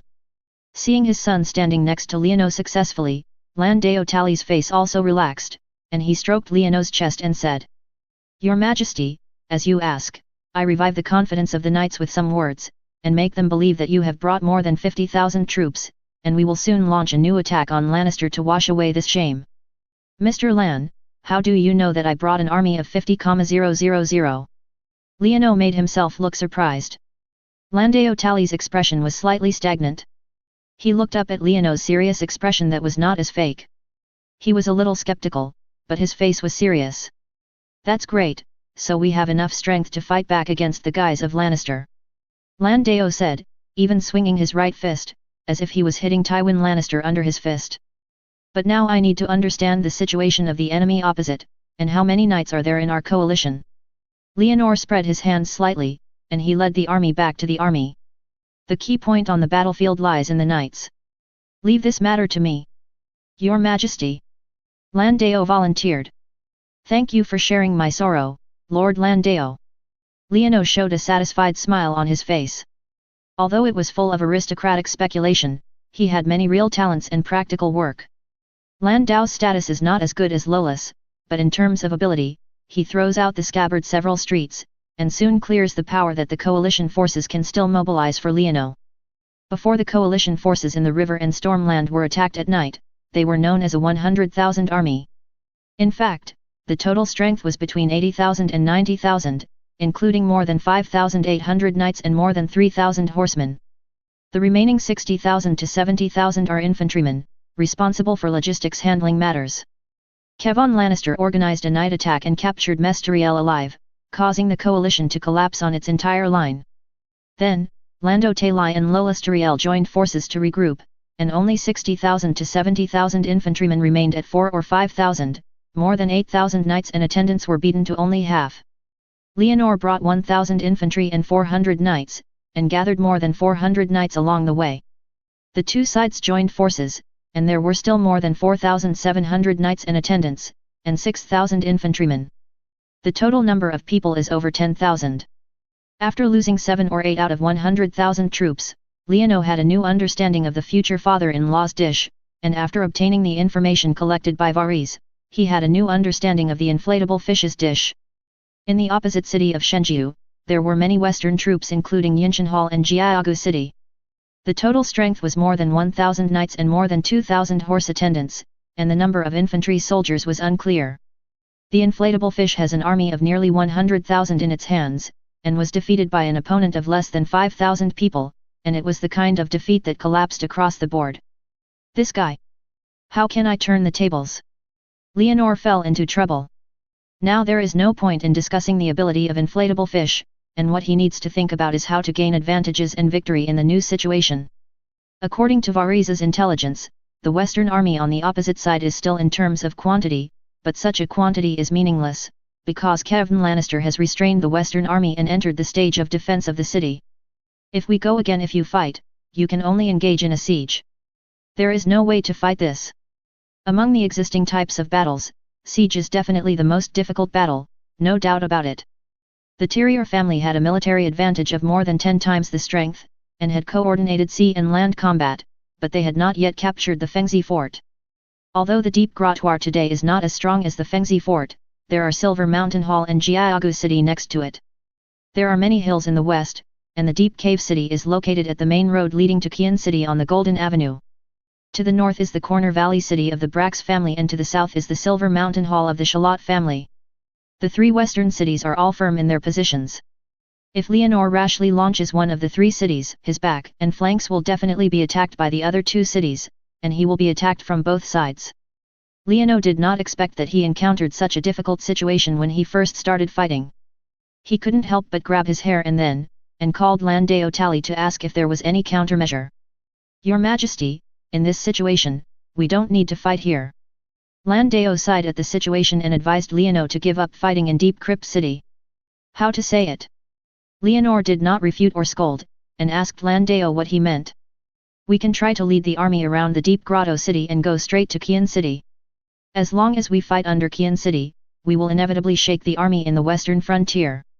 At that time, whether it is to create a chance for Hegiondi to break through the western frontier defense, or it is okay to try to dismantle the will of the nobles in the west.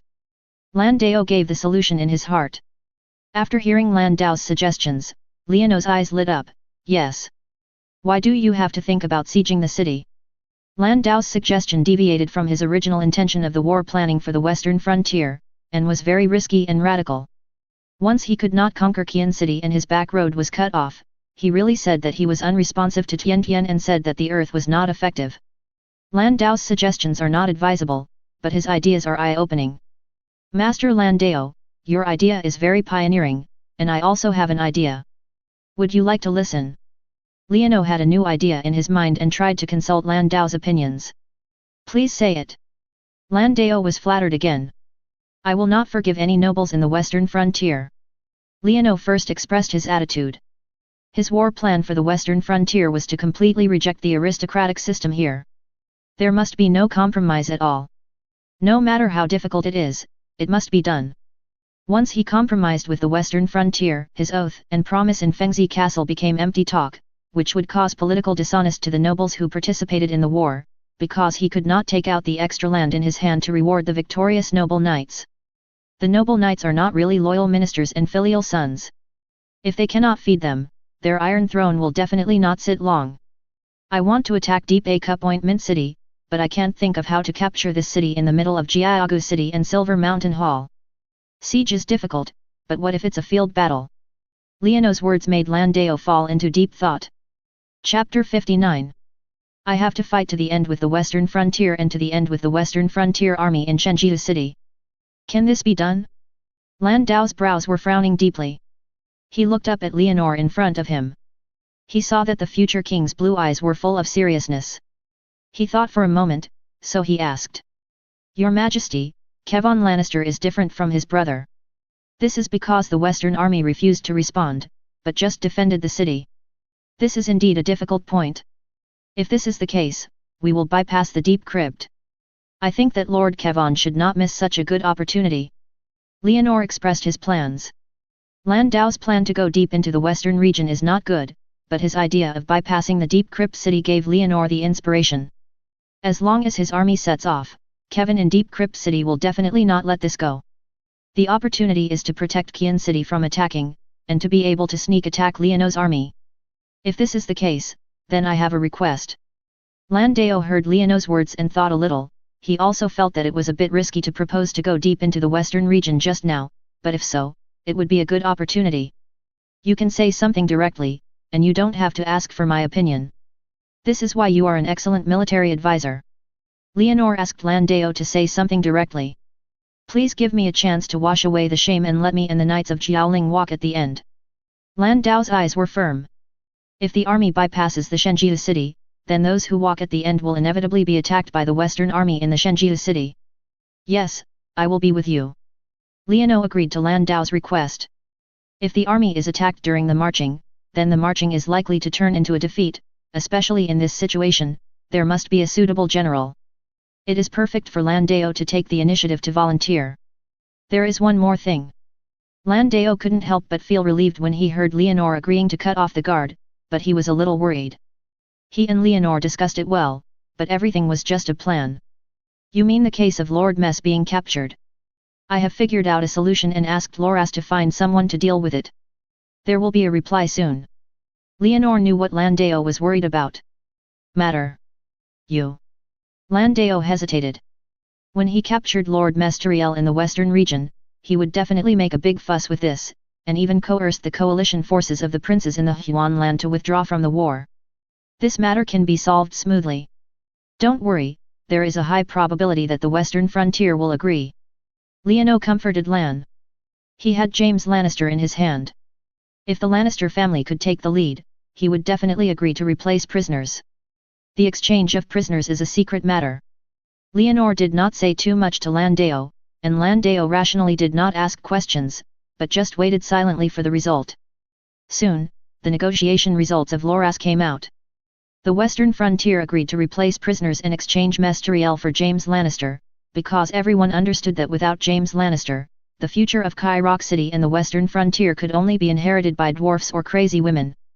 Most people cannot accept this result. The process of replacing prisoners was also carried out in secret. Leonor asked someone to bring James from King's Landing and hand him over to Loras. Lolas took advantage of the early morning to leave the camp with James and a team of loyal knights. When the sun came back, he brought back a fat middle-aged man with a beard and bulging belly. He was from Huan. Metzteriel, Duke of the High Court. It is not a rare thing for nobles to be captured and redeemed, but it is not a glorious thing either. After Metzteriel was successfully brought back from the enemy city, she did not stay in the camp for a long time. She led a team of people back to the High Court, but fortunately, Loras and the knights in the river bay remained. Loras assured Leonor on behalf of his father that the Dariers would continue this covenant and wash away the shame of being captured this time. Leonor successfully redeems Metzteriel, avoiding his worries, and immediately began to continue the battle with the western frontier. He began to issue orders overnight, requiring the entire army to immediately bypass Shenjiu City and continue to go to Qian City along the Golden Avenue. The army explored the way with knights from the Storm and River Bay lands. The 300 knights from Jiaoling and 1,000 infantrymen under Leonor cut off the rear and guarded the tail.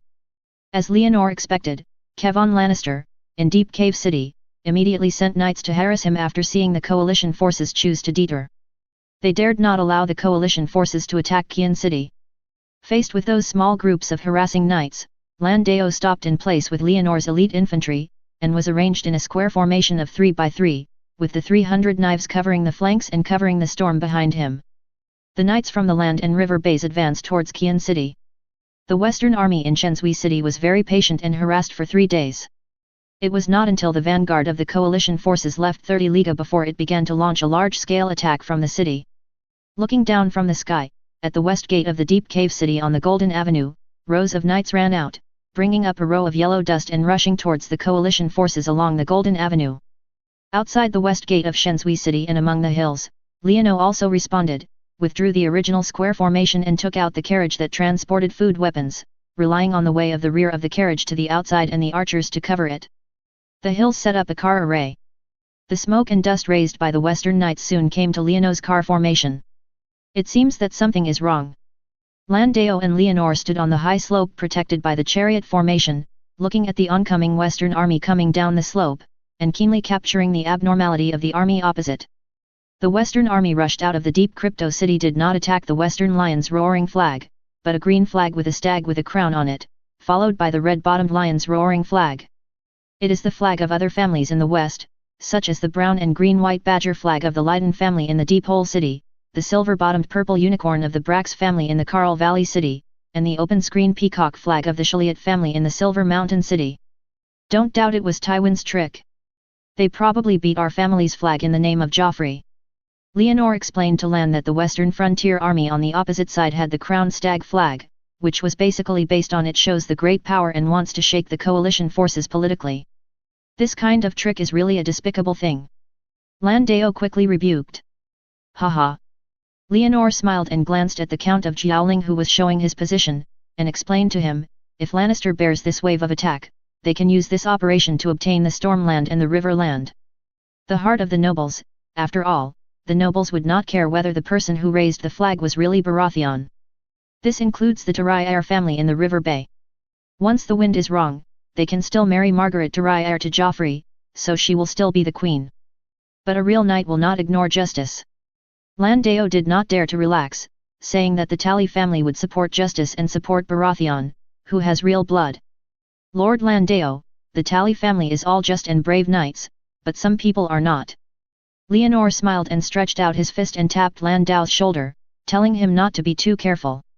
That's not to say you. Chapter 60. Landao forced a smile. He didn't know what Leonor meant to say these words to him, so it was hard not to think of going somewhere else. Leonor didn't care about Landao's words and continued to watch the battle down the slope. His chariot formation was very tight. When the Western Knights discovered this feature, they immediately began to stagnate the team, then began to dismount, pick up the shield, sword, and battle axe. Prepare to fight on foot. The knights are not fools. They have received years of training. They can not only charge and shoot on horseback, but also use various weapons including axes, spears, and shields when dismounting the horse. They can be said to be good at both infantry and cavalry. By comparison, Leonor's infantry didn't know much. Most of them learned to stand in line, and then mainly fight with bows and arrows and spears. Hanging the sword is just a precaution. After the walking Western Knights approached the range, the infantry began to shoot their bows and arrows. Wow, the sound of arrows was densely integrated. Even with the shields, the pressure from the knights was huge. Some fell under the rain of arrows, while others were defeated with the shields nailed with arrows. After the Western knights withdrew from the range, the officers immediately shouted "Stop shooting," and the rain of arrows in front of the two armies stopped immediately. "Your Majesty, your army is the most exquisite and disciplined army I have ever seen, no doubt about it." Landeo sincerely praised Leonor. "But lacks aggressiveness." Leonor looked at the retreating Western knights in the distance and shook his head slightly. There were only 200 or 300 Western knights who attacked just now, and more Western knights were still riding horses to guard the distance. Under such circumstances, once his infantry formation launches a counterattack, the formation will not be maintained. At that time, just one charge on the opponent can defeat him. To sum up, infantry has enough defense but insufficient progress. The knights of the Jiaoling are willing to attack as your sword?" Landeo asked without hesitation. "If the infantry can fight, then their knights can be discharged and wait for death. It's not time for you to attack, my count." Leonor sat on the horse, laughing and letting Landeo relieve himself. Soon, the Western army in the distance launched a second round of attack. This time they sent more than 10 times the infantry, but they were no longer knights in infantry battles, but ordinary infantry with only simple leather armor. They held simple. The wooden sign launched an attack in spaced scattered formations, while all the knights rode horses to guard the rear of the infantry, waiting for the opportunity to launch a charge. "Your Majesty, the enemy is planning to deceive our arrows." Landeo saw through the enemy's intention at a glance, used ordinary infantry to deceive the arrows, and then launched a charge after the arrows were exhausted. The people in the western region were really despicable. "Let them die. Pass the order and let the enemy close to you and shoot arrows. If you fight to the death, Lord Landeo, can you rush forward at this time?" Leonor asked Landeo, taking advantage of the situation. When the infantry in the western front counterattack was launched, it was the best time to fight. "Use me as the edge." Landeo only replied with one sentence, "This is the motto of the Tally family. As a storm, go sweeping the enemy. The warriors are with you, and the 7 gods are with you." Leonor sat on the horse, tapped Landeo 7 times with his right hand, and sent his blessings on behalf of the 7 gods. Landao's breathing became heavy. After nodding to Leonor solemnly, he pulled away. Soon, the neighing came from the slope. 300 Jiaoling knights began to go downhill and entered the car formation ready to go. Under the hillside, the battle continued. The Western knights were behind and ordinary infantry were in front of him and began to carefully enter the range of Leonor's chariot formation. Leonor overestimated the fighting spirit of the infantry in the west. After the infantry entered the range, they began to surround them. It was not until the knights behind them drove away, and the number of their own people was large and there were no archers on the opposite side. "Go forward with courage." When the enemy entered a 50-step range, the officers issued an order. The rain of arrows in front of the chariot suddenly became dense. With just 2 rounds of arrows, the infantry in the western front began to defeat the back, but the knights in the western front did not allow it. The fully armed knights slashed their horses and swung their swords, slashed the retreating infantry, and drove them back to the battlefield to consume the coalition's arrows. Those poor western infantry were like this, being slashed by their own knights and betrayed by their opponents' bows and arrows, and squeezed into the middle of the battlefield. Some people cried loudly and some begged loudly. "Start a counterattack." Leonor saw this and immediately ordered. Seeing this, Dick and Tally next to him quickly waved the red flag in his hand down the slope. As the red flag was waving, the officer at the foot of the mountain saw the signal and quickly ordered the firing to stop, while the infantry pulled away the crowded carriage. The bow and arrow above the head stopped, and there was a gap in the enemy's vehicle formation in the distance. Before the infantry in the western border could breathe a sigh of relief, they felt suffocated because a large group of cavalry rushed out in the gap opened by the enemy formation in the distance. The cavalry were wearing a green flag, with a red Star Hunter painted on it, and he was about to shoot with a bow and arrow. The blue Dao Talai, who was under his command, took the lead, held a sword high, shouted, and the 300 horned knights behind him immediately following, shouts came one after another, and rushed towards the almost collapsed western infantry. The western infantry, who were trapped in the formation just now, could no longer withstand this posture. Everyone collapsed under the charge of the Jiaoling knights and began to turn around and flee. In this way, the Jiaoling knights drove the collapsed western infantry and began to retaliate against the western knights. The collapsed western infantry did not have the courage to counterattack the enemy, but when facing the knights supervising the battle on the way to escape, they did not hesitate to stab with their spears. Cut with a sword, hit with a shield, and kill all those who block the way, kill the gods and the Buddhas. Leonor stood on the hillside on a horse, watching the defeated soldiers in the western frontier who were swept by the Jiaoling knights to retaliate against his position, and was also stunned. The army in the western frontier was also caught off guard by this situation. By the time we wanted to stop it, we had forgotten that our military formation had been shaken, and all the flags, including the green crown stag flag, began to sway backwards. "Give me the flag." Leonor looked at the posture on the hillside, no longer hesitated. He took Baratheon's crown stag flag from Arad, and then rode down the mountain with the flag, rushing down the mountain with his horse. On the hillside, Arad, Brienne, Dickon, etc. who were staying by Leonor saw this and stayed for 4 or 5 seconds before coming back to their senses. They all urged their horses to follow His Majesty the King and surrounded the King's flag to go east. The yellow crown stag flag floated down the hillside, and the entire army under the slope was in agitation. Immediately after the next second, only more than 1,000 infantry soldiers began to launch a counterattack, following the yellow crown flag, and shouting to the east. The western frontier army began to collapse further. Chapter 61. Within the military formation in the western border, Landeo Talai took the lead, rushed to the green crown stag, and killed the flag holding the flag with one sword, causing the flag in his hand to fall. The green king flag fell, and before Blue Deo Tali could breathe a sigh of relief, he raised his mind again, because even the battlefield in front of him was a mess, such as the brown, green, white badger flag of the Leiden family, and Brack, the city of Cock Valley. The purple unicorn of the SI family and the open-screen peacock flag of the Chaliot family in the Silver Mountain City, these flags began to sway and retreat eastward, but there were still several flags firmly in front of them. The Lannister family's lion roaring flag and a yellow-bottomed three-dog flag floated on the battlefield. Under the flag, a large knight wearing a barrel-shaped helmet and armored slammed the horse with a gun and a horse, leading his army to rush towards Landeo Tali. Landeo looked at the burly knight and recognized the other party's identity at a glance. Greg Clekang, the Magic Mountain in Clekang Fort in the western region, charged at himself. He could be his opponent at this age. Is it? Can't retreat a little? Ha! Landeo Jiao yelled lightly, holding his sword to activate the war horse, but when he rushed, he heard a roar sounding from the side, followed by a cavalry in yellow-clothed turban coming out from the side, and he caught the attack from Demon Mountain himself. Wow! As soon as this yellow cavalry appeared, he shot arrows with his short dorn bow before receiving the enemy. A thin layer of arrows grew on the body of Demon Mountain in a blink of an eye. Donner?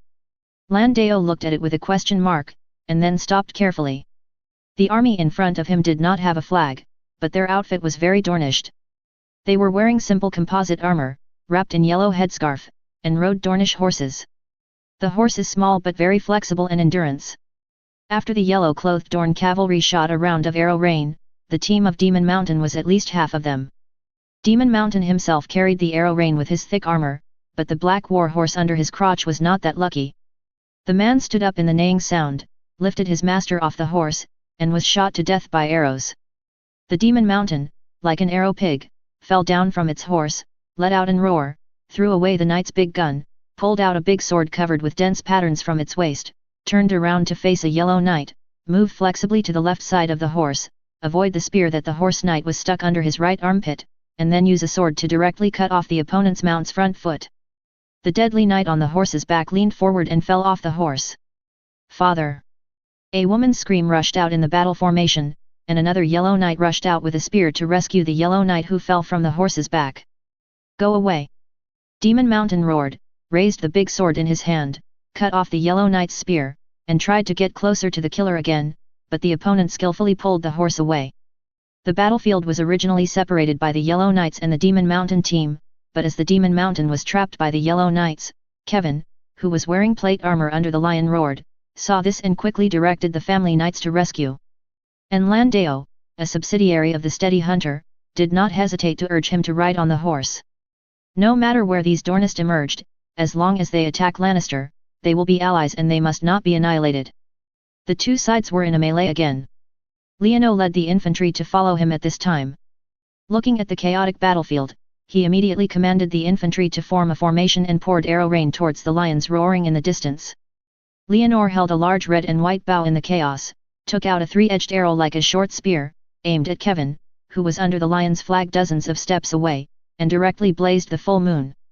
With the sound of strings, the elderly veteran trembled under the lion's flag dozens of steps away, and the plate armor on his chest was pierced by a heavy arrow, and a mouthful of blood was sprayed out, and then slowly fell down from the back of the horse. Ha! In the chaos, the Count of Jiaoling Landao took the lead again.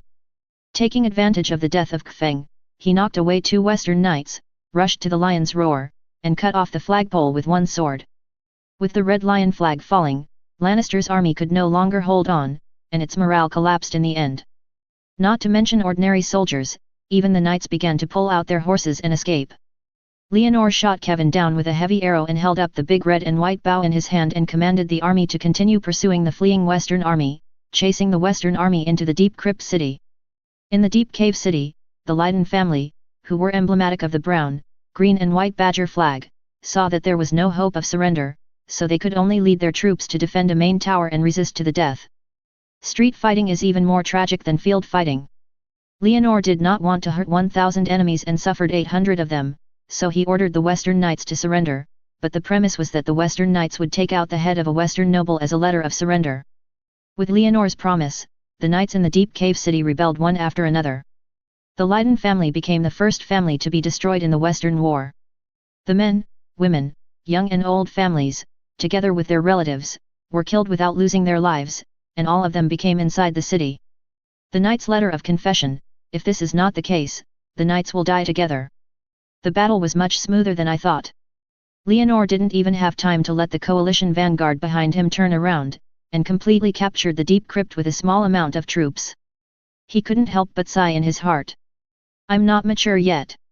The reason why he was able to win was because Westeros's war command system was not mature, and soldiers and knights belonged to different families. The generals of the war relied on bloodline and courage, rather than command ability, did not pay attention to discipline and tactics, and had no any organization can speak of. Although the combat system is immature, if you win, you will win. In the main tower of Deep Crypto City, Leonor sat in the main position and began to summarize the war. After the war, he rewarded all parties to join the army, and recorded the collective merits of his direct infantry under his command once, each of whom rewarded a golden dragon. Landao Talai was the main general. Led the army to charge, and earned a merit in the individual's flag and rewarded 300 households with fiefs. As for the 300 knights in Jiaoling, that was the Talai family's own business. In addition to the fighting coalition forces, Leonor also pardoned the knights who had committed a petition and asked them to make another contribution to conquer Jiaogu City, Yinshan City, and other cities in the western border for the coalition forces. His pardon order and declaration are still valid for other Western knights. Western knights can be pardoned by taking out the head of a Western nobleman. After killing the Viscount, they can get the title of Viscount and territory. When killing the Earl, they can get the title of Earl and territory. There is no false deception. Under his effective military order, Jiaogu City and Yinshan City in the west quickly fell, and the Brax family, Shiliat family, and the Farii family all became the condemnation of the Western Knights. A large number of Western Knights changed their flags and entered Leonor's command. Among them, Abal Kalangzi, the Knight of Deep Cave City, was named the new Silver by Leonor by killing Helchalot, the Earl of Silver Mountain City. The Earl of Shancheng, the territory of Yinshan City, belonged to the royal family's direct jurisdiction, which attracted the attention of other Western knights and began to attack the territory of other Western nobles. A large number of Western-bound noble territories were captured, and a large number of Western-bound knights were sealed. The northern front of Qian City collapsed completely, and Leonor's troops further expanded, and the troops began to approach Lannister Lane. Chapter 62. In the afternoon, dragging his tired body out of the castle gate, Dickon turned his head and looked at the main castle behind him that once belonged to the Leiden family. It seemed like a different life. When he shook his head and woke up, he looked at the city that had just been washed away by blood. Feel confused about where you should go next? Mr. Dickon. A shout came from behind. Dickon turned his head and saw a young man with black hair and brown eyes and light armor running out. Mr. Arad. Dickon nodded to the young man. Your Majesty asked me to tell you that your father is now stationed in the east of the city. You can go there to find him. Remember to come back in 3 days. Arad conveyed Leonor's notice. Okay. Dickon was shocked when he heard this and found a place to go. It has been 3 days since he entered the deep crypt. In the past 3 days, Dickon Tally, as the flag bearer, has been following Leonore to help him handle various documents. It was not until today that he was ordered to take a leave. Didn't know how he came here in the past 3 days. One letter after another was sent to him from all directions, and he took apart and watched it. He picked up important news and reported it over and over again. Even though he was strictly required to train by his father since childhood, the past 3 days still made Dickon Tally feel a deep sense of powerlessness. After receiving Arad's advice, he bowed his head without even saying thanks. He hurried towards the east of the city. In the east of the city, Dickon leaned against the soldiers in the city and successfully found his father's temporary residence here, inside the house of a merchant. Father. Dickon found his father, Earl Landeo, and saw that his father changed into a cloth outfit, which was rare for his father who had always believed in iron-bloodedism. How is it? Landeo glanced at his son who returned home and asked in the first place. What? Ah. Is it your majesty? Dickon subconsciously replied. When he looked up and saw his father's frowning brow, he suddenly felt nervous, stood attentive, and replied in a soldier's posture. Your Majesty is a very important person who cares about communication and asks his men to write important matters into letters to report them. You have been dealing with these letters. Landao's frowning brows just relaxed when he saw his son's straight look. Yes. Dickon nodded. It's very good. It's helpful to let you learn from Master Elaine learn the knowledge. Landeo nodded with satisfaction, happy that his education for his children came in handy, and couldn't wait. What letters have you read these days? Whose are they? What is the content? Can you tell the content of those letters? Father, don't you know? Dickon was a little surprised. I have been stationed here these days and have not received any news from the outside world. I only know that His Majesty has issued some announcements in the city and accepted the surrender of some Western knights. This is a reasonable approach. If this is not the case, we will fall into a very serious situation. A difficult situation. Landeo said what he knew. So that's the case. Your Majesty did it. He asked the surrendered Western knights to have to offer the heads of a Western noble. It was a bit cruel. Dickon expressed his opinion. Cruel? In my opinion, this is the greatest kindness. The kindness towards the enemy will initially turn into cruelty towards oneself. Only in this way can we pacify the western frontier as quickly as possible. Landeo scolded Dickon for his meaningless kindness. Once all the western regions are killed, the western regions will resist and die, and more people will be killed. I understand this, but I think it is better to treat a nobleman than to be killed in battle. Dickon said it later, and it was a little difficult to say.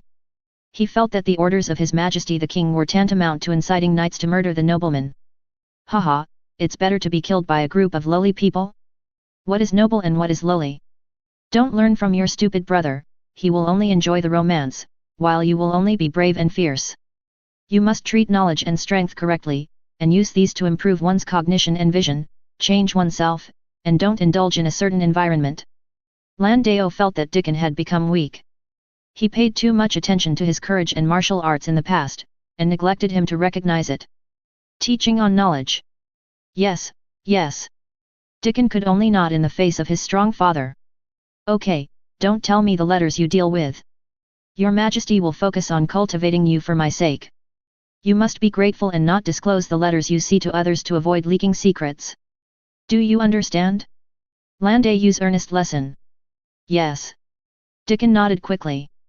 Let your heart be careful and be a brave person. This is not to make you brave and fierce, but to learn to accept everything and play your role in these things. The future of the Tally family is in you.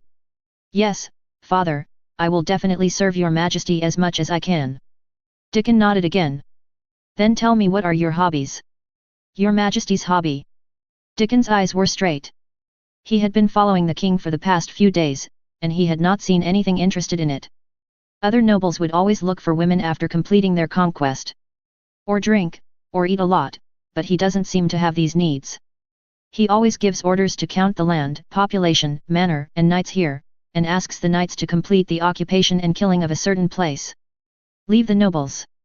So, you haven't relaxed your heart yet. Landeo rolled his eyes. Father, I will be attentive in the future. Dickon did not dare to refute, and suddenly he thought, Father, I remembered it. His Majesty seems to be very interested in magic. Magic? Landeo was shocked when he heard this. Yes, magic.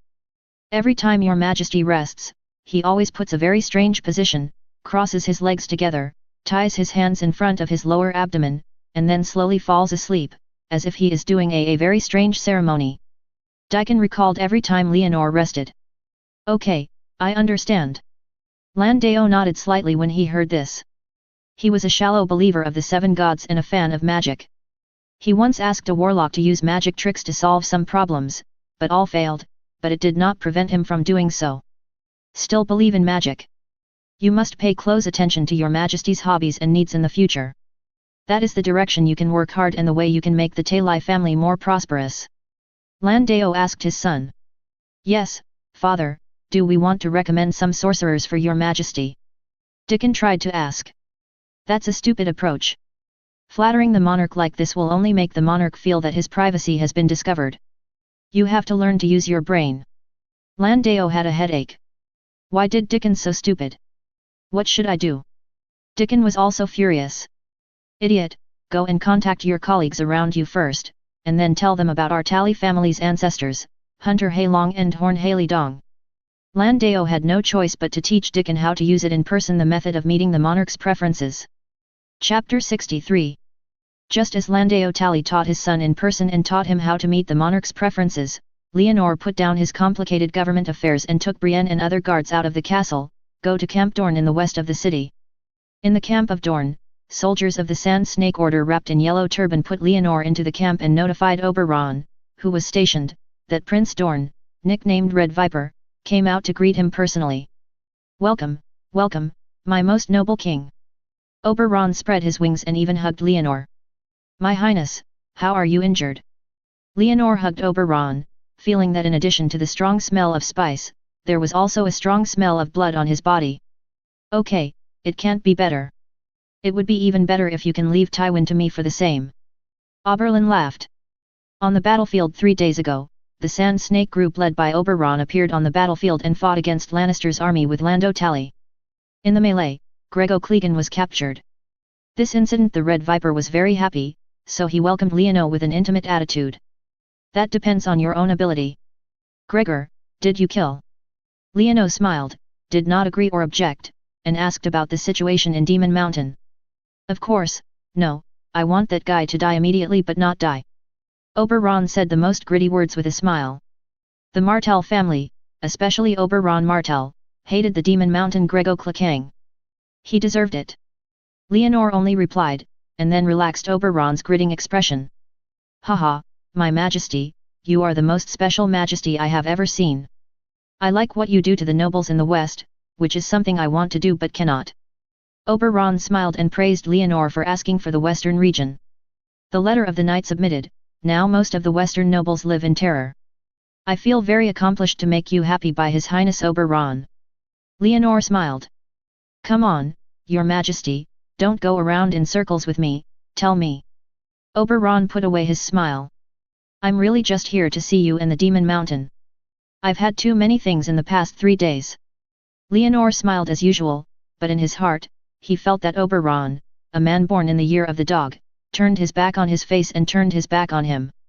Why don't you believe in books? Then do you want to see the Demon Mountain? Oberon saw Leonor's expression as usual, but he felt a little bit of evil. Of course. Leonor felt Oberon's interest. Was he going to stimulate himself with the tragic situation of Demon Mountain and treat himself as someone who has never seen the world?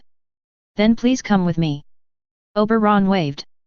Oberon led Leonor and his guards into the camp, came to a tent, and brought him in. There was a strong smell of blood in the tent, and 3 Dorn women were facing the Demon Hill Grego Clegane tortures. The entire man in Demon Mountain has been destroyed. His spine was broken by the Dornas and he has become paralyzed, but he has not died. He has been revived by the medicine and suffered a lot of torture. His eyes were plucked out and his tongue was cut off and the ears were filled with lead. It's really miserable, but Leonor ignored him directly. Who told the Demon Mountain to do nothing? He fell to death by Rhaega's 2 children and raped and killed Ilya Martell. The people of the Martell family deserve it no matter how they treat him. How is it? Oberon asked Leonor how he felt, with the bloody magic mountain. Not really. Leonor replied without blinking. He turned his head and glanced in the tent, and saw a pile of armor and swords stained with blood, and his eyes suddenly moved. What are you looking at? A tall figure stopped in front of Leonor. Who are you? Leonor raised his gaze and looked at the woman in front of him. He saw that he had black skin, a strong figure, and was quite ugly, just like Brienne. Respect the king. Brienne's hoarse voice also came at the right time. The female knight pressed the hilt of the sword around her waist, but Leonor raised his hand and held it down. This is Obiah Shad, my daughter. Oberon also explained the identity of the woman. Those are the weapons and armor of Demon Mountain. Leonor waved Brienne back, ignoring the fierce Obiah, but instead raised his chin to point at the pile of armor and swords in the tent. Yes, that sword is good, it's the Valyrian steel sword, do you want it? Oberon asked. No, I just saw that sword looks familiar, and it felt like the eyes of the Stark family. Leonor shook his head directly. If you want it, take it away. Oberon thought Leonor was looking for trouble, so he spoke with disdain. Leonor looked at Oberon, who turned against him again, his mouth twitched, but ignored him, went up and picked up the big sword, handed the wolf head at the hilt to Oberon. What do you think is this? Oberon glanced at the wolf head on the hilt of Valilia's steel sword, and his face changed slightly. He had been tortured by the Demon Mountain before, but he didn't notice that this big sword might be the coldness of the Stark family. Ice. What's this sword? Leonor glanced at the paralyzed motion and had no ability to speak. He didn't say the second half of the words. It's meaningless to ask this now. Motion's tongue was cut and he couldn't speak anymore. You take this sword. Oberon was unwilling to get involved with Leonor, so he just asked him to take the sword and leave. Okay. Are you planning to torture him here for the rest of your life? Leonor saw Oberon driving the people, and stopped when he saw that he was ready, took Hanbing away and asked at the same time. Call us when I go to K-Rock Fort. Oberon only said one sentence. Yes, well, sorry, I said this for my brother Robert. There was something wrong with his attitude back then, which is something that cannot be explained. Leonor apologized to Oberon before leaving. Although Robert did not participate in the Demon Mountain rape and killing Ilya, he later pardoned Demon Mountain and said inappropriate words. What do you mean by these words? Oberon was detonated by Leonor's words. It's nothing, it's also an attitude. Just think I'm scared by the appearance of the Demon Mountain. Leonor said as he glanced at the unhealthy Demon Mountain on the ground. He reasoned, and it looked nothing. If he imagined that he was tortured, he would be fine. It's me who hates chills, quite aversion. Roll. Let's go. Leonor didn't care and asked Brienne and others to leave the tent. Father, this guy. The ugly Obiah came to Oberon. Kill him for me and throw the body to feed the dog. Oberon couldn't breathe his anger, and looked at the Demon Mountain on the ground, with an indescribable disgust. It was no longer interesting to torture such a guy. Yes. Obiah obeyed the order. Go and get Neme and Tarani again, and you and they will go to the main fort with me. Oberon became more and more angry the more he thought about it. Father, do you want to urge that guy to send troops? Obiah tried to ask. No, I'll find you a job. Oberon decided to vent his anger. Chapter 64. After leaving the Dornez Sand Snake Camp, Leonor handed the great sword Ice in his hand to the King's Guard Alex Oakhurt, and then spoke to Brienne. Brienne, you will ride back to the main fort first, and let the Minsk bachelor send a crow to the River City, and ask if Lord Ed Stark has been there. Yes. After Brienne received the order, she immediately activated her horse to move forward and return to the main fort to pass the order. Leonor watched Brienne ride away first, then glanced at the big sword in Alex's hand, and sighed helplessly. Brother Ed, I really helped you, brother. You have such a good character, but don't die. If Ed, a loyal fan of the Baratheon family, dies, it will be a lot more trouble for the Iron Throne to govern the northern border in the future. Leonor sighed in his heart that life and death were impermanent, and prayed with some luck, and took a dozen guards led by 2 Imperial guards to rush back to the main fort. As he walked, he suddenly heard a few whizzing sounds in his ears. Ring. Arrow. Leonor, who has been practicing bows and arrows for many years, is very sensitive to the coming sound and immediately rests his body on the horse's back, and the guards behind him are not so lucky. The pain was heard endlessly, and the royal guards Alex Ogert and Glossbraun were shot in many places on their faces and throats, while other guards, people or horses were shot in many places. The horses neighed and retreated, and even stood up and lifted the guards above them. In the chaos, the war horse under Leono was shot into the eye with an arrow, and the pain was softened. He was also pushed off the horse.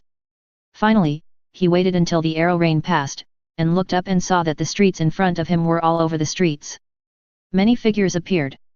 All of these figures were strong men. They wore simple leather and wooden armor, threw away their longbows, drew out their long swords, and ran towards Leono, who was being turned upside down by the horse. "Come over!" "Ah!"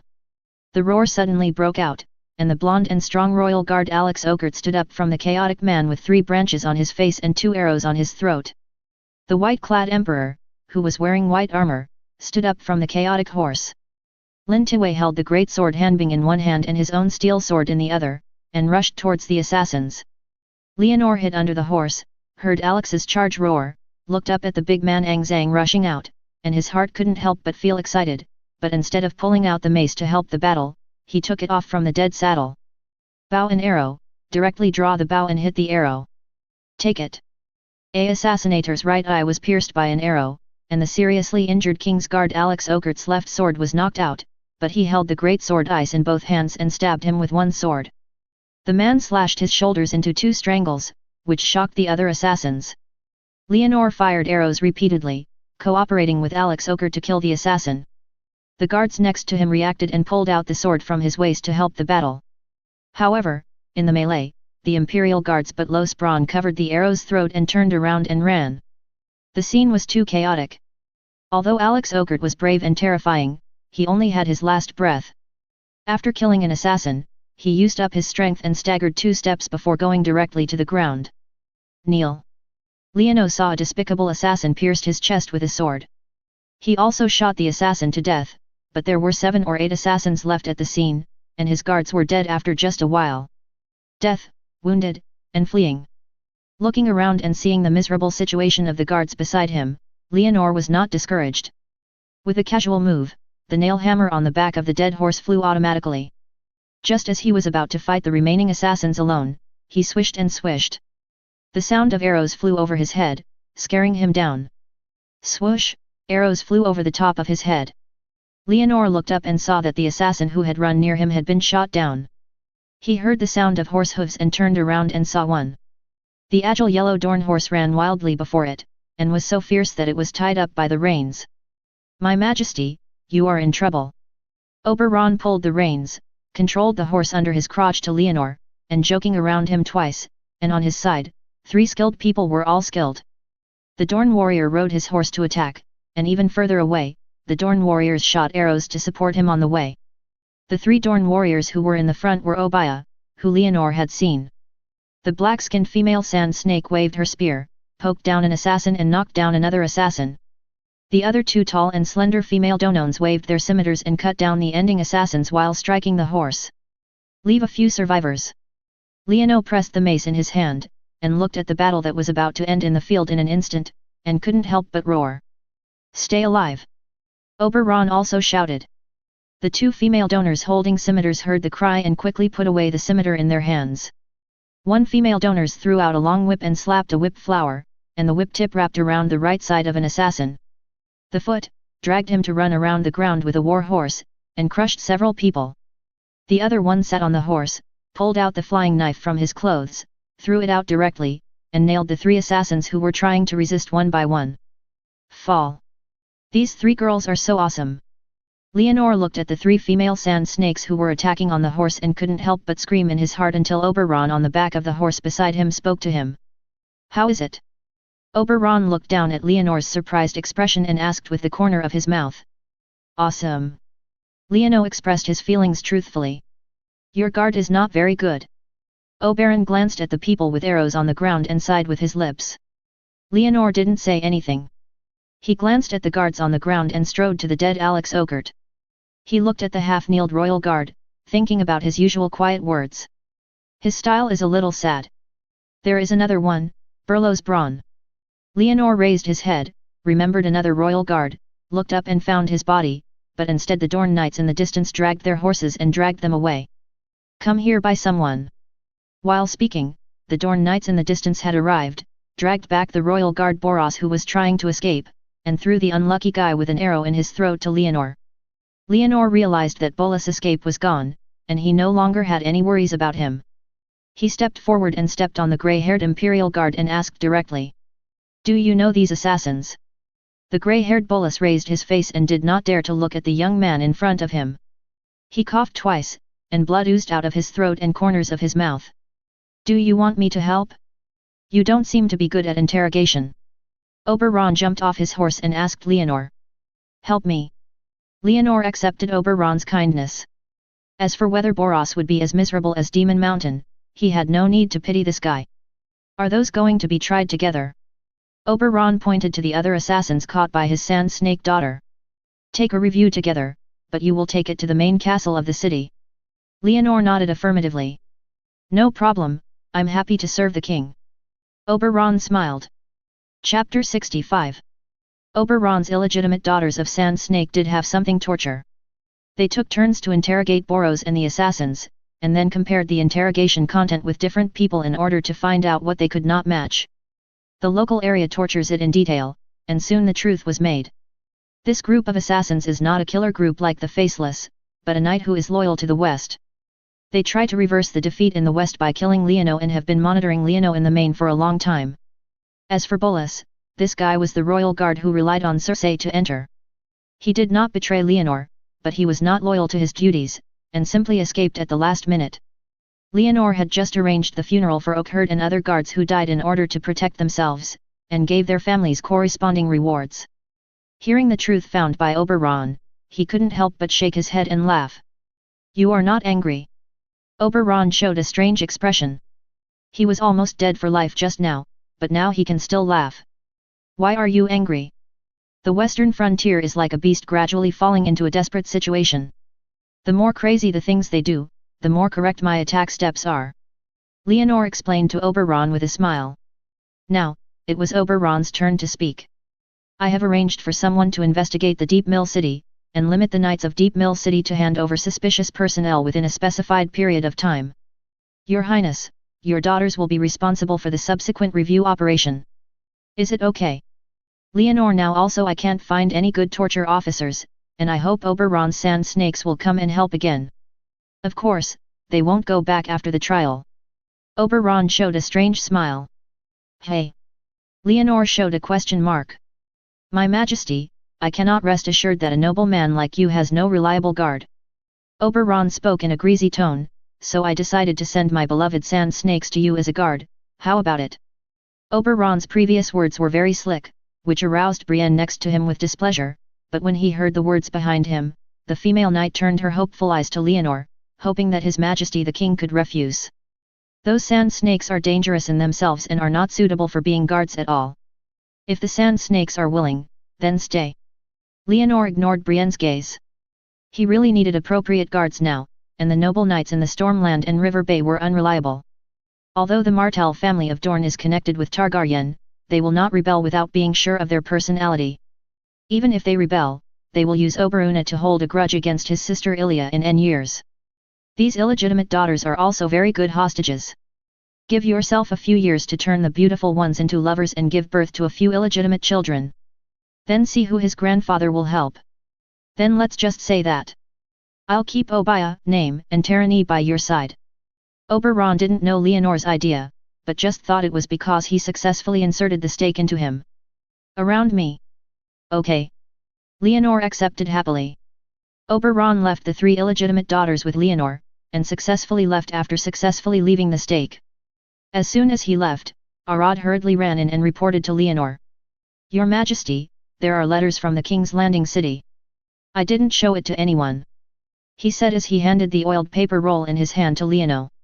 The information level behind King's Landing was temporarily raised during the war, and no one else could read it except for a few people.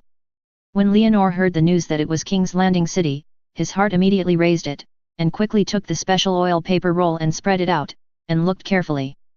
Just as Leonor launched the Battle of Deep Crypt, a rebellion broke out on the side of King's Landing City. Some merchants in King's Landing launched a rebellion. They called themselves Dear Anton 9 people and cooperated with Stannis' fleet inside and outside.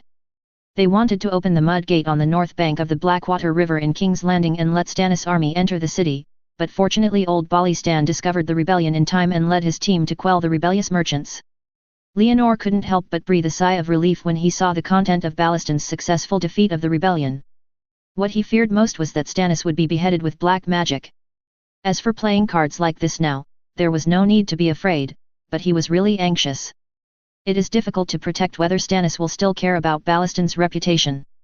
Black magic. Leonor had a headache when he thought of the unreasonable external move.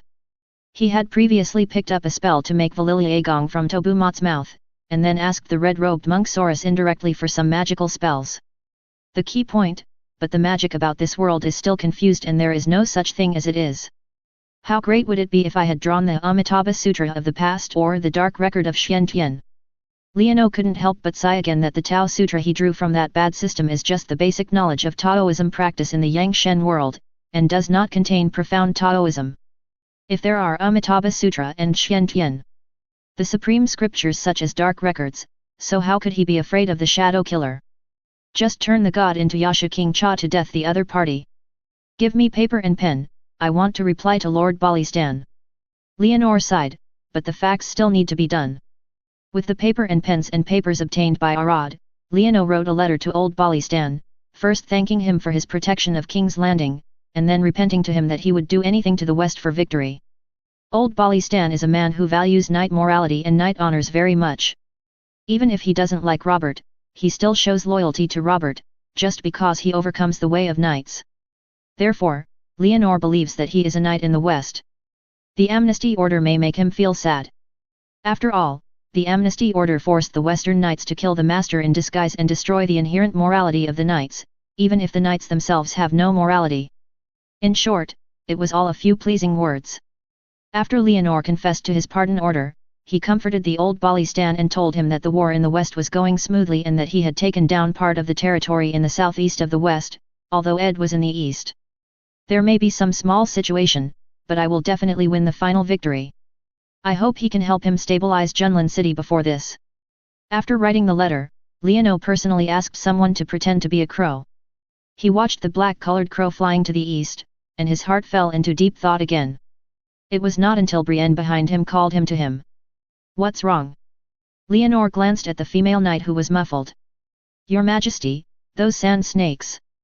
Brienne put her helmet under her armpits, her freckled face, and she wanted to speak, but she still had an objection to Leonor's sand snake. Brienne, the sand snake is the sand snake, you are you. Although they are dangerous, aren't you still by my side? Leonor could only coax the female knight, don't worry. I will definitely defend your safety to the death. Brienne heard Leonor's words and immediately became energetic. She raised her chest and said that she would definitely protect the king. Then please. Leonor laughed and was easy to coax, but as he thought about it, he couldn't help but sigh in his heart. He didn't want to coax people. Chapter 66. While staying in deep cry, Leonor ordered Landeo Tally to reorganize the existing coalition forces, count all the power that can be used, and urged them to defeat the Western Frontier nobles who fought with the Western Frontier Knights. After more than a month of battle, more than 40 Western nobles and territories, including the Brax family in Caddock City and the Shaliat family in Silver Mountain City, were all destroyed. After completing a large area of occupation, Leonor directly rewarded the merits in the main castle of Shenjiu City. Abal Karangzi, in my name, for your contribution to destroying the traitor of Silver Mountain City, Helchalot, I give you the name of the Earl of Silver Mountain City. From now on, the land and taxes of Silver Mountain City will be returned. You all. Leonor held a mace and granted the title land to a middle-aged knight with a strong face. Abal Karanchi is a hired knight who serves Lins Leiden, who redeems his guilt by killing Lins Leiden's second son and kills him in the battle to attack Silver Mountain City. Helchalot, the Earl of Yinshan City, was therefore named the new Earl of Yinshan City and the territory of Yinshan City. He Feng, who was personally received by the king, not to mention Abal himself, who was so excited that he kissed Leonor's instep.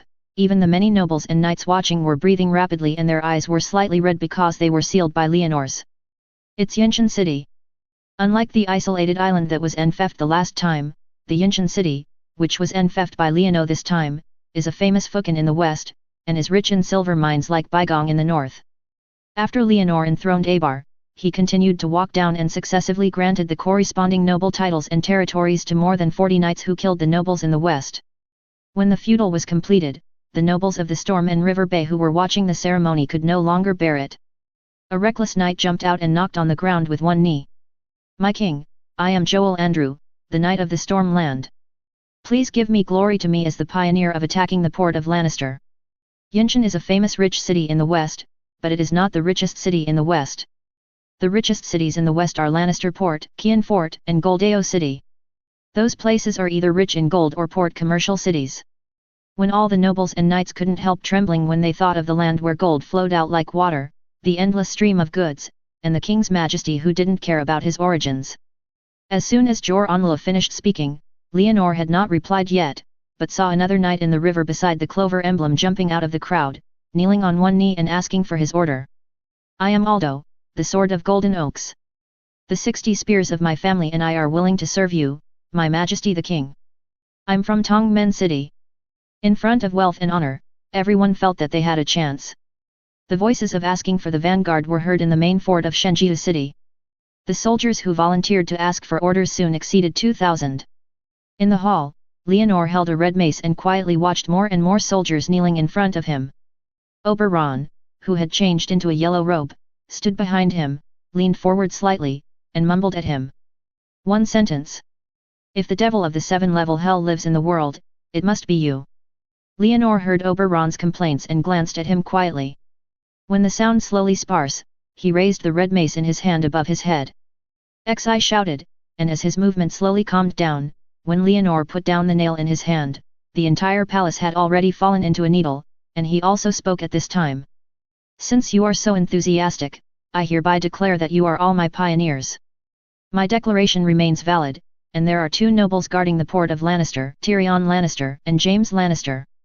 I hereby announce that whoever kills Tyrion, Tywin's young son, and a genius with outstanding wisdom can be awarded the title of Count of Lannister Port and the territory, and kills James can be awarded the town of Oxford Baron and territory."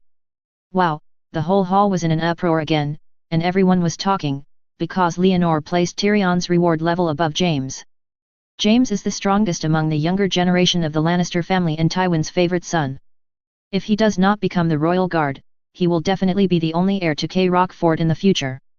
Whether it is revenge on Tywin from a personal emotional aspect or considering the strategy of killing the Western leader, James should be placed above his dwarf brother.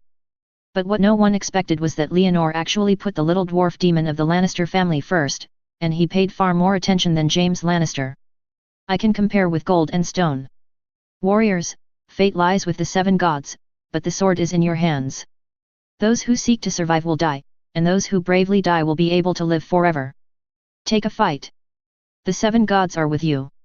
Lyanno had 7 consecutive points with one hand. "For the 7 gods. Send Lannister to death. For the king." Various shouts almost broke through the castle of Deep Cave City. With Leonor's warmer swing, the soldiers who were willing to be pioneers in the hall retreated like a tide. They returned to their respective stations, prepared weapons and luggage, and led them to the ground. He got on the war horses, and began to fight along the Golden Avenue towards Lannister Port. On the earth wall of Deep Crying City, Leonor and Oberon stood side by side, and the two watched the crowds on the Golden Avenue outside the city together. A group of fools who died. Oberon looked at the soldiers on the road, feeling a little depressed for no reason. Lannister Port is the richest area in the western region. The Lannister family must have set up heavy troops there. These fools have no unified command and are not as large as others in terms of numbers. In the end, they will definitely be wiped out one by one. Instead of letting them restless in the team with all kinds of dreams, it's better to let them have some fun for Lannister. Leonor disagreed. If these guys stayed in the main force, they would definitely be unstable. It's better to send them first. He would not be able to go out to harass the Lannister family, and he would not be able to lose money if he really wanted to kill the little demon and James. Not thinking about him anymore, Oberon shook his head vigorously, threw his depressed mood out of his mind, and then asked the guy next to him. How is the east now? The troops in the north should have all arrived in Hegian. Why haven't they taken down Golden Tooth City yet? I don't know, the Starks failed to reach the city of Running on time. The North Army driven by Robb Stark was brave in combat. The Borden family of the Fortress of Terror was ordered to bypass Gold Fang. His army robbed everywhere in the west. The results of the battle were quite good, but the Eastern Front could not be advanced. Many people died for the Castark family, Mormon family, and Amber family. Leonore calmly said to Oberon on the Eastern Front condition. You're not going to help them. Oberon felt something was wrong. The people in the north will not accept it. Leonore directly rejected it. Robb Stark was arrogant and his parents' life and death made him complain about him. He was restrained if he did not directly establish himself as king. Chapter 67. After the rectification of Shenjia city, Leonore can now dispatch a total of 60,000 troops, including more than 8,600 knights, 9,300 horse-riding attendants, and more than 30,000 infantrymen. 2,000 knights and their servants formed a vanguard army to set out first. Leonore divided the remaining troops into two parts. He and Loras personally led 3,000 knights and 1,000 infantrymen in the headquarters, with a total of 4,000 troops along the Golden Avenue. Set out to Lannister Port, as for Blue Road Tallies, leading 5,000 knights to attack Sassfield City from Cock Valley City. After breaking through there, they head from the north to Lannister Port to meet Leonore, or it was to attack Leonore when he was fighting with the garrison in the port of Lannister, and the remaining infantry made every effort to ensure the army's logistics. Leonore did not decide to command the vanguard army, but sent a probe to the vanguard army. The result of the vanguard army fighting various western armies was successively teleported to his hands by these probes. Before approaching Lannister Port, the pioneer army was fiercely resisted by the people in the west. Every castle and manor in the west were resisting outsiders, and their troops were extremely powerful, distributed from Deep Crypto City to Lannister. In every fortress and manor between the port, the vanguard army, which was full of fighting spirit, could not even attack Lannister Port. On the yellowed animal skin map, located between Lannister Port and Deep Crystal City on the west coast, there are blocks after block, representing the resistance of the people in the western region. It's obvious that Lannister is planning to block it layer by layer. Leonore sat upright in front of the map, pressing his hand at Oberon and Loras in front of him. Then let's fight one by one. Let me charge. Loras maintained his strong fighting spirit. Okay, you can't count on him. Leonore looked at the brave Loras, knowing that he could not count on strategy, so he could only look at Oberon, who was holding his hands and crossing his legs. It is obvious that the enemy is planning to consume our strength and disperse our army's strength. When the right time strikes our logistics route, we will be defeated by then. Oberon gave his own opinion. Then do you have a good way? Leonore nodded slightly. He and Oberon had the same view. This strategy was obviously the hand of the little demon. If it was James Lannister, he would probably be if you lead someone to a reckless wave, you will win if you win, and if you lose, your whole family will die. It is better to be such an opponent. I think I can only rely on Lord Landeo now. The enemy will definitely be very careful about us on the Golden Avenue, but if he is in the north, he will definitely be negligent. Oberon gave his opinion that it is the best the method is, once Lord Landeo launches an attack from the north to Lannister Port, even if the enemy is prepared, the troops will definitely be dispersed and will create opportunities for us. Daikon, convey a copy of the situation we are facing now to your father. You don't have to ask him what to do, just tell him the situation. Leonore turned his head and asked Daikon Tally. Yes. Daikon Tally bent over and responded to the order, then quickly left to convey the information as he said. Maybe we can attack head-on and create opportunities for Lord Landeo. Loras couldn't help but come up with an idea. He didn't want to just sit there. No, we are the front. Once we lose, the logistics will not be guaranteed. Then it will be useless for Lord Landeo to fight.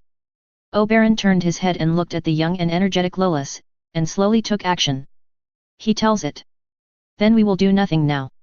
Loras couldn't help but say. You have to be patient, Loras, this is a war and an unprecedented hunt. Our prey is one of the oldest families on this land. Leonore appeased Loras. Yes. Loras dared to be presumptuous to Oberon, but he had to soften his attitude towards Leonore, but he was still unhappy in his heart. Your Majesty, can you allow me to retreat first? Go. Please invite Count Abal to me. Leonore felt that it was useless to stay Loras, so he let him come and go. As he watched Loras leave the tent, Oberon rubbed his hands and curled his lips. It's obvious that he's not as good as his brother, whether it's Velas or Garland. He doesn't need to compete with his brother. Leonor smiled. The Terrier family had already decided the order. Varys broke his leg in the competition with Oberon, and Garland had been designated as the official heir. Lolas is just an optional person, he is still sad about losing Renly. While he was talking, the tent was lifted up, and Earl of Silver Mountain City, Abal Karangzi, who was wearing a lion's skin as a cloak, walked into the tent and knelt down to Leonor on one knee. Abar, send your men into the western frontier, and you don't need to attack. You go to the knights and lobby them. My pardon and promise are still valid. If you can't lobby, then find out the distribution of the troops in the western frontier for me. Leonor asked Abar Karangzi, because the vanguard army was blocked and the fierce resistance in the western frontier was strong, what he needed to do most now was to first understand the reality of the opponent. The surrendered western frontier knights were the best horse-sided horse-sided horse-sided horse-sided horse-sided horse-sided horse-sided horse-sided horse-sided horse-sided horse-sided horse-sided horse-s candidate. Yes, my majesty. The newly promoted Earl of Yinshan City followed Leon's promise. The provocateur, who was appointed by the Western Knights, entered the enemy territory from all walks, lobbying the low-level knights from all walks of life, and exploring the enemy situation in various places, and finally passing it back to Leonor's hands. Through the information sent by the Western explorers, Leonor had a rough understanding of the situation in the western border, but then he had another doubt. The western frontier is indeed in a situation of national resistance. It is fine if those western nobles have been given a reward order. After all, the knights have no nobles' heads as a letter of fame and can only resist, but why do civilians resist? The western frontier where the whole nation resisted was extremely powerful. Although the quality of the troops was not high, the number of people reached hundreds of thousands. Not only civilians, but also the probing horses in the vanguard army also reported that there were unknown numbers of savages attacking them.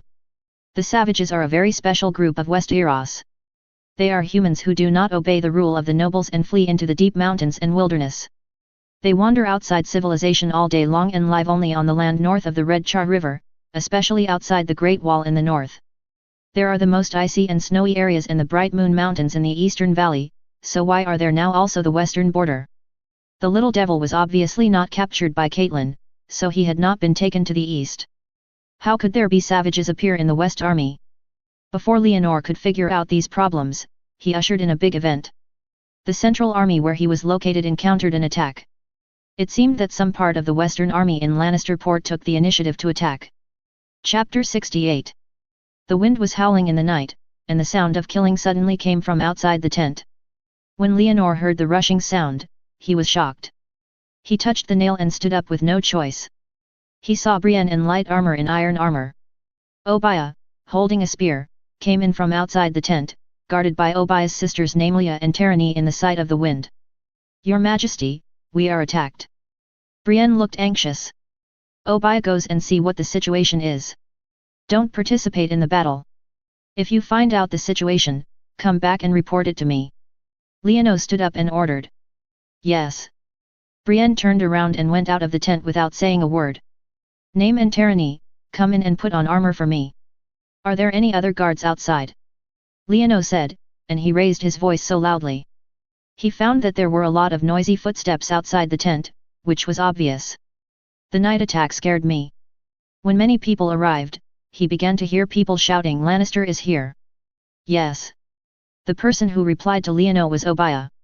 The Sand Snake was frightened by Leonor's sudden increase in volume, and his expression showed a little bit of surprise and disbelief, because Leonor has always been kind. Treat them with the face. Outside the tent, the tall and slender Namlia and the white-skinned Tyranny entered the tent, and their faces were at a loss. What are you still waiting for? Leonor opened his arms and cursed. Then the two Sand Snakes realized and took out their armor and hung them for him. Your Majesty. Dickon's voice came from outside the door. Dickon, go and run around the camp and see what's going on in the camp, so that all the soldiers can stand on my post. Everyone who dares to shout and run will be killed on the spot. Lyanno lets the two Sand Snakes put on armor for him and orders to Dickon outside the tent. Yes. The young Tally took his order to leave without entering the door. You go too, ride on your horse. When you see the kind of person in the camp who dares to yell and run around, and doesn't listen, you'll stab me to death with a spear. Leonor shouted and said that he was stunned by the silence next to him. Obiah. Yes. The Sand Snake, who received the order, finally stopped staying still and turned around and left the tent. When the two sand snakes helped him put on the armor, Leonor shook his body, turned his head to look at Namelia and Tyranny, and saw the two beautiful sand snakes looking at him with their eyes. I was very stunned and a little angry. What are you looking at? Have you never seen me? When facing him, Tyranny, who was younger, fair-skinned and had blue eyes, turned her eyes away, and her skin was also white but grey eyes. Namelia, who had a braid, rolled her eyes.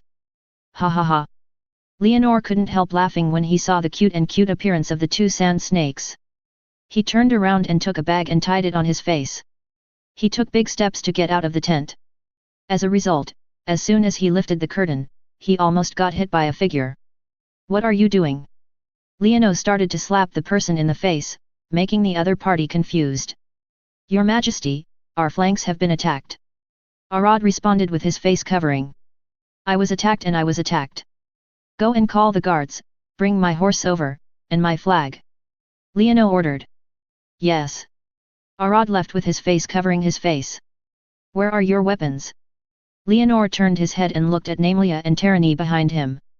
Namelia listened to Leonor's words and took out a long whip from behind her waist, while Tyranny took out a dagger. This weapon doesn't work on the battlefield. Leonor threw his mace to Namelia. When Arad brought the war horse, he took a triangular sword from the saddle and threw it to Tyranny. As for himself, he turned over and took a horse, took a bow and took an arrow. Rise the flag up and go. Leonor sat on the horse, holding a bow in one hand and taking an arrow in the other, knocking his heel on the horse's belly, and walking twice, while Arad covered his face and held the flag with his eyes and raised it with his eyes. Behind him, a group of guards were quickly gathered, and their sight was not high at night, but the gathering crowd made the soldiers safe, especially when they saw Leonor wearing armor and bows, riding on horseback, and the crowned stag behind him. The flag has found its backbone. Soon, Dickon and Obiah, who were sent out to patrol, rushed back on horseback, and the two explained the situation of the entire camp to Leonor. The area guarded by Loras on the left side of the camp was attacked with savages and fully armored knights. They attacked with a brown, black and white wild boar flag and dispersed many knights in the riverside land. It's the Crutch family in the Yangji Hall. Have you encountered attacks in other camps? Leonor heard the black and white wild boar flag and knew who the enemy was attacked, the ruling family in the Yangji Hall on the Binhai Avenue. No, Count Abal is pacifying people. Obai responded to Leonor. Very good, you are here, Dickon, come and lead them and comfort everyone, don't be afraid or impulsive. Leonor asked Dickon to take charge of the camp for him. Yes. Dickon nodded quickly. Brani, Obiah, Arad, Namelia, Tyranny, and 50 guards will come, and everyone will ride on horseback and go to the south barracks with me. When the corresponding people gathered in order, Leonor took the king's flag representing his identity and headed towards the Zoeying camp, which had the loudest rushing sound, where there was a fire. Zoeying was attacked by the enemy at night, and it was a mess. In the light of burning tents and bonfires, unknown numbers of enemies were rushing to death. Most of the knights in the river bend were chased and panicked, and only a few brave people were resisting. I am Leonor Baratheon, everyone gathered here. Seeing the chaos on the scene, Leonor was a little angry and shot a horse to death. He took the bow and arrow and shot a horse to death. And at the same time, let the chaotic crowd gather. On the battlefield, the knights of the river bend heard the sound and subconsciously looked at it. When they saw the tall horse, Leonor, and the crowned stag flag behind him, they immediately found the backbone and the one who should resist. Resist, move closer. The knights in the camp saw Leonor, and the enemies attacked at night also saw him. 30 or 40 knights began to get rid of the enemies and gathered together, and then rushed towards him. Obiah, take 10 people to rush over and destroy them. Leonor saw the crowd gathering with the enemy, and pointed a big red and white bow in his hand, letting his biggest sand snake lead people to rush over. Yes. Obiah responded high, then knocked the warhorse under her crotch, and led 10 cavalrymen to rush over as Leonor's bow tip. In just one round, the crowd on the opposite side was destroyed. At the moment when Obiah defeated the small groups of enemies, more enemy teams gathered, and a black and white wild boar flag with brown bottom floated out of the darkness, attracting more full-armored knights to gather together, with a fierce look. Drive the knights in the river bay in the camp and come to Leonor's royal flag. Chapter 69. In the dark night, the black and white wild boar flag on the brown bottom faces the crowned stag flag on the yellow bottom faces across the air. Knights are constantly gathering under the two flags, preparing for the final battle. Leono sat under the banner, looking at the bustling people in the distance. His soul was sophisticated that he could penetrate the darkness. However, there were many people on the other side, and he could not recognize which leader was, so he could only draw out a three-edged one. The arrow hit the bowstring and shouted to the distance. Sir Kret. He remembered that the noble surname of the chicken hall was Klhi. He forgot what the current head of the family name was, but it was definitely true that he called Sir Klhi. As long as anyone responded, he would give the other party an arrow and cut off the other party's head. And then rushed over and rushed forward. Leonor had a good plan, but unfortunately he shouted Sir Klach and no one responded to him. Instead, the troops there gathered and were about to start charging. Leono saw the crowds gathering on the other side, and glanced at his side again. Obaya, who had been sent out to charge, has now brought people back. He has about 50 riders, and there are many rivers and bays. The knights gathered, but they were all in hiking, some of them didn't even have weapons, let alone armor. It is impossible to win if you fight like this, you must find a way. Leonor looked at the opposite side again, and saw the crowd surging. He could see through the darkness, but he didn't recognize which one was the head of Kretsch's family. However, he glanced at him and saw the black and white wild pig with brown bottom in the crowd opposite. The flag couldn't help but move, and immediately opened the full moon and aimed at the guy who was playing the flag. Whoosh! The heavy arrow broke out from the string. A muffled groan came from the dark night.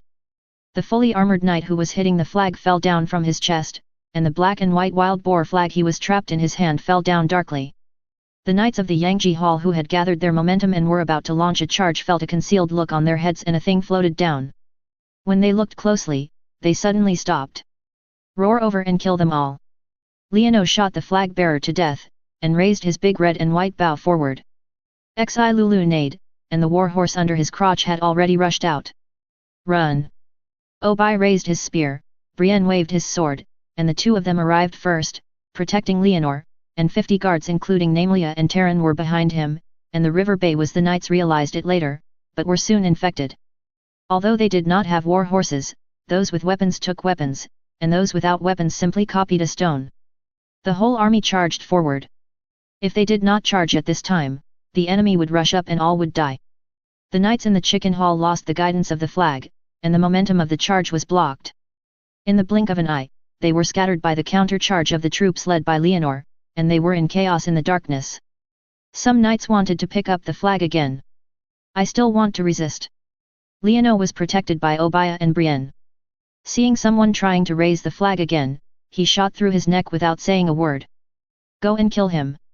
Leono shouted to the left and right. Obai rushed over without hesitation, and picked up the knight with a spear. Brienne was still protecting Leono. Beside him, he raised his great sword, Hanbing, and split a close knight, including the man and the sword, and snatched a spear from him. Give it to me. Leonor put the big bow on his body, asked the spear through Brienne's hand, and grabbed it under his armpit and rushed to Obaya. Obaya tried hard to pick the knight on the spear, stepped on the black and white wild boar flag again under the horse's hooves, waved the spear in his hand, and intimidated the knights of the chicken hall who wanted to approach, until Leonor rode his horse and held the spear. Blast over with Brienne. The knights in the chicken hall kept accumulating their offensives, but were disbanded. At this moment, there was no way out. They left in groups of horses without any nostalgia. Don't chase. Leonor saw the knights in the chicken hall retreat and shouted to the left and right, Brienne, go find Loras and let him see me. Yes. Brienne held the big sword Hanbing, nodded when she heard this, and went to find someone. Stand my king flag here. Leonor pointed his spear and asked Arad to stand firmly on the king flag he was carrying, while he himself stood under the flag, running back and forth, instructing the guards to gather again. Crowd, treating the injured knight. After a while, Brienne, who was riding a horse, returned, and Lolas, who was not well clad, also rode a horse to follow her, with many blood stains on her body. Injured. Leonor hit the horse and asked Loras. No. Lolas looked very ashamed, the blood on his body was not his. Don't worry, people always suffer losses. This time the person who attacked us was Kretsch of the chicken hall. If you look back, you will have the chance to challenge and kill him. Leonor encouraged. Yet. Lolas nodded fiercely. After comforting Loras, Leonor continued to direct the cleanup of the mess. When the sun rose from the horizon, 60% or 70% of Leonor's army camp were destroyed, and many knights were killed. In addition to the knights in the chicken hall, there were also many armored men wearing animal leather hoods. Savage. Most of the savages were killed on the spot, and a small number were captured, giving Leonor a chance to interrogate. Where are you savages? The black and powerful Aobai lowered her head in enduring the discomfort, and asked the guy who was full of hair and blood, who looked like a wild beast than a human. The Moon Mountains, the Moon Tribe.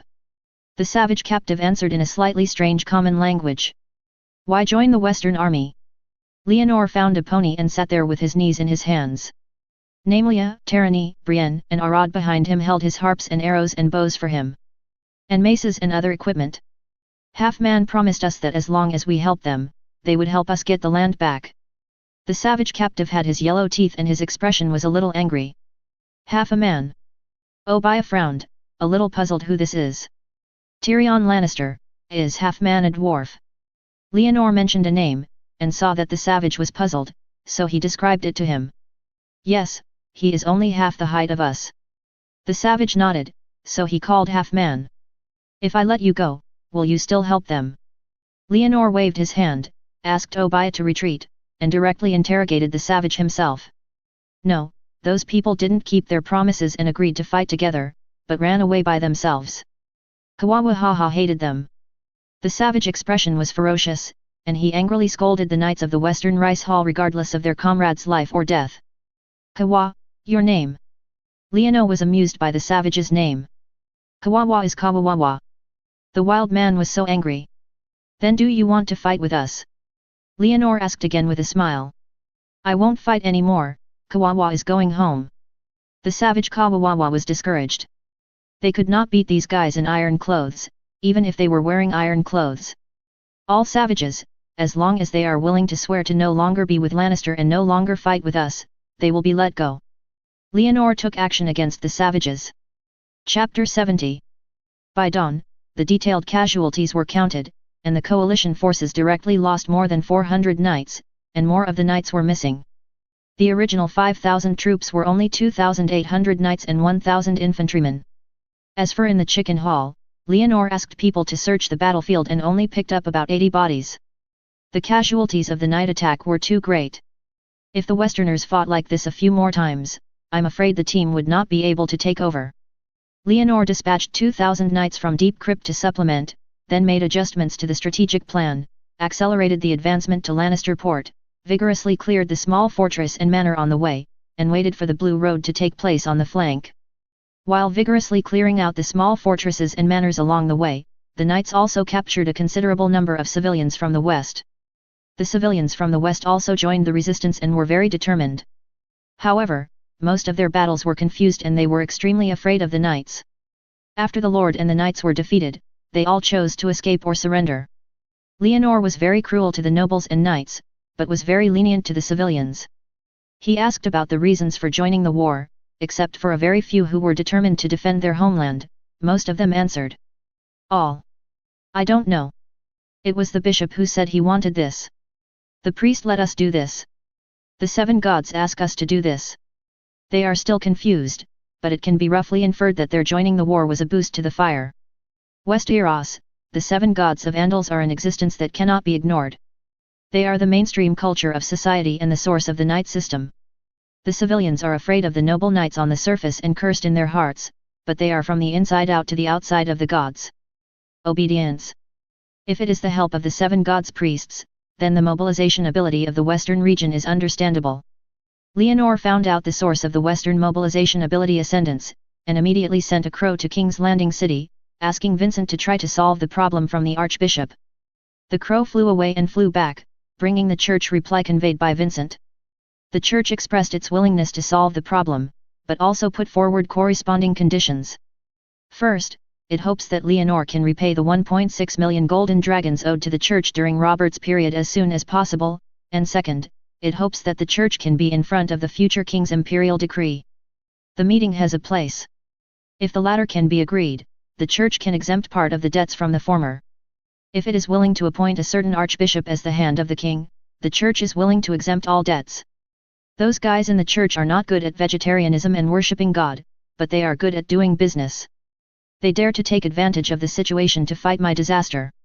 Leonor grinned his teeth in his heart when facing the Church's proposal, but he suppressed his anger and wrote a letter to Vincent, asking him to talk to the Church on his behalf, return part of the debt, and then urge him to the Church will solve this problem first. As long as the war in the Western Front ended successfully, he would let the guys in the Church spit out whatever they ate. It took about a week to travel, write letters and talk instructions.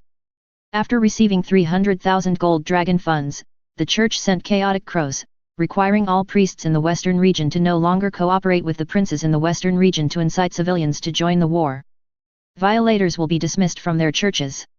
While ordering the priests are prohibited from participating in the war, the Church also sent some low-level priests and nuns to the front line to help appease civilians and treat the wounded. With the help of the Church, Leono's army no longer suffered strong resistance from the military and civilians in the west. In addition, he released Kawawa and the savages who were waiting for him to release the news. The savage tribes in the Minjio Mountains no longer believed in the west and began to gather their tribes and flee. Many Western knights began to watch the battle and directly escaped from the main force of the Western army. The main focus of the situation is that when a wall falls down, everyone pushes it, and when thousands of people beat it. Without the desperate resistance of the civilians and the harassment of the savages, Leono's army was unstoppable and directly attacked the city of Lannister Port. He originally planned to fight the Western Frontier Army at Lannister Port, destroying most of the Western Frontier forces here and reducing the difficulty of siege in Kian City, but when his army arrived here, the city fires were everywhere and black smoke was seen. Like a cloud. The Lannister family was very determined and withdrew all their troops and set fire to the city. Even if it was burned to white ground, it would not be left to Leono. These bastards! Leono looked at the rising flames in the city and couldn't help but curse. Those lions were really cruel. The Lannister port was crying and screaming, and many people were anxious to try out the fire. Leonor was hesitant and entangled in his heart when he saw this situation. His most important task now should be to command the army to the north and pursue the remnants of Lannister's army. If he was lucky enough, he could even bit the remaining troops into Kian City, saving the most difficult siege battle, but in this case, Lannister Port would have to be burned to white land and many people would be displaced. If he stayed, he might be able to save some of the port of Lannister, but the people here may not necessarily thank him, and he will definitely add a bunch of burdens afterwards. Because surviving residents have to eat and drink, it will definitely increase their logistics burden. This may also be the reason why the Lannister family wants to set fire to the city. Fuck. Leonor swears. Why can't Lannister's people be stupid? Can't they let themselves kill them obediently? What are you thinking? Oberon rode to Leonor and asked him why he hadn't given orders to go north, so that he could catch up with some remaining soldiers. Loras Inabal led 2,000 knights to pursue the north, and the infantry stayed behind, and went to the city to put out the fire, and sent some horse-riding servants back to the city of Shenzhui to transport grain, and then sent crows to the King's Landing, High Court and Fengzi Fort, let them transport grain from sea to the port of Lannister. Leonor gave a series of orders to Arad beside him. Yes. Arad, who was born in a flea nest, couldn't help but lit up when he heard Leonor's words. He quickly rode his horse to pass the order, and as for Dickon, he served with a flag. Your Highness, please come to the city with me to command the fire. Leonor asked Oberon. It's no point in saving this city now. Oberon advised Leonor. It is not necessary to chase now. The defense of Kian City is difficult to break in a short time. We need this place as a logistics transfer place. Leono casually found a reason for himself that looks very decent. Oberon was about to refute, but after hearing Leonor say it, he couldn't help but turn his head around. It seemed like this was the case. We will still rule the western border after the war. Our practices in the past are very unfriendly to them. If we save here, we can tell the civilians in the western border that we are not here to destroy them. Leono found another reason. Then what are we waiting for? Oberon was convinced, there was nothing wrong with it, so just do it. Let your Sand Snake group be on guard. My infantry is responsible for putting out the fire. Now it is the southeast wind. Demolition of the houses in the southeast direction and stop the fire from spreading. Leono looked at the situation in the city. Start issuing a series of fire-fighting orders. Chapter 71. After spending a whole day and a night, Leonor organized his infantry to slash the walls and tear down the houses, creating a fire barrier in the downwind of the city, successfully preventing the spread of the fire, saving nearly half of the city, and as for the other half, the city is still burning in the fire. The flames burned for 3 days, but they didn't burn out, but fortunately, the residents of Port Lannister were quite friendly to Leonor and others and did not do anything excessive. Leonor also distributed some of the food to the homeless. The homeless residents also gave each of the infantrymen and the Sand Snake regiments who participated in the firefighting to comfort them. On the other hand, the knights he sent out failed to catch up with Lannister. They were sobbed at the foot of Kian City, but good news came from the Blue Road, and he had successfully captured Safisl Deshan, and also met with Luce Bolton, Count of the North Terror Fort raided in the Western Territory. On the West Eros, where architectural wonders are everywhere, Kian City is a building that is as famous as the Wind Smoke Castle that can fight against the storm, the Great Wall that blocks the White Walkers in the north, and the legendary Old Town Tower. This castle is different from Fengzi Castle and Red Castle. It is built directly in a cave in a huge rock on a mountain. The mountain is the city wall and the mine is the residence. On a high slope outside Kian City, Leonor rode his horse in parallel with Oberon, followed by Obaya, Brienne, and others. Everyone looked at the giant creature in the distance from a high place. Leonor couldn't help sighing when he saw the castle lying on the beach like a giant. "We have to fight. If you don't even have this challenge, why do you think the Lannister family should gain a foothold in this land?" Oberon sneered. "How did Lannister take him from the Kestley family?" Leonor took a deep breath, intending to find some experience from history. Kai Rock City is not from the Lannister family. It originally belonged to a family called Kestley. The ancestor of the Lannister family, the clever Lane, took him away from the Kestley family, and the Lannister family was founded. There are several legends, and most of them think that Lane planted his seeds in the belly of the Kestley woman and conquered this place by giving birth. Do you want to try it too? Oberon finally found one opportunity. He always wanted to make Leonor's dirty jokes, and this guy seemed to be not interested in such things. "I have no feelings for the women of the Lannister family." Leonor curled his lips directly. "You just need not be indifferent to women," Oberon said, looking at Namelia and Tyranny behind him. Leonor rolled his eyes to the red venomous snake who always liked to make sex jokes, continued to look at the fortress in the distance, and then asked, "What about Aegon? How did Targaryen conquer here, by the dragon?" "No, it was the Lannister family who was seeking death by themselves. At that time, King Luolun sent an army to form a coalition with Meng and I of the Huandi Gardner family, and started a war with Aegon I in the north of Huandi. Aegon I rode his 3 heads. The dragon enters the battlefield. The main force was destroyed by Dragon Flame, and the Lannister family surrendered. When Leonor heard that the 3-headed dragons entered the battlefield, he knew what the result was, but he thought of another thing again, and the dragon mother seemed to have 3-headed dragons. Speaking of which, he is now conquering the western frontier, saying I can only live one of the Lannisters and I all day long, but in fact he and the dragon mom, no, he and Daenerys Targaryen, it seems that only one person can live. In the West Eros continent, most families can bow their knees to Daenerys and ask for surrender, but the Baratheon family does not. Daenerys will never accept the rebellious Baratheon family, so sooner or later he and the other party there will be a battle. Daenerys also has 3 dragons. He is now struggling to deal with a shadow killer. If he encounters those 3 dragons in the future, wouldn't he take jujube pills? What are you thinking?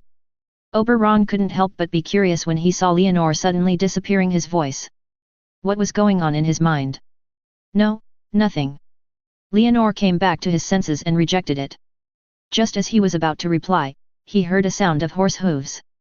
As the sound was heard, a bunch of smoke rolled over under the hillside, with 2 flags in the smoke, one of which was the Tally family's Steady Hunter flag, and the other was pink, with a red human body painted on it. Shoulders, the arms, legs and chest are contrasting with each other's thickness, and the strokes are simple, but the muscle lines are lifelike, as if they are skinned.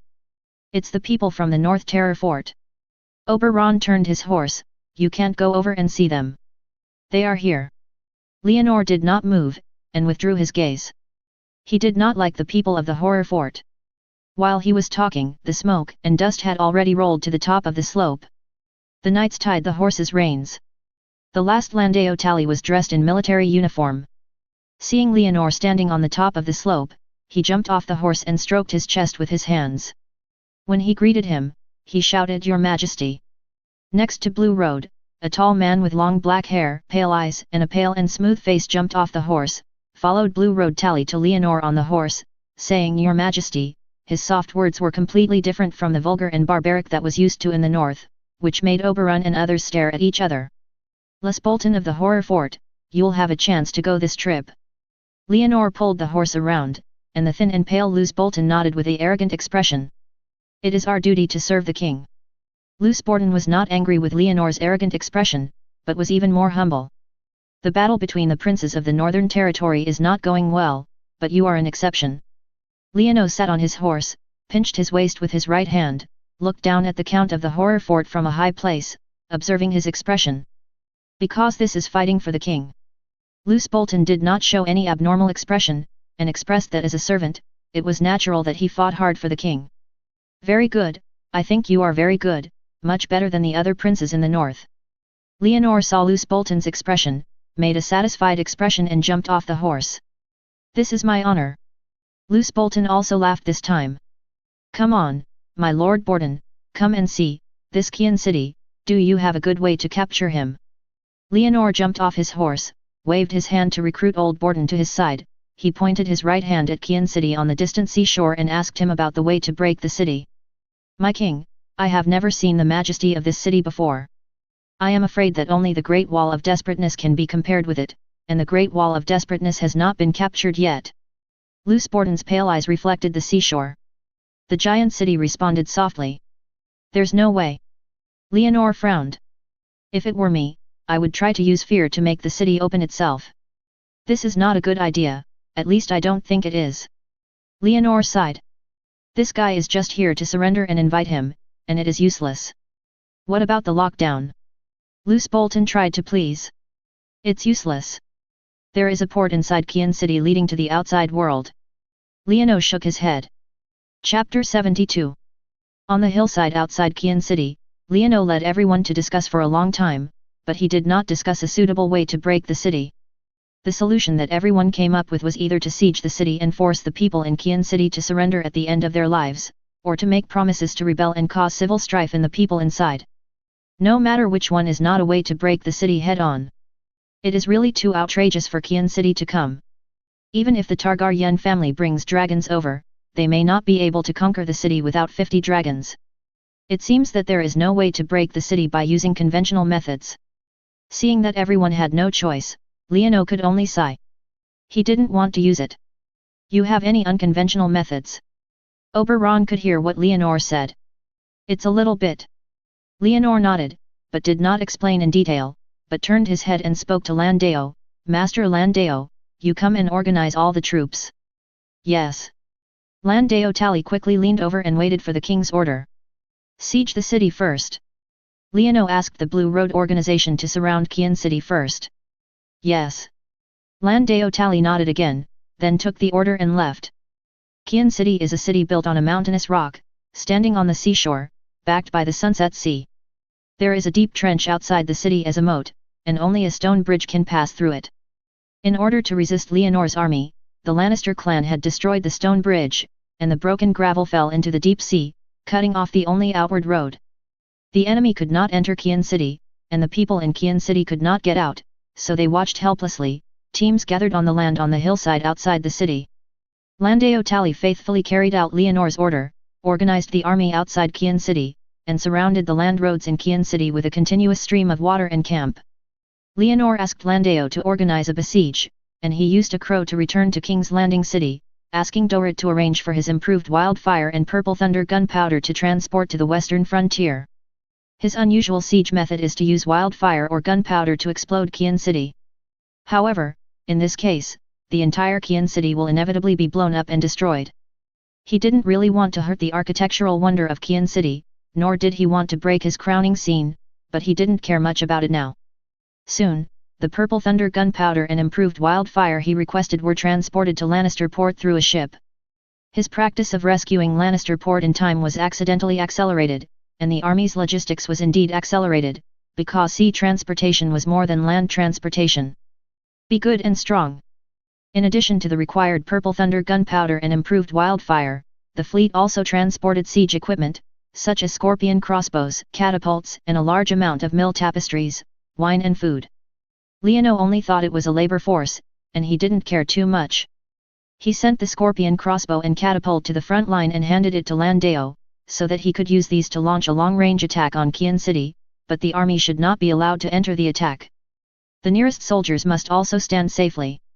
What does your majesty mean? Landeo Tally was confused when he received the order and looked up at his son who came to pass the order. I don't know, I dare not ask. Dickon Tully shook his head. Don't have the intention to guess the monarch. Since His Majesty the King has an order, then we will implement it firmly. Landeo Tally was confused, but thinking that the battle ended here, His Majesty the King was definitely not the kind of thinking. If you are a person who comes out, you must have a complete plan and don't make any guesses. The Earl of Jiaoling faithfully implemented Leonor's request, sent people to erect the scorpion crossbow and catapulted machine, and then attacked the gate and walls of Qian City day and night. The whole of Qian City is a huge mountain-like rock. A watchtower is built on the top of the mountain, and the head of the city is cut out from the hillside. The hollow abdomen is used as a palace. Except for the city gate that connects to the land through the trench, almost the entire city is filled with heavy rocks. This unique structure allows the city to withstand the burning from the dragon flames. However, facing the stone thrown by the machine, a single piece may not be a big deal, but after being too many, it begins to fall into large areas of rock. Then the whole was slaughtered by a big arrow from the scorpion crossbow, and the mountain that acted as the city wall became increasingly concave and thin. The coalition forces kept using catapults and scorpion crossbows outside, and Leonor was not idle either. He beat improved wildfire and purple thunder gunpowder into powder, and waited until he left his body at night to get out of his body and remove the gunpowder powder from Lannister.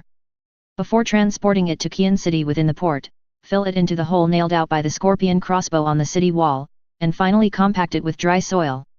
After hundreds of kilograms of purple thunder gunpowder and wildfires were filled in the walls of Qian City, Leonor calculated his days and it had been half a month since he surrounded Qian City. On this day, the preparations were completely completed. Leonor rode a yellow horse and left Lannister Harbor under the escort of Brienne and Obaya and other Sand Snake sisters. He came to the military camp in front of Qian City. He was preparing to inspect the place and then deploy the offensive work after breaking the city, but as soon as he entered the military camp, he was a little unhappy. The knights were very loose in the camp where the flags were waving. Although most of them were armored, the people standing guard were chatting, and more people were gathering in the middle of the camp to watch a girl in green skirt sing. Young warriors! You have been remembered in history. The girl in green skirt stood on a short stool, singing the knights with her slightly gorgeous voice and songs, and the knights listened too. It should be relished, at least it should be relished.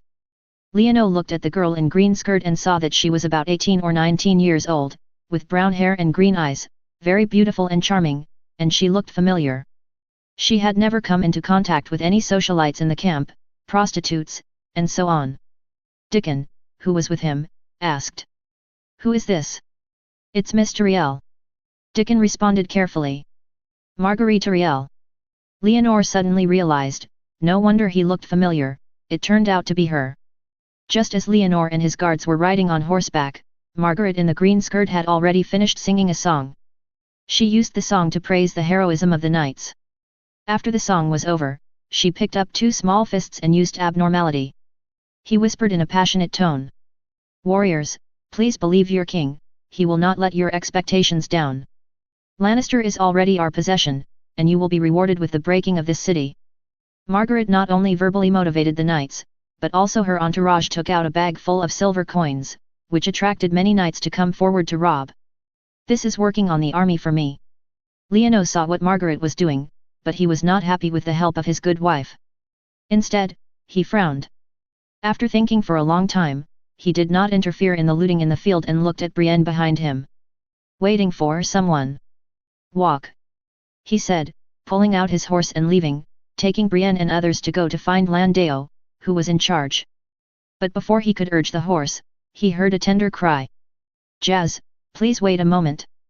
Leonor heard the voice and looked away. He saw Margaret in the green skirt in the distance, holding a handful of silver coins, scattering the crowd and walking towards him and others, as if he was coming to give him money. Didn't recognize me?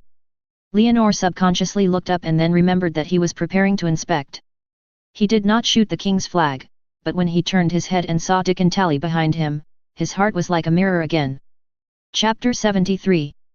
With the character of Little Rose Margaret, how could she not know the heir of the Tally family, the important vassal of her family? She probably wanted to create an unexpected encounter. Leono's heart was like Ming Jing. When Margaret came close, he also changed into a smiling face. He turned his head and looked at the girl in the green skirt and white flower coming to the front. He did not dismount and sat directly on the horse and bowed to her. Smiling. "Beautiful lady, are you okay with me?" "Ah. Dear Jazz, it's so rude that I haven't asked your name yet." Margaret lowered her head in the face of the handsome man with black hair and blue eyes, and took a step back as if she was panicked. Her steps were as light as a deer, and her posture was like a deer as natural as a lady. She even held the silver coin in her hand that seemed to be handing to Leono and others. "If you don't know, I'm so embarrassed. My name is Leono Baratheon." Seeing Margaret's appearance, Leono no longer smiled, but straightened his waist. Sitting on the horse, his voice became cold and handsome. There were many knights present. When they saw Margaret being frightened, they were a little angry and wanted to go forward to argue and even wanted to challenge, but when they heard Leonor's self-reported name, they were all shocked. An uproar sound was made.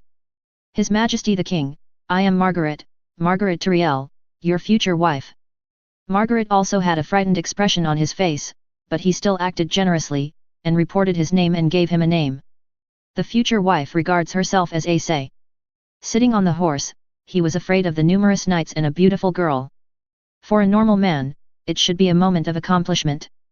Unfortunately, Leonor did not feel as if he had shown up as a success, because he knew this everything was created by Margaret to please herself.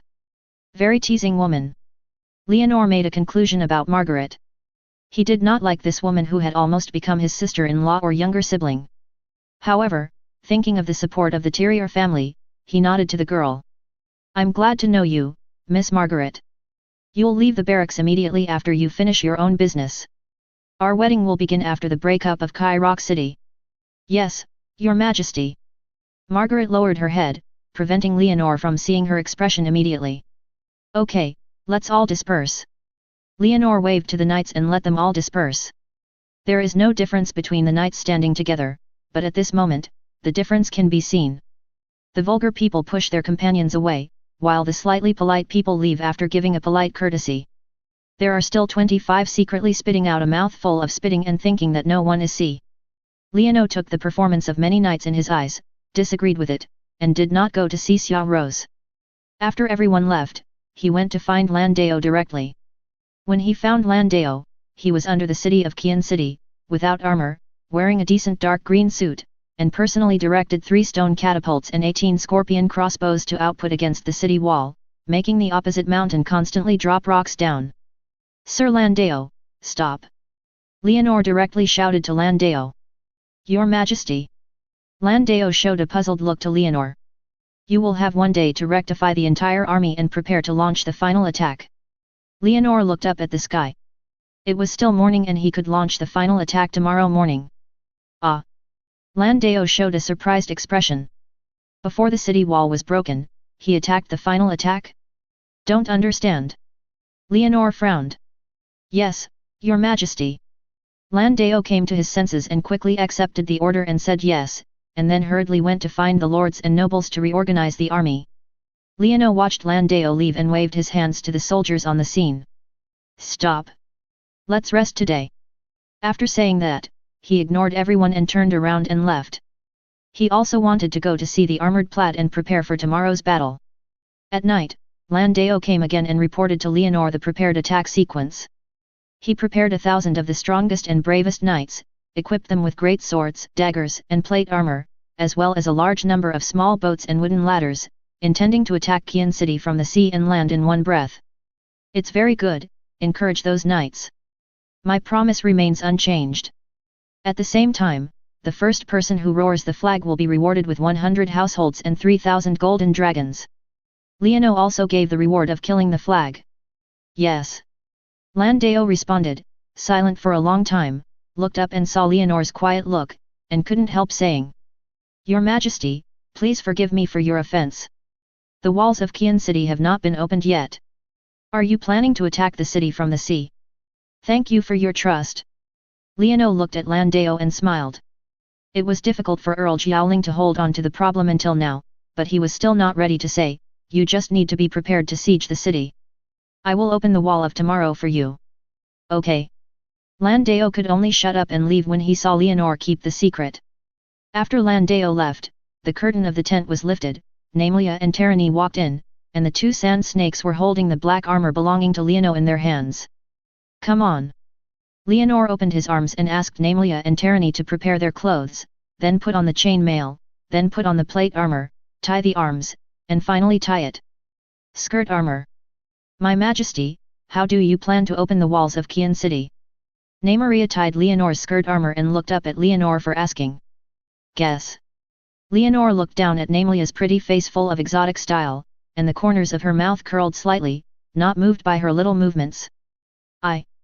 Namelia wanted to make the soft pattern commonly used by noble women, but she found that she could not say please words, even if it had been brewing several times. I could open my mouth, but instead felt my arms tightening and I was picked up from the ground. Leonor grabbed Namelia's arm, picked her up from the ground, and then kissed her thin lips directly, extremely domineering. Namelia was at a loss. Tarani next to her saw this situation and quietly stopped and stepped aside, watching Namelia go from unfamiliar to responding, and then wait for her to stretch out her arms to hug Leonor. When the other party broke away.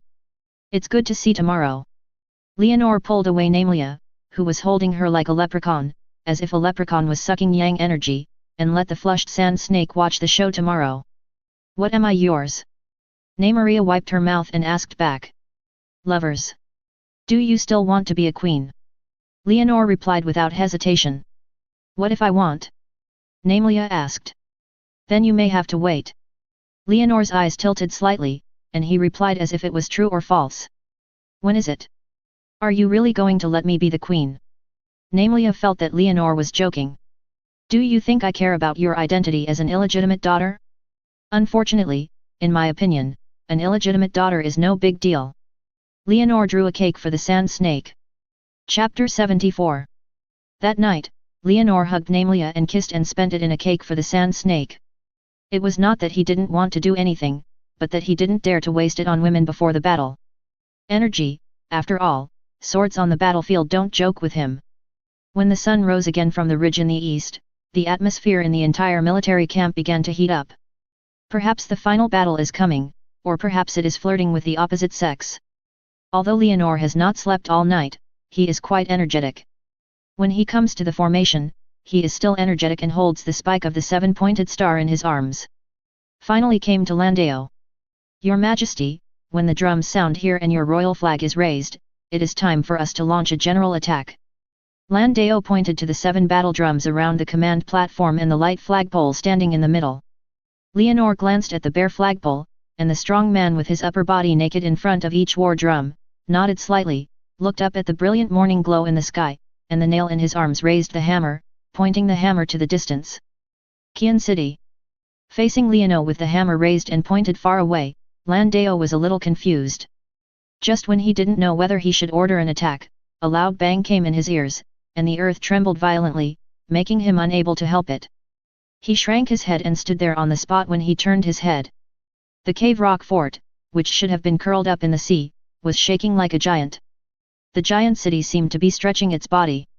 The mountain surface that was originally the city wall was shattered into countless pieces in the loud bang, and purple spurted out from the cracks of the rocks.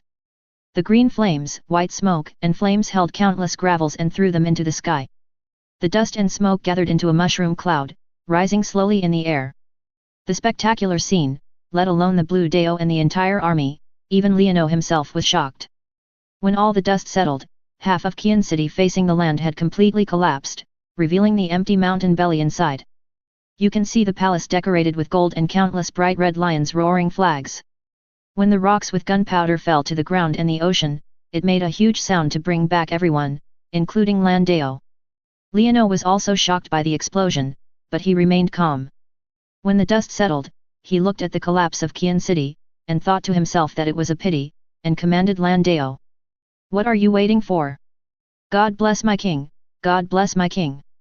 Lan Dao came to his senses, raised the sword in his hand, shouted while waving it, calling everyone's mind, and then ordered people to raise the flag and beat the drum. Dong dong dong dong dong dong dong dong dong. The tight drum sounded, and the bright yellow flag embroidered with the crown and the stag were raised in the air. After the signal composed of the flag and the war drum conveyed the order of the general attack, in front of the dusty Qian city, 400 knights who had already been on standby immediately went to Qian city. An attack was launched. 400 knights in armor approached Qian city, mounted the wooden ladders and boards they carried to the trench that served as moats, and then passed through this natural danger one after another, approaching the broken mountain wall, and entered on the gravel inside the city. Lan Road prepared 1,000 people, including 400 people in front, and another 600 people prepared small boats from the side, preparing to go along the waterway from the cave poured at the foot of the mountain behind Qian city. The water and land were used to attack, and the preparations were complete, but unfortunately he had no choice but to do so. The city wall that was less than the front was broken by gunpowder. The 400 people in the front were almost blocked and attacked the city without any obstruction.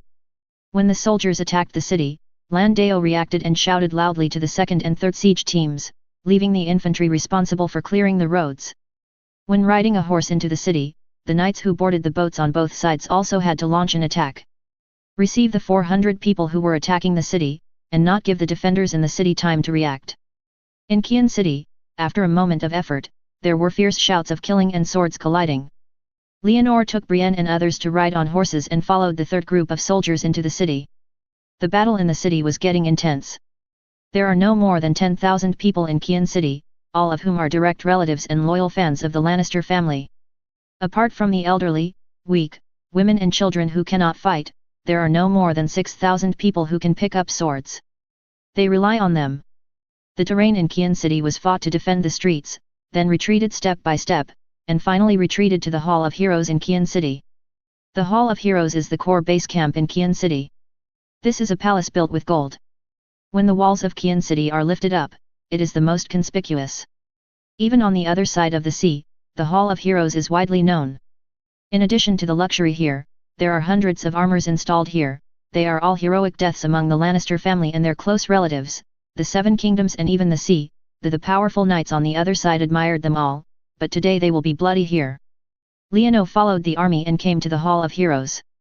He saw the hall covered with bright red flags and carpets, but there were no armor inside, only a few hundred pieces of armor and clothes that had been placed. Wooden shelf. Probably all the armor was worn on Lannister's warrior. Those armors are valuable only when worn on people, and they are just empty shells there. The crowd was still fighting in front of the Hall of Heroes. The plate-armored knights and Lannister's warriors were pushing each other. The armor was squeezed with the armor, and there was no room for wielding the sword. Only the cold-armored kids started with a short sword. During the melee, the crowd was in a state of turmoil, and suddenly a loud roar was heard, and the warriors on both sides were forcibly separated.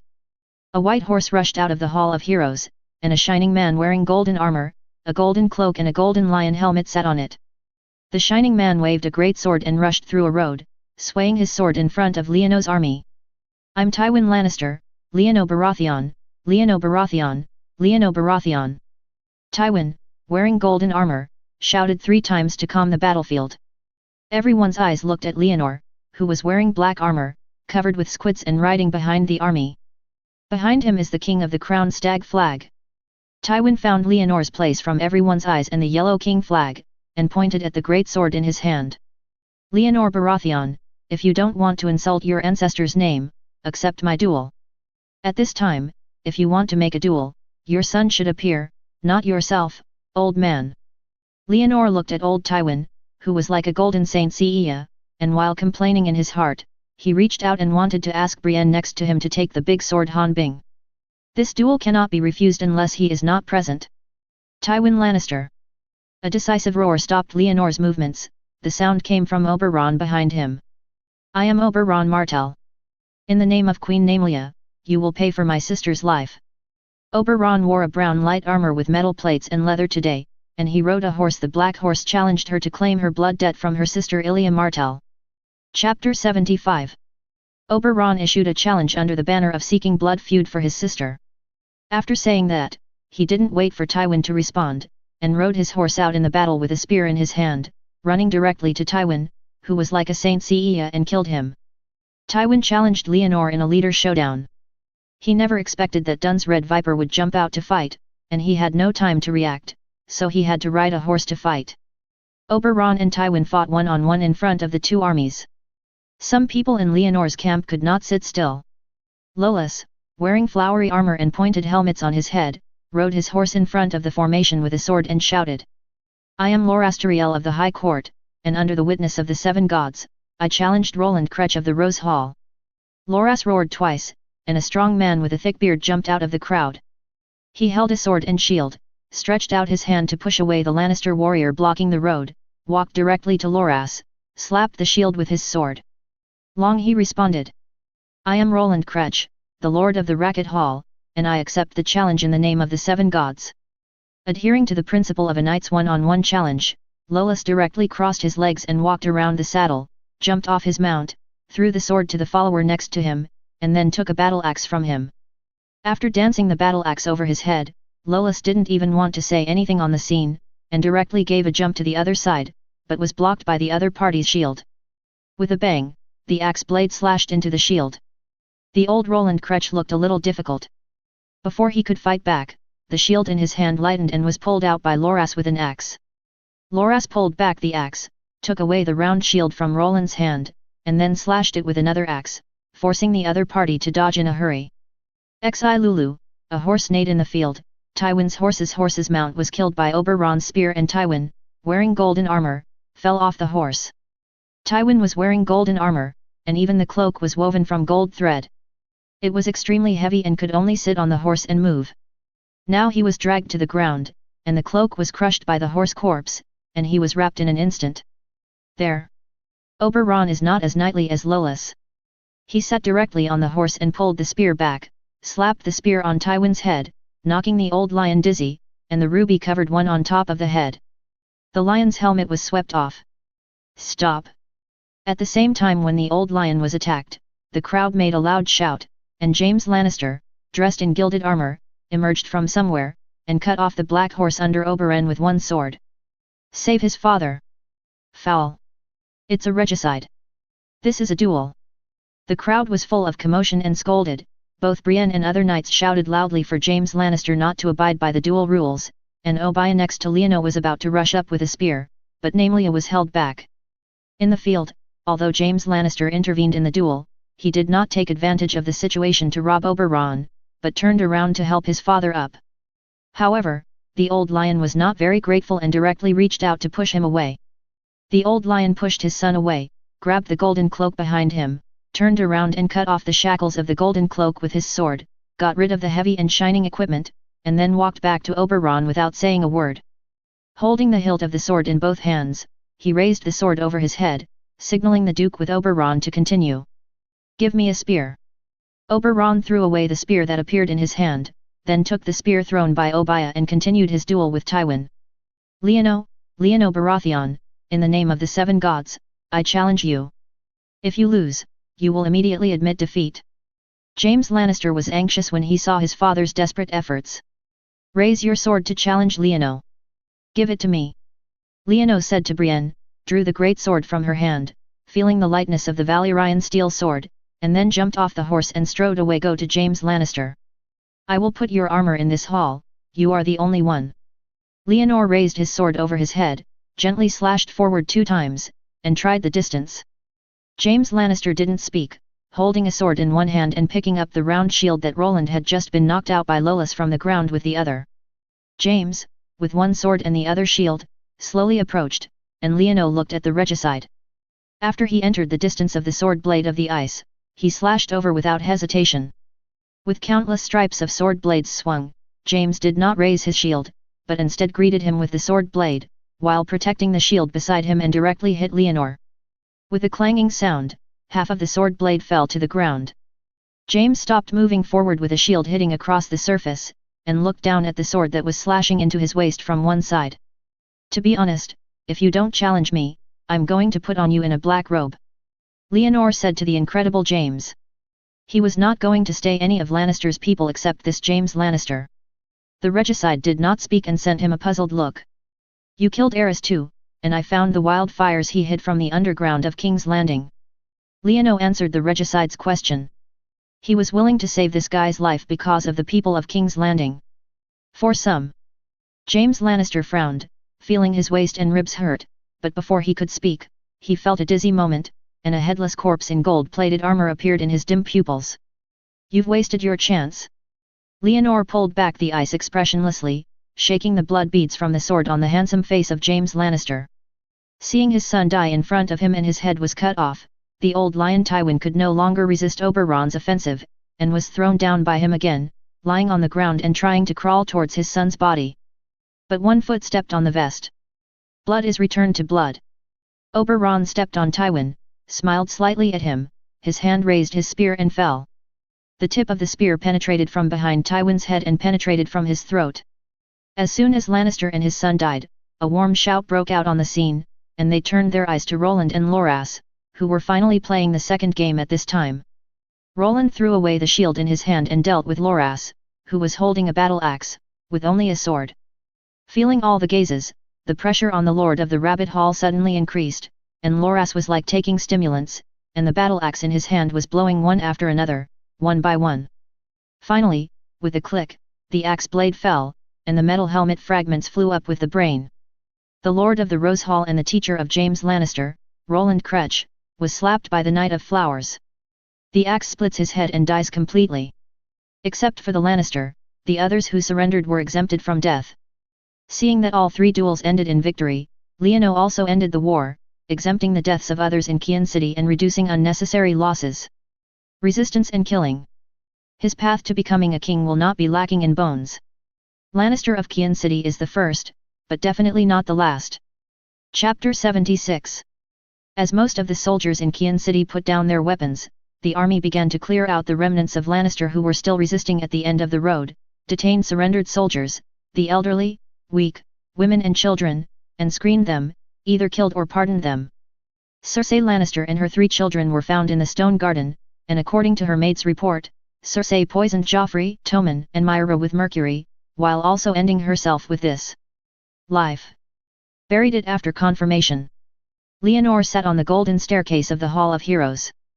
Listening to Arad's report, he waved his hand directly, too lazy to take a look.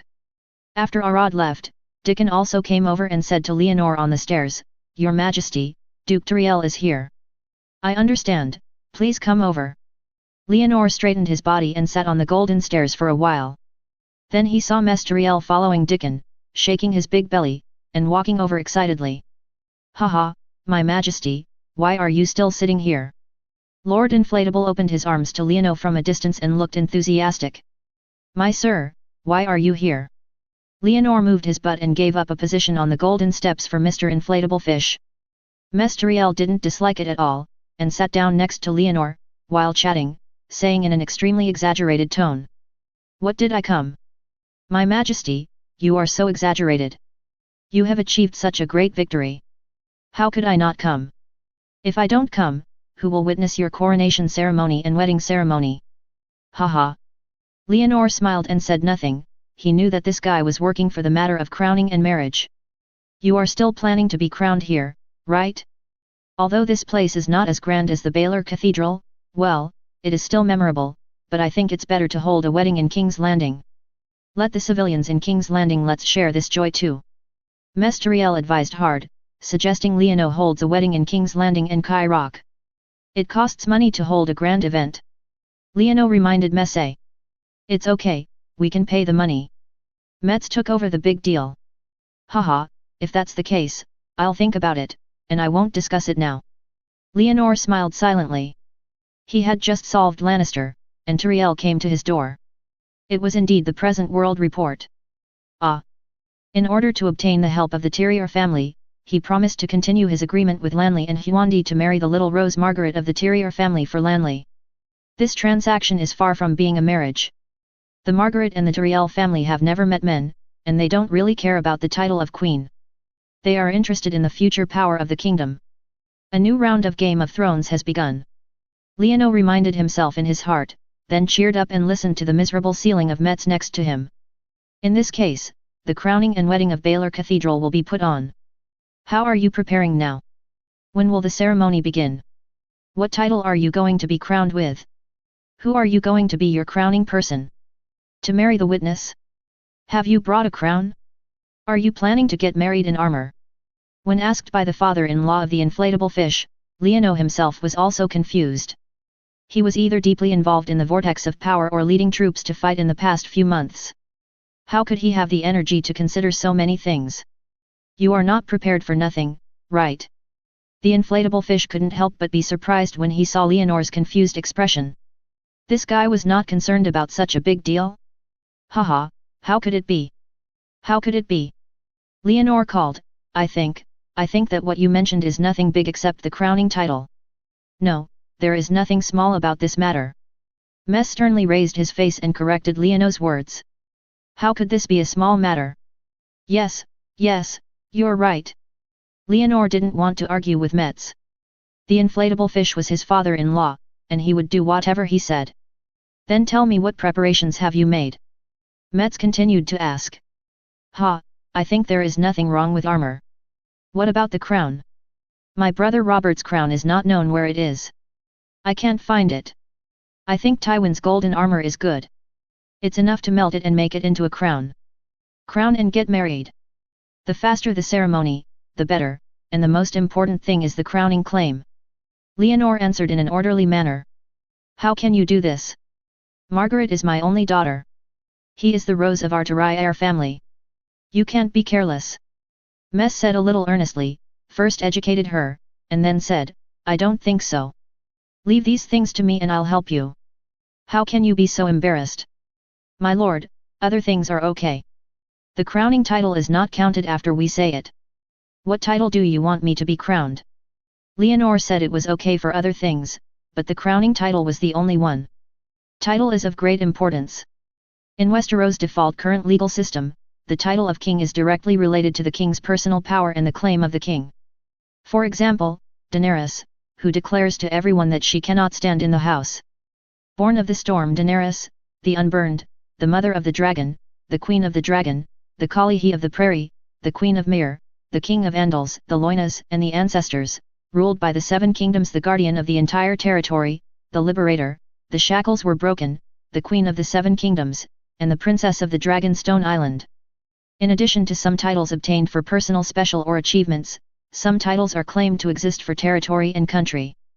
For example, Daenerys declares herself as the king of the Andals, the Loinas and the ancestors, the ruler of the seven kingdoms, the guardian of the entire territory, the queen of the seven kingdoms, and the princess of the Dragonstone Island.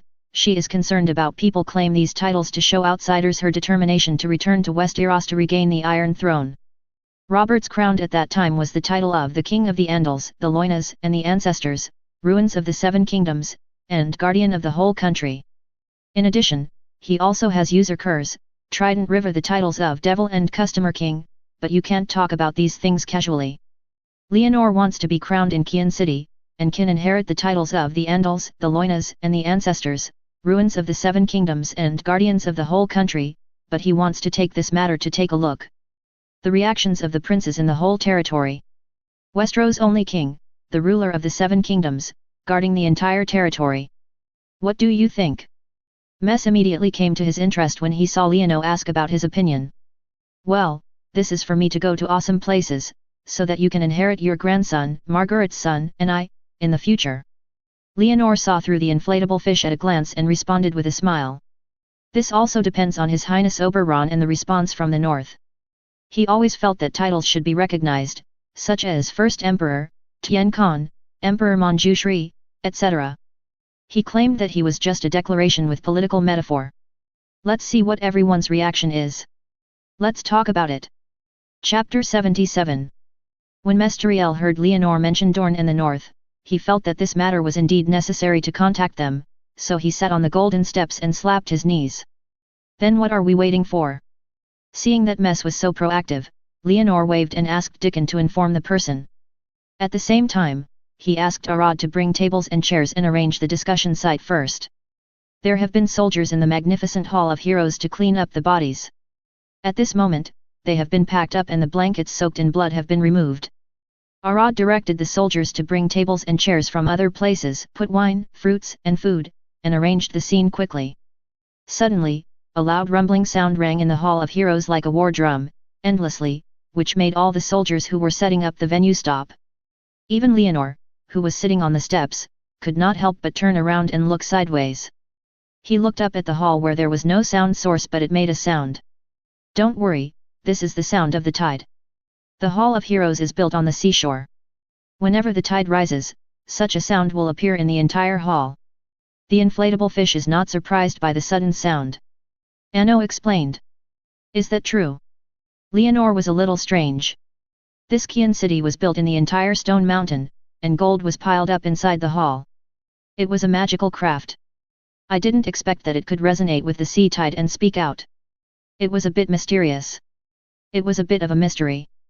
Now, just as all the soldiers slowly adapted to the situation and continued to arrange the venue, Leonor and Metz were chatting in the echoes in the Hall of Heroes.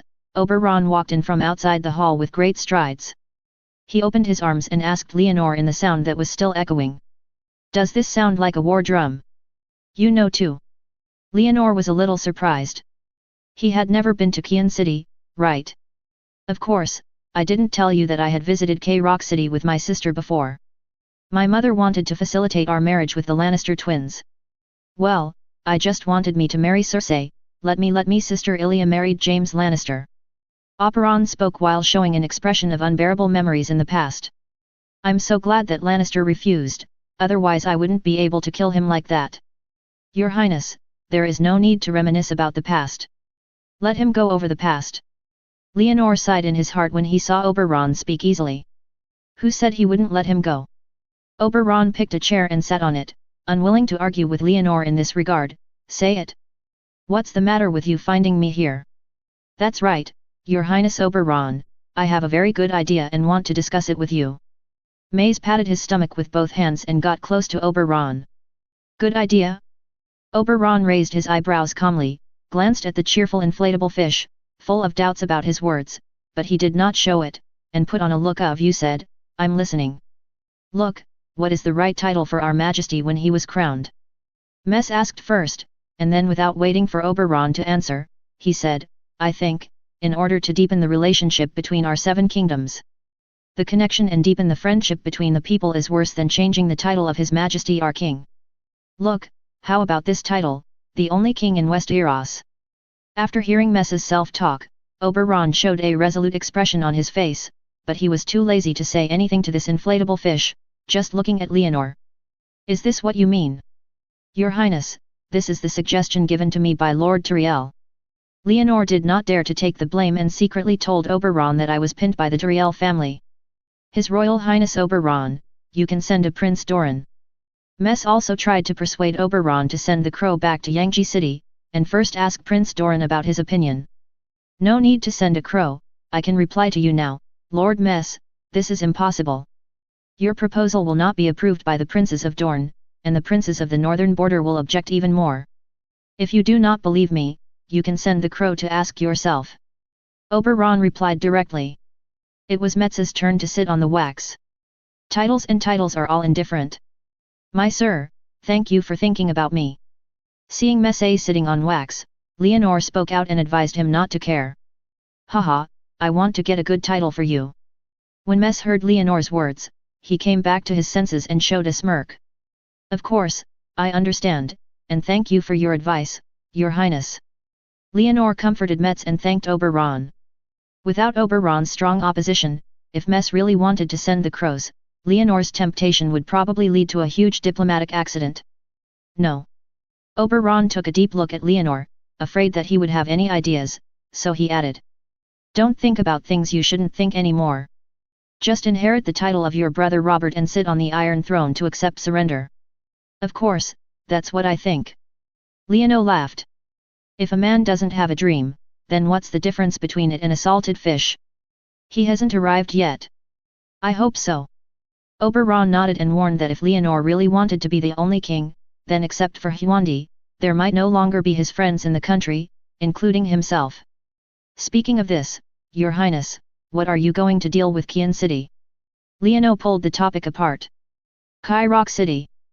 Oberon didn't come back to his senses. Did you forget my declaration? Tywin killed it with your own hands. If we are on your territory, we are your guests. Leonor joked. I can't bring out the wine to entertain you. Oberon took the wine from the table, poured a glass and handed it to Leonor first.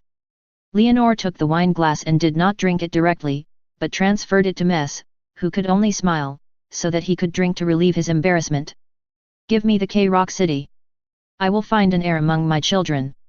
I don't like to stay in a fixed place. Oberon handed Leonor a glass of wine again and accepted the city. Okay. Leonor heard Oberon's words and drank the wine. If nothing unexpected happens, the city should be distributed to Namelia or Terran, becoming their dowry and finally returning to his children are in his hands. After chatting for a while, Oberon drank a pot of wine, and felt that it was not very satisfying. He went to find a drink elsewhere. Mess waited for him to leave and discussed with Leonor for a while about crowning and marriage. Just leave the matter. Leonor sent Oberon and Metz away one after another. Listening to the sound of the tides that were still echoing in the Hero Golden Hall, he narrowed his eyes and leaned on the back of the chair thinking about things. Suddenly he felt someone approaching. He opened his eyes and only seeing Dickon come over. What's the matter? Leonor asked the young Dickon. Your Majesty, I found something in Kian City. Dickon was a little nervous. Hey! Leonor showed a puzzled expression. Is the spoil found in Kian City gold? Chapter 78.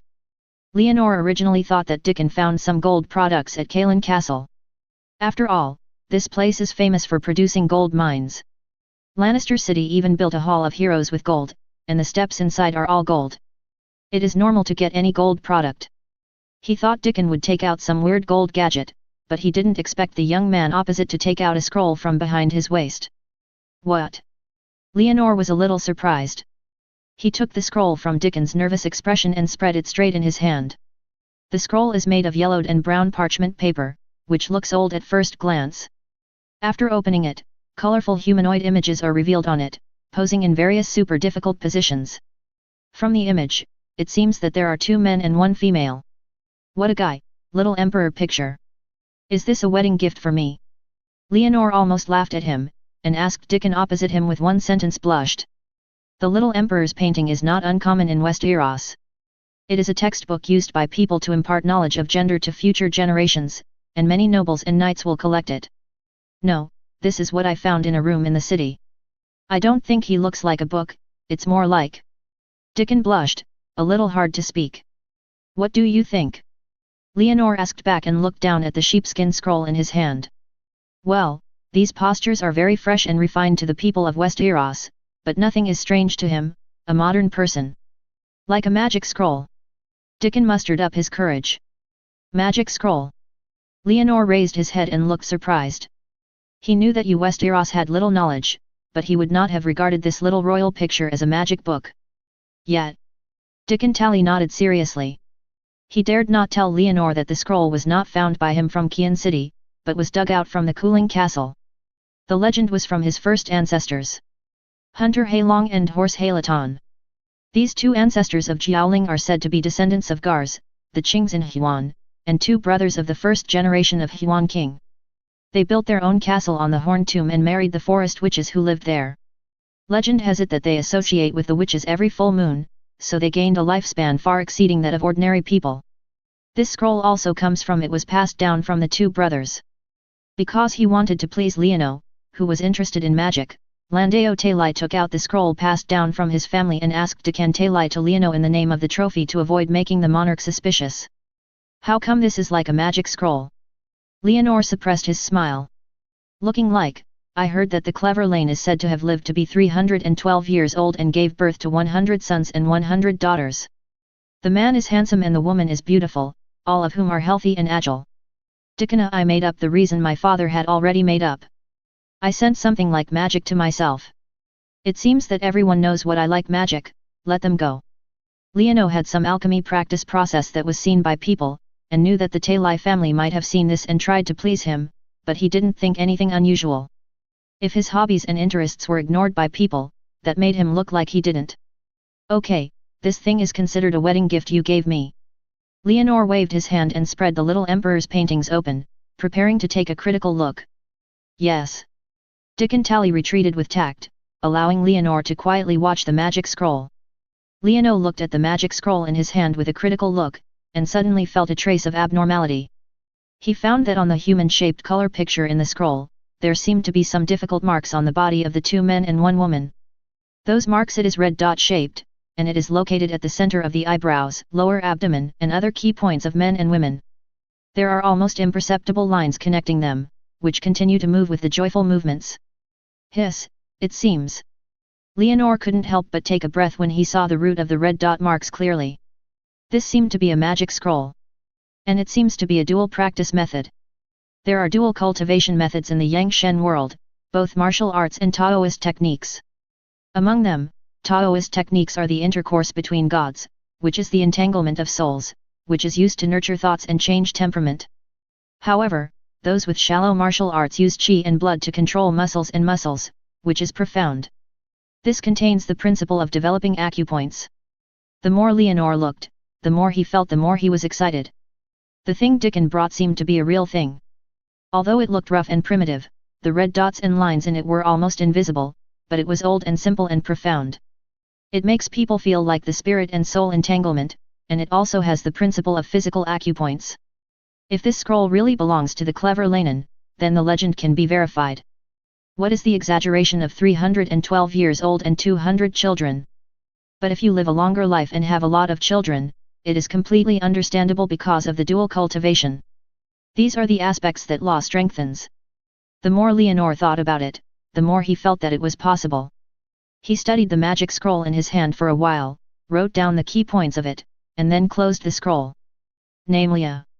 Leonor stood up and greeted his female guard. Namlia and Tarani, Obaya and Brienne have been by Leono's side, and as Leono talks with Mess and Oberon, they are listening to the echoing tide of the Hall of Heroes relieve the boredom, and didn't care about the scroll that Dickon sent to Leono. He came to his senses only when he was summoned by Leono. The named Sand Snake pointed at him with a cute look on his face and asked if he was looking for him. Namlia, come here, I have something to talk to you about. Leonor nodded affirmatively. Namlia didn't know what Leonor was going to talk about, so she walked up to him and let him hold his hand. You guys rest here first, don't have to follow. Leonor pulled Namlia away, and at the same time stopped Tarani, Obaya and Brienne from following. Your Majesty. The honest Brienne was puzzled by Leonor's anxiousness. She just opened her mouth to ask, but was pulled by a thick black hand. Listen to your Majesty. As the eldest sister of the Sword Snake, Obaya saw a clue and didn't want this rough and ugly storm woman to ruin her sister's good things. Brienne, where is your home? Tarani, who had a sweet voice, attracted Brienne's attention with her words when she saw her elder sister's angrily voice. The Mulan Hall of Tas Island. Brienne was very unhappy with the stout Kurono Obaya, but she treated Taran with fair and cute faces and answered her questions truthfully. Where are sapphires produced there? Tarani asked with a smile. Why do you think so? Brienne was a little puzzled. Mulan Hall was very poor. It was neither located at the important point of the waterway nor had good mining resources. Why did she think that sapphires were produced there? Because your eyes look like sapphires. Tarani said something and made Brienne's numb face at a loss, then she looked shy. Chapter 79. Leono has never been a person who likes fishing. He just wanted to verify the dual practice method that seemed to be in the magic scroll. However, after he pulled Namlia and found several places in Qian City, I found that no matter where I walked, I could see people, and there was no extra space for him and Namlia. Where are you going to take me? Namlia let Leono pull herself. At first, she had a little premonition and her heart beat a little faster, but when he brought herself to the east and west, she kept stopping.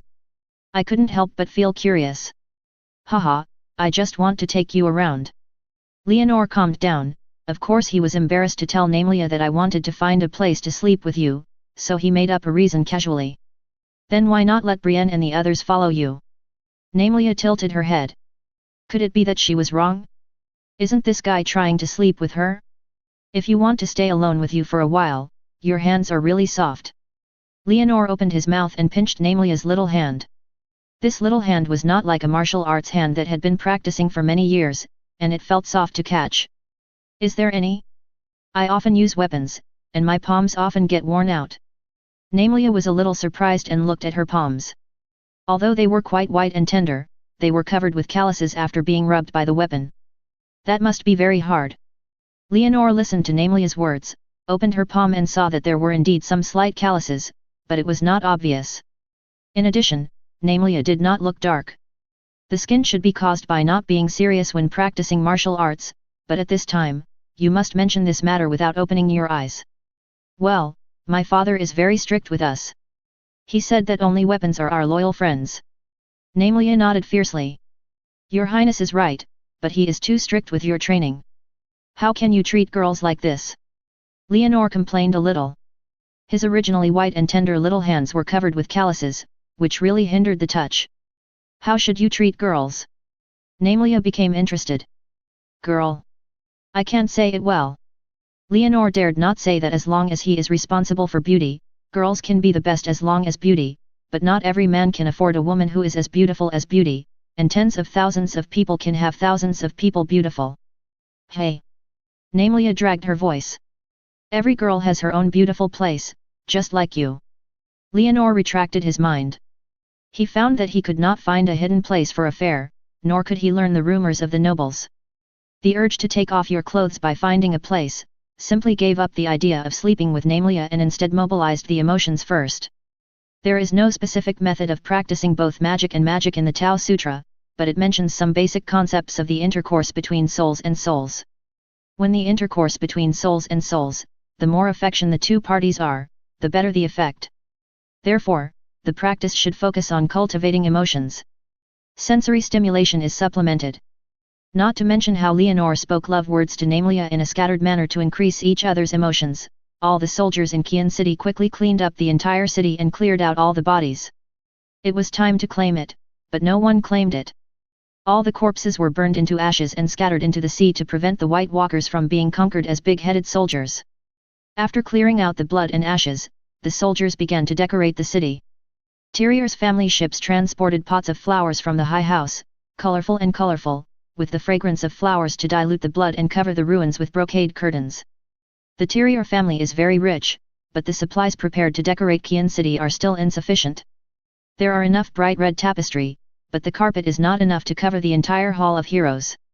Mess is very upset about this and asks Leonore's opinion depends on whether other colors of carpet can be replaced.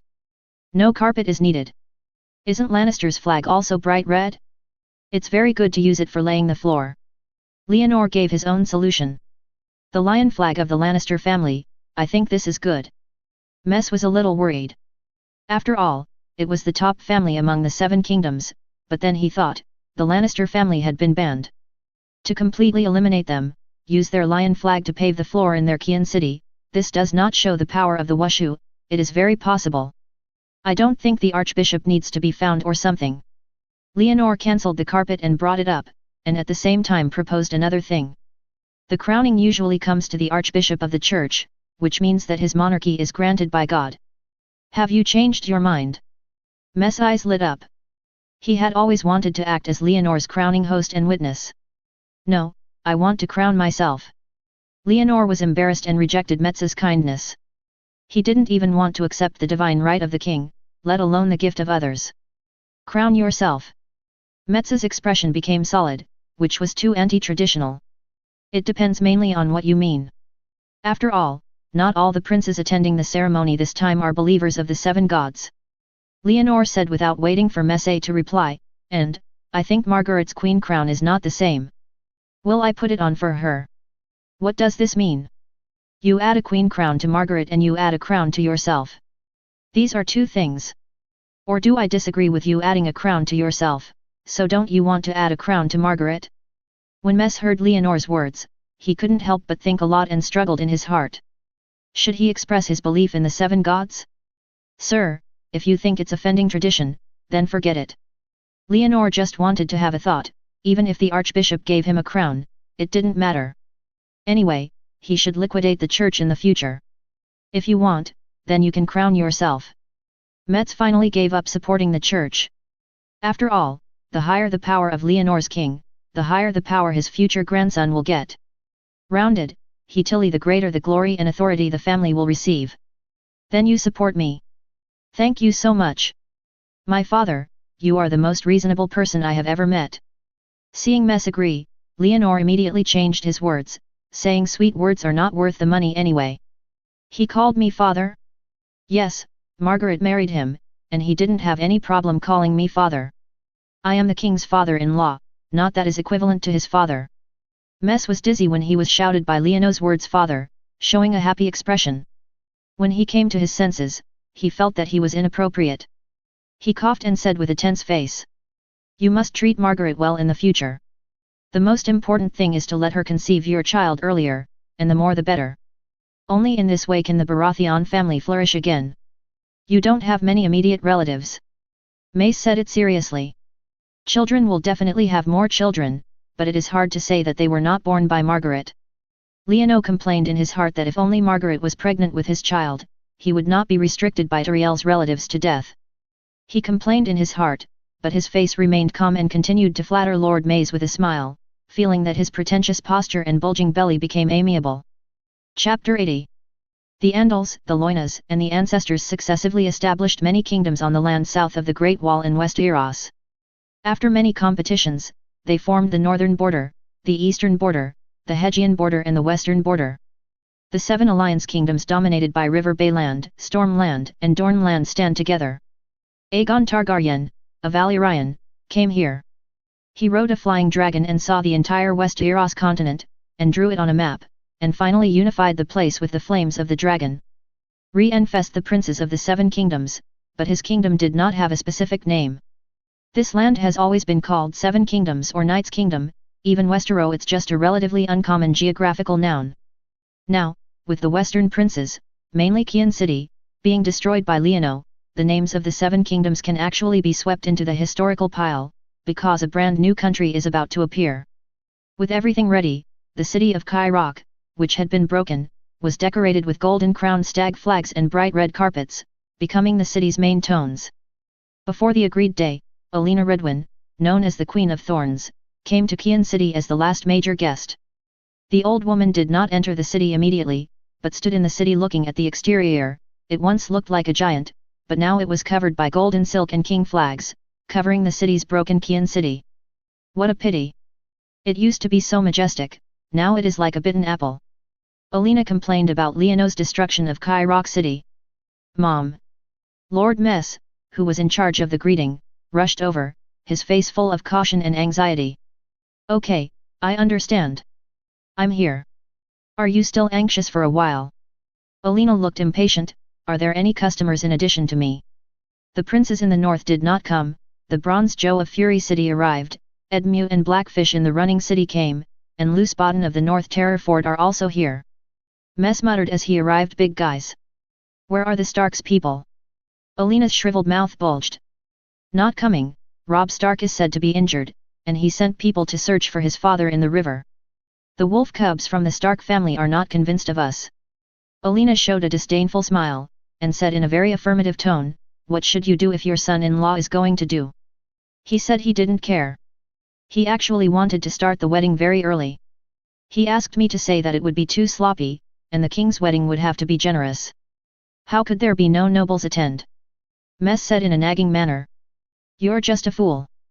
Olenna scolded without hesitation. Mom, you. Mess stopped talking, his expression became aggrieved. Why did he scold himself again? Is he wrong? Is His Majesty the King wrong?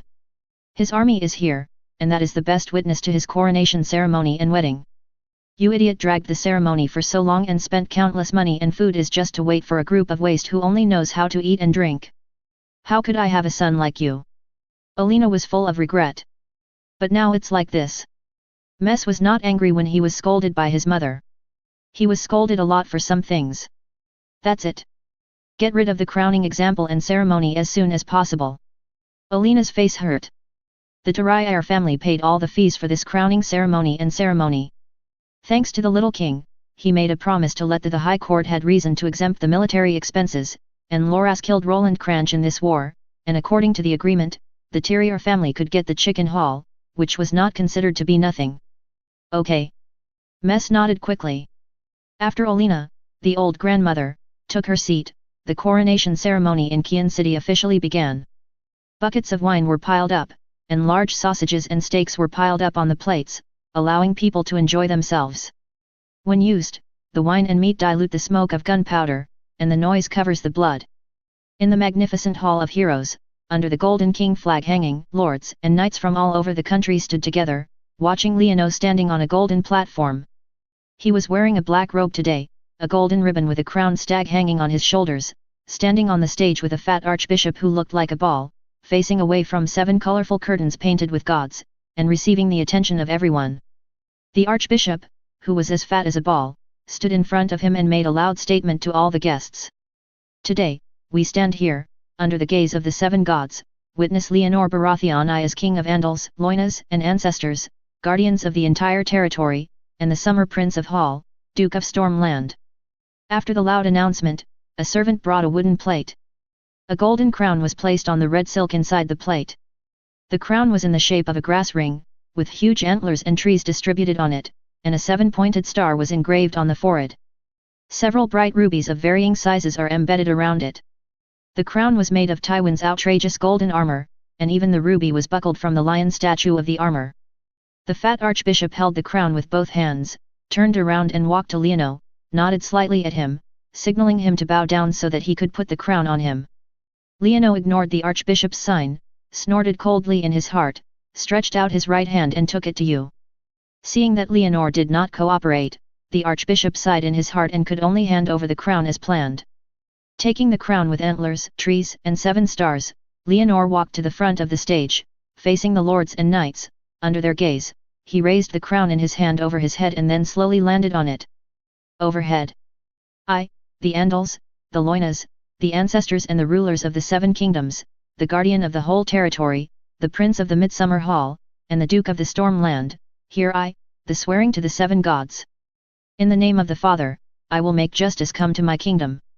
In the name of the Virgin, I will make my people rich. In the name of warriors, I will fight to defend the country. In the name of a girl, I will defend all women. In the name of blacksmith, my kingdom will have food. In the name of the old woman, I will seek all wisdom to make the nation peaceful. In the name of a stranger, as a king, facing the front, I will be fearless. Wow!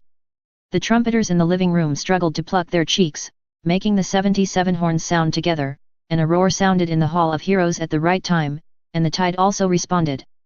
The huge sound made many soldiers in Kian City outside. They all stopped what they were doing and looked towards the direction of the Hall of Heroes. With the horns, the tides, the surrounding lords and nobles and soldiers outside the city, countless tangible and invisible eyes, Leono felt his heart surging, and the soul in his body expanded infinitely, without any visualization, and consciousness extended outside the body. Sweep through every corner of the Hall of Heroes, then look outward, and see the entire Kian City and everyone in the city. Breakthrough. Chapter 81. The soul broke through, not only broke through, but also broke through 2 levels of realms in a row, breaking through from the realm of driving objects, and directly reaching the realm of possession. It is only the last level before you can pass through the barrier of life and death and become a ghost immortal. Taking the country as one, taking oneself as one's holy emperor, and taking all the people as one's thoughts, governing mountains and rivers, and prevailing all things, so that they can unite the sun, moon, heaven, and earth. Leono thought of a sentence mentioned in the Taoist scriptures in his mind, suppressing his thoughts of being ready to move, and understanding his own situation. He was invisibly entering the path of the Holy Emperor with the country as his body.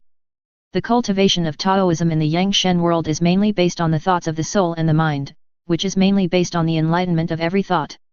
Most practitioners in the Yang Shen world mainly focus on their own visualization and conditioning, but there are also social practices. Those who create their own theories based on their own understanding and conduct governance experiments in the country, and do not practice anything at all on weekdays. The magic used by the soul is just to focus on nourishing the soul. When the country's governance is successful, it can leave the soul out of its body. At that time, not to mention becoming a ghost immortal in one day, it is even to survive 6 thunder tribulations in one breath. Can. Practitioners in the Yang Shen world call this method of practice the Saint Emperor's Way, because most of the people who practice this method are the leaders of the human race in that world, as saints in Confucianism, and as saints and practitioners.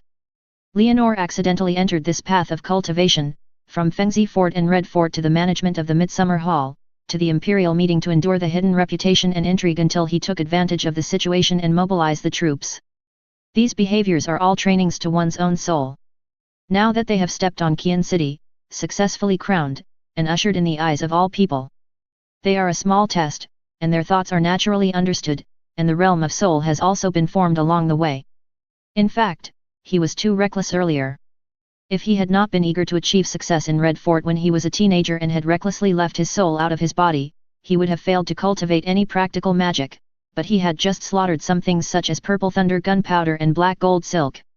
On the contrary, he was worried that his soul was weak and he never dared to go out of his body and sneak out, for fear of being frightened by lightning and being frightened.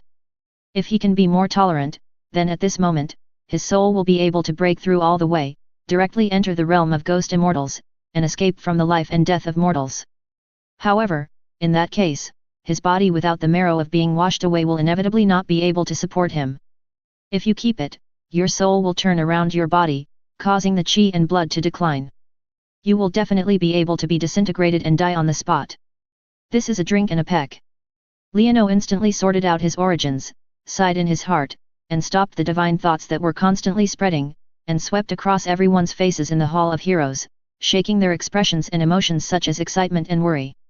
It is all in my heart, no matter how far or near, it is all like a positive face, and my thoughts are in slightest. The soul has broken through to the realm of possession, and no longer needs to use visualization to remove the soul from its body. It only needs a thought to shine on the surroundings, as if it had seen with your own eyes. At the same time, his soul can also fit all kinds of flesh and blood bodies. Being able to possess animals and humans is called the model changer in Westeros magic system. Do you want to find a small thing to try now? Leonorth could not help but think of the change of form, and his mind expanded again, sweeping over the horses in the stables in the city and the birds in the sky. As long as he wanted, he could occupy these small things with one thought. The bodies of animals, then run or soar naturally, borrow their bodies to see the mountains, rivers, and earth. Forget it, this is not the time now. Reducing the eagerness in his heart again, Leonor took back his thoughts, stood in the hall, glanced at Metz, who was looking forward to it, and said, "Today, I am here to comfort my brother's soul and at the same time announce a major news that I will marry Margaret Turiel, the daughter of Lord Metz, Duke of the Huandan High Court, as my bride." Wow, even though everyone in the Hall of Heroes was mentally prepared, when they heard Leonor's announcement, the lords and nobles were still talking in a low voice, like the ripples on the lake, becoming wider and wider. "Quiet!" Leonor shouted, and immediately calmed the hall again. His words and deeds now were filled with a great sense of oppression, which was impossible to ignore. "Mr. Mess!" Leonor suppressed the noise of the crowd and turned his attention to Mess in the lower end. "Honor, my honor is my majesty." Mess wore a green robe embroidered with gold rose today, and the brown beard at the corner of his mouth was combed up like a calf's horn. It was very happy. The Terrier family's long wish will be in him. Achieve it in hand. Mess responded repeatedly and handed out his right arm to Margaret, who looked happy next to him. Margaret is wearing a complex golden long dress today, with brown hair tied into a bun, and 2 strands of curled hair hanging next to her face, making her face look more delicate and beautiful, with elegant temperament, and she smiles with a reserved smile. Reached out and held his father Metz's arm, and walked up to the platform under his leadership, and walked to Leonor. "Your Majesty." Margaret lifted the corner of her skirt and gave a lady's gift. Next to him, a boy brought a silver crown placed on purple silk. This is the crown prepared by the Terrier family. It is made of silver. It is also made of garland, with roses on it, and the heart of the flower is inlaid with glitter. The bright diamonds shine with the golden palace. "Marguerite Turiel, here, are you willing to be my bride?" Leonor asked with a silver crown. "I will, in the name of the Father, I will be loyal to you, far better than others." Margaret swore to Leonor in the name of the 7 gods, and asked again. "My Majesty, are you willing to marry me as your queen?" "Will, in the name of the Father, you will become my queen and share my glory." Leonor also made a vow of 7 times, and then took the silver rose crown from the boy's hand and lifted it up. He got up, gestured to everyone, and put it on the little rose's bun. Feeling the crown on top of his head, even though he was scheming, Margaret couldn't help but feel happy. She stood up and looked at Leonor with water. "Come to me." Leonor greeted and asked Margaret to walk from Metz to her side, meaning that she belonged to her from today. By the time Margaret walked from her father to Leonor, her identity had changed from a daughter to a wife, and Mesterol also completed his mission, turned around and walked off the platform, and stood back to the front of the crowd. Standing with the grey-haired Queen Olena, still with a happy expression on her face, which made Mrs. Olena roll her eyes. When Mess re-standing, among the crowd below, a man with a red beard came out and shook his chest to Leonor and Margaret. "Your Majesty, I am Pixar Redwin of Qingting Island, and I am here to offer a gift to you and Queen Margaret. My fleet captured Dragonstone Island in your name yesterday and expelled the fake King Stannis. Captive Princess Shireen Baratheon and the wind-raging knight Davos Seaworth." Wow, the Hall of Heroes became noisy again. Chapter 82. Redwin is one of the most important vassals in the River Bay and is Olena's mother's home. They captured Longstone Island yesterday and came here to offer gifts to Longstone Island today. This is not what I am trying to capture Longstone Island in my name. It should have captured Longshea Island in the name of Margaret. Using Dragonstone territory as a marriage gift is an indication that I regained the tradition of the Targaryen family and gave Dragonstone Island to me and Margaret's future children as a symbol of the Crown Prince. Leonor knew what the river beside was thinking, but laughed loudly. "Very good, Earl of Parker, I'm glad you received your gift." After the evaluation, he stopped talking. The princes in the Hebdo temple were slightly surprised to see this, and the crowd of His Highness came out to offer gifts in a commotion. "I am John Roos of Fury City, and I offer gifts to His Majesty and the Queen on behalf of the East." The old man in ancient bronze armor opened the silver box in his hand, revealing an exquisite gold cup, which was covered with inlaid. There were gems, and there were also servants next to them who brought several boxes, full of spices such as beans, cinnamon, saffron, etc., but they were gifts collected by the princes of the eastern region. They were all presented by Yon alone. If the gifts were presented separately, each there are too few personal gifts, so I really can't show it. After John Roos, Ed Mutully, the representative of the city of Running City, stepped forward and apologized for his seriously ill father. He then sent 20 boxes of wine, horses, and wine from Hedgiondi Specialties. It seems shabby, but it's enough to have that meaning. The Tully family has limited dominance in Hedgion and is not rich. They were beaten up by Lannister just now. Following Edmu is Vard Frey of Twin City. This weasel-like old man gave him 10 pairs of sea dogs, 100 dried sea horses, 1,000 Reese beetles, and a volume of Reese portraits. All are supplies in that aspect. After hearing the gift from Twin City, Leono couldn't help but twitch his lips, but nodded and accepted the gift and praised it. After round, the gifts are very long, but from the gifts presented, we can see the gap between the various territories. There are lords who are extremely luxurious and spend thousands of dollars, while there are lords who are poor, cut their flesh and bleeding. Of course, there are also those kinds of he only gave some wool felts, but he was also very fond, and the gift was light, and the affection was heavy. After all, the ruthless and unintentional Lannister was dead. The gifting session passed quickly and the final reward session of the celebration came. According to the initial arrangement, Daikon Talai should have replaced Leonor to read out the reward list of hundreds of people, but he was held down by Leonor before he took office. Mesteriel comes forward. Leonor was wearing black clothes and the ribbon was tilted to his shoulders. He first pressed Dickon, who was about to move forward, and then took a step forward in Margaret's surprised expression. Summons to the nobles. My Majesty. Mess didn't know what Leonor was going to do, so he walked to the front of the stage happily. Mesteriel, Count Pixter regains Dragonstone Island for me. I am very happy. Is there any instruction from you? Leonor asked Mess. Ah? Of course, of course. Mess was stunned at first, and then called haha.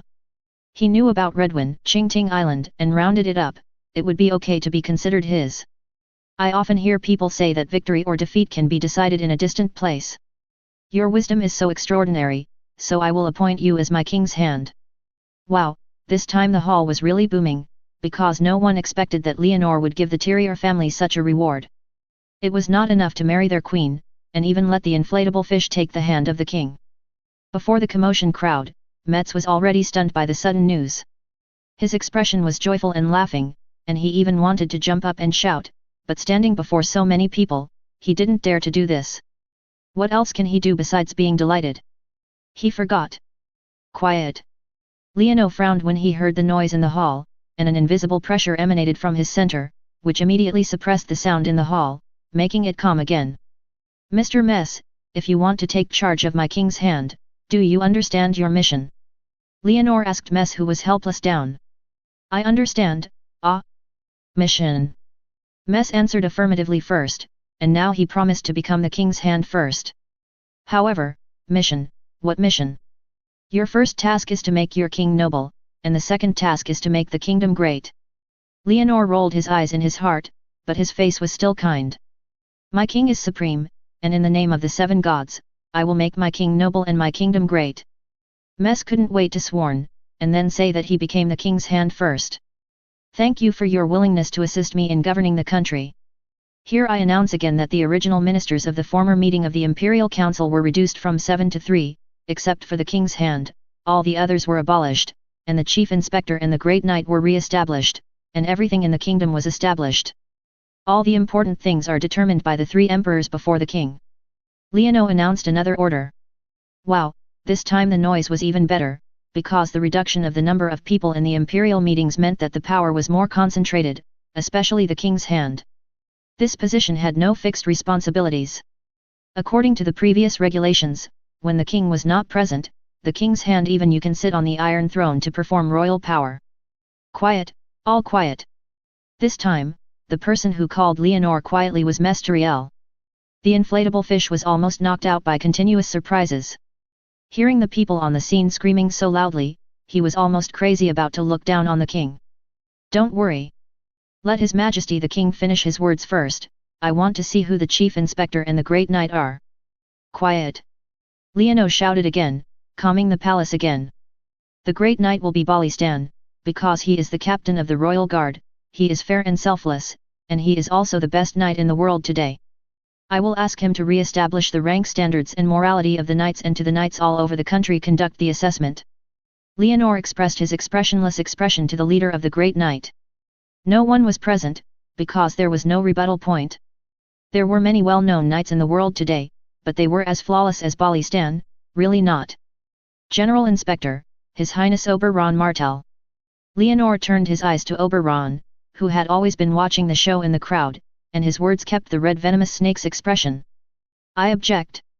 A cry came out from the crowd, and the Bronze John from Fury Stone City in the East Valley directly came out, pointing to Oberon, who was still dull in his expression. Don's red venomous snake does not obey the rules of the night duel, he is not worthy of it. Be the chief inspector. If Balistan was appointed because of his perfect knighthood and morality, then how could Don's Oberon Martel have such qualifications? He was caught having an affair with someone and used poison to cause people to fight with the other party.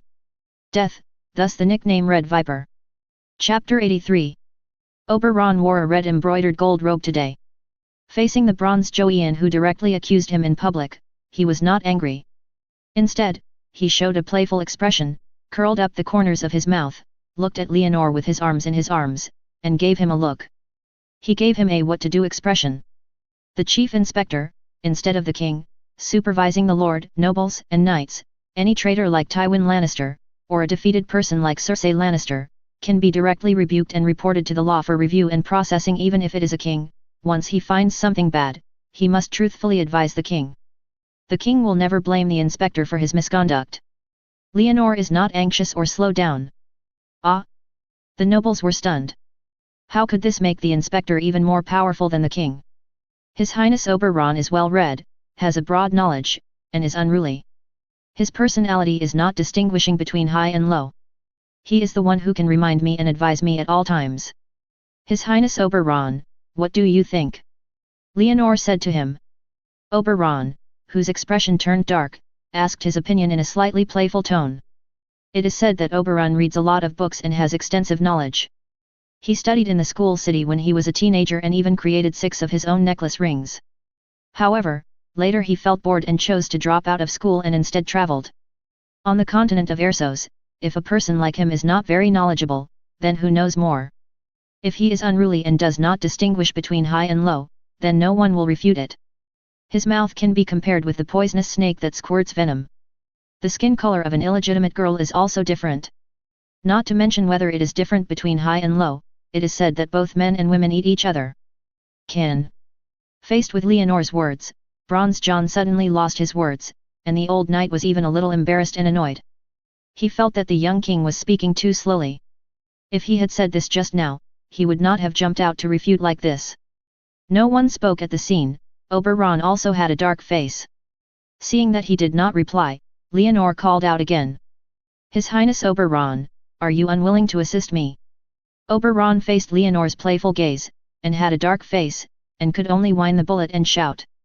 Glory my king! It is impossible for him to reject Leonore, which means that Yangji city has lost the opportunity to enter the core of the kingdom's power. Glory my king! Mess immediately followed. Even if he had a bastard and a piece of wood, it was enough to successfully take charge of the king's hand and dare not ask for anything else. Whether voluntarily or reluctantly, the nobles present saw that Leonore had successfully won over the river and dormitory and could only recognize the fact that the Baratheon dynasty was restabilized, and spoke with Oberon and Metz. Call! Glory my king! Glory my king! Glory my king! With one shout after another, the sound gradually became neat, as if everyone had become a minister. Dyson tally. After Leonore successfully announced the reduction of the imperial meeting, he retreated to the rear and gave the commander a look. When Daikon received Leonore's gaze, he naturally stepped forward to face everyone, spread out a scroll in his hand, looked at the long list above and began to read. In the name of the Andals, the Loinas, the king of the ancestors and the rulers of the seven kingdoms, guarding Leonore Baratheon I, His Highness Oberon Martell was named Duke of Kian City, and its taxes belong to it. This is to fulfill Leonore's declaration in the storm and reward those who have won the war in the Battle of Lannister. Oberon Martell gets K-Rock City, Lorasteriel gets Chicken Hall, Blue Road Talai gets Sassfield City, Westward Knight Abal Karanchi gets Silver Mountain City, Stormland Knight John Megwin gets the city of Feast Fire, Ed Muscalin gets the city of Brand, Rihan Rogmer gets the city of Gold Fang, and Knight of the Northland Land, Randall Snow, gets the city of Cliff. Most of the cities in the western region were captured, but there were also some surprises, such as Oxford Town, Deep Mill City, Cock Valley City, Lannister Port and other places. These places were either killed by the lords by the knights in the west, or killed by Leonore himself, so all these territories belong to the king personally. In addition to the well-known cities, there are many nobles and knights who have gained military achievements and obtained some small towns and manors in the western region. Not only that, the only exception is Luce Bolton of the North Terror Fort. No city was captured, but considering his outstanding performance among the princes in the northern border, Leonore rewarded him with 100,000 golden dragon as military expenses. All those who received the reward as they wished were very happy, while the noble knights who did not receive the territory complained, but this had nothing to do with Leonore. I've given you the opportunity. If you can't find the opportunity to kill people, what does it have to do with me? When the reward ceremony ends, the coronation ceremony and wedding are a successful end, and the next step is to eat and drink. Leonore didn't need to toast the visitors, it would only make people feel uneasy. So after eating something that was confirmed to be safe, he directly removed the golden crown on his head and asked Dickon to put it away, and asked Arad to give it to him. Margaret sent a letter telling her that she had something to deal with and would go to find her when she was done, and then she took Brienne and Sand Snake away. The western region has been basically pacified now, and he is not ready to return to King's Landing City immediately. He has to stay here for 1 to 2 months. While the new nobles have not yet established rule, he will determine the policies here to ensure his subsequent control over the place. He rewarded the territory of the western region and gained some of the territory himself. Among them, the most valuable ones were Lannister Port and Shenjiu City. Shenjiu City is located on the important road of the western region and controls the gold leading to the King's Landing City. The avenue, and the port of Lannister have excellent estuaries and a population of over 100,000. Lannister Port and Deep Crystal City are both good places, but if they cannot be treated correctly, these places will not only not increase their strength, but will become a burden and must be handled with caution.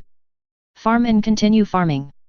Leonore gave his own territory basic decree in response to the situation in the western region, requiring the new free people to declare their lands themselves, and they will ensure the ownership of these lands, and at the same time, in order to compensate them for the harm they suffered in the war, all taxes are exempted.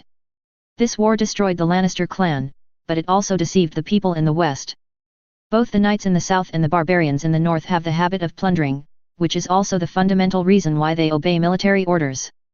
If he grasped the military discipline in this area, his army would not be able to take over, so he could only make up for it now. In addition to using the recognition of private ownership of the land to appease the people and stimulate production, Leono also issued corresponding laws for mines in his territory, allowing private contracting and annual fees to be paid, and the mined ore will be purchased by him. Private sale is allowed. The Deep City and the Jiaogu City he obtained were not as rich as the Golden Teeth City and the Silver Mountain City, but they were rich in coal and iron ore, especially the Deep City, where the iron ore veins were extremely rich, which made him salt and iron. The official policy has added another weight. Chapter 84. Leonor worked in the room until late at night, wrote his decrees into a book overnight, and called Daikon and Arad to send them to the place to implement the relevant decrees for him. You have been by my side for a while. I have taught you what you should teach. This time it is a test for you. If it goes well, you will go to different places to be your own side after you come back. Leonor gave 2 personal drawing cake. Your Majesty. Arad held the decree in his hand, his face hesitated. Don't worry, I know what you are going to say. I saved your father back then, and I didn't plan to kill him this time. I asked Earl of Pixter that your father and your brothers are still alive. Leonor knew what Arad wanted to say. Thank you, Your Majesty. Arad couldn't speak and could only kneel down and kowtow. Then do you have anything to say? Leonor did not stop Arad and turned his head to look at Dickon next to him. I am loyal to the king. Dickon's answer was very standard, and it was obvious that it was taught by words and deeds. Very good. Since that's the case, then you can go. Leonor waved his hand. Arad and Dickon set out overnight. Arad went to Deep Crystal City, Dickon went to Corner Valley City, and Leonor personally implemented the laws on Lannister. Obiah and Tyranny, go out to guard me, don't allow anyone to get close. Namelia, come and pinch my shoulders. Leonor sent Obiah and Tyranny away and left alone Namelia. My Majesty, don't you, tonight? Namelia thought Leonor was really tired, and was about to step forward to rub his shoulders, but she didn't want to be caught by his wrist. What's wrong tonight? Leonor dragged Namelia into her arms, feeling her tall and orderly body curves. You're just getting married today. Namelia was so shocked by Leonor's sudden movement that she breathed rapidly. Isn't this more exciting? Don't you want to? Leonor only felt a fever all over his body, and even every invisible thought began to release pink. Everyone was having a feast tonight, and no one would disturb him. I'll do it myself. Namelia found Leonor's hand groping around her waist, as if she was looking for her belt. No, I want to do it myself. Leonor's voice was filled with a wicked smile, which made the atmosphere even more exciting. In Qian City, there were so many clinking, clowns were juggling, singers were singing, and girls danced, accompanied by the surging tides, and all the joy was unusual, including Leonor. When time came to the second half of the night, Leonor asked Amelia to rest well, take care of her clothes, and lead Obiah and Tyranny back to the wedding room with great energy. When he entered the door, he saw 2 maids guarding him. Let's go. Leonor waved his hand and asked the 2 maids to leave, then entered the inner room, and saw that Xia Rose had already changed into a green dress waiting for him. Your Majesty. Margaret suppressed her heartbeat, turned around and looked at Leonor, who was wearing black clothes, and stood up and saluted. Yet. Let me see you. Leonor walked straight to Margaret. Compared to Namelia's tall figure and exotic style, Little Rose's body was full of nobility. They have similar figures, but Little Rose is shorter than Amelia and has not had her legs. Next time, I will let Namelia put on armor and battle skirt. Leonor, who approached Margaret, suddenly thought of a way to play. Your Majesty, we can have a bed together. Margaret held her breath in the face of Leonor, who was approaching, a little expectant and a little scared. Humph. When Leonor heard Margaret's words, he knew that such a noble girl was inevitably taught by a nanny. She was far from comparable to an ignorant girl. She should have more tricks than Amelia. I heard that Dorne's woman ate too much fire pepper, and she was as enthusiastic as fire. Leonor commented on her personal experience. She was very enthusiastic and was a little unfamiliar in other aspects. Your Majesty. Margaret suddenly snorted coldly when she heard Leonor, and couldn't help but be stunned. What did she do wrong? Leonor turned around and walked to the bed and sat down, and asked Margaret with a cold face. Come to me. Margaret was unable to be fooled by Leonor's appearance, and she was very nervous. What did she do wrong? Come over. The sound of urging again made Margaret even more panicked. There was no way to go, so he could only walk in front of him. Squat down. The weak noble girl followed Leonor's orders, and when she reached a certain point, her eyebrows slowly stretched out, and finally understood what the king was doing. So I like this. Although he was secretly complaining about the king's strange preferences, Margaret had to serve him as he wanted and tried hard to please him. After all, without his seeds, Turiel's next plan would not be easy to implement. One side should make every effort to obtain seeds, the other side should release their hobbies as much as possible, and everyone should take their needs, and just pass by overnight. The next morning, Leonor got up early, his energy and his body became stronger, thanks to the magic scroll given by Dickon. The dual cultivation method is truly a way to deceive me. Margaret was tossed all night and was still sleeping. Westeros had no custom of returning home and tribute tea. Leonor did not disturb her, so she put on her clothes and went for a walk. Kian City was quiet in the early morning.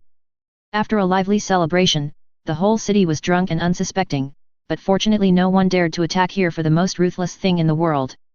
Leono led Obiah and Tarani through the street, and his invisible spiritual thoughts penetrated his body. He swept around frantically and caught a seagull from the air. With a light movement of consciousness, he occupied the black and white seabird's body. Well, this is the feeling of flying. Meow Meow's invisible clouds flowed by, and her wings swayed gently. Leono controlled the seabird's body and flew up and swept down, scanning the bird's eyes below mountains, rivers, and the blue sea ahead. After savoring the feeling of natural flying, Leono retreated from the birds and fell back into the ground's still body. He suddenly flew out, passing through the walls and alleys, flying everywhere, enjoying himself, but he called Oba and Tarani, who were following him, knew nothing. Leono was exerting his soul to the fullest. Suddenly he remembered that after returning to his body, he turned his head and asked the two sand snakes behind him. Obiah, Tarani, where have you been? We have been to Valentes, Mir, Terrace. Obiah saw Leono walking on the street and suddenly stopped moving, and suddenly asked a question to herself, a little unclear, but answered truthfully, there is a problem. Well, I know, in the name of the mercenary group, right? How about being a mercenary? Leonor nodded. Oberon's Sand Snake Group was the mercenary group he established when he traveled to the city-state of Essos to trade in the city-state of the city-state of Essos. He also served in the Second Sun Group. It feels not good to be a mercenary. Obai responded depressedly. Do you know where the ferocious birds and beasts are there? Leono asked the question he wanted to ask the most. His soul has reached the possession realm and can already find birds of prey and beasts to practice external incarnation, as long as it is ferocious enough, even if it is still impossible to defeat the fire-breathing dragon, as long as it is restrained and paired with a scorpion crossbow, hunting dragons is no problem. Why are you asking this question? Tarani showed a curious look. Haha, I'm just curious. Which birds and beasts do you think are the most ferocious in the world? I mean, you have seen them. Leonor asked. What I've seen should be the snake lizard and the pterodactyl. Tarani nodded surely after thinking about it. Chapter 85. In the world where Westeros is located, the dragon that can spit fire, is the strongest creature in the sky and the earth, but there are still some other creatures in other parts of the world, such as the Oriental Essos in the south of the continent.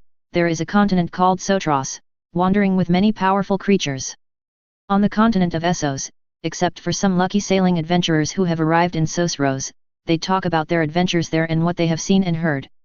Tarani and Obiah have never been to Sotros, but they know that Sotros, the ancestor of the Loinas, Queen Namelia, was defeated by Valilia in the past. He was wandering to Sotros for a while and fought with the natives there, but was driven out by the other party. He eventually had to change the direction of his navigation and finally passed through the Stone Stairs Island to survive in Dorne. In addition to the literature, the Sand Snakes also followed Oberon to Bravos, visited the Neptune there, and saw the living snake lizards and the complete long-winged skeleton in the other party's beast garden. The adult snake lizard is twice as big as a lion, while the long-winged dragon has a body that is almost the same as a giant dragon. It has huge wings and body, a bird-like beak and sharp claws. It is said that its temperament is even more ferocious than that of a giant dragon. The bachelors of the school town analyzed that the ancient Valyrian wizards may have made dragons with long-winged dragons.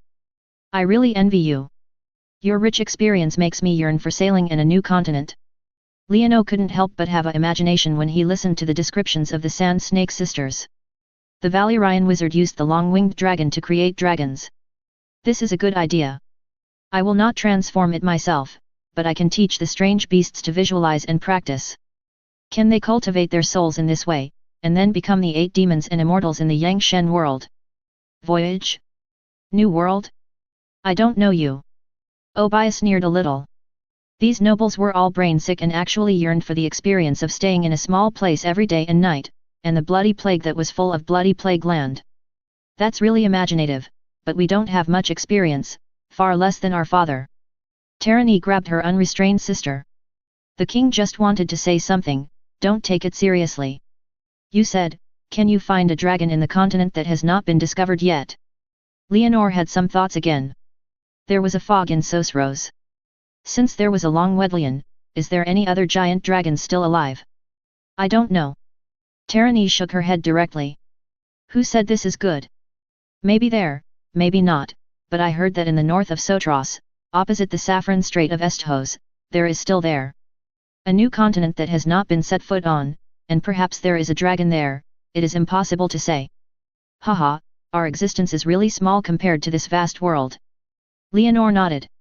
Whether it is Sotros or the unknown new world, he needs a ship to go there, and he must find a way to develop his national strength. Only when the country is strong can you do whatever you want. With the vastness of the world, Leonore, Obaya and Tarani walked and chatted in Qian City. On the other side, Margaret, who had recovered, woke up and found the newlywed husband's defeat. Don't, after asking the maid, confirming that he didn't leave him, he breathed a sigh of relief and asked the maid to wash herself up and then go to see her grandmother Olina. Mrs. Olina lives in a courtyard in Qian City. When Margaret came, she was enjoying her own breakfast, some fried eggs and meat porridge made from wheat flour and loin, and figs served with meals. A strange smile appeared on her face when she saw the granddaughter who was radiant to say good morning. My child, it seems you were very happy last night. I feel relieved. In addition to being an excellent king, that child is also a very good man. I mean in bed, an excellent man must not only be able to ride a horse. I also have to ride a woman. Grandma. Margaret's first wedding night, hearing her grandmother's words, she couldn't help but exclaim, her face turned red and she couldn't bear it. What's shy? Well, this is also a normal reaction. When I was as old as you, I thought about the affairs of men and women as sacred. What's that? Love. But my parents made a marriage for me. The other party was Delan Targaryen, but that guy regarded the opposite sex as heresy, believing that same sex is true love. The crazy Targaryen is not worthy of me. Even if he doesn't do that, I will let this marriage go. It wasn't the end. Olina talked about her old marriage, but Margaret was not impatient at all, and sat next to her with a smile and listened to her. Marguerite, you are a good child. If you get pregnant with the king's child early, your appearance will eventually grow old. Beauty is not your best weapon. Your uterus is. You must use it in time. If that king does not treat you, okay, you just drive him off the Iron Throne and take your child on it. Believe me, this works better than anything else, we are your strongest backing. Olina taught her granddaughter in the tone of someone who has experienced it. Yes, grandmother, but I heard that having a baby hurts. Margaret looked like a childlike fearful attitude. Of course it hurts.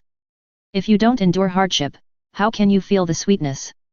Just like last night, you felt it. Olina put on a mysterious smile of an old driver, making Margaret even more shy. Depending on your appearance, that guy is doing very well, let me tell me. Olina became even more interested when she saw her granddaughter's expression. I don't know if he did it on purpose. Margaret couldn't help but have a fever on her cheeks when she thought of her experience last night. What did he do? Olina showed a puzzled face. I can't say it well, it was when he came back last night and ordered me, and the atmosphere made me very scared. He didn't hurt you, right? Olina was shocked when she heard this. The king had no bad habits. No, although he has a stern face, his tone is cold and his actions are rough, he is generally gentle and does not cause any harm to me. Margaret shook his head quickly. Where are you? Olina looked at her granddaughter seriously. Don't you have bad habits, right? Me? It feels very exciting. Margaret recalled her condition carefully and felt a strange feeling, but overall it was not bad. Now, Olina didn't know what to say. She looked up and down with her old eyes, and it took a long time to say. Marguerite, if you suffer any harm, you must tell me in time. I know, Grandmother, never stop. Margaret nodded affirmatively and pronounced the tribe of the Terrier family in the River Bay. She is the rose of the High Court, and the rose is thorny. Come on, don't shout such old slogans. What's the use of just enduring silently? If you really want to use your thorn to stab people. Alina complained directly. Chapter 86. The wedding ceremony ended, and the noble knights of various nobles began to leave Kai Rock City one after another, including Mrs. Alina and other Toriel family entourages. Only Mess Toriel, who had already taken office as the king's hand and his guards, as well as Oberon, who was in charge of the chief inspector, and his serpent group were left behind. Leonor kept his promise and handed over the city's city with a golden palace and the residence to Oberon. Oberon didn't care and sealed the city's city to Oberashad, making her the new one. The Duchess of Kian City, which surprised Leonor a little. He secretly asked Namelia behind his back if they had any discussions. After discussing, my father asked us for our opinions in advance. We agreed that this castle should be inherited by Obaya. She is the oldest and most powerful among us. Namelia answered truthfully. Leonor's question. Okay. Leonor had no choice. The Sand Snakes voted for Obaya themselves, and he couldn't say anything. Do you want me to get K Rock City? Namelia noticed Leonor's meaning. It's almost the same. If not, I will find a way to seal the summer hall to you another day. Leonor promised Namelia that she would also give her a duchess. Why? Namelia's grey eyes blinked, feeling a little moved, but she was more confused, why she had to be a duchess. Because, I like the duchess. Leonor said some dirty words, which made Namelia blush at this, and then she stared at him fiercely. This guy is not as slutty as an ordinary noble, but he always likes to play with some weird things. Not to mention Leonor's strange habits, just saying that he continued to stay in the western region, Mess, the new king's hand on the other side, was very impatient.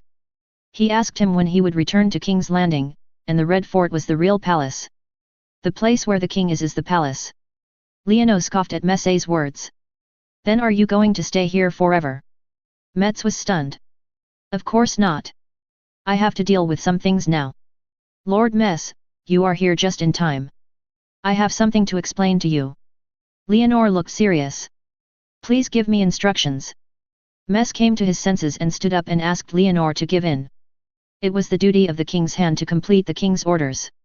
I ask you to start immediately in the governance of the western frontier, including but not limited to the recovery of farming and mining production as soon as possible, and to clear out the remnants of Lannister. The goal of the general mission is to ensure the stability of the western frontier and allow the people here to eat enough. Fortunately, it can continue to export iron ore, coal mine, timber, grain, and other resources to the king. I mean buying and selling, not simply paying tribute to the king. Leonor asked Metz his own governance requirements for the western frontier. Yes. Metz nodded without hesitation and agreed. Do you know where to start? Leonor was a little curious. Don't let the inflatable fish go. I don't know, but I can find people who know to do these things. Metz was full of confidence. Okay, then I'll ask Lord Oberon and his supervisors to supervise your work in the future. Leonor breathed a sigh of relief. Yes, that's it. If you can't do this, then just find a professional person to do it. Leonor suddenly had a task, and Metz didn't care about returning to King's Landing, and began to rush to find someone to start a plan to govern King's Landing. Here, Leonor sent Metz away, asked people to find Oberon, and assigned him a series of tasks to monitor the governance of the Western Front, including but not limited to whether the remnants of Lannister were eliminated, and the new rule here whether the nobles have pursued rebellion, and most importantly, whether the Western Frontier governance activities led by Metz Toriel are qualified, whether the people are not full, whether the nobles have complaints, etc. I can't supervise the entire western border alone. Oberon frowned when he heard this.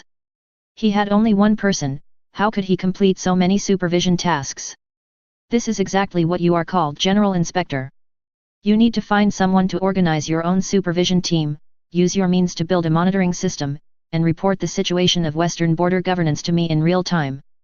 Leonor reminded Oberon that although he had only one person, he could not be alone. This task is too troublesome.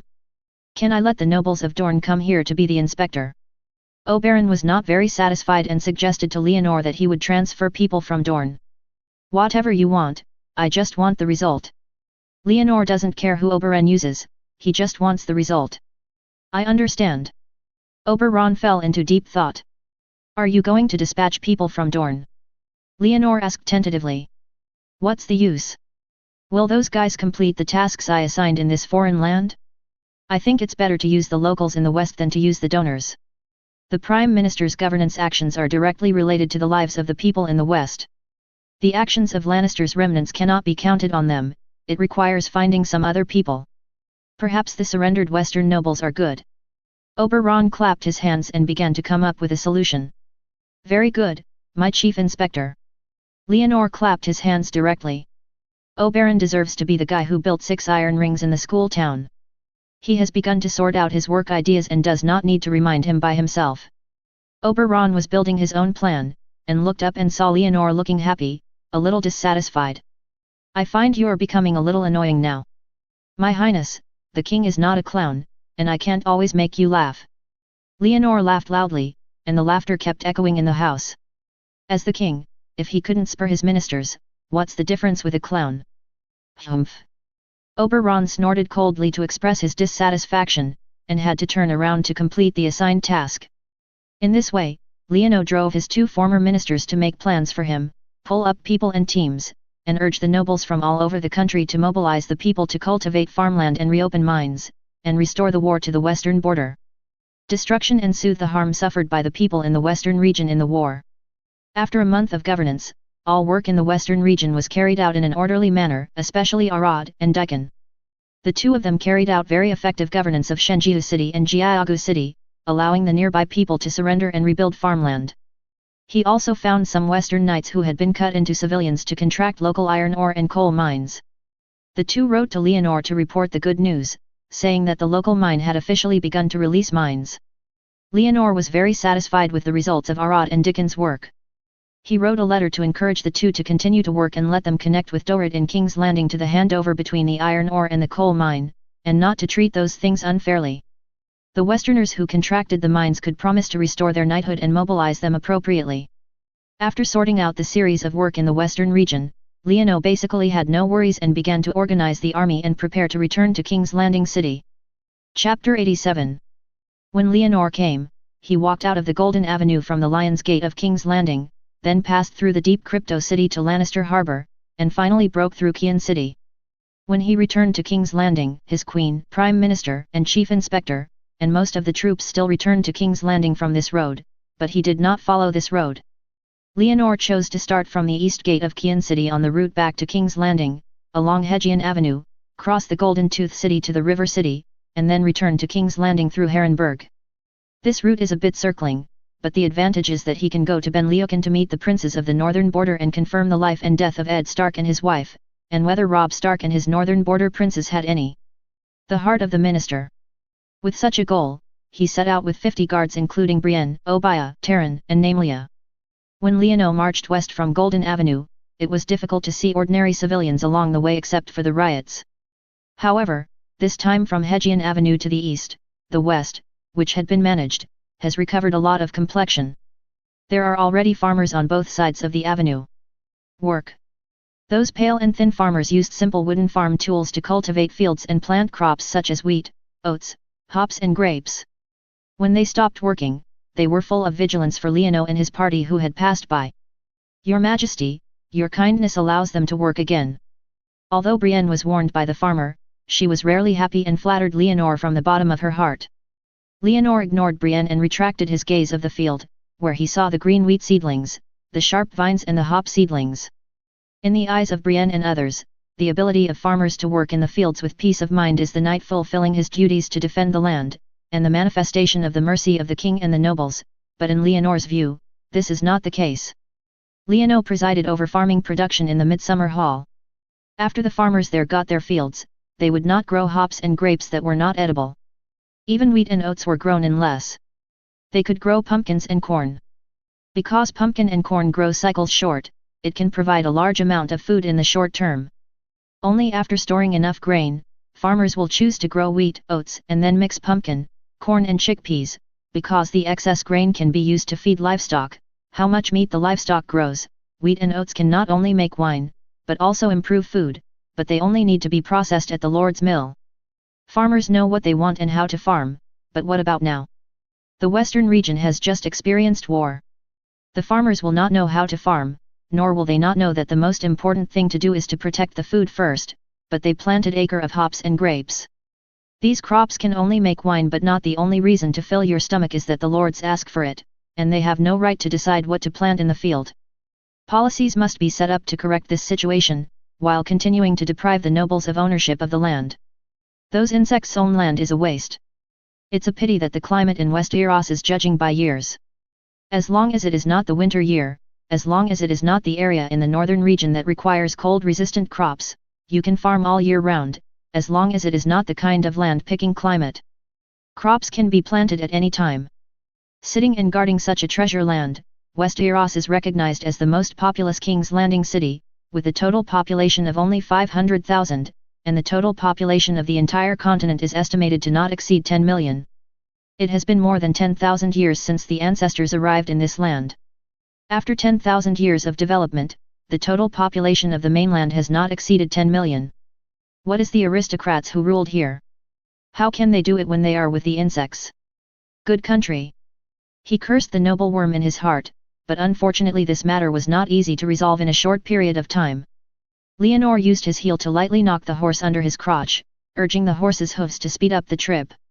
Except for the Deep Crypt City, Cock Valley City, Lannister Harbor, and Oxford Town in the west, all other places have been rewarded, and the nobles who obtained the land will reward their own land to other nobles or knight. Under such heavy sharing, a feudal system was formed that the vassal of my vassal is not my vassal. Even the king can only govern his own territory, and can only give some suggestions or guidance to other territories, and cannot even say order. Now the new ruler of the western region is actually considered obedient and has governed the fiefdom of the western region according to Leono's requirements. He cannot even point fingers at how others farm or mine, so this matter needs to be discussed in the long term.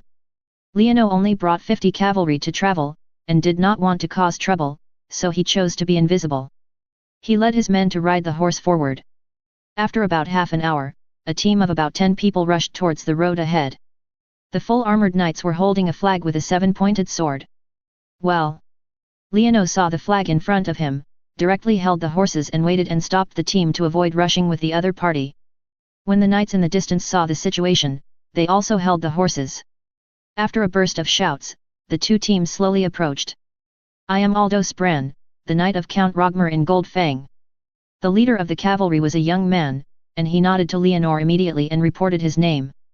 Baratheon, the king leads the knight, went to the city of Boré to visit Duke Horst Tully. Lord Bran, where are you going? Leonor stopped Brienne's name. Action, he made up his identity for himself. There are few people around him now. If he cannot show his identity, try not to show his identity and avoid attracting assassination. I am very honored to see you. I am also on the orders of Count Rogmer to go to the nearby manor to hunt a crazy beast. Knight Aldos saw the rights and told him where he was. So that's the case. Can I go with you? Leonor was intrigued. He remembered that Rihan Rogmer was originally an ordinary knight in Hegian, but he was rewarded for killing the original lord of Golden Tooth City. He had already pulled up his team and completed the governance of the fiefdom. What kind of person is this? Aren't you carrying the king's order? Aldos frowned. It's right. The king also issued an order to me, asking me to observe the governance results of the Western Front. This does not conflict with the mission of visiting the Duke of Horst, and can be carried out at the same time. Leonor directly found a reason for himself.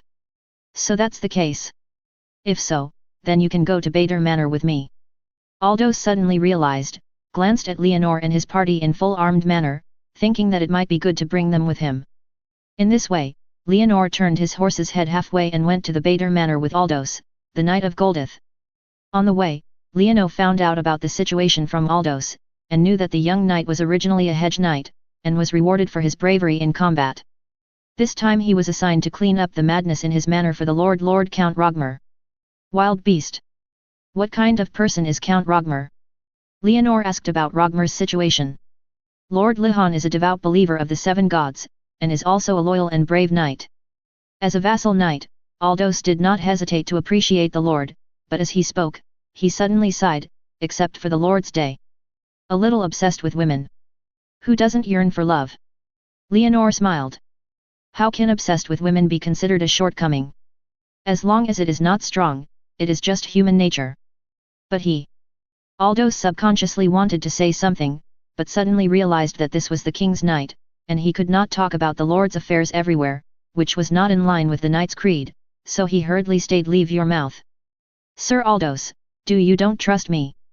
Leonore saw that Aldous had no scheming, but he had a good impression of Rogmer, but he was still curious about Rogmer's affairs. Judging from the words of the young knight, that guy seemed to like it. It's so gossipy for someone you shouldn't like. Chapter 88. Knight Aldous was a young man. He had no scheming, otherwise he would not have leaked the matter of the lord. Leonore said a few words next to him and coaxed him to tell the matter out. Rogmer did fall in love with someone he shouldn't like, the most beautiful daughter of Lord Wade Frey, Earl of Twins, who has been betrothed to Rosalind Frey, the young wolf owner of Northland. What a guy, I like the big wolf woman. Leonore was surprised at first when he heard the news of Aldous' gossip, and then pondered, as if it was a little wrong. Due to his appearance, Robb Stark did not embark on the original path of fate and died tragically in the bloody wedding. His engagement with Rosalind Frey continued, and the covenant between North and Twins was strengthened. The northern border is a special place in Westeros, which is at the northernmost end of the existing country of mankind. The environment is very harsh, and roads to the south are blocked by the Swamp Neck and Twin Cities. Not to mention Neck Snake, the Leda family there is already loyal to Winterfell City. Now the Frey family in Twin City has formed an alliance with Stark. That does not mean that as long as the princes in the northern border are willing, they can take troops south at any time. No more resistance. The Tully family in the river-flowing city was wearing a pair of pants with Stark. The princes in the East Valley were swaying. If there was a rebellion in the north, after the army was driven south, these people would have already been able to join them. The power to shake the country. I was negligent, I was always thinking about cleaning up Lannister and guarding against the Tyrion family, but I forgot about the existence of the Wolf Osprey. Leonore realized it later and said he was careless in his heart, and then began to think of a solution. Master Burrow. Aldous called Leonore with a little nervousness. What's wrong, my lord Aldous? Leonore came to his senses and asked Aldous with a smile. If I tell you, don't tell others. Aldous reminded him with a little nervousness. Swear in the name of the 7 gods. Leonore pointed at the 7 gods without hesitation, and said to Brienne, Obiah, and others who were staring behind him with big eyes, you are not allowed to tell this matter out loud either. Brienne and others nodded in agreement, but Aldous on the other side turned green. He turned to look at his companions and saw that these people looked different. Aldous is your companion, please don't betray him. Leonore saw Aldous' ugly face and turned his head to ask his companions. Of course. The Knights of Goldfang City all agreed that no matter what they would do, they would agree not to disclose it now. Seeing that Leonore had dealt with his companions, Aldous' face looked much better, but after learning from this lesson, he did not dare to talk more on the way and led Leonore and his companions to the Bader Manor. Bader Manor is a manor belonging to Rogmer, the Earl of Goldtooth City. The main body is a piece of land sealed with wooden fences, which contains several thatched houses and a few small houses. They live in about dozens of villagers. The villagers took care of the large area of land around them. They originally planted beets, grapes, and other crops for the lord, but now the land is deserted and everyone is hiding in the house.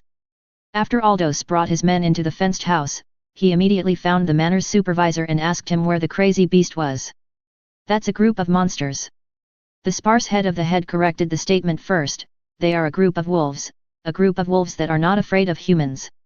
Several of us have gone out and been attacked. Last night, a giant wolf with yellow eyes rushed forward to it. Entering the village, it was as big as a horse, and it dragged Ricci away directly. The 7 gods were on it. When we found him, his whole stomach was empty. The boss kept drawing 7 pointed stars on his chest, obviously because he was afraid of being anxious. It seemed as if to prove the boss's words, a whimpering wolf howl came from outside the village. Under the blue sky and the sun, the sound of wolf howlings came, making people feel chilled indoors. Aldous looked at the direction where the sound of wolf howlings came, and showed a look of surprise on his face, shocked that the beasts dared to provoke humans so much. As the same size as a horse, are you sure? Leonore confirmed to the boss. Yes, it is definitely as tall as a horse, and swears in the name of the 7 gods. The boss pointed at the 7 gods and sweared that he did not lie. It's a dire wolf, a dire wolf outside the Great Wall.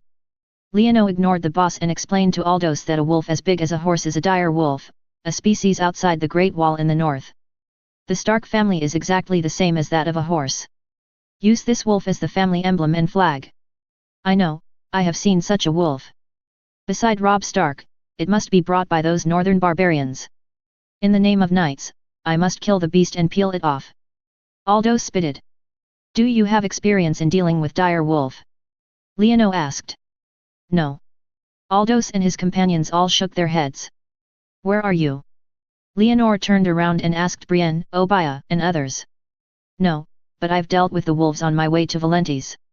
Obaya said that she had experience in dealing with the wolves. That's easy to do, think of a way. Kill all these wolves as much as possible, especially the dire wolf. Leono asked Obaya to find a way. This is easy to deal with. We have swords, spears, bows, and armor. Just find a living person to be bait and attract those animals. Obaya's answer was very concise. Her words, the eyes of others outside Leono naturally looked at the trembling old housekeeper. No. Aldous shouted before Leonor, rejecting most people's ideas. This matter was handed over to me by Lord Earl. How can I let others replace it? Let me be the bait. Leono originally proposed to use horses as bait, but when he saw Aldous take the initiative to ask for bait, he couldn't help but look at him with admiration. This guy was a little brave. You really want to go? Aldous' companion was suspicious. Leono shook Obaya a wink, telling her not to speak for the first time, and intimidated Aldous with bad taste. Didelvan is very smart. He needs to take off his armor and be used as bait. And he can't bring weapons, otherwise he will definitely not be able to draw it out. I'll go. Aldous was a little scared, but he gritted his teeth and nodded. Haha. Leonor smiled, it was quite interesting. Master Burrow, why are you laughing? Aldous was embarrassed to be laughed. Go and bring my horse. Leonor did not answer, but instead asked a guard to lead the horse. Your horse? Aldous was unknown. It's better to use my horse as bait. Leonor pointed at the yellow strong horse led by the guards. This is a good horse. How much does it cost? Aldous looked at the yellow war horse led by the guards and was attracted suddenly. He couldn't help swallowing his saliva. A horse with smooth lines and strong hooves. Courage is comparable to all. Leono smiled. There are many horses, but few people with courage. Chapter 89. Courage is comparable to everything. Leonor made Aldous blush with one sentence, and the other knights looked at each other, showing various expressions, some of whom were jealous, some admired, and some disapproved. No matter what, the problem of bait was solved. After discussion, the plan to hunt and kill the wolf pack was determined. The young knight Aldous did not use it as bait, so he tried his best to let him and his brothers attack. He claimed that he would chop the giant wolf with his own hands, and Leonor agreed. Because he lacked a mount, Leonor did not go hunting wolves with him, but stayed behind, stood at the fence gate of the village, and watched Aldous and others drive his mount into the woods. He looked at him with his eyes with a slight closure. The soul naturally leaves the body, and quickly passes through the fields and enters the dense forest. He did not borrow the body of the yellow horse. His transparent soul naturally floated in the air. He watched the leisurely horse eat the grass in the forest. When the thoughts moved, his soul naturally dispersed, but the thoughts expanded like ripples. Soon, his mind found a grey wolf in a dense tree somewhere. It was an adult wolf. It was lying under the tree to bask in the sun. Suddenly, his ears moved, his head raised and his nose moved, and he smelled the wind. The smell of smell comes. Following the smell of the wind, the grey wolf jumped into the dense forest and found the yellow horse gnawing on the grass in the forest. The beast did not attack immediately. It shook its nose and found the human being peeping in the distance. Then it directly turned around and slip away. It's very smart. Leonor hung in the air, his figure transparent like a ghost. He watched the grey wolf slip away from him, and his thoughts followed its footsteps, as he walked through the rocks of the forest, go to a stream. Around the stream, about hundreds of wolves were playing. When they saw the grey wolf return, they were slightly turbulent and squeezed over to sniff and whisper at it. The grey wolf put away his ears and used a pair of them. He squeezed through the pack of wolves with a well-behaved look and came to a rock above the water where a grey wolf the size of a horse was staying. The huge grey wolf lies on the rock, with elegant figures, and 2 white wolves with different figures far exceeding their peers were playing in front of it. White wolf slightly smaller than it was squeezed beside it, constantly using its head its a whole family to please. The giant wolf was half closing his eyes, enjoying the happiness of the family, and lazily glanced at the tribe.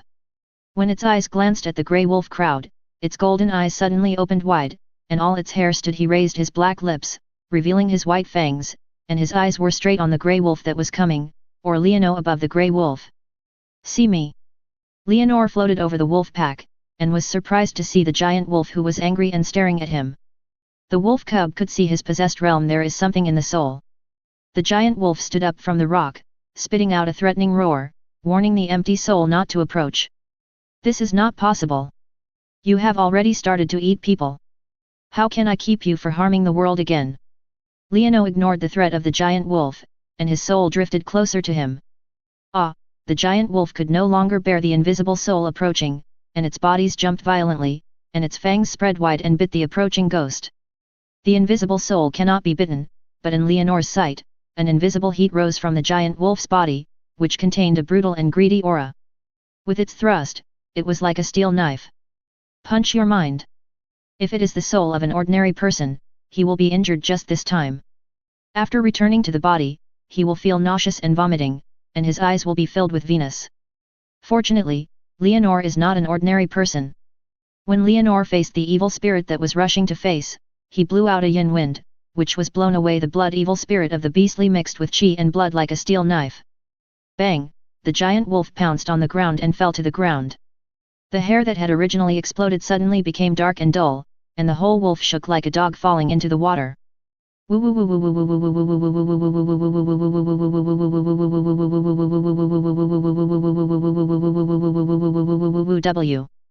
After a while of rest, the giant wolf regained its energy, and its hair shook again, rolling around like a steel needle, and pounced on Leonor again, but he stopped playing with the beast. "Let's go first." Leonor was too lazy to attach to the beast's body, and his body shook and ran away in the cold wind. Ah! The giant wolf was teased out of its fierceness. Seeing the invisible thing flying away in the air, it was unwilling to let go. It directly made a wolf howl, which caused the wolf pack to respond one after another, and then began to pursue it in a mighty manner. Animals are animals. Leonor glanced at it, and saw the timber wolves howling one after another. He couldn't help but shake his head. With a moving thought, his soul dissipated instantly. At the entrance of the village, Leonor's soul returned to his body and opened his eyes. He first listened to the wolf howlings that were rising and falling in the distance, and then rushed to Brienne next to him for a bow and arrow. His mount was taken as bait, and the bow and arrow weapons on it were held in his hands by Brienne, Obaya, and others.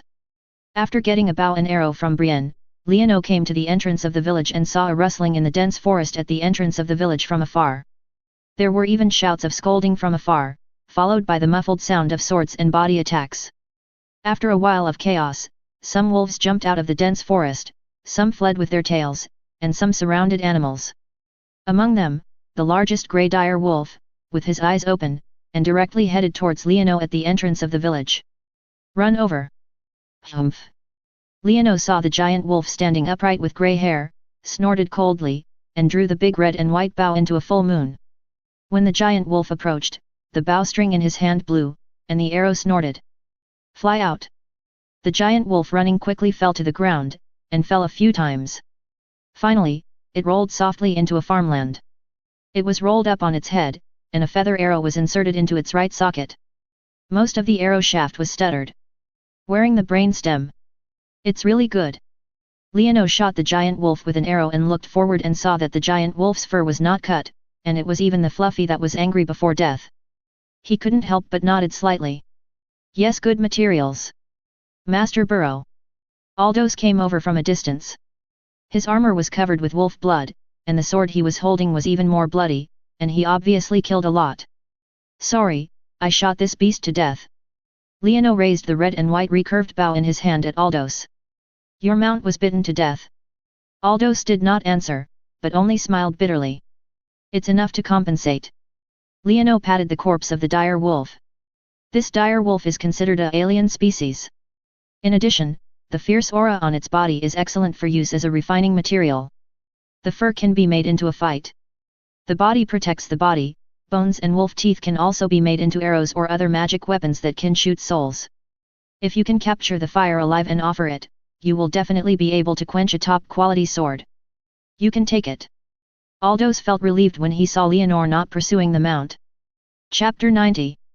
The crazy beast is faster and more fierce than humans, and has sharp minions, but this is useless. No matter how strong the minions cannot penetrate steel, it is in vain. No matter how fierce the spirit is, it will be defeated when facing the steel knife and the iron sword. Hundreds of wolves of size were surrounded by more than 50 knights. After a while, only a few lucky wolves escaped, and all the others were killed. There were a few cars of corpses loaded, and the largest one the ice row wolf. The farm car in the manor could not hold its body at all, so Leonore could only ask the guards to peel it on the spot. The dismantled dire wolf, the wolf meat was distributed to the farmers of the Bader manor, and the fur and bones were wrapped up and rolled up by Leonore. Because the mount was bitten to death by the wolves when he set off again, Leonore rode with Namelia, and he had to rush under the noses of the riders who were walking with him, which was very exciting and enjoyable. He planned to buy another mount after he arrived in Goldwood City, and then enter the river to go to the River City, but when he arrived in Goldwood City, he got new news through Aldous. Duke of Horse Tully in the Flowing City has passed away, and his grandson, Robb Stark, did not catch up with his funeral, because the Callan Bay of the Nexarid family was 2 weeks ago by the Iron Captain of the Iron Islands. Victor Ryan Greyjoy led his army to capture it. Next, Callan Bay is the only channel connecting the north and the south. The back road of my hometown was cut off. Robb Stark led his army back north overnight. He didn't even care about his parents who were unknown to life and death, let alone dying of illness. Grandfather. 2 weeks ago, Leonore calculated the time. At that time, he was still besieging Kian City. Now the Northern Army has returned to Callan Bay. He only learned the news when he arrived in Golden Tooth City. The transmission efficiency of the news was too slow. I missed the princes in the northern border. Leonore realized it later and felt a little regretful, but he was more contemplating how he would deal with the Stark family and other princes in the northern border. At this time, the princes of the northern border did not come except Luce Bolton of the Horror Fort, including Robb Stark himself, and the Frey family in the Twin City they actively won over. If the Iron Islands captured Callan Bay, then the northern border from the south was unobstructed, which in his opinion was the manifestation of the unjust intention. Leonore believes in Ed, who has a high moral level, but he does not agree with his way of doing things. Robb Stark does not even have the morality of his father, so how can people believe him? In particular, there are rumors that he had made several engagements in Hedgeondi. It is rumored that Robb Stark not only married Rosalind Frey himself, but also married his sister Sansa to Lor Astariel of the Duriel family, and made his cousin Robert Aijr. Lynn married his young sister Arya. Leonore will be skeptical about this rumor. If Robb Stark really proposes an engagement with the Duriel family and the Ellen family, they are likely to agree to it.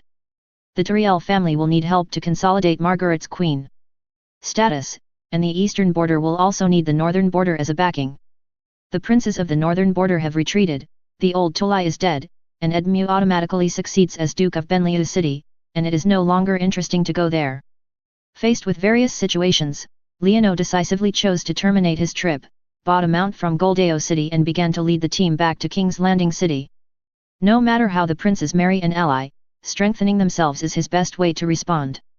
When Leonore left, Aldous, the Knight of Goldfang City, came to see him off, thanked him for helping him in the Bader Manor, and asked if he could come to King's Landing to find him. Under the tree at the intersection of Hedgian Avenue, Leonore saw Aldous wanting to go to King's Landing City, and asked with a smile. "What are you going to go to King's Landing?" "Mr. Boluo, the war between His Majesty the King to conquer the Western Front has ended. The knight's courage is useless here. I want to go to King's Landing to take a look." Aldous was open and did not hide his thoughts. He is still very young and wants to go around and see if he can find a better lord. Along the way, the young knights could still see the difference between Leonore. This guy brought more than 50 fully armed minions, and there were also female knights. This was not a team that ordinary nobles could have. Haha. Leonore saw Aldous say it bluntly, smiled but said nothing, turned around and waved to Brienne, asked for a bag of golden dragons from her, and handed it directly to Aldo in front of Si. "This." The young knight was stunned by the purse handed over by Leonore. "Please keep it. Young knight, you must understand that your courage will never be extinguished by need. A man can always come forward when he needs it. Leonor said less than 50 of them. The golden dragon was put in Aldos's hands and reminded, these golden dragons are used to strengthen themselves. Brave is of course important to the knights, but knowledge is even more essential. The wise and brave knight is the future of the kingdom. Feeling the heavy money bag in his hand and listening to the man in front of him, the young knight Aldos couldn't help but feel his eyes soar. He wanted to say something grateful, but found that he couldn't speak at all. A person will encounter many things in his life. In short, you must stay brave and nothing can stop you. Leonor clenched his fists at Aldos to motivate him. Yes, my lord. Aldos nodded in tears. He felt that no one had been so good to him since he was a child. Okay, let's go, remember, strengthen your knowledge, see you in King's Landing. Leonor patted Aldos, left the goodbye period, turned around and called Brienne and others to leave, leaving only the youth. The knight looked away from the tree by the roadside. The team slowly walked away, and when the young knight behind him was only a small dot left, Brienne leaned forward and asked Leonor in curiosity. Really? Your Majesty? What's true or false? Leonor was stunned by the female knight's sudden question. The future of the kingdom requires a wise and brave knight. Brienne was very serious. Of course, wise and brave people are always the future. Leonor answered affirmatively, but the premise is that they will not die and have good opportunities. Otherwise, they will be as talented as Zhuge Wolong, and they will have to be in Nanyang if they don't meet Lu Xianzu. Work hard. Then I need to learn knowledge, too. Brienne was very serious. Okay, I'll arrange for you to study with Balistan. Do you still have to be a royal guard? Leonor nodded and asked Brienne whether she was keeping her original intention. Of course, my heart remains unchanged. Brienne hurriedly expressed her intentions, and her original intention was unshakable. That's even better. Balistan is also the captain of the Royal Guard. There are some positions vacant in the Royal Guard. Next, I will ask for additional information. You have a chance. Leonor drew a cake for Brienne. I haven't started learning yet, is this job? Brini was a little nervous. Of course there is no problem. Leonor was amused by Brienne's appearance. In his opinion, the Royal Guard had no value at all. The new Royal Guard would be good at loyalty and commandability, and Brienne's loyalty would definitely meet the standards. Welcome to Toky Records. More than just audiobooks and podcasts. We're a vibrant community connected by our passion for storytelling. At Toky Records, captivating narratives come alive, lovingly crafted by fellow book enthusiasts for listeners everywhere. We understand the magic of stories and the barriers many face in accessing quality audio content. That's why we're committed to producing immersive, professionally crafted audiobooks and podcasts accessible to everyone, regardless of financial constraints. Whether you crave heartfelt romances, thrilling horror, insightful nonfiction, or inspiring conversations, we have something special for you. Join our growing family and experience the joy of storytelling that captivates and inspires. Start your listening journey today at tokyrecords.com. Please email me at tokyrecords.com. Chapter 91. As the spring breeze blew, Leonor led his team across the Hegionde back to the king's leadership, and appreciated the customs of Hegionde along the road. Unlike the western border where I had just experienced war, the overall environment of Hegionde is relatively peaceful, especially in the area south of the Hungcha River. The wheat seedlings here are yellow in the farmlands, and it is already time to harvest. The chickpeas are hanging on the branches. Some manors even raise pigs and sheep. These animals are not visible in the western region because no matter which side is, the army likes to plunder these movable animals without waste of effort to transport them and eat meat. Leonor tried some stewed pork elbows from Hegionde in the inn. The taste was not good. The residents of Hegionde could not afford spices and condiments such as fire, pepper, chili, sugar, and they did not know how to slap pigs. This makes the pork they raise look sexy, but for ordinary people, it is already a rare meat food. You can build up the sugar production and breeding industry when you go back. Leonor made a decision in his heart, not only to make the people full, but also to make the people eat well. Only by allowing the people to feel happiness and appreciate the beauty of life can they have more motivation to create the future and the country can prosper. With the dust along the way, Leonor spent 13 days crossing the Hegionde. After entering Wangling, he went to the main salt-producing land of Yanchang Town. Yanchang Town is very popular today. Thousands of salt workers work day and night. Large and small brine pools have been opened at the entrance of the Hengcha River. The seawater is introduced into it and precipitated into brine, and the brine is poured into the salt field again. The drying yard or iron pot is boiled into salt by exposure to sunlight or firewood, and is eventually transported to designated locations for sale, with daily supply exceeding demand. After visiting Yanchang Town, Liano continued to head south and finally returned to King's Landing on the 7th day. Compared to the time of separation, the large wilderness in the north of Junlin City has now been reclaimed. Even the war did not prevent his land policy from being implemented by Balistan, Doret, Vincent, and others. The farmers who shared the land actively opened up land and had the right to decide what to plant in their own land. The people of King's Landing are no more than those of the Midsummer Hall. They do not have an urgent food crisis, so they do not choose to harvest more corn and pumpkin, but plant more valuable wheat and chickpeas. Those crops have already grown a little. Just wait for the ears to mature. Okay. Liano stood among the heavy wheat fields. Nothing made him happier than these green wheat seedlings. If some were added, they would be chickpea seedlings with purple flowers that formed into pieces. These are food, the guarantee of life, and the guarantee of the country. Out of joy at the changes in King's Landing City, Leonor did not enter the city immediately, but instead circled around King's Landing City, especially paying attention to the farmland conditions on both sides of the Hai Shui River. After seeing the pastoral scenery, Leonor entered the city from the King's Gate in King's Landing City, crossed the Fisherman's Square along the Linhe River, and finally returned to Hung Bao to reveal his identity and received an extremely enthusiastic response. Dang, dang, dang, the cheering guards rang the big bell in the Red Fort, and the bell rang throughout the King's Landing City, declaring to the people of the city that the king had returned to the Red Fort. Leonor returned to the Red Castle, after a simple washing, took off his armor, put on a black and gold robe, hung a golden ribbon, and had a golden crown in the shape of 7 pointed stars, deer antlers, and trees. Come to King's Hall. Countless twisted blades were twisted together.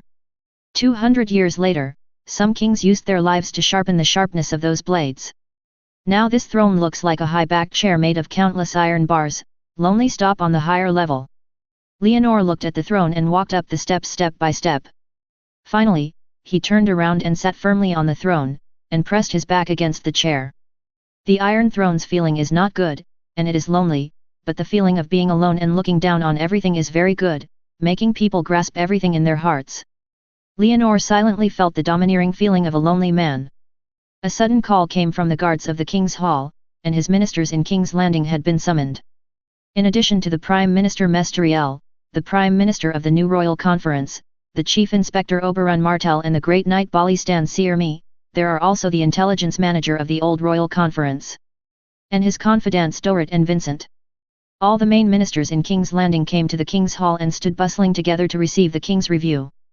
Leonor sat upright on the Iron Throne, looking down at his ministers from a high place, sighing in his heart, it's still difficult to govern the country by himself.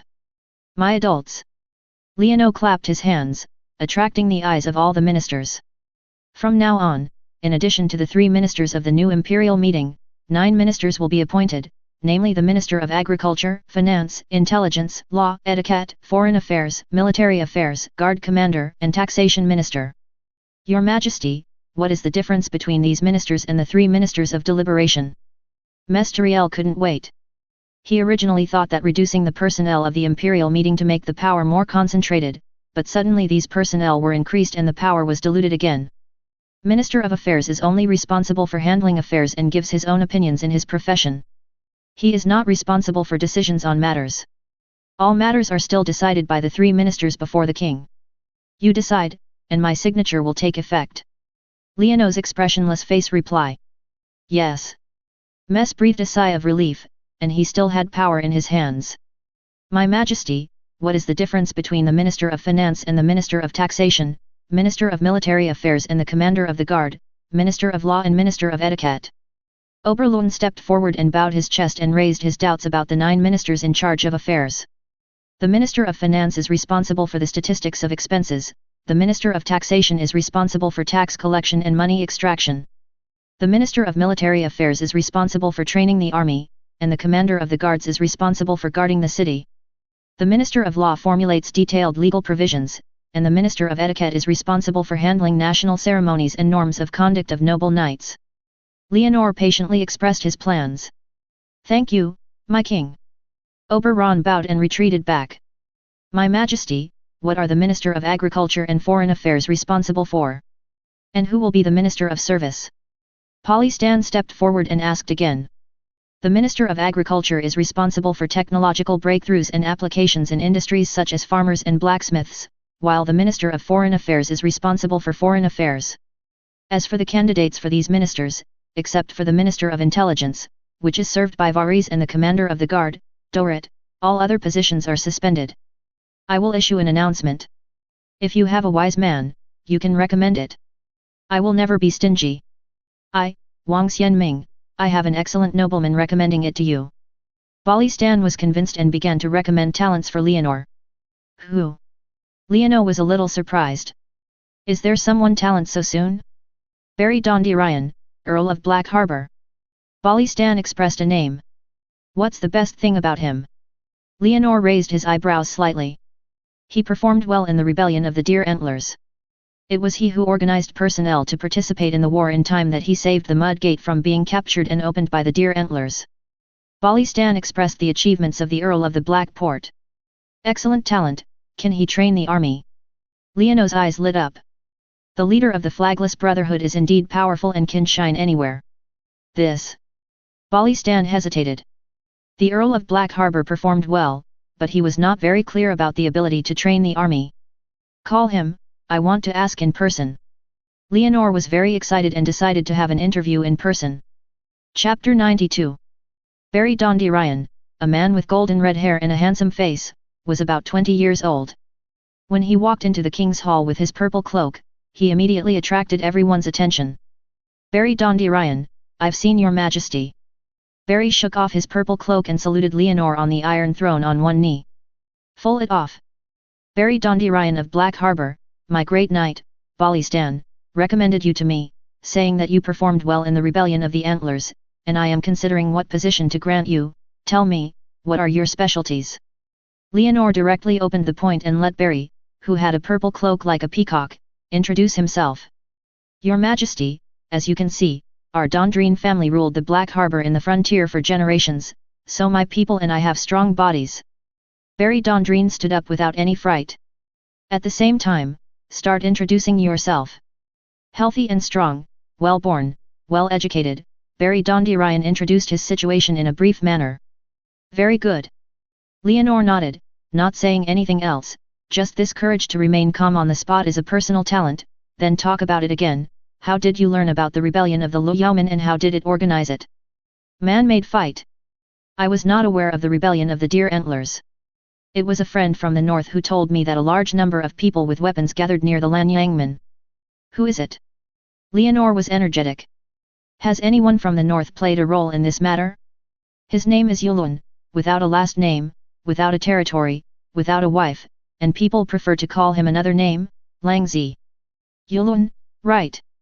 Leonor suddenly realized that it was Barry Dondarrion who could react in time, and it was the Night Watch who reminded him, he is still in King's Landing. It's still here. He said he recruited people for the Night Watcher and brought some news about the Great Wall in the north. I hope to see you, Your Majesty. Barry Dondarrion bowed and conveyed Lange's request for advice. Don't hurry for this. Leonor knew that it was probably the Night Watch who discovered the White Walker and came to report the news, but there was no hurry for this matter. Barry, you continue to say that after you get the news, how to organize man-made battles. Your Majesty, His Highness Stannis' fleet was in Blackwater Bay at that time. When I heard that a large number of people with weapons gathered in the Mud Gate, I felt that things were not that simple, so I found my friend, Mills Red Saurus, and some people rushed over. The Deer Anton Niles had not launched an attack at that time. We caught one of his companions, and after asking about the situation, we attacked them. Why attack the Deer Antlers instead of assisting them to open the city gate and welcome Stannis into the city? Leonor held up his chin with interest. In the King's Hall, with Leonor's problems, Polystan and others couldn't help but sweat for Barry. Barry himself also showed some distraught expression and knelt down on one knee again, looking at the king on the Iron Throne. Sincerely said, My Majesty, our Dandelion family ruled Black Harbor for generations and was loyal to the Iron Throne. I didn't think so much at that time. I just felt that the King's Landing under your rule was much better than in the past, and people had new expectations. His Highness Stannis, no matter what his thoughts, his army will definitely kill people when he enters the city, so... Okay. Leonor clapped his palm directly. I am very satisfied with your answer. Dandelion of Black Harbor and all the nobles of Westeros should learn from you, and only by taking the safety of the people to heart. Only then can you show your nobility. Get up, get up. With Leonor's raising his hand, Barry wiped the sweat from his forehead and barely stood up. Then his heart was replaced by a sense of ecstasy, because Leonor, who was in the upper head, spoke. Young Barry, I really want you to serve as my military minister. Tell me, do you have any experience in training the army? Leonor asked Barry if he was confident of taking office. My Majesty, my loyalty belongs only to you. I will use all my strength to complete your instructions. Barry quickly bowed. Do you have the experience of ruling the established army? Have you studied some military works? Or have you known some military training experience? Leonor was a little unsatisfied. Loyalty alone was not enough. My family has lived in the Black Harbor in the frontier for generations, but after I was born, the friction between Dorne, Storm, and River Bay has ended. Barry was a little embarrassed. He had no much military experience. It seems you still need to exercise, so let's do it. You can follow Bolly Stan to study in my military camp first, and I will send you to the west to follow Lord Landeo Tally for internship. When the time is right, you will be my first place. The Secretary of Military Affairs. Caino shook his head and rejected Barry's idea of becoming Secretary of Military Affairs. Yes, my Majesty, it is my honor to serve you. Barry was a little disappointed, but he still bowed to thank Leonor. Okay, you go aside first. Leonor nodded. Come on, summon Lanja Yulun for me, let's listen to what the Night Watchmen on the Great Wall in the north have discovered. As he said, Barry Dandelion wrapped his purple cloak and retreated to the side, while the guards went to find Euron, the Lanja, as Leonor told. It seems that the rogue will not come for a while. Let's talk about something else first. In addition to the garrison captain and the intelligence minister, we have 7 ministers of affairs.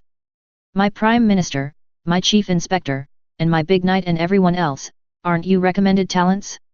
Recommend talents, be generous, and recommend good talents to make me happy. Leonor smiled and encouraged Metz and others to recommend talents.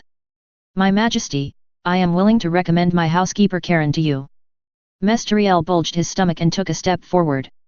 He is my gardener manager and has always had great experience in caring for plants. I believe he served as the Minister of Agriculture, but he is now in the High Court. Yes, call our Master Karen to King's Landing. I will meet him personally. If he can increase our land to produce more food and crops, I will give you no stingy rewards. At the same time, thank you, my Prime Minister. Leonor agreed immediately, and used his words to make Mesteriel stand up and return to his original position with satisfaction. My Majesty, all the talents you need must be professional. I suggest you send a raven to the school city and ask them to send some bachelor's degree to provide you with services. Oberon and Metz stood up. Followed it and suggested to Leonor that the talents he wanted were very professional and he had to look for them in the school town. That's it. Leonor's smile was restrained. There were so few talents available in the nobles. It was really a worm. Then according to our chief inspector, send the crows to the school city and let them send them come here some bachelors. Chapter 93. The 3 ministers of the affairs and 9 ministers of the affairs cannot be in place. There are still many things to do in the affairs of the court.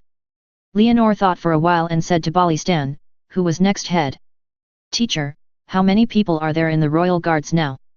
Your Majesty, I am now left with me, Mandan Moore, Marin Tren, and Preston Greenfield to perform my duties. Bolly Stan said with a little sigh, the previous 7 were the ones who had been in the past. In the Imperial Guard, some hold their responsibilities until death, some swear to live, and some swear to be killed, and now only 4 people are left. Brani of TAS, let her follow you to Hone. Recruiting 14 alternative royal guards, you can choose, the only requirement is loyalty and excellent martial arts. Leonor asked Bolly Stan. Lin Tiwei eventually gave up his command ability and only demanded loyalty and martial arts. Your Majesty, are you going to hold a martial arts competition? asked Balistan. No, the National Treasury has a tight financial resources and there is not so much money to hold the martial arts competition. And I fully trust you, what you recognize is what I recognize. Leonor expressed his full trust in the great knight. Yes. Balistan immediately paused. It seems that it will take some time for my soldiers to find the rogues. My adults, do you have other things to discuss? Leonor arranged the additional tasks of the royal guard, and saw that there were no rogues outside the king's hall. Yuolun's figure, so he saw if there was anything else in the ministers below. My Majesty, not long ago, the Iron Vault sent someone. Dorrit walked out of the crowd and reported to Leonor. It's another headache for financial problems. Come on, let's talk about our financial situation. Leonor rubbed his forehead and had to concentrate on dealing with the matter. After your previous rectification, the wealth of the National Vault has increased, but your war has consumed a lot of money. Report numbers. Leonor waved his hand and asked Dorrit to report accurate numbers. The National Vault lost 8 million golden dragons in the era of His Majesty Robert.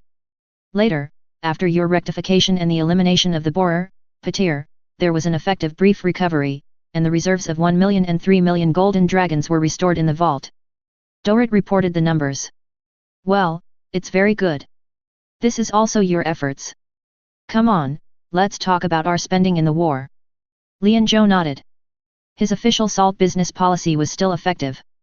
During the process of conquering the western border, the noble knights in the river and stormland did not require military expenses, but in order to reclaim the land, I paid some expenses to invest in agriculture, such as buying seeds and building agricultural tools, which was used around the corner. About 100,000 golden dragons. Okay, I remember the church collecting debts and paying back about 300,000 golden dragons. Leonor nodded.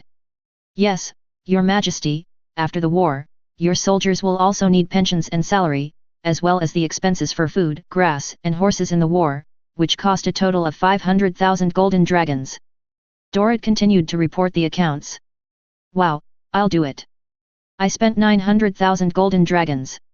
At present, I have 400,000 golden dragons left in curry, right? Leonor pretended to be relaxed. No, there is also the annual salary of the fief knight and the various expenses of Red Fort. This money is about 150,000 golden dragon.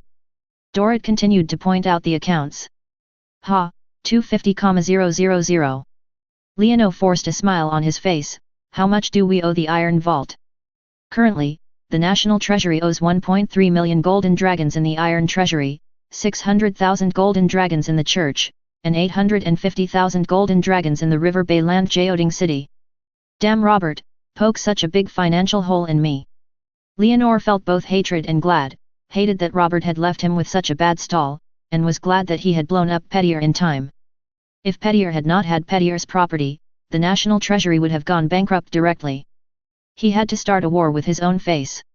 It was hard to say that there would be several lords and nobles responding at that time. If the Lannister family was not destroyed in time, the matter would be even more serious, because among Robert's past creditors, the Lannister family owed the most, reaching a huge amount of 3 million. My Prime Minister, I won't be able to pay back your debt for a while. Leonor joked at Mesteriel below. My Majesty, we can do nothing to hurry up. Mesteriel smiled with a stern face, but did not say much, most afraid that Leonor would ask for money. Not only Mesteriel, but even Oberon Martel was furious and did not speak, for fear that the king would ask for money. Okay. Leonor snorted coldly when he saw the wooden stakes that could not share his worries for you. I am not that rogue Robert. Without you, I can turn the economy around. Since the raven has not come yet and there is nothing else, then the meeting will be over. Leonor waved his hand and decided to leave the meeting. He was too lazy to talk about financial issues with this group of waste, and even after talking about them, they could not come up with any solution. Most of the nobles retreated, leaving only Balistan, Dorrit, and Vincent in the king's hall to discuss the debt problem with Leonor. Dorrit, let's talk to the people from the Iron Vault and we will pay back part of the debt first. Leonor planned to use the same trick again. The people in the Iron Vault disagree. They gave two plans, either to pay off the interest in one go or to pay a portion of the interest. Dorrit had not asked about the relevant matters, but the messenger of the Iron Vault did not agree. How much interest? Leonor held his breath. 18,000 golden dragons. so, if they come to collect debts every time in the future, I will pay high interest. Leono's face turned red. The interest alone would have to leave 180,000 golden dragon, and he would have to go one day. Put the usury loans in the iron treasury onto the right. Yes, in fact, they have been here several times before, and they collect huge interest every time. Dory, the iron treasury is like this, relying on large loans to earn interest, constantly losing the other party. Okay, use interest to send them away. When will they collect interest next time? Leono decided to hold back for the time being. He is not qualified to challenge the Iron Vault and cannot let them cause trouble for themselves. This time next year. How many years has this year been the conquest? Leono suddenly remembered something. In Westeros, who was not clear in all 4 seasons, he rarely noticed the passage of time. The conquest has lasted for 300 years. My Majesty, today is exactly the last day of the conquest has lasted for 300 years. Dorrit replied to Leono's question. The conquest has lasted for 300 years, okay, I understand. Leono pondered slightly. No matter what, he had taken a big step now and sat firmly on the Iron Throne, whether it was the Iron Vault or the North, or the River Bay Land, the Dorne Land, and the White Walkers outside the Great Wall in the north, and the remnants of Targaryen of Essos, there is always a time to clean up these people. Chapter 94. In the King's Hall, the atmosphere was dull. Dorrit and others saw Leonor in deep thought, and they didn't dare to speak. In the end, Vincent spoke boldly. My Majesty, why don't we try to add 1 plus taxes? Add taxes. Leono came back to his senses and subconsciously remembered that this financial crisis requires money. Is there any tax available to collect in King's Landing now? As long as you collect, you can always receive money. Thanks to your previous laws, we exempted many farmers from taxes. When the wheat is ripe, it may be the time for us to take it back. Vincent proposed to collect from farmers. Tax. No need. Leonor waved his hand directly. He never shaved the poor man's money. Then tax the prostitutes or merchants in the city. Vincent knew that Leonor was good to farmers for food, so he proposed to increase taxes to other groups. No need. Leonor sneered, that's only a few kids. Vincent turned his head and looked at Dorrit with each other, saying, I don't want this one, I don't want that one, I don't want that, what's going on? Leono had an idea in his heart to get money from whom he wanted to get money, but because of Ballaston's presence, he couldn't discuss it directly with his 2 confidants and pondered for a while. Where is Davos Shius, the Onion Knight, and my niece Shireen? The Earl of Pixar sent Sir Sheworth with his son, and His Highness Xylan, who is now in the Virgin Tower. Davos and the others were put in jail. Leonor raised his eyebrows slightly. Dorrit, Vincent and others did not reply. A prisoner who was sent in, had no special status and could only be imprisoned. I get it. Take the Shuttle's family out and send them to the Virgin Tower. I happen to meet them together. Leonor didn't say anything, so he asked someone to take them out quickly. Finally, he suddenly remembered Xylan's grey scales. I was sick, so I asked, how is that old guy Piskel? He's very good. Vincent responded, Paisley is a bachelor's degree and has a special identity. He was just imprisoned and was not executed immediately. Since it's very good, I'll take it to the Virgin Tower to let him cure Xylan's grayscale disease. If it can't be cured, then there's no need for him to live. Leonor gave Paishal the final word. The Nister family is dead, and it doesn't matter whether the old guy deals with it or not. Your Majesty, I have something to report to you. My brother, what are you hesitating? Leonor saw Vincent's hesitation and couldn't help asking. His Highness, she has returned to King's Landing before you and has been condolences to the army for you. Vincent mentioned one thing carefully. I don't remember that I asked her to comfort the army. She was comforting the army for herself. What else was she doing except comfort the army? Leonor expressed his expressionless face and directly extended his hand to the military power. Tyriel's movements were very bold. She also visited Miss Sansa and Miss Arya. Vincent held his breath slightly, and he felt that Leonor was like a volcano that was about to erupt. Teacher, have you received Tyriel's condolences? Leonor didn't say anything, turned his head and looked at old Ballistan and asked with a smile.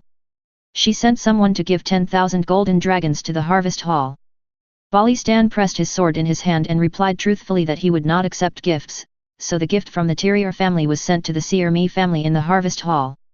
That is where his hometown. What do you think? Leonore smiled. Even Balistan had a share. The Terrier family was not only bold, but also quite thoughtful. I am the Royal Guard. Balistan's reply was decisive. The Royal Guard swore only loyal to the king, and any order assigned by the king was above everything else. Teacher, if they give it to you next time, you can accept it. If you don't, you can give it to me. I'm in a hurry to use the money. Monyo joked a little.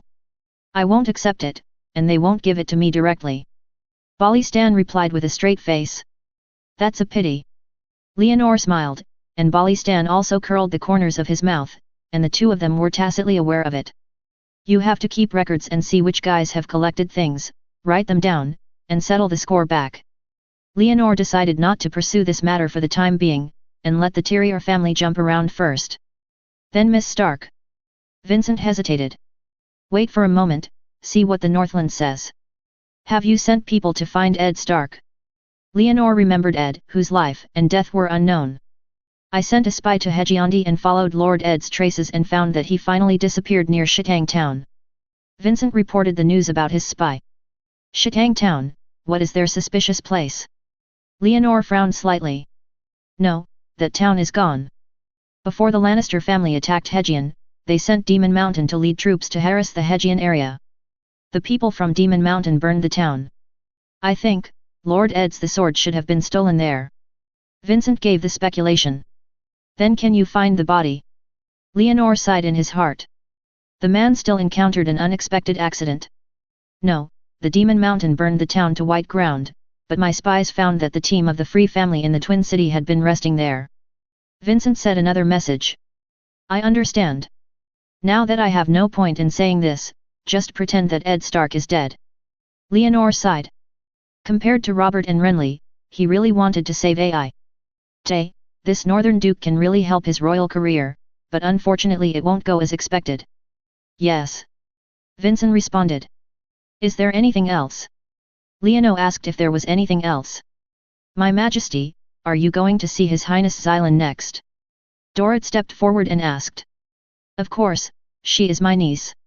Is there any problem with seeing her? Leonore took it for granted. He hadn't seen Xylan a few times yet. He has no descendants yet, so every member of the Baratheon family, all bloodlines, must be treated with preciousness, otherwise there will be no successor to Wang yet. Grayscale disease is a very difficult condition. I ask you to treat it with caution. Dorrit raised a concern. He was afraid that Leonore would be infected with grayscale disease. Is grayscale disease an infectious disease? Why don't I know? Don't worry, that kind of disease can be cured. Leonore laughed, and Dorrit's concern made him feel warm. Yes, Your Majesty. Seeing that Leonore had made up his mind, Dorrit stopped talking. By the way, transfer Donner back from the summer hall. Leonore remembered that he was now firmly on the Iron Throne and could not treat the old brother unfairly. Yes, Your Majesty, I have sent the crow. Vincent said, he had already thought about this for Leonore. It's very good.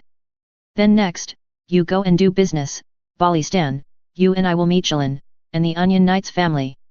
Leonore patted his hands and his expression became relaxed. Chapter 95. In the Targaryen family, in order to maintain the purity of bloodline, there has always been a tradition of getting married in close relatives. When the Virgin Tower of Red Fort was first built, it was used to live for unmarried royal women. Later, I believe it firmly, in order to break the temptations exerted by his beautiful sisters on him, Bel-I, the king of the seven gods, imprisoned his 3 sisters here. Later, the royal family gradually accepted the moral concept of the 7 gods, which changed the vulgarity of close relatives and marriage, but the cold palace function of the Virgin Tower was also continued to be used specifically to detain women in the royal family. As Stannis' daughter, Shireen Baratheon was also locked up here due to her bloodline, and a dwarf clown named Cubic Face was with her. The bubbles are poked. The bubbles are poked. The bubbles that the fish vomited were pierced and suddenly turned into big birds and flew up. When Leonore stepped into the old courtyard of the Virgin Tower, he heard a vague singing voice. In the cold courtyard, a dwarf was sitting on the black stone steps. The dwarf had red and green squares on his face, and a tin helmet with antlers hanging on it. He made a jingle sound as he shook his head stupidly. The clown, who was shaking his head and singing, suddenly saw a man with a ribbon on his shoulder and a crown on his head coming in. Before he could see his face clearly, he turned around and got up, ran into the stone tower house, and shouted "Xi" with grievance. Lin's name. Is this a square face? Leonor saw the red and green tattooed dwarf clown, and suddenly remembered the cube face mentioned by Arad, the only dwarf clown who survived his parents' shipwreck. Yes. Balistan, who followed, nodded to Leonor.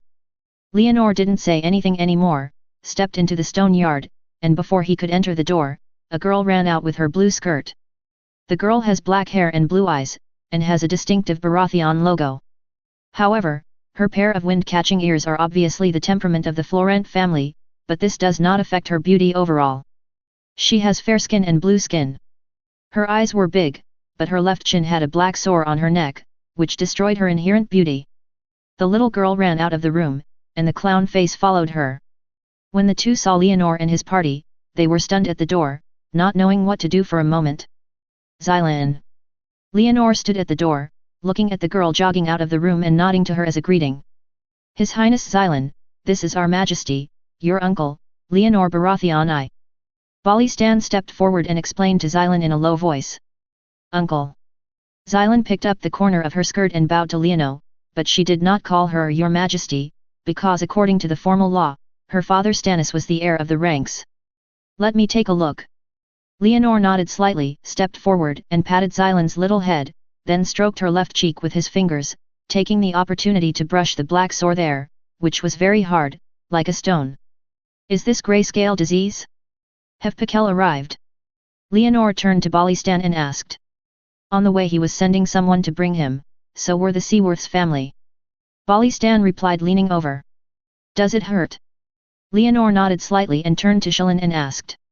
It doesn't hurt much. Xylan shook her head at a loss. Don't worry, it can be cured. Leonor smiled and comforted Xylan. Is that right? The little girl responded to the strange man in front of her. Since her birth, many people thought she should not live and thought she should die. No one ever said she would cure her. Because I said, Leonor responded naturally. Just because you said? Xylan suddenly asked seriously. Not all, because you are my brother's only daughter.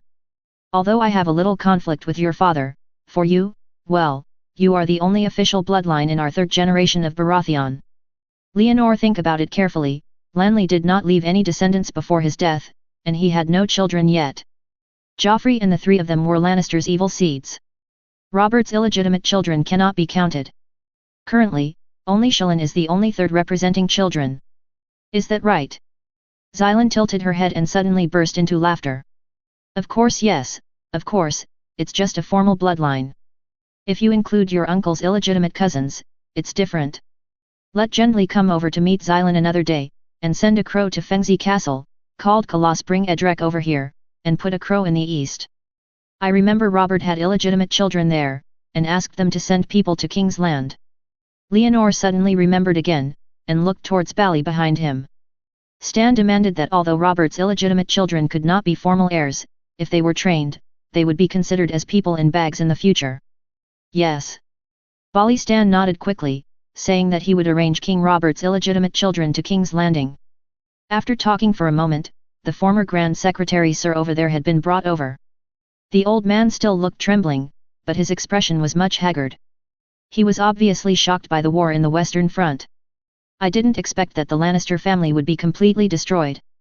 The young Tywin Lannister also served as Prime Minister of the Crazy King Aerys II for a time, and used a considerable iron-fisted policy in governing the western frontier and the country.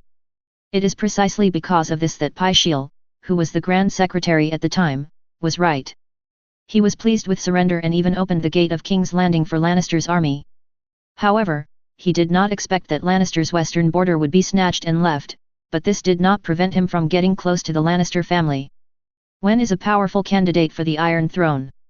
Now that Lannister and the entire western border aristocratic system have been eliminated, it is really shocking that Pikil, who is Lannister's Iron Core, can't eat for several days.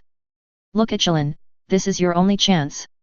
Leonor pointed out the only way to survive when facing Pikil, who dared not look at him. Yes, my majesty. Pyshil breathed a sigh of relief, dared not complain, and immediately went to check for Xylan. Just as Shil was sending Shire to check for Shire, the guards outside brought a group of people. The leader was brown and grey-haired, and his face was full of grey faces. It was Davos Fers who were escorted here and his 3 children. Davos, long time no see. Leonor retracted his gaze at Pakil and Shilin, opened his arms to the Onion Knight who was entering the door, and greeted him enthusiastically, but he didn't expect a figure to run out from his side. Directly crashed into Davos' arms opposite. Master Leono. Davos was quite uncomfortable in the face of the enthusiastic Leono. Just as he was about to bend over, a small figure crashed into his arms, forcing him to open his arms to catch the person. Davos. Shilin hugged Davos and shouted. My Highness. Davos also hugged Xylan, very excited. Leonor felt a little embarrassed and had to put down his arms and go forward and smiled at Davos. It seems that Xylan likes you very much. Chapter 96. Davos smiled awkwardly, apologized to Leonor, and then asked with concern in Xylan in his arms. My Highness, are you doing well during this period? It's okay. Xylan looked up at Leono and finally chose to nod. My sir, I have a request. Please call the people from the school city in the name of the king to discuss the treatment of grayscale disease. Seeing that Xylan was fine, Davos breathed a sigh of relief and looked at Leon. No one made a request. I have asked Pazier to treat Shilin now. If he can't treat it, I will send someone to the bachelor as you said. Leonor pointed to Pazier beside him. My Majesty, medicine and herbs are the areas I am good at. I can definitely treat His Highness Xylan.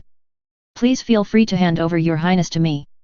Pachel asked without hesitation. This was his only chance to survive. Then what are you waiting for here? Leonor snorted coldly. Davos glanced at the anxious Pakil and wanted to tell Leonor that Bachelor Kleisen had also diagnosed Shilin, but thinking that the bachelors were good at different disciplines, he lowered his head and said to Shilin.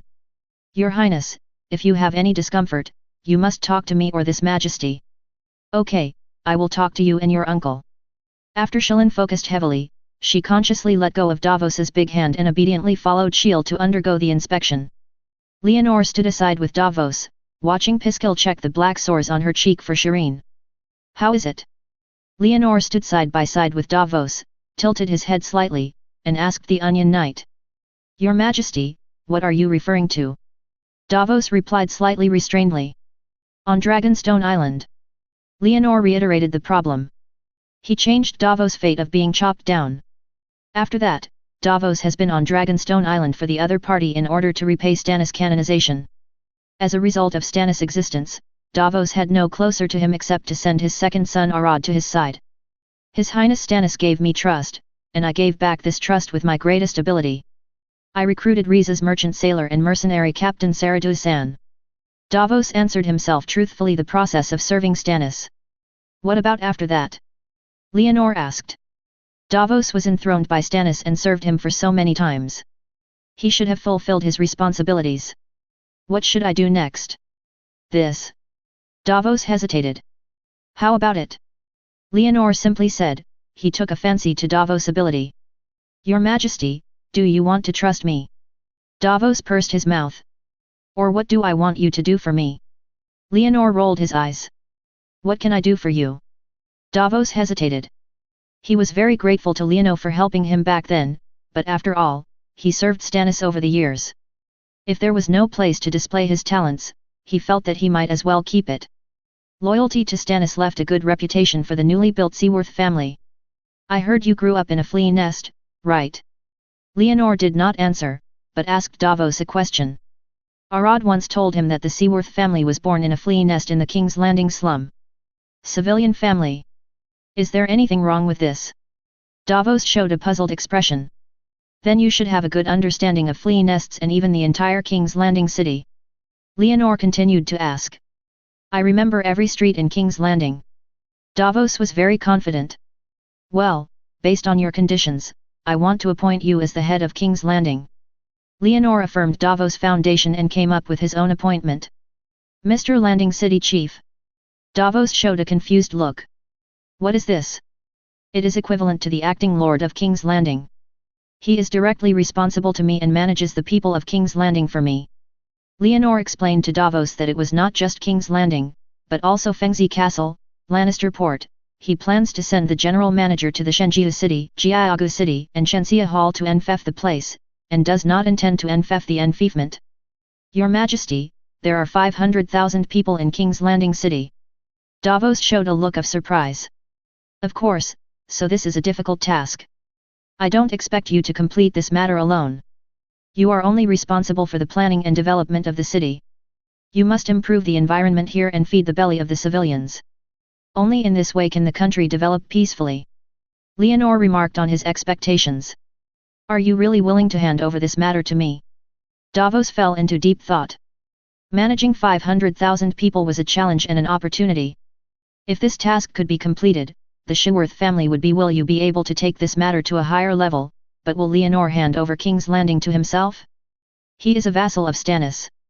Aren't he afraid that he will direct the rebellion of the Luyaomen again? Of course, I said, you can't complete this matter by yourself, and the city's garrison has nothing to do with you.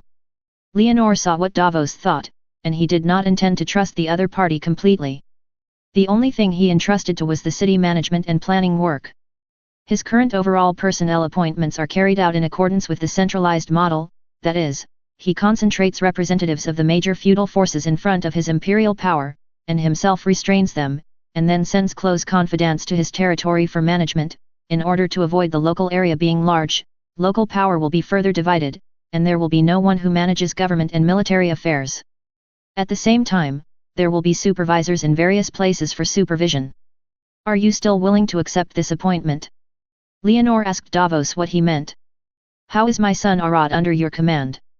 Davos asked about his second son. He is in the western frontier and manages Giagu City for me. Things are done well. I will transfer him back and continue to hone and appoint him until he can stand alone and take over your position, or manages the storm for me. Midsummer Hall or the West?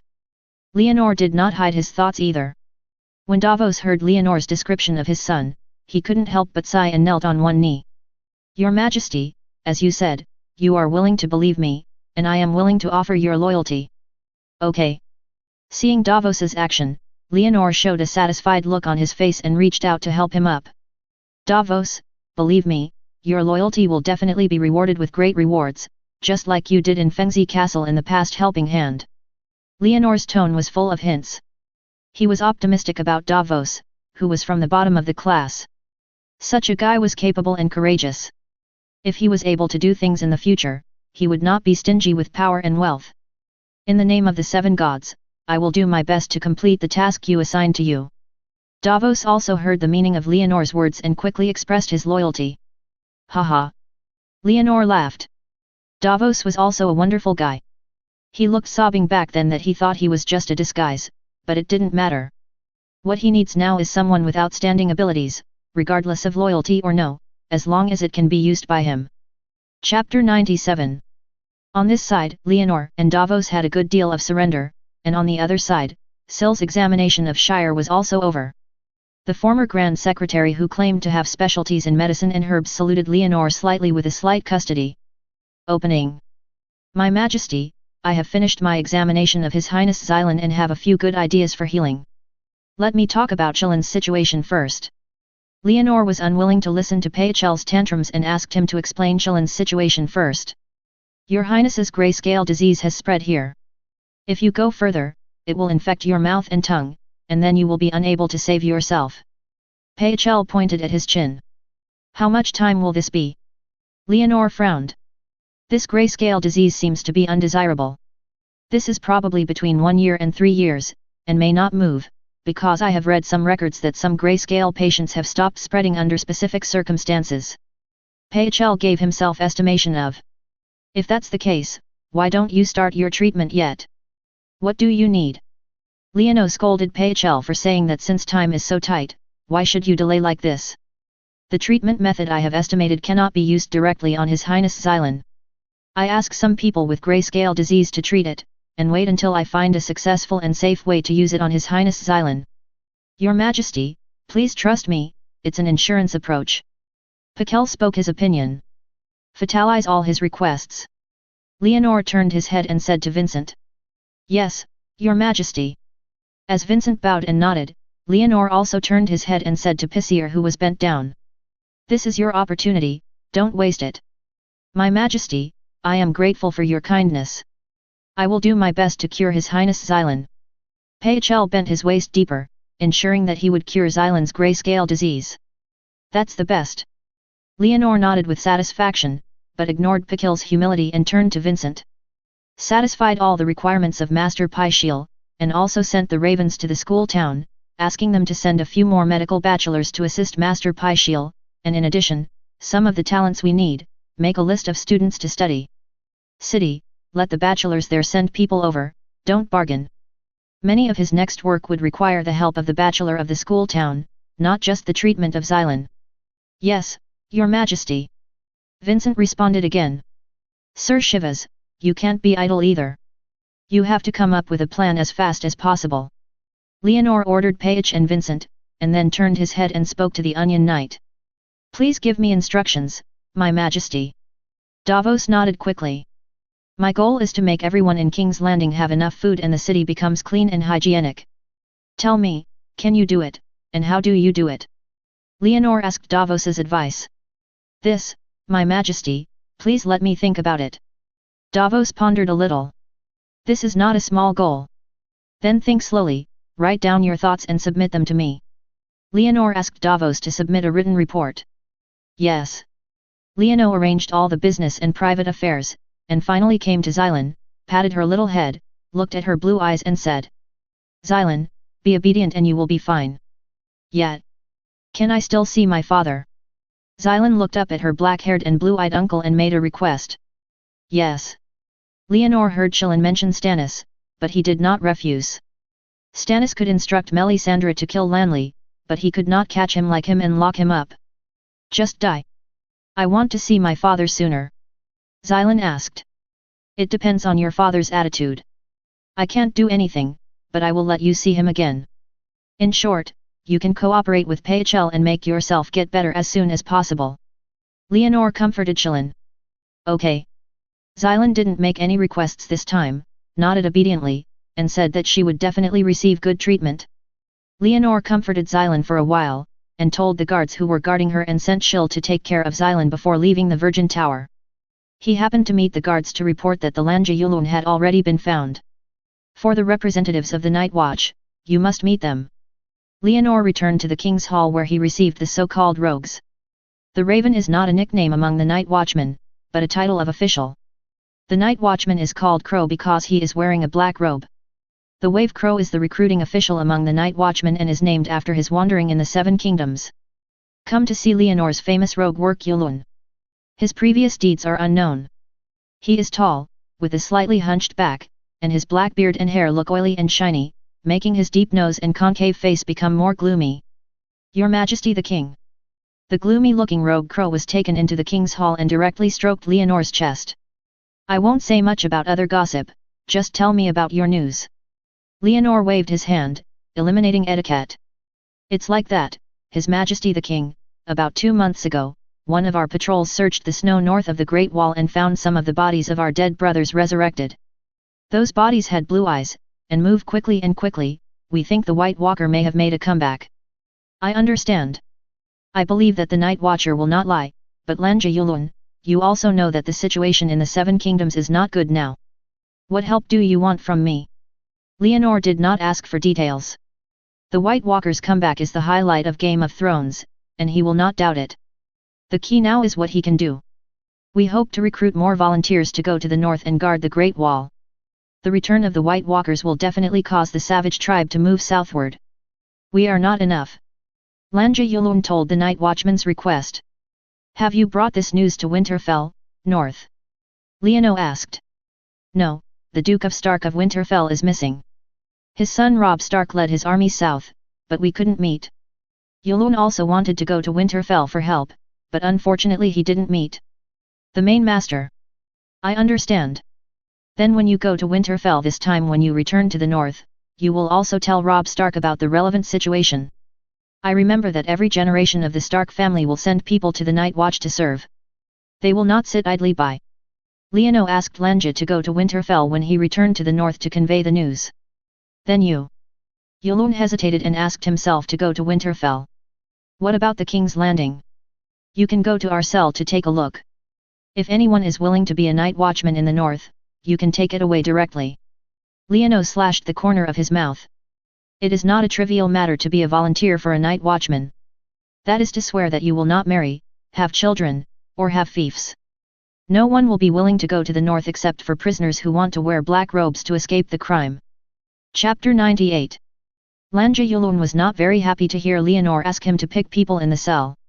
He was certain that the night watch volunteers had been picked out from the cell, but he still hoped that the king could send a real army to help, instead of letting him pick people from those scumbags.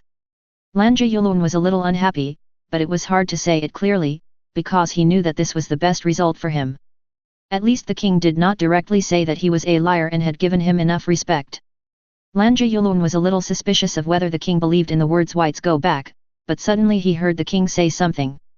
In addition to the staff in the cell, I will send people to Longxi Island to mine the dragon crystals there to make weapons. That is the best weapon to deal with White Walkers. Liano cannot support the Night Watcher in his hands, nor does he want to support the forces of Night Watchmen, but can provide assistance in weapons. After all, there is no need for steel to deal with White Walkers. Your Majesty, can't you send an army? Lanja Yulun couldn't help but feel moved when he saw Leonor mentioning Longjing. The king believed in White Walkers, so why not send additional troops to the northern border? Do you think this is feasible? My army passes through the northern border to the Great Wall. Leonor rolled his eyes. This guy is afraid he is not a fool. Why can't it?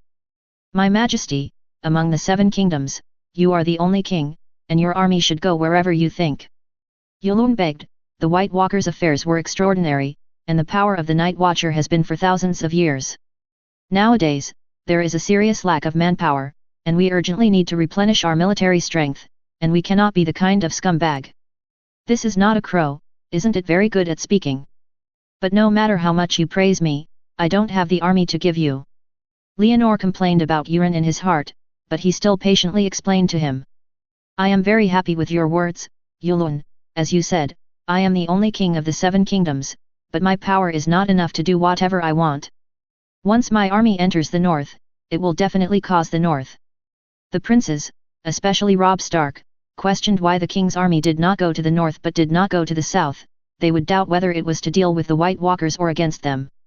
Actually, in addition to giving your army, I would rather give you some advice, such as asking Banyang Stark or Jon Snow to Winterfell to ask for support. The Stark family still trusts their own people. Another, compared to the land of the 7 countries full of disputes, I think you can actually unite with the savages. The return of the White Walkers will be a disaster for all living people. Leonor gave advice for the Night Watchman, but was interrupted before he could finish speaking. This is impossible, my Majesty. Lanja Yulun heard Leonor's proposal to unite with the savages and directly and decisively rejected it. For thousands of years when the White Walkers disappeared in the past, we have been fighting against the savages to prevent them from crossing the Great Wall. We will never cooperate with those savages. So, you would rather accept the rapist or murderer than accept the savages who fought against the White Walkers with you thousands of years ago. Leonor raised his eyebrows. Is there any need for the Night Watcher to raise? His Majesty the King, I have conveyed the message of our Night Watch brothers and received your reply. If you have nothing else, I will leave. Yulun offered to say goodbye with a stern face. Goodbye. Leonor saw Lanja reacting so much, and knew there was nothing to say, so he just gave the guests away. Lanja Yulun left without looking back, just because he could not accept Leonor's statement of joining the savages. Leonor sent off Lang Chao, feeling a little sad. There are so many troubles in this world. Game of Thrones is in dire straits, and the White Walkers in the north are eyeing it. One bad thing is that the world is destroyed. If you die, you should add more. Just think about it. The White Walkers in the north are a big danger, but as long as Daenerys doesn't commit suicide and doesn't want to send a dragon to the Great Wall, then the Great Wall in the north can still ensure that this hidden danger will not break out, but it's not a problem to keep it like this. Leonor calculated that he must pack up as quickly as possible and formulate a feasible plan to unify the 7 countries, then rush his troops northward, unite all forces that can be united, and go out of the Great Wall to plow and sweep the courtyard. The A-cup ointment completely eliminates the white ghosts. This is a very long plan. Maybe it is not yourself who completes the last step, but your grandson and great-grandson. But this is not important. What is important is whether the plan can be implemented firmly, and the first step is thorough. How should the plan to unify the 7 countries be implemented? Now among the 7 kingdoms, the Lannister in the western border has been eliminated, but we cannot take it lightly. We must prevent a new Lannister from appearing. The Tyrell family in the River Bay and the Martell family in Dorne entered the Imperial Center through the Covenant. They both made small moves openly and secretly, but the Tyrell family used Margaret as a medium and became more unscrupulous. The Martell family is even more hidden. They are probably still connected with the remnants of Targaryen, a typical rat. Leonor was a little confused about these 2 guys. He felt that political annexation was the best strategy, but the big knife of violent elimination could not be put down, because the Tyrier family was contacting his military officials, which he could not tolerate. The struggle for power has always been like this. There must always be a bottom line and no violent means can be given up. The same is true for the Tyrell family. Once they gain power, they will definitely go further. Even if they will not change their dynasties, there will definitely be a royal power. Leonor feels that if he lets the Tyrell family undermine it, he will still have some effort. What to do if you destroy the western frontier? Wouldn't it be better to just fly across the ocean to be a pawn for the remnant of Targaryen? Even the Tyrier family is like this, let alone the Martell family. Those guys have been away from the mainstream culture of the 7 kingdoms. Even though he has won over Oberon, Prince Daolang, the ruler of the Martell family, has always been hidden. Behind them, I think they have not given up on the idea of helping Targaryen make a comeback. This guy must not give up violent means. The East Valley is currently a scattered sand, and is in the stage of being suspicious of the country. It is a suitable option for direct elimination, but you need to find a suitable reason to fight. Hedgeondi has now become a vassal in the northern border. On the contrary, the Stark family has lost its constraints and has shown its unruly nature. Sooner or later, they will challenge the Iron Throne and must implement the deal with them as soon as possible. Plan. With Huandi and Duon, he should merge or destroy it at the right time, and choose the right time to destroy the Eastern Territory. At the same time, he should fight with the princes of the Northern Territory and the Hedgian Territory and completely defeat them. Leonor calculated, after doing these things, the 7 kingdoms should be almost done and can achieve true unity. As for how much time it takes to complete this plan, 10, 20, 30 or 40 years, time is not worth mentioning in the face of such a macro plan. Chapter 99. The last day of Aegon's 300 years was spent in busyness and planning, and the beginning of the new year was spent in pure busyness. There are many details to add to Leonor's grand plan. The first thing to be affected is the development and renovation plan of King's Landing. In the King's Hall, Leonor sat upright on the Iron Throne, and together with his close friends such as Dorrit, Vincent, and Nun Ake, listening to Davos' report. As a native of King's Landing, Davos made a complete King's Landing development and renovation plan for Leonor, including flattening the entire flea nest, building a large number of public facilities such as houses, public toilets, sewers, and improving road traffic conditions. Build a capable and responsible urban management team to replace the Golden Robe, etc. My Majesty, my plan will not only improve the city, but will also bring a lot of work to idle farmers, who can buy more food and salt with income, which means more taxes. Davos explained his construction plan with some anxiety. Very good, tell me, what do you need? Leonor was quite satisfied with the plan, many of the details he did not notice. I need professional talents and a lot of materials, but these things can be included with them. Golden Dragon. Davos spread his hands slightly to Leonor. How many? It is impossible to complete the entire city's transformation without millions of golden dragons, but in the early stage, about 100,000 golden dragons are enough. Davos swallowed. How much money is left in our vault now? Leonor looked at his accountant leader Ake, an old nun who is good at settlement. Your Majesty, the recent salt tax has just been paid. We now have 140,000 golden dragons. Ake opened his shriveled mouth and reported to Leonor. Davos, the rest depends on you. Leonor said to Davos, and he gave him 40,000 more, hoping that Davos would not let himself down. My Majesty, you are my god. Davos knelt down directly. Dorrit, how are you doing the team I asked you to organize? Leonor turned his head and looked at Dorrit. It's ready. Dorrit nodded to Leonor. Vincent, where is the information about the church? Leonor looked at his breast brother again. It has been collected. Okay, then let's start. Starting today, taxes will be imposed on the church. The church priests will pay the God respect tax, monk respect tax, and nun tax. The church will pay the land tax. The church bell will pay the clock tax. The God respect tax will be a silver deer. Priest tax 1 silver deer, the church is sized, the 20 golden dragons with the bell tower of the holy church, only 1 golden dragon in the prayer hall, the clock tax is sized, the big clock hardware dragon, and the small clock 3 golden dragons. While collecting taxes, a notice was issued. Starting today, all the 7 god monks must be qualified in the examinations held by the kingdom before they can preach. Each monk must pay the assessment fee for 1 silver deer. Anno issued a series of relevant religious decrees. Many of the people in the next head were close ministers. They had participated in the discussion of relevant religious decrees earlier, and now they are calm when they hear the announcement, except for Davos. Davos was stunned at the moment. He never expected that Leonor, who was short of money, would actually reach out to the church. He wanted to persuade him, but suddenly he thought that the church had nothing, and the Targaryen dynasty had done it.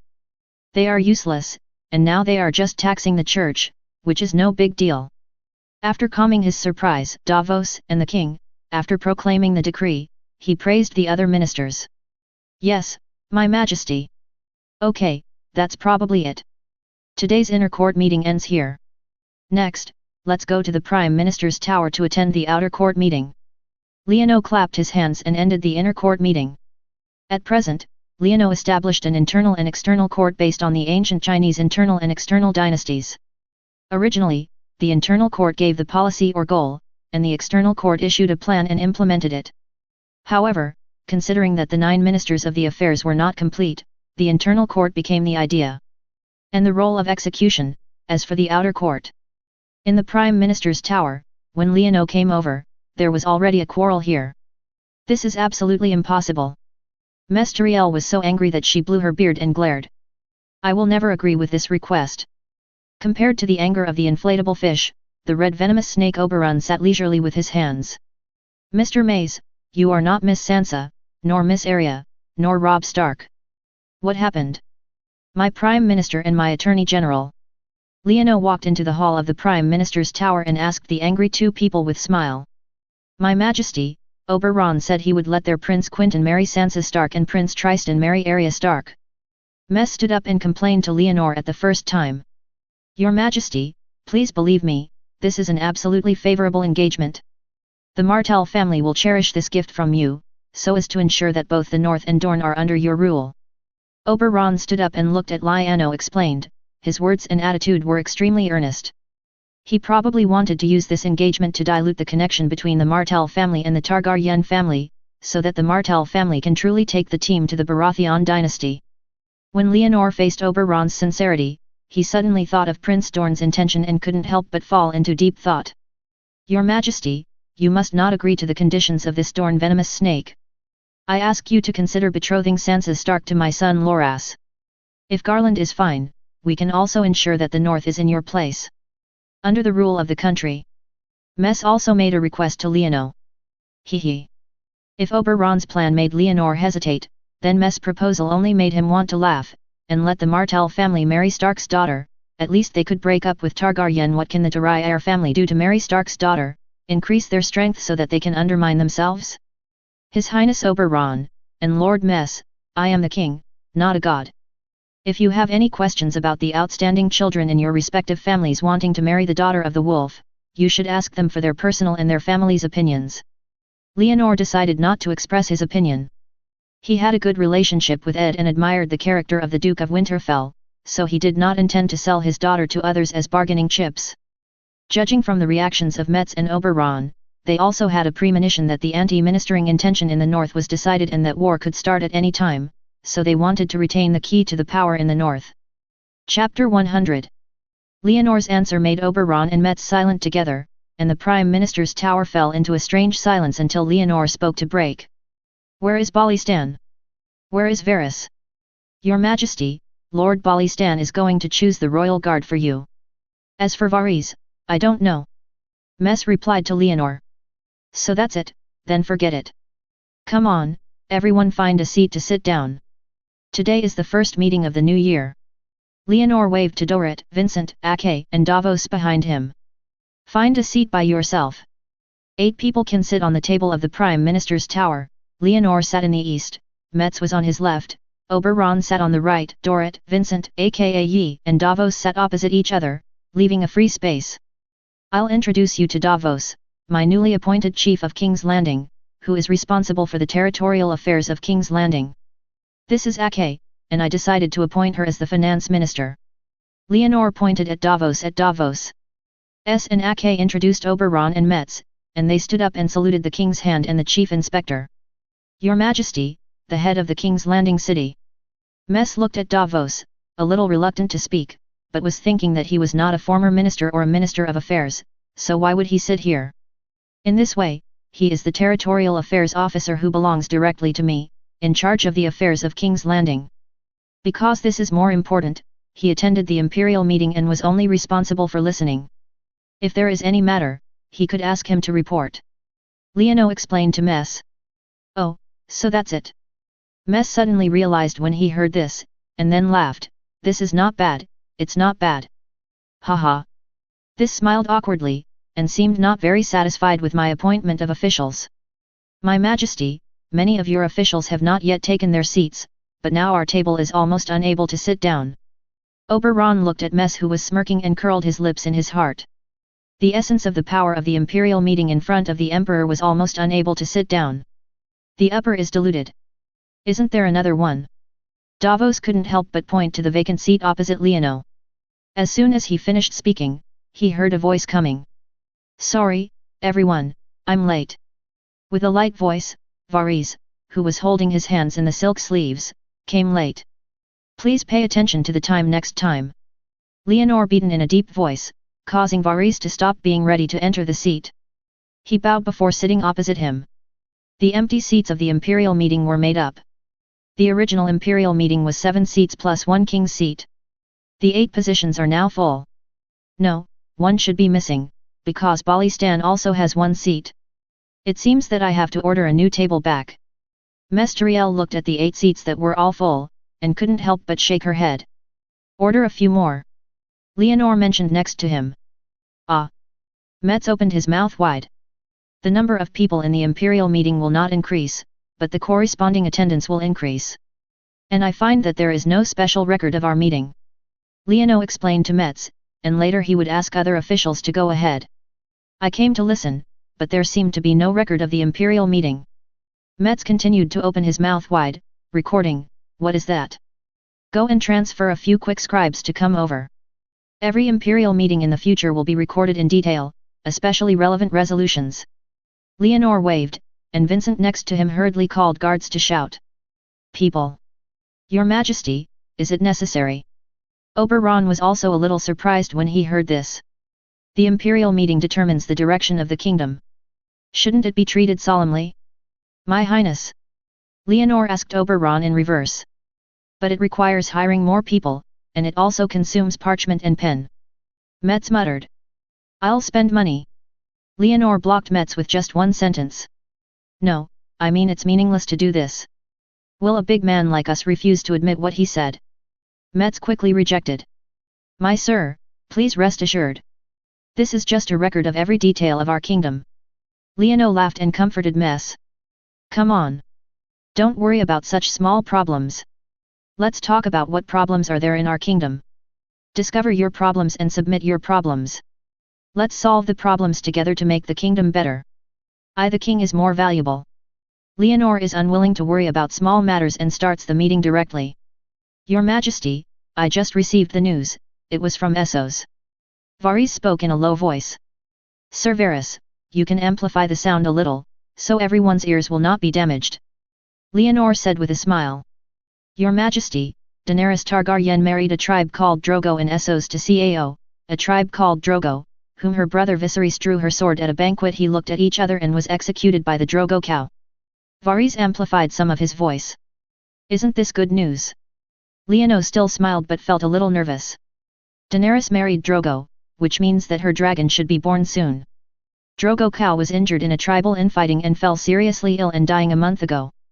In order to save him, Daenerys hired a witch to perform the legendary blood magic. After her speaking, Leonor's smile calmed down. It turned out that the dragon was already born. She didn't save her husband, but hatched it, dragon.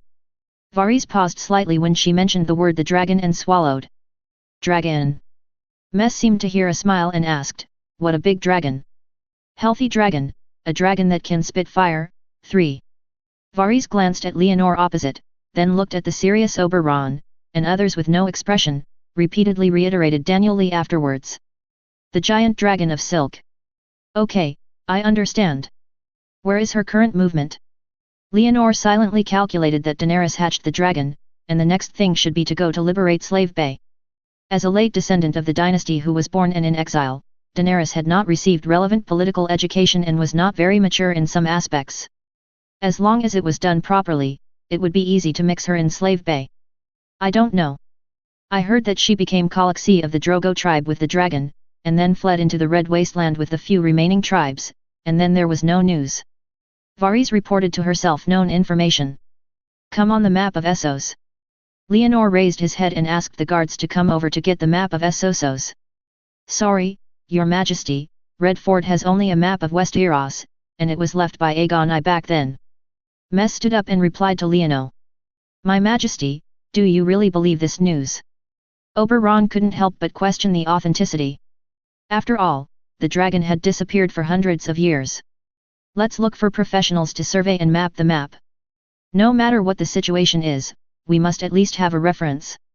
Leonor expressed his dissatisfaction to Metz, and said to Oberon, it doesn't matter whether it's true or false, Tanger, I always have to find a way to deal with Lyan's remnants. Chapter 101. Targaryen was brought down by the Baratheon family. Both are natural enemies and there is no possibility of compromise at all. There is no right or wrong, only a position, unless one side gives up everything about it. Daenerys is in poverty. He did not give up, and did not give up to marry the barbarians. Can Leonor give up sitting on the Iron Throne? Then how do you want to deal with them? Oberon frowned slightly. He didn't like such an entangled power struggle. First of all, I have to confirm her situation, especially the 3 dragons. Dragon, there is nothing to be afraid of. His Highness Oberon, I think you, as a martyr family, are the most touching. Leonor smiled and said. Aegon I launched the Conqueror War and relied on the dragon to conquer 6 of the 7 kingdoms in a row. However, there was no way to deal with the Kingdom of Dorne. The Dornes used reasonable tactics to avoid the dragon flame, and even successfully counterattacked and shot to death a giant dragon. Those are all over, Oberon sighed. A good idea, it's all over the past, let's just care about it now. Leonor smiled and said to everyone seriously, I need someone who knows the land of Essos to answer my questions for me now. I'll do it. Oberon sighed. At this moment, the guards returned with several men in grey robe and bowed to Leonor and said. Your Majesty, the scribe you need is here. It's just right, come, paper for His Highness Oberon. Leonor waved and asked the scribe to give Oberon a piece of paper. Oberon's eyes opened slightly as the thin scribe walked past and lowered a piece of snow-white paper in front of the table. What is this? Oberon took the snow-white paper and felt that it was extremely soft, but it was very fragile, not parchment.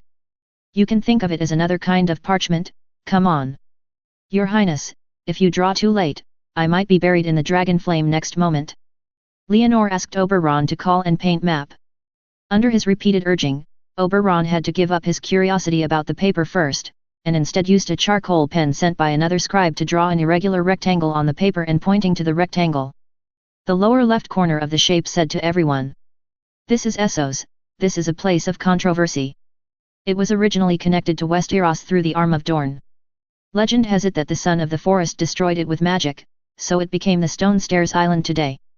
From the disputed land to the east, there was the former ancient fortress of Valyria, and now it is also a ruin, and further east is. Oberon outlined the Essos for everyone with paper and pen. The map shows the approximate geographical location one by one, and the location of the Dothraki Sea and the Red Desert. When Oberon said almost exactly, Leonor stepped forward and saw that Slave Bay was located in the north of the Red Desert, so he pointed to him and said. Send people to Slave Bay first. Daenerys will return to Westeros and must come back from here. She brings the dragon, and no one will ignore her existence. Then, she will definitely find out about her movements. Oh, Targaryen, who owns the dragon, is afraid she still has to have some fun there. What then? Oberlin originally thought that Leonor wanted to arrange an assassination or a siege, but he didn't expect that he would come and go, and that would be gone? Send people to get familiar with the good masters, virtuous masters, and great masters of Slave Bay. I said, where did those slave traders get such big faces? Leonor couldn't help but complain about the evil customs of slave traders. It was probably burned away by the dragon flames, and the ancient Geth Empire was destroyed by the Valyrians who possessed the dragon. Oberon couldn't help laughing. That's really miserable. In short, if you are familiar with those guys, don't rush to offer rewards or something. First, take a look at what our Colixy wants to do, and then have some fun for her. I believe she always has enemies. Leono also laughed, making everyone laugh. It's over here. Oberon curled his smile, still a little unbelievable. What do you want me to do? Send an army across such a long distance, or send an assassin? Leonor rolled his eyes. My Majesty, if it is an assassin, I have a choice. Varys said in time. Who? That Mormon. Leonor blurted out. He remembered that the old licking dog was indeed Varys' spy, but later he jumped back because he couldn't bear to carry out the assassination. He said this without hesitation, but it made Varys' face pale. Okay. People can't think about it for a moment and always make some mistakes. If that guy comes back, I will forgive his sins. Leonor decided to tell Mormont a little. Licking dogs is not a serious sin. He sincerely told that get Daenerys' life-working guy away and see how far Daenerys can go. Yes. Varys dared not disobey and could only respond. Do you have any other additions to this matter? Leono asked the others, and the result was that everyone shook their heads. Targaryen is making a comeback, and Baratheon is also worried about. The king is not in a hurry now. Everyone is in a hurry. Anyway, they don't need to live and die with the Targaryen family. At that time, you can just change the king. If you don't, just write this topic well. The resolution is like this. Yes, remember to remind me to ask about the situation regularly. Leono glanced at the paper handed by the scribe, and saw that the handwriting was clear and the words were clear. He nodded, couldn't help but look at the thin and small scribe, and had some impression of him, so he asked him to remind himself. When do you want to remind you? The scribe asked in a low voice. About the next meeting, who will handle this matter? Vincent, come on. Write it down. Leonor assigned the task to Vincent before Varys was about to take on the task, so he asked him to let him go. The scribe took the record and turned his head to everyone and said. Okay, let's start the next issue now. Vincent, don't forget to reply to me how you arranged it. Before the new issue began, Leono mentioned to the Brest brothers. Your Majesty, I'll make a record too. I'm afraid I'll forget it. Vincent was a little confused, but came to his senses and felt that he might forget it if he talked too much, so he also asked for a piece of paper and what he was about to do. Remember it. Let's talk about the next issue quickly. If there is no issue, I will announce the end of the meeting. If something happens in the future, whoever is responsible for it. Leonor pointed at everyone and scolded. Your Majesty, Mrs. Sheila Heen of Herrenberg has passed away. She has no descendants, and the Heen family has no descendants. Metz stepped forward and asked something. So, what's the problem? Leono asked. According to tradition, the kingdom should have chosen a new count of Herrenberg. Metz reminded Leonor and couldn't wait to add, if you don't have the right person, I can recommend a few. I'll talk about this later, and the topic will be recorded to the next time, the next issue. Leonor directly held on. He was about to reclaim the territory now, how could Herrenberg be sent out again? Chapter 102. Will the next issue be so soon? Metz slashed his mouth and said. Adelaine Earl of the Isle is dead. Who is this? Leono was speechless. Why did Lord Metz either report this or that death? When Stannis surrounded the counterattack of Wind and Sniffle Castle, the Earl of the Isle you canonized. Metz reminded carefully. Ah? Oh, this man. Why did he die at a young age? Has he participated in the battle to fight against the Western Front? Leonor remembered. Wasn't that a young knight attendant who killed Stannis' enthronement? The Earl of the Island was awarded the title. I don't know that his widow, Ms. Anna Buckler from Coppergate, hopes to inherit her husband's territory. Metz made an application for the widow of the lower noble. Check the cause of his death. Leonor was a little irritated. He couldn't let go of things easily. He asked someone to review them first. Yes. Mess did not dare to neglect, and nodded quickly, then waved to the scribe, and asked the scribe to give him a note, and then wrote down the problem and let him do it. Reward this matter next time, the next issue. Leonor first recorded it with the scribe, and then asked the next issue. The lords of Crown Nest City and Rain House City ask you to give them golden dragons to make up for their losses in the war in the western frontier. Mess quickly remembered the death of the Earl of the Isle of the Island, and at the same time said to Leonor, start the next thing. What about the opinions of the Prime Minister and the Chief Inspector? Leonor looked at Messe and Oberon calmly. Your Majesty, your vault doesn't have much money. Metz asked a sincere question, but what he didn't know was that the vault was not too much, but was completely gone. The last amount of money had been transferred to Davos for use. Govern the King's Landing City. Your Highness. Leonor saw that Mess could not say anything, so he looked at Oberon opposite him. My Majesty, it is the duty of the nobles and knights to provide military service to the throne, and this is not a job. Oberon spoke more clearly, and according to your declaration and announcement, the rewards for this war are all won by individuals. It was agreed in advance that it was entirely up to personal abilities. The Crocun City and Yawa City were unable to gain it in the war. That was their own abilities, and there was no additional reward. If the Crow Nest City and Yawa City are rewarded, what should we do if the lords of Tongmen City and other fiefdoms use this to seek rewards? How much do you plan to spend to satisfy them next time you go to war? Mr. Mess, did you hear it? Leonor looked at the inflatable fish again. Okay, I will reject this request for you. Mess nodded repeatedly. Slippery guy. Facing the inflatable fish that nodded repeatedly, Leonor and Oberon cursed in their hearts.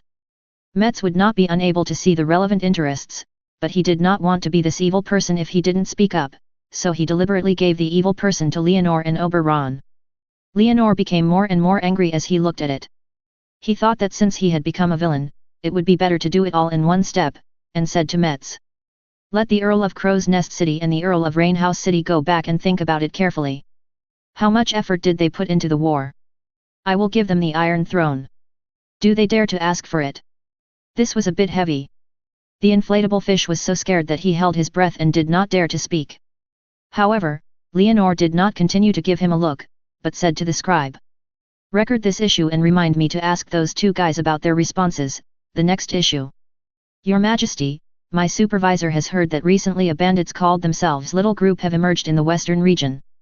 They are moving everywhere, burning farmlands in the western region and attacking villages. This time the question is Oberon, what is raised is the issue of public security in the western region. Lion Group? What does they have to do with Lannister? What did Landeo do? Where is the army in his hands? What are the new lords in the west doing? Ask them for me, Abal and Lola S. Rogmer, do they want to welcome Lannister's return? Leonor asked several questions in a row. Even though Oberon was extremely calm, he couldn't help but sweat on his forehead. He asked the scribe to take paper and note the problem, so that he could follow the implementation. Next topic. The meeting was silent. No problem. Leonor's voice heavier. Your Majesty, there are still some questions, but I can't remember it for the moment now. Mess explained to Leonor in a nearly mumbled voice that he couldn't remember it. So this is the meaning of recording.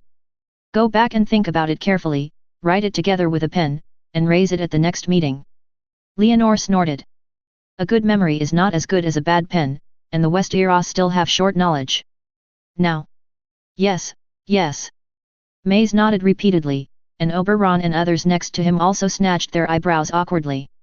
They also had a lot of things, but they didn't just forget it, but they couldn't remember it when the matter was about to come. Perhaps, sometimes it takes some notes, and everyone thinks of it. Can you give me some paper and pen?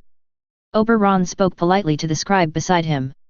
He noticed that although the white paper was fragile, it was lighter than parchment, and should be cheaper to take notes with you. Good.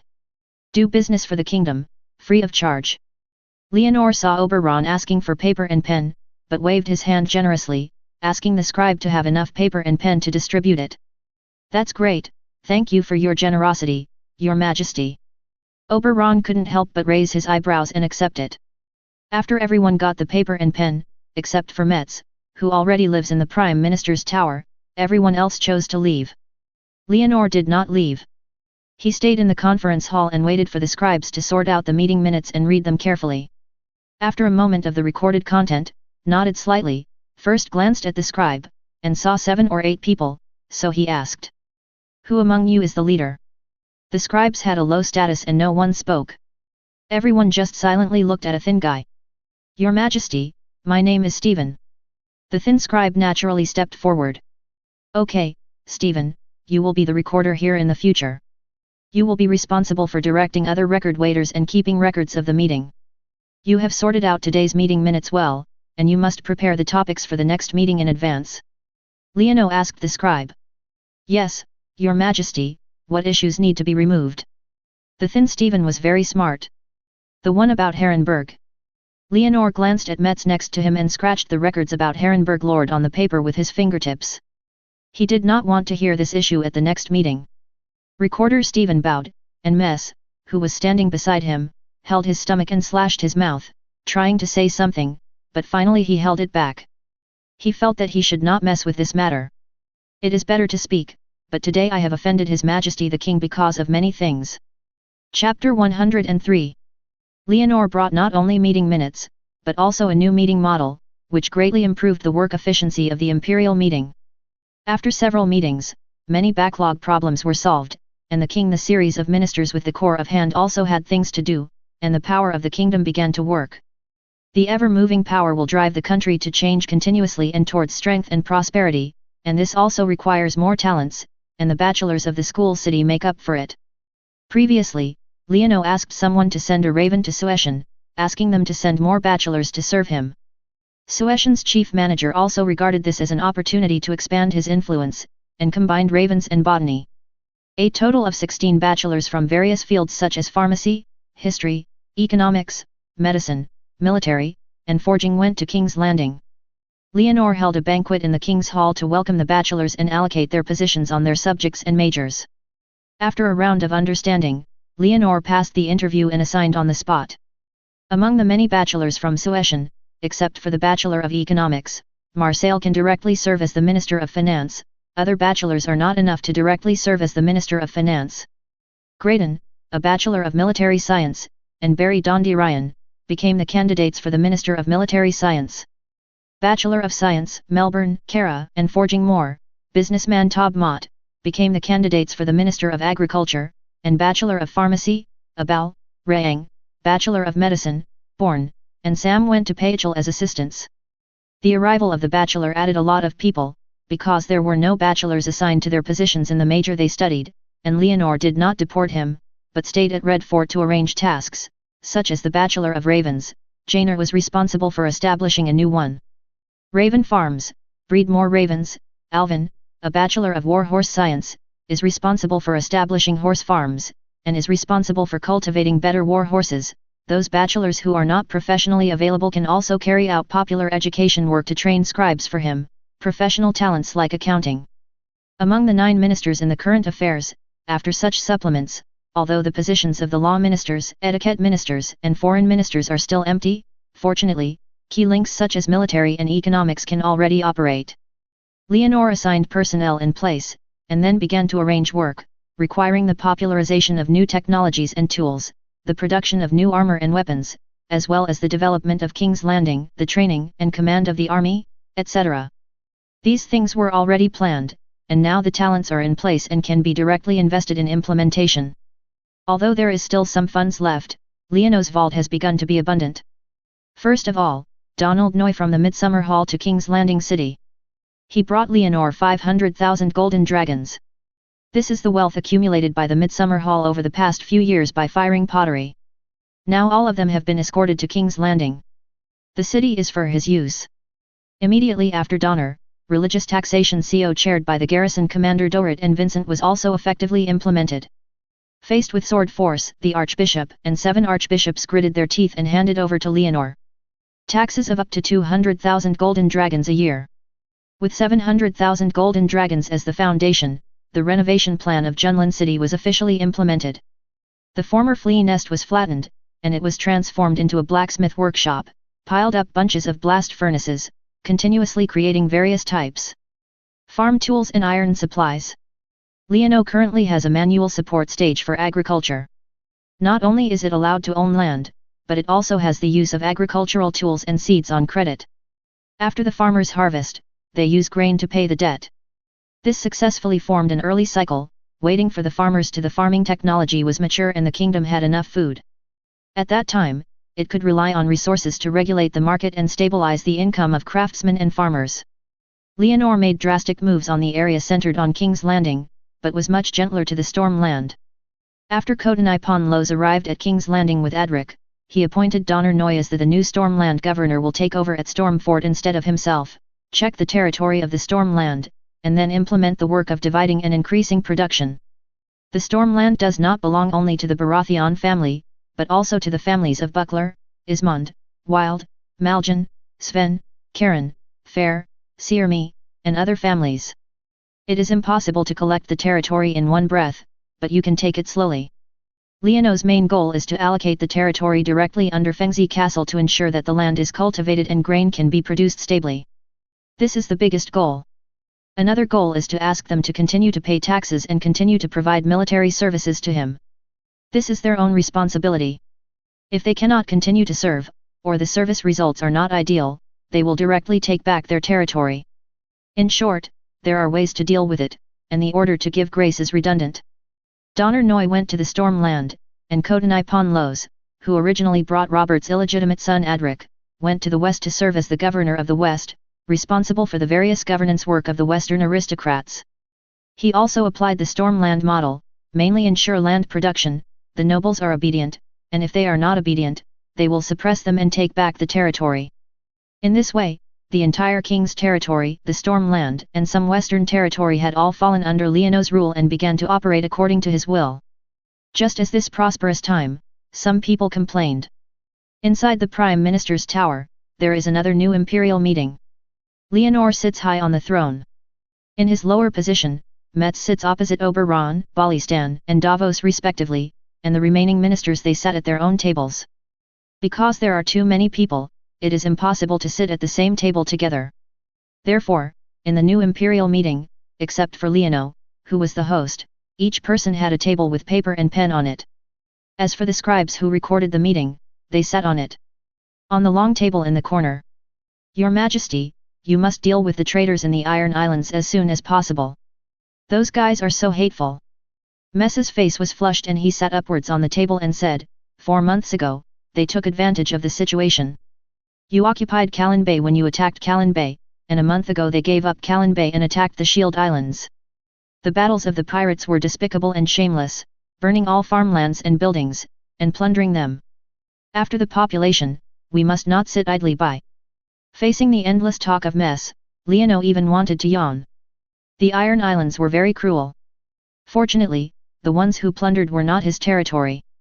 Callan Bay is in the hands of the northern border, while the Shield Islands is a key maritime land controlled by the River Bay. Those pirates have escaped now. Oberon was a little impatient. That despicable baron was once depressed by his Robert, but now he has become king again. This is... Mess wanted to arouse Leonor's anger so that he could send troops to destroy the Iron Islands. The Iron Islands attacked the north. I remember that the Stark family had a adopted son of Greyjoy. How was he? Leonor suddenly said. Chapter 104. Hearing Leonor mentioning the adopted son of the Greyjoy family in the Stark family, many officials in the Prime Minister's tower were shocked, and the red venomous snake Oberon also stood up and went to Leonor first.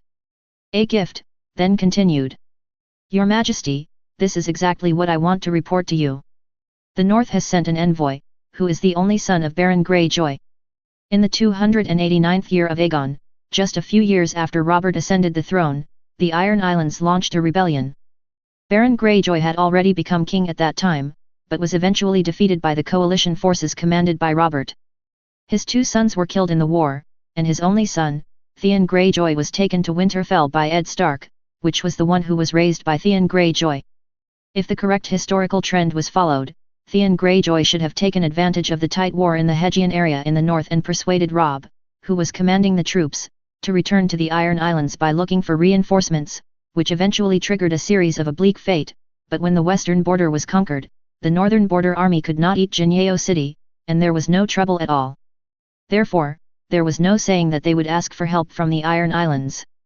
Theon avoided his own fate and was able to come to King's Landing as an envoy. What does Robb Stark want to say? Leonor leaned into the chair, making himself feel comfortable while thinking about something. The messenger from the north actually conveyed the message through Oberon. It looked red. The Viper sets up a line with the north through the Stark sisters. Both Tiriel and Martell want to contact the Stark family. Leonor did not promise either party, but did not stop them from further action. He had the idea of letting go. Now, Oberon robbed him. The opportunity has come. Robert Stark wants to ask His Majesty to release his two sisters, and his aunt, Lisa Tully. That's all. Leonor raised his eyebrows slightly. The Stark family also mentioned one thing, saying that it has been almost 10 years since the South has not seen winter. Oberon mentioned another thing. I haven't seen winter for almost 10 years, yes. Since the Battle of Fengzi Castle, Westeros has not seen winter for a long time. This does not mean a good harvest, but rather means that the next winter will be long. The longer the winter time, the colder the climate in the north. Robb Stark is showing weakness to himself. Without the support of the South, the northern border would not be able to survive such a long winter year. The big wolf is also very smart. He actually shows weakness to himself from this aspect. Leonor praised Robb Stark in his heart, and then continued to ask. What about the Iron Islands? Well, by the way, the messenger he sent was Greyjoy.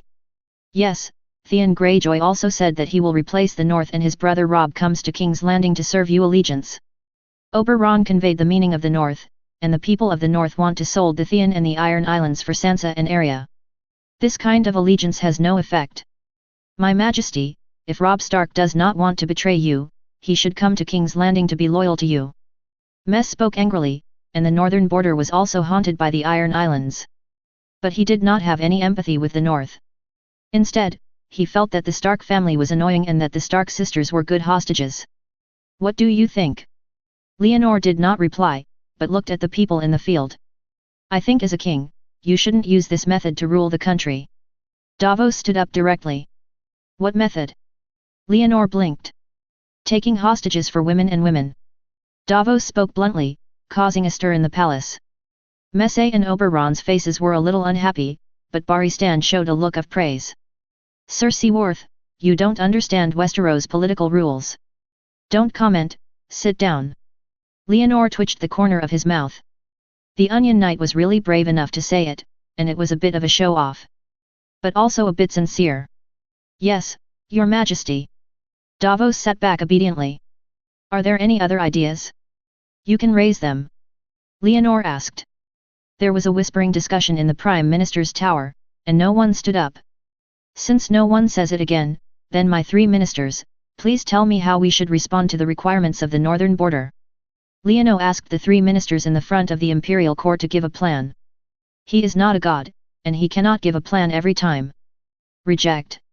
Mace, of course, rejected all proposals from the north unless Robb Stark came to King's Landing to sworn allegiance. I think the Stark sisters can be released, release goodwill to the north, and avoid war, but leave Lisa Tully as a hostage. Oberon also gave his own plan. I think sending Lisa Tully to Winterfell is His Majesty Robert's decision. As for the Stark sisters, they have never been hostages.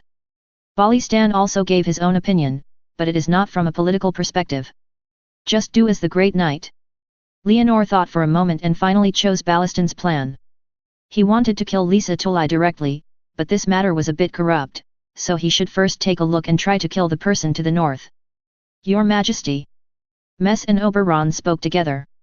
If you have different opinions, you can mention them. By the way, Theon Greyjoy stays, I will meet you another day. Leonor held down Metz and Oberon's opinions. Your Majesty, I object to letting Sister Stark leave King's Landing. Mess tried to object.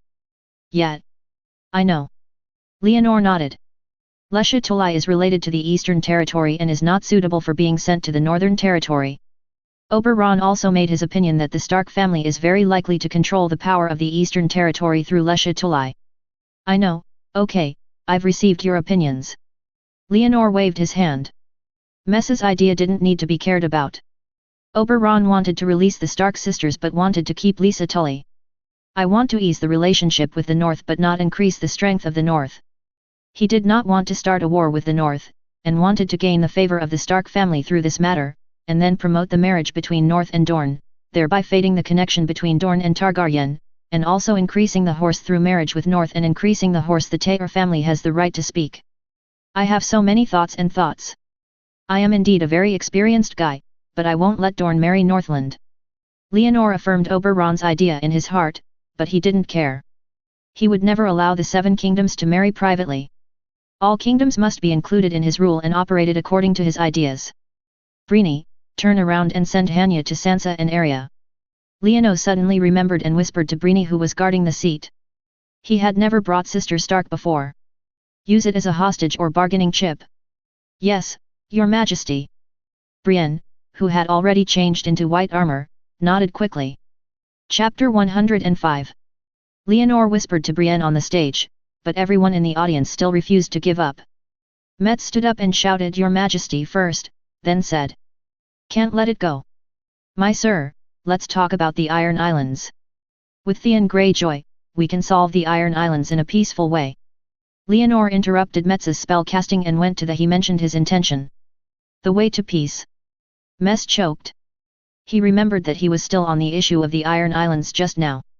Wait, His Majesty the King wants to solve the Iron Islands in a peaceful way? Of course, Theon Greyjoy is the only son of Baron Greyjoy. As long as Baron Greyjoy dies, he will be the only king of the Iron Islands. Leonor spoke for granted. But Your Majesty, Baron Greyjoy is not dead yet. Metz wanted to remind Leonor that the Iron Islanders would not accept peace. The Greyjoy family's proverbs are strong wins harder than suffering. They advocate plundering. It's okay, he will die soon. Leonor was very confident. Baron Greyjoy was one of the 5 kings who were originally determined to be fate. He would die from the murder of his brothers and he didn't need to be himself anymore, go to the labor army to fight.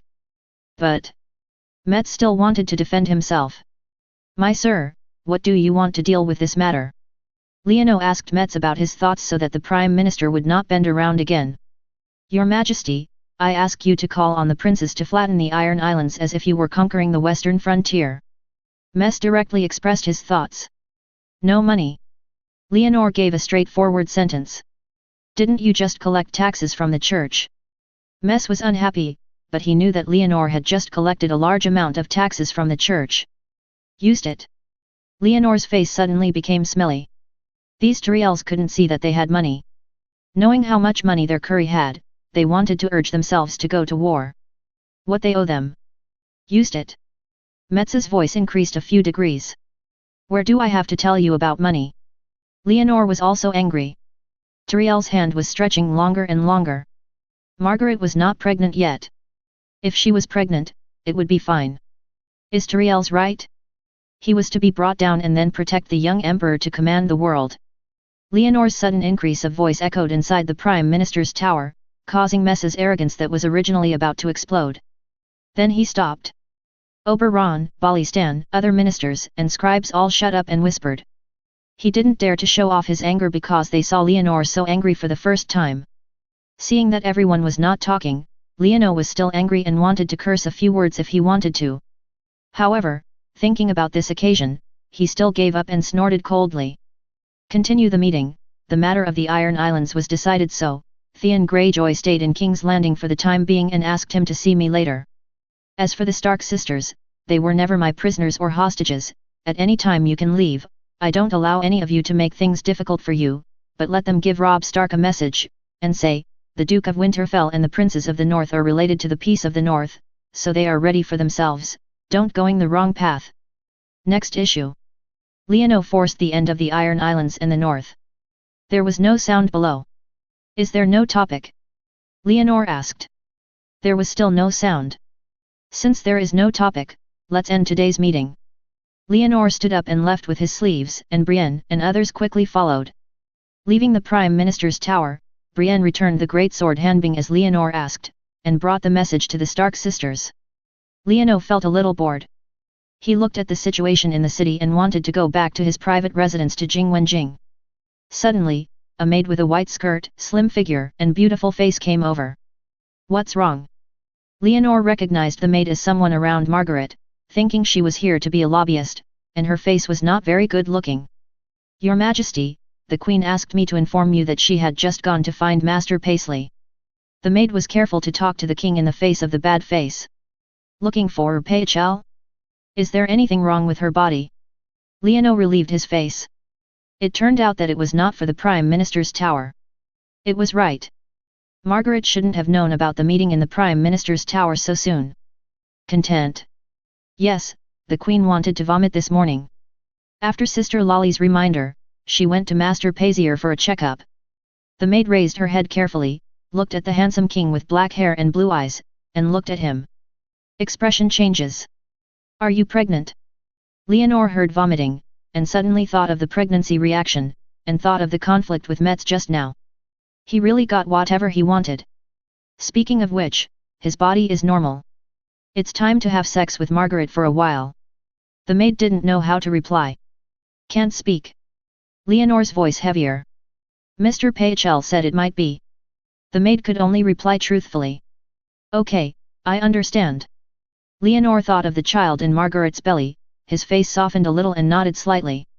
He planned to go and see Margaret first. No matter what, face skills need to be done, and he will talk about it when the child is born. Leono was just about to change direction, when a young grey-haired man rushed over from the king's hall. He quickly approached Leono and whispered to him. Your Majesty, the Archbishop and the Archbishop are here. People in the church? Leono was slightly stunned, and then came over. Those dead monks should have come to discuss matters related to religious examinations and religious taxation with him. Maybe they wanted to ask their subordinates to show mercy. Hee. Leonore sneered at the Archbishop and Archbishop who had not met, but turned his head but said with a kind look to Margaret's maid. Tell the Queen, just say that I care about her body very much, keep her in a good mood, and apologize to her for me, saying that I have something to do here and I will go after I have a job. Yes. The maid nodded repeatedly. Go. I will go over there tonight. Leonore looked up and down at the slender and beautiful maid, and suddenly a smile appeared on her face.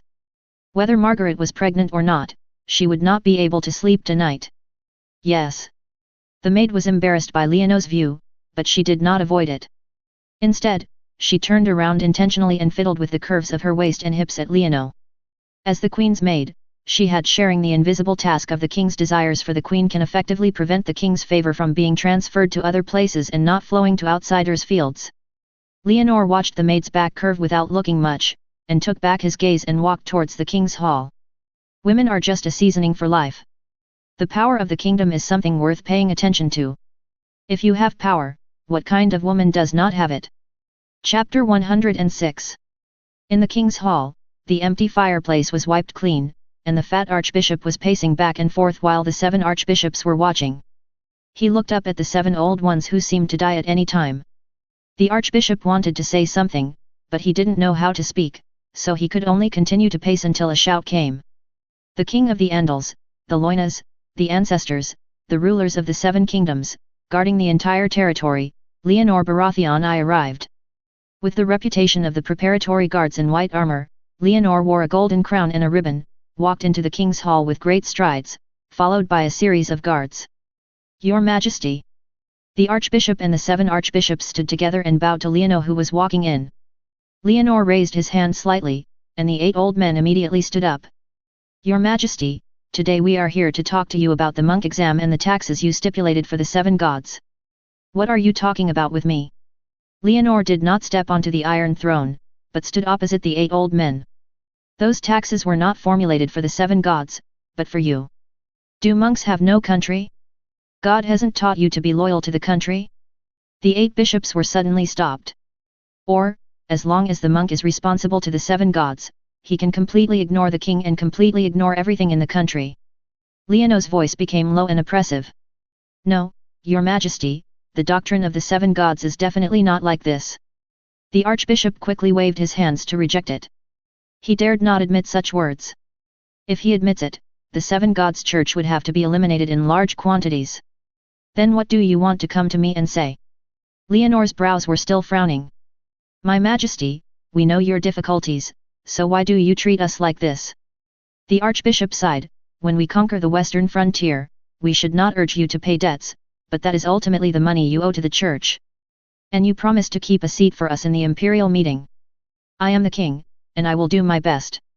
Among my 9 ministers in the imperial meeting, there are still positions of law ministers, etiquette ministers, and foreign ministers. If the church has a suitable candidate, I can recommend it to me. Leonore, suddenly when I think about it, I forgot that the church is also a place with a large number of talents. The church is not a place that specializes in cultivating monks. They will also train some scribes and nuns. These people are proficient in accounting, delivery, comfort, and healing skills, and are even better than bachelors at some point. The church also uses it. These people influenced the general public and received huge wealth from them. The king cannot collect taxes from everyone, but the monks of the 7 gods can. Really? The archbishop's eyes lit up. He didn't expect there would be any unexpected gains. Of course, but I have a requirement, that is, the personnel you send must have corresponding abilities. I don't want idiots who only know how to eat meat and drink alcohol. Leonore did not hide his contempt for the fallen side of the church. Haha. The archbishop could only smile at Leonore. After seeing Leonore for a long time, he could only speak again. My Majesty, we still have some small requests. I hope you can lift the monk. In the exam, your actions are tantamount to limiting our spread of the faith of the 7 gods. I hope that you idiots, the faith of the 7 gods will sooner or later become as smelly as mud. Leonore was not polite. My actions are to help you improve the quality of the monk team. Don't try to negotiate terms with me about this matter, because there is no condition to discuss. Leonore blocked anything the archbishop and others wanted to say. Your Majesty, can't you really talk about it? The archbishop's face turned red with annoyed tone. Megil once offered a reward for the armed forces of the church. Do you think I can give you a reward? And how many soldiers will my army be happy to accept such a reward? Leonore's tone was soft, but his words made the 8 church seniors' faces turn white in an instant. Leave. You don't need to take the exam, but it's better to be more obedient, cooperate with all my actions, and send your recommended candidates. You are still the bishop, otherwise you will wait to go to the 7th level of heaven to repent to Heavenly Father. Leonore issued an order to expel guests without hesitation. The 8 church leaders stayed stuck for a long time, but eventually lost all their means and left the king's hall dejectedly.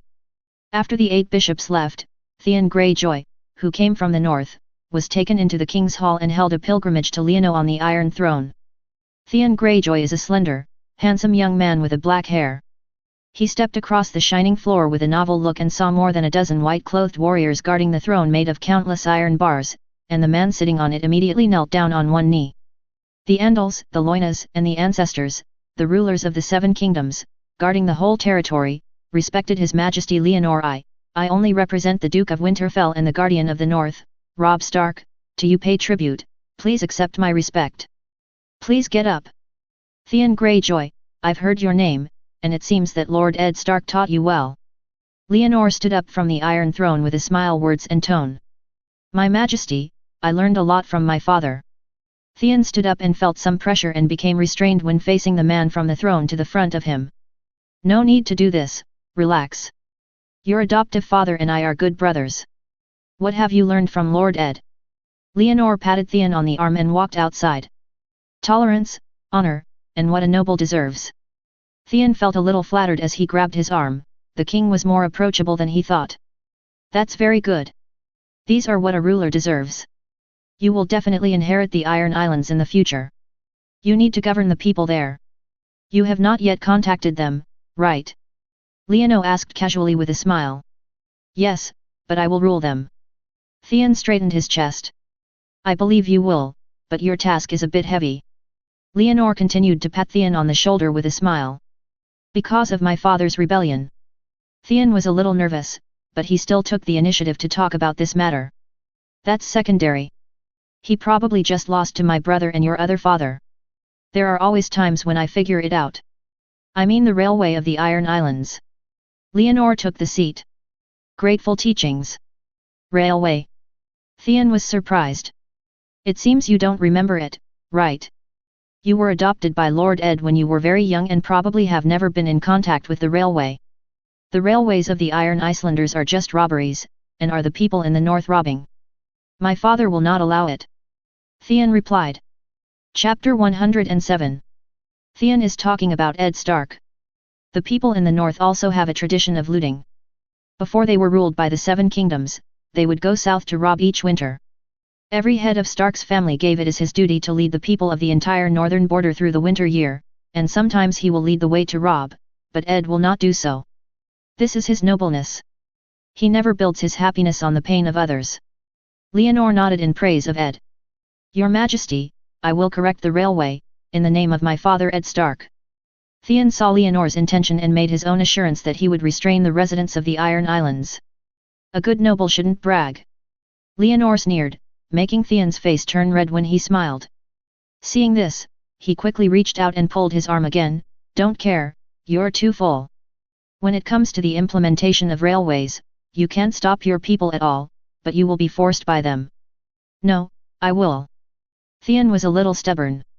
If this happens, if you don't implement the railway, your people will starve to death.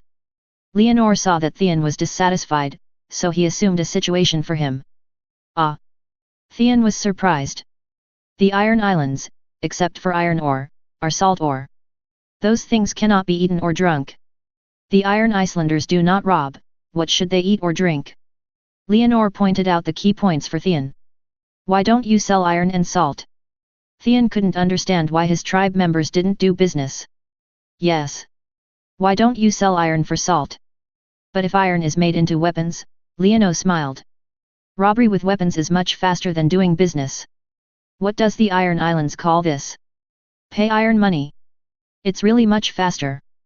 Theon asked himself, doing this is not only fast but also simple. After all, selling iron and salt into money also costs money to buy food and clothes, but if you rob, you don't need to worry about so much, you can just take anything over. Paying iron money is much faster than selling salt and iron for money, and then using money to buy clothes and food. Your tribe members have developed a habit. If the railway is stopped, they will have no income, no food, no clothes. What should you do at this time?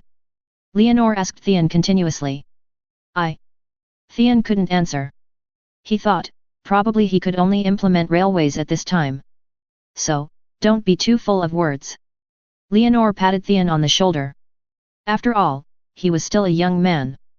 Your Majesty, what should you do if it were you? Theon asked with a flash of inspiration.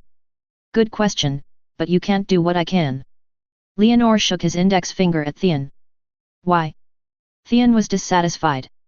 I will use various methods to follow my path, so that the people will walk according to my path, and they will also happily embark on this path, but the nobles will oppose me for this, and then, I will kill them, can you? Leonor asked at Theon with a smile. Of course. Theon bulged his chest, but he was just killing people, so he could do it himself. Haha, do you know who to kill? After you kill the nobles, who will you use to replace them? What if the new nobles still oppose you? Leonor spread his hands to Theon and put forward a series of ideas. I can use slave labor. Theon thought of the substitute, but thought that slave laborers might oppose themselves as new nobles, so he said, kill everyone who opposes me. Haha. Leonor smiled without saying a word, and did not continue on this topic, but said. Your father Baron sent your uncle to snatch Callan Bay. I think your brother is angry, right? My uncle didn't occupy the place for a long time. He took the boat away afterwards. Rob was a little angry and he scolded me. Theon nodded, a little aggrieved. The Leda family cannot defend Callan Bay. What does this have to do with you? Leonor pretended to be a question. He was just a little angry. Xinyan was not sincere. He still cared about Rob's rebuke, but it was useless to mind after all. Young master, I can't do anything to him. Leonor explained to Theon, and said that he was a little angry with Rob, but he couldn't do anything to him. Robur cared about Sansa and Arya very much, otherwise he would have the idea of reproclaiming kingdom and making the north independent. Theon glanced at Leonor, lowered his head slightly, and reminded him with murmurs. The Stark family is very good at this point. They value family relationships very much. You think that's the same? Leonor didn't care about Theon's reminder. Me? Theon pondered a little. He didn't know if the Stark family regarded him as a family member. Ed has read you several times in front of me. Leonor had to patch Ed when he saw Theon looking suspicious. Is that? Theon cheered up. Without saying anything else, Ed's father really cared about him. Of course, he said you were a little proud child, but it was a pity that he could not really enter your heart. You, like John, often mind your identity. Leonore casually made up words for Ed, and take out the Stark family's illegitimate son Jon Snow to talk about it. Theon's lips moved, and he didn't say anything, but some tears oozed out of his eyes, and he hurriedly lowered his head. He is a scheming person and doesn't tell outsiders much. Leonore reached out and patted Theon for comfort. My father, where did he go? Theon wiped his eyes and asked Ed's whereabouts. He said he went to Binglia City to meet Robb, and Mrs. Caitlin was with him, and I sent him soldiers, but later the team lost its traces. The last place they appeared was Shitang Town. I heard that the Frey family was there, have been stationed there, and the Demon Mountain has also taken the army to the Demon Mountain. Dorn's Sand Snake Group has captured Demon Mountain in Deep Cave City. Leonore explained the whole story to Theon. I want to go there and have a look. Theon asked. Go. I have sent back the ice sword to Sansa and Arya. You can go to the ruins of Shitang Town to see. If you find anything, you can tell me if you go back to the north or the Iron Islands. Let's do it yourself. Leonore responded casually, by the way, when you go back to inherit the Iron Islands, you can inherit your father's title. Leonore gave Theon a promise that he could inherit the promise of the King of the Iron Islands. How can this work? This is not in accordance with the rules. Theon was shocked. You should know that Robb is not the King of the North yet, so how could he become a king? The rules are set by people. Please care about what he does. You inherited the King of the Iron Islands. In terms of railways, you can do it yourself. Leonore said nothing, just let Theon take care of it. Your Majesty, please rest assured. If I become the King of the Iron Islands, I will definitely restrain my people and guide them to become an excellent people. Theon quickly promised. Just remember what you said today. Leonore smiled and nodded in permission. Chapter 108. The Iron Islands are a place with rich high-quality iron ore and salt mines, but that place is too remote and it is difficult for people who believe in railways to discipline them. Instead of choosing to rule directly, it is better to adopt a policy of restraint, that is, and Greyjoy acts as a gripper to control it indirectly, and then change the soil and return to the flow when the time is right. Under the policy of restraint, a throne was just a false reputation, and Leonore was willing to let it go, so he coaxed Theon Greyjoy to say a lot. He could see that this guy was not a pure bad guy, just a guy who is very eager to get recognition from others, and occasionally he can't tell his own position, which is very promising. After coaxing Theon Greyjoy for a long time, he moved him to tears. Leonore asked him to live in the Red Fort for some time and promised to tell him a marriage and let him marry a beautiful one. Aristocratic woman. Theon Greyjoy cannot say that he has no feelings for his adoptive father Ed Stark. He originally said he wanted to go to Shitang Town to see him, but in front of Leonore's promised throne and noble women, he seemed very moved and finally stayed. Here in Red Fort. Leonore did not draw cakes for Theon Greyjoy. After he settled him, he immediately asked someone to find Pikil and asked him if there were any down and out, beautiful and vain nobles in King's Landing. Miss. There are many such ladies, my majesty.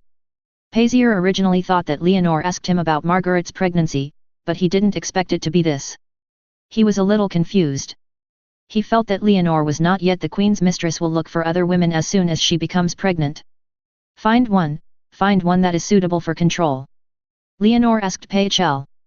As appropriate to control. Pachel was a little surprised. This is not what you should ask. Leonore became stern. He asked Sir to work, not asking him to ask why. Yes, my majesty. Pachel quickly adjusted his mind. Have Margaret confirmed. Leonore asked about his queen. The Virgin Mary has given you blessings. Pachel smiled and congratulated. Very good. Thank you for your care and treatment for Shilin over the past few days. I hope she can get better as soon as possible. Margaret will bother you, and calculate the date of the child's birth. Leonore asked expressionlessly. Yes, in the treatment of grayscale disease, I have improved a lot in those children. Your Majesty, believe me. Pachel did not dare to be careless and nodded repeatedly. Of course I believe in you, Mr. Pissier. Leonore changed into a smile and expressed his closeness by the name he was back then, which made Pissier bend his waist lower and his attitude more humble. The demise of the Lannister family shocked Pycere, and the constant contact made Pycere transfer his fear of Tywin Lannister to Leonor, and his fear doubled. Therefore, I dare not neglect at all. Pycelle was very faithful in carrying out Leonor's request, and after many screenings for him, he chose a woman named Lena Badmar. This noble girl has beautiful brown hair and brown pupils, fair skin, looks smart, but she is actually very vain. She has seen Theon's pretty good appearance and is sure to marry him and have a chance to become a queen. After receiving the considerable dowry given by Leonor, he decisively chose to agree to get married. Leonor held the wedding of Theon Greyjoy and Lena Badmar at Baelor Cathedral. Sansa Stark and Arya Stark, and many King's Landing nobles watched the wedding and gave gifts to the couple.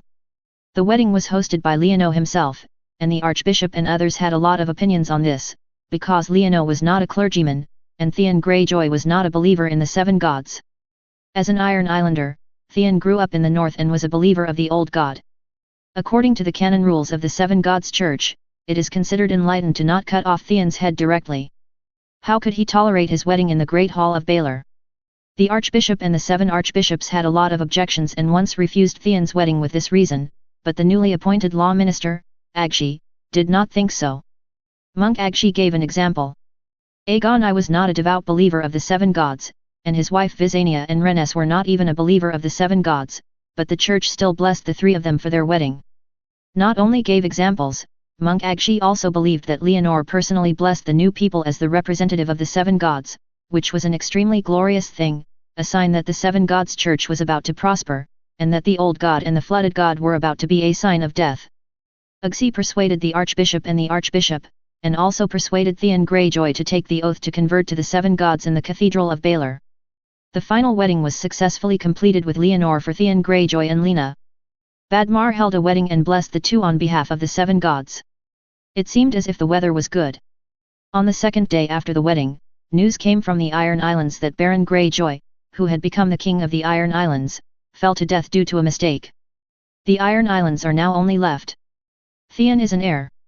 After Leonor got the news, he immediately began to make arrangements, arranging 7 royal guards for Theon Greyjoy, 3 reliable bachelors and housekeepers, and finally 200 fully armed soldiers. Together they sent the ship back to the Iron Islands. Along with Theon Greyjoy, there are sisters Stark, Sansa and Arya, who will take a boat to the north from King's Landing to White Harbor. So, goodbye. Leonor stood at the dock to see the 2 girls farewell. Thank you for your care during this period. Sansa saluted Leonor with the corner of her skirt. I haven't taken care of you. I'm so busy with my business and I haven't seen you a few times, right? Leonor waved his hand and smiled, teasing Arya next to Sansa. Humph. Arya snorted coldly and turned her head away, not talking to Leonor. Alia. Sansa scolded her sister, afraid that Leonor would be angry. Your Majesty, please forgive my sister. Okay, if I get angry, you won't be able to go back to the north. Leonor knew that Sansa had become cautious in King's Landing City, but he didn't expect that it had reached this level now, so he waved his hand casually. Okay, Your Majesty, Arya and I are leaving now. May the gods bless you. Seeing that Leonor didn't care, Sansa breathed a sigh of relief. After saying goodbye, she pulled her sister and wanted to get on boat. Suddenly, Arya broke away from her sister's hand, turned her head and said angrily to Leonor. You wait, I will definitely come back. Yes, I welcome you anytime, as long as you don't come back as an enemy. Leonor waved his hand and joked at the little girl who was angry on the surface, but was actually not good at leaving, and then watched her get on board by her sister Sansara. The sailing ship sailed out of Blackwater Bay and headed north. Chapter 109. The Tao Te Ching says, governing a big country is like cooking small fresh food. Only when the heat comes, the wonderful taste can come out. Rely on the policy of restraining the iron people of the Iron Islands, attacking the former lords of the western frontier, Stormland and the King's Territory, reducing taxes and corvée service, relying on the monopoly of salt and iron to increase the income of the country and the people, constantly accumulating wealth, training the army, and preparing for the last battle with stubborn old forces such as the North Frontier, River Bay and Dornland completely unifies the entire Westeros continent. When the wheat seedlings were drawn out of the land 3 times and the ears were harvested 3 times, Leonor's plans produced fruitful fruits. His national vault stored the wealth of up to 1,600,000 golden dragons. He trained 30 regiments, with an army of more than 20,000, including 4 cavalry regiments, and more than half were covered with solid iron armor. Wealth and army are ready, and the next thing we are waiting for is war, using iron and fire to smash the old era, and then remelting a throne. Leonor soon waited for the opportunity, but the first move was not the northern border or other territories he had imagined, but the enemy from the opposite sea. Just as Leonor accumulated wealth and army in Westeros, Daenerys, opposite the sea, was not idle either. The mother of dragons, who possessed a series of titles, hatched the dragon with her petrified dragon eggs according to her fate, and used the dragon to liberate Astabo, Yuan-Kai, and Miran in Slave Bay. Daenerys brought 8,000 unscrupulous people under the command of Astabo, freed all slaves in Yuan-Kai, and finally conquered Mir, where he swore to be king under the Pyramid of the Harp, began his own rule, and prepared to return to Westeros with her Dothrak roaring warriors, the unsullied army and the dragon. According to the general process of cool writing, Daenerys should be unstoppable and staged a return of the king, but it is gone. Even without Leonor, Daenerys's own dominance level has reached its peak and can only stagnate in the slave bay, exhausting energy from the slave owner who opposed her. Now with Leonor, her dominance is even worse. Stable. The slave owners who were suppressed by Daenerys kept moving in the slave bay, and the slaves who obeyed Daenerys also retaliated against their past experiences, and both sides kept murdering. Leonor sent spies to Slave Bay to provide weapons to the slave owners' rebels to help them train their troops, and at the same time, they fanned the evil wind and lighted ghost fires among the slaves who had recovered their freedom, telling them that once the slave owners made a comeback, Danielle Silk will abandon them and then go. The slaves who had just obtained freedom were unwilling to be slaves again and tried their best to suppress the former slave owner. The 300 ships Daenerys was prepared to cross the sea were burned in an accident, and his plan to return to Westeros was completely shelved. Even with the help of external forces, he would not be able to cross the sea again in the next 3 years. Daenerys was extremely angry at this, but she had no choice but to lock her dragon under the pyramid, execute the slaves who were causing trouble, and then try to seek a way to govern the country. When Daenerys was tripped in the slave bay, another descendant of Targaryen who was stranded in Essos hung his flag and crossed the narrow sea to start the war. The war began quietly. The crows flew from the east to the White Sword Tower in King's Landing City in the early morning. After seeing the red ink mud on the crows, the servants in charge of raising crows did not dare to neglect them and immediately sent the letter. Enter the White Sword Tower. After many transmissions, the letter was finally delivered to the great knight Balistan, and then presented to Leonor by Balistan. Leonor was enjoying breakfast. He was eating boiled eggs and a different version of hula soup made of pepper, meat and wheat flour. He was stunned when he heard Balistan's report, "Army." "Yes, Your Majesty." The intelligence sent by the 70th Royal Forest Regiment indicated that an unknown army appeared in the Stormland, had occupied the Vulture Nest City, and headed towards the Crow Nest City and the Stone Helmet City, as if they wanted to cut off us from the rainforest. The connection. Can you figure out who that is? Leonor fell into deep thought. Could it be that Daenerys crossed the sea without any effort and landed directly on the storm ground? There is no news on this at present. I suggest mobilizing the Royal Corps and the Storm Corps to prepare for battle. Balistan made a suggestion. Of course this is the case. The Royal Forest and Storm Corps are under your own command to find out the identity and strength of the enemy as soon as possible. At the same time, send a crow to Donner, so that he can organize the noble knights of the Storm leaders to gather and prepare for war. Lyanna nodded, demanding to find out the enemy situation as soon as possible, and made certain of the generals of the Imperial Corps and the Storm Corps. Yes. Chief Barry Stanton ordered. Leonor trained new army, with regiments as the basic unit. The number of people in each regiment is floating around 650 people. It is subject to training organizations for each commander without orders. Non-war period, no mobilization shall be carried out without authorization. Assessment drills are carried out annually and quarterly. At the time of temporary transfer and distribution to the group, the commander shall be appointed temporarily. Currently, Leonor has 30 regiments. In addition to the 3 Iron Guard regiments responsible for the defense of Junlin City, 10 Red Water regiments are stationed in Hungchar River to prevent the princes from heading south from the northern border. 5 Imperial Bridal regiments are stationed in the Imperial Palace. Lin Jeshong supports and protects Junlin City from being threatened by surprise. 7 Sword regiments are stationed in various parts of the western region, and 5 Storm regiments are stationed in Fengzi Fort, with the goal of being ready to suppress the lords of the western region and Stormland at any time. Out of caution in his heart, in order to prevent Daenerys Dragon's attack from a fierce attack, Leonor mobilized the Royal Guard and the Storm Corps at one time and handed over the command to Balistan in order to make sure to figure it out as soon as possible. The enemy's identity is exterminated. When Balistan took the order and left, Leonor still felt unsafe, so he turned his head and said to Brienne, "Go and have someone open my number 10 cage." "Yes." Brienne winked at the guard next to her. The guard immediately took the order and hurriedly left the King's Hall and turned into a remote tower. The remote tower has a huge space, with wire cages inside, with large and small eagles, big dogs and cats, and special servants to take care of them. With the order from the guard's servant opened a cage with the number 10, let the chirping tits fly out, wandered in the sky for 2 circles, and then flew out in the direction of the royal forest in the sea wind. Grey-white tits can be seen everywhere. They travel through the forest and fly in the sea breeze. Finally, they stop on the castle in a red reef on the coast. Looking at a tent in the ruins, their little heads shaking, and their eyes are invisible. Light. Leonor's consciousness descended into the tit's body. Looking through the tit's eyes, he saw a castle full of tents in various colors appearing in front of him. Vulture Nest Fort. Leonor recognized this castle at a glance, belonging to the Stormland Castle of the Clinton family. Its former owner belonged to John Clinton, the last prince of Targaryen family, and the king of Crazy King Aerys II. Hand. Chapter 110. As Targaryen's direct lineage, even the nobles of the Stormland, the Clinton family lost their political qualities. After Robert took office, he distributed most of Clinton's land to other knights, allowing them to retain only one castle. They gradually became obscured by everyone. Leonor didn't care much about the past of the Vulture Crown City. He was more concerned about where the current group of troops stationed in Vulture Crown Castle came from, so he just took a look at the castle, and after a brief discernment, he controlled the tits to spread his wings.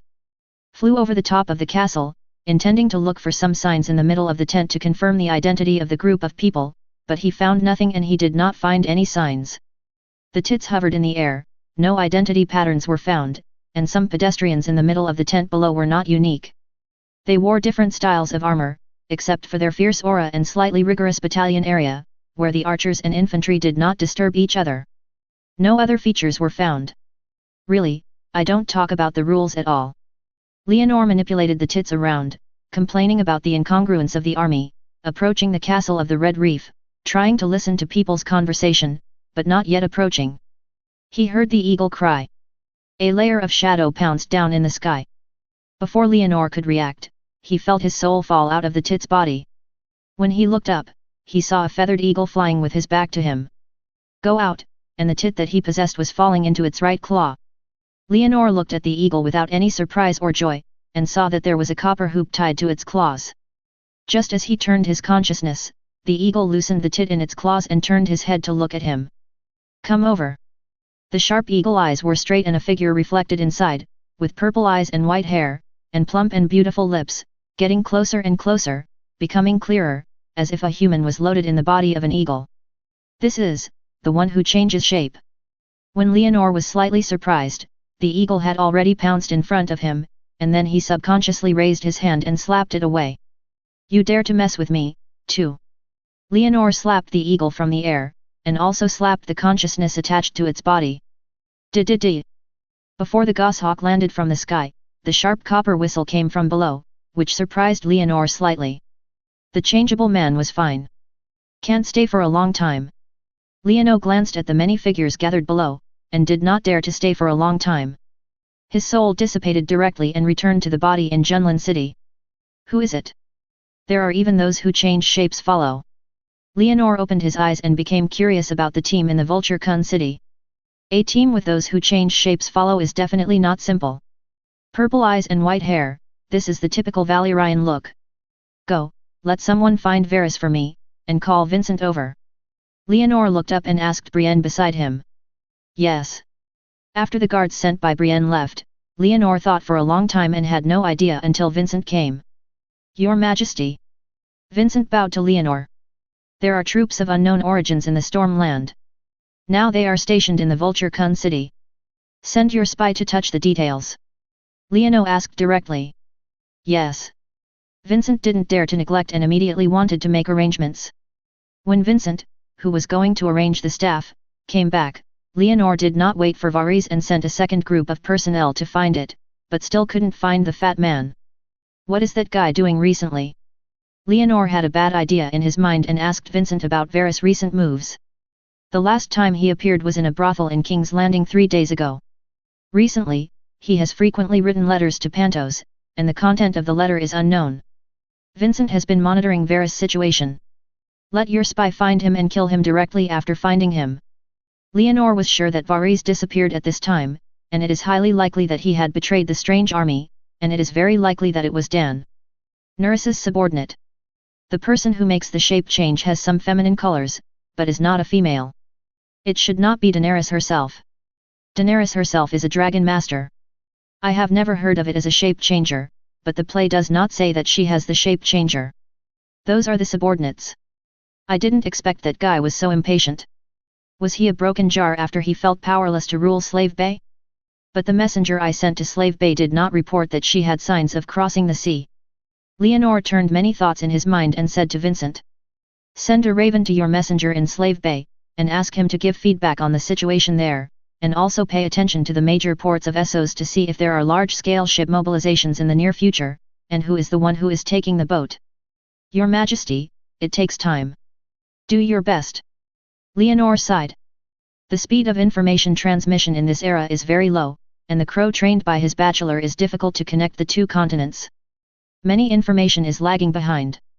Perhaps the opposite is really Daniele Silk is not sure. If it was Daenerys, I would have to find a way to face the dragon. Go to hold a meeting of the Imperial Court, but before the formal meeting begins, let Lord Messe and His Highness Oberon come to me. Leonor asked Vincent to make arrangements, and then asked Brienne to prepare for the meeting. A moment later, Mesteriel and Oberon Martell came to the King's Hall to meet Leonor. Both of them were quite surprised to hear that an army was landing in the storm and had seized the Vulture's Nest city. Any situation of the enemy is unknown at present, but I have ordered that Baristan lead the Royal Guard and the Storm Corps to prepare for battle, and you must be prepared. Leonor did not tell the opposite side that it might be Daenerys. The news told the two that they would only prepare them. Please rest assured, Your Majesty. No matter what his heart was thinking, Messe and Oberon always spoke in unison to ask him to rest assured. I will be even more worried if I hear you reassure me. Leonor complained in his heart, then pondered for a moment, and said to Mess. Speaking of this, Margaret is pregnant, Lord Mays, if she gave birth to a boy this time, then she will be my future heir. This news will not be announced for the time being. You know, Your Highness Oberon testified. Well. Ha, of course, of course. When Mess heard this, his face was stunned at first. He subconsciously wanted to ask something, and almost laughed out loud. In order to cover up, he could only nod. When the Terrier family was in the wedding of the heroes of Kian City, they wanted to get a promise by offering gifts to Dragonstone Island, but they were fooled by Leonor. Now they have got what they want, how could he not laugh? Oberon glanced at Mess, who was smiling like a fool, and then looked at Leonor, who had no expression on his face, and moved his lips slightly, but said nothing, because Namelia was also pregnant not long ago. If there is nothing else, then we will go to the Prime Minister's tower to attend the meeting now. After Leonor communicated with the two in advance, he asked the two to attend the imperial meeting of the Prime Minister's tower with himself. Chapter 111. After Leonor made peace, he announced the news that an enemy had landed from the storm at the temporary imperial meeting held by the Prime Minister's tower, which aroused the surprise of many ministers and whispered. Silent. Brienne pressed her sword and shouted, shaking the noisy sound in the Prime Minister's tower, making everyone's eyes turn to Leonor on the throne, waiting for the black-haired, blue-eyed, golden crown covered with the top of the black-haired, blue-eyed, golden crown. The king gives orders. Dorite. Leonor said a cry without expression, and Dorite, who was sitting in the last place, quickly stood up and left. From today on, Junlin City will impose a curfew to strictly investigate all people entering and leaving the city to prevent spies from getting into the city. Yes. Dorite quickly responded. Defos. Leonor called out Defos from the next head and told the King's Landing General, you come to manage the situation in the city, appease the people, and do a good job in logistics. Yes. Uxie, you can cooperate with Davos and let the monks take action. Yes. As ministers were called out one by one, assigned tasks and prepared for a battle, Leonor ended the imperial meeting. On the night after the imperial meeting ended, Ballaston's subordinate, Bor, arrived and he brought back the latest news from the imperial guards. Ballaston organized 5 regiments of the imperial guards to launch a tentative attack on the enemies of the Vulture Crown Fort, captured some enemies, and found out some news through the communication of the envoys. These enemies did come from the opposite side of the narrow sea, and they were from departing from the port of Rees. It is a mercenary belonging to the Golden Group. Does the Golden Group that speaks like gold? Who do they serve? Leonor nodded slightly. He had seen those people from the perspective of Tits. They were casual but had a certain discipline. They were indeed the style of mercenaries, but they were affected by who should I hire? I'm sorry, Your Majesty. Bor, wearing white armor, looked ashamed. The mercenaries they captured were too low, and they did not find out who the employer of the Golden Group was during the negotiations. It seems that it has been strictly confidential. If that is the case, then I will destroy these invaders and crush them under our horses' hooves. No matter what they plan, there is no meaning. Leonor Bor told Ballaston, but at the end he was afraid that he would urge Ballaston to advance and rush, so he said, as long as he can eliminate those invaders, don't be restricted by other things, including my urging, and follow your own pace. I trust you unconditionally. Yes. Bor lay down his head low after hearing Leonor's words. Go. I'm waiting for your good news, and I hope you will be successful and be promoted to the Royal Guard as soon as possible. Leonor stepped forward and helped Bor up in person. In the name of the 7 gods, Your Majesty, I will take down the enemy's head and not let any invaders go. The prepared Royal Guard Bor promised Red. I believe in you, go in the name of the 7 gods. Leonor patted Bor on the shoulder. With the encouragement of the king, Bor pounded his chest hard, then quickly left, riding a fast horse to bring the news of the king to Ballaston on the side of the imperial forest. Leonor stood at the height of the Red Fort, looking at the white cavalry swept out of the city under the setting sun, and couldn't help feeling a little melancholy. He raised his head to look at the lonely moon in the sky, his thoughts were a little swaying. The royal inner must have played very well. It's a pity that I can no longer lead the army to the war like before. The current situation in Junlin City is very complicated. He must be here and can only be in charge here. If he wasn't here, he would have a big surprise for him without pointing out the Duriel family. Just as Leonor felt melancholy and lonely, the sound of footsteps came, and Brienne came over to report. Your Majesty, the crows from the Iron Islands are back. Is it Alvin's letter? Leonor turned his head and asked. Yes, but that Theon also wrote you a letter and brought it over together. Brienne nodded and moved aside. A waiter lowered his head and delivered 2 rolls of lacquered sheep paper. Please. Leonor took the parchment scroll and waited for the servant to leave with a flattering smile. He removed the paint seal of the parchment scroll in his hand and spread it out, reading the contents inside. One of the 2 pampered rolls is from Theon, and the other is from Alvin, the guard who escorted him back to the Iron Islands. The content of the letter is similar, and they are all about the experience after Theon returned to the Iron Islands, but the perspective is slightly more focused. Different. In the letter, Alvin complained that Theon was arrogant, and he also liked women very much. After returning to the Iron Islands, he started looking for women and completely forgot that his wife Lena, who stayed in King's Landing, had a very good personality. Not to be liked by the Iron Island nobles, his 2 uncles were preparing to convene a meeting to overthrow him, while his sister often played with him.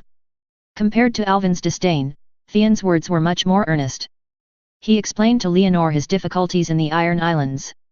He had no money or food, and could not convince the public at all. His uncle Victorian, Aaron, is plotting to overthrow him, and his sister also uses means to play with him, and he feels lonely. What a fool!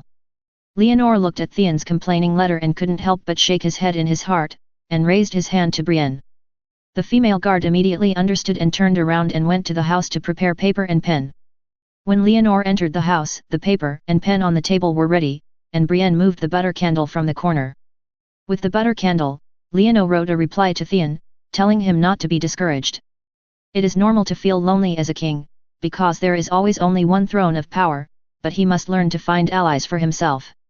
Your sister Asha often plays with you, but she has not publicly opposed you. This is a very suitable potential ally. Send your olive branch to her.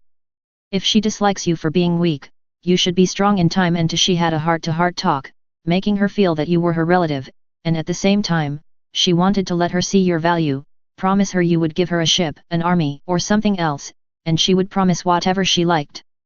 For your uncles, instead of letting them conspire secretly, you should pick up this pustule yourself and hold a meeting of kings to choose. Please rest assured, I am your solid backing, I will send someone to transport you food and treasures, and some armies, please believe me, you will use these armies. In the King's Choice Conference, those who do not obey you appear together, destroy them with force, and tell them with steel and blood who is the king of the Iron Islands. Leonor wrote a letter to Theon with all his feelings. He did not reveal his contempt in the letter at all, but only taught Theon how to weave a conspiracy. After writing this letter, he wrote another letter to Alvin and told the other party. He will send more personnel to ask him to secretly respond, and check the personnel in advance, so as not to leak information. No matter what Theon Greyjoy plans, he plans to stew away the people of the Greyjoy family at the King's Choice Conference. Dealing with the matter of the Iron Islands is also one of the meanings of him staying in King's Landing. Some victory depends on swords and spears, while others rely on paper and pen and crows. Chapter 112. The gloomy sky was cloudless and clear. On the mountains covered with weeds, 44 curved grey-white ribs stood in the sky. Among these big trees that were over 100 years thick and taller than the masts of ships, many iron people from large islands gathered together. Today they were choosing. The king came. When all the iron people with status gather, the King Selection Association officially begins. This King Selection Association consists of the priest of the God of Desolation, the younger brother of the dead King Baron Greyjoy of the Iron Islands, Ellen Greyjoy of King Baron Greyjoy of the dead King of the Iron Islands. I hosted. The priest of the God inserted his scimitar with his thick beard and hair covered with seaweed, stood in the middle of Naga's ribs, and gave his comments to everyone, and then began the formal election activities of the King of the Iron Islands. In name, everyone can participate. Everyone can lead 3 assistants to the stage and impress everyone with gifts and speeches. As long as most people on the scene shout out the name of a candidate, that person will be elected. The King Selection Conference will end here. There are not many people participating in the Iron Islands election today, but only Victory Greyjoy, Asha Greyjoy, and Theon Greyjoy's family are the main competitor. Victalion and his 3 assistants brought waterfall like gold, silver, and gems, which gave him a lot of supporters. Asha Greyjoy could not compete with her uncle, she did not have enough the gift, so he gave an enthusiastic speech on the spot, and also won a lot of cheers. The last one to come on stage was Theon Greyjoy, who, as Ed Stark's adopted son, brought boxes of grain, salt, and Jinlong delivered a speech that was not inferior to his sister Asha, such as the dead are not dead and the brave are fearless. Unfortunately, as believers of the God, the Iron people reacted few times. What a beautiful speech! Victalion leaned on a battle axe and teased his brother Ellen, causing the wet hair, who had always been serious, to curl the corners of his mouth. In the crowd, Asha couldn't help but cover her forehead when she saw her brother's performance. This guy regarded the Iron Men as the knights on the mainland. The Iron Min Mo walks the railway and was not indifferent to the Night Min interest. On the platform, Theon Greyjoy's face turned red. He looked at the Iron people below who were as if he was looking at a clown, and his heart was very murderous. Just as he was about to send a signal to the crowd, a sound suddenly came from afar. A violent muffled sound. Wow! The red horns with gold made a dull sound. The iron-minded people who were already bored watching the show turned around and saw a team of hundreds of people coming over.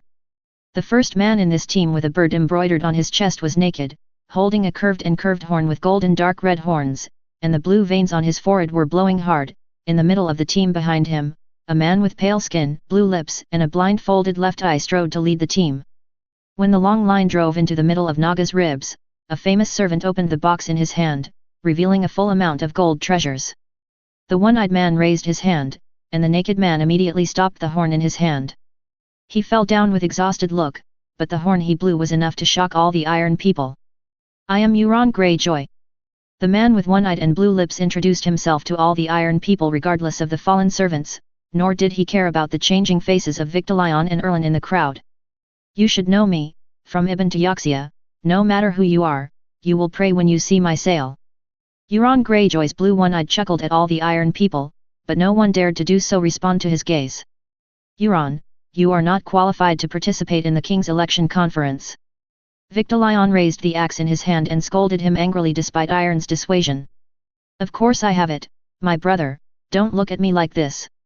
Isn't it just that you slept with a salt concubine? I will give you 10 more, and you, don't you want everyone to have 10 beautiful salts? Is it a concubine? Yulun pointed at the Iron people at the scene to bewitch him. Why do you give each of us 10 salt concubines? Some iron-minded people disdained. By the dragon, you know me, everyone knows that I slept with my brother's salt concubine, and was expelled from the Iron Islands by my brother Baron. Over the years, my ships have sailed far and arrived in many of you unexpectedly. Look, this is what I found in the ominous ruins of Valilia. Euron stretched out his hand, and a servant handed the dark red trumpet from the exhausted hand to his hand, allowing him to show it to the Iron people. There are gold slings on the dark red curved horns that are wandering with countless veins, and are carved with irrecognizable ancient words. This is the horn of the dragon, the horn used by the ancient Valyrians to control the dragon. When I blow this horn, the dragon will crawl at my feet. At that time, the whole Westeros will be mine.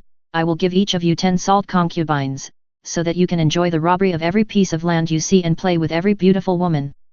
Yulun's words were vulgar, but they were called the iron of the scene. The people's breathing worsened. There are no dragons in the world. Victalion said. The dragon has appeared, the descendant of that Targaryen. She has hatched a new dragon, and it is 3, how about it? You all, look, this is my proof to you, this is my gift, follow me, 10 salt concubines, the whole land belongs to us. Euron loudly announced Daenerys's existence to everyone, and at the same time held up the horn of the dragon, pointing at the gold, silver, and jewelry he brought, loudly bewitched. Euron. Some shaman shouted out his name. Euron. Yulun. The voices of the Iron people gathered together. It was also Jinzi. They were more willing to surrender to Yulun, who owned the dragon.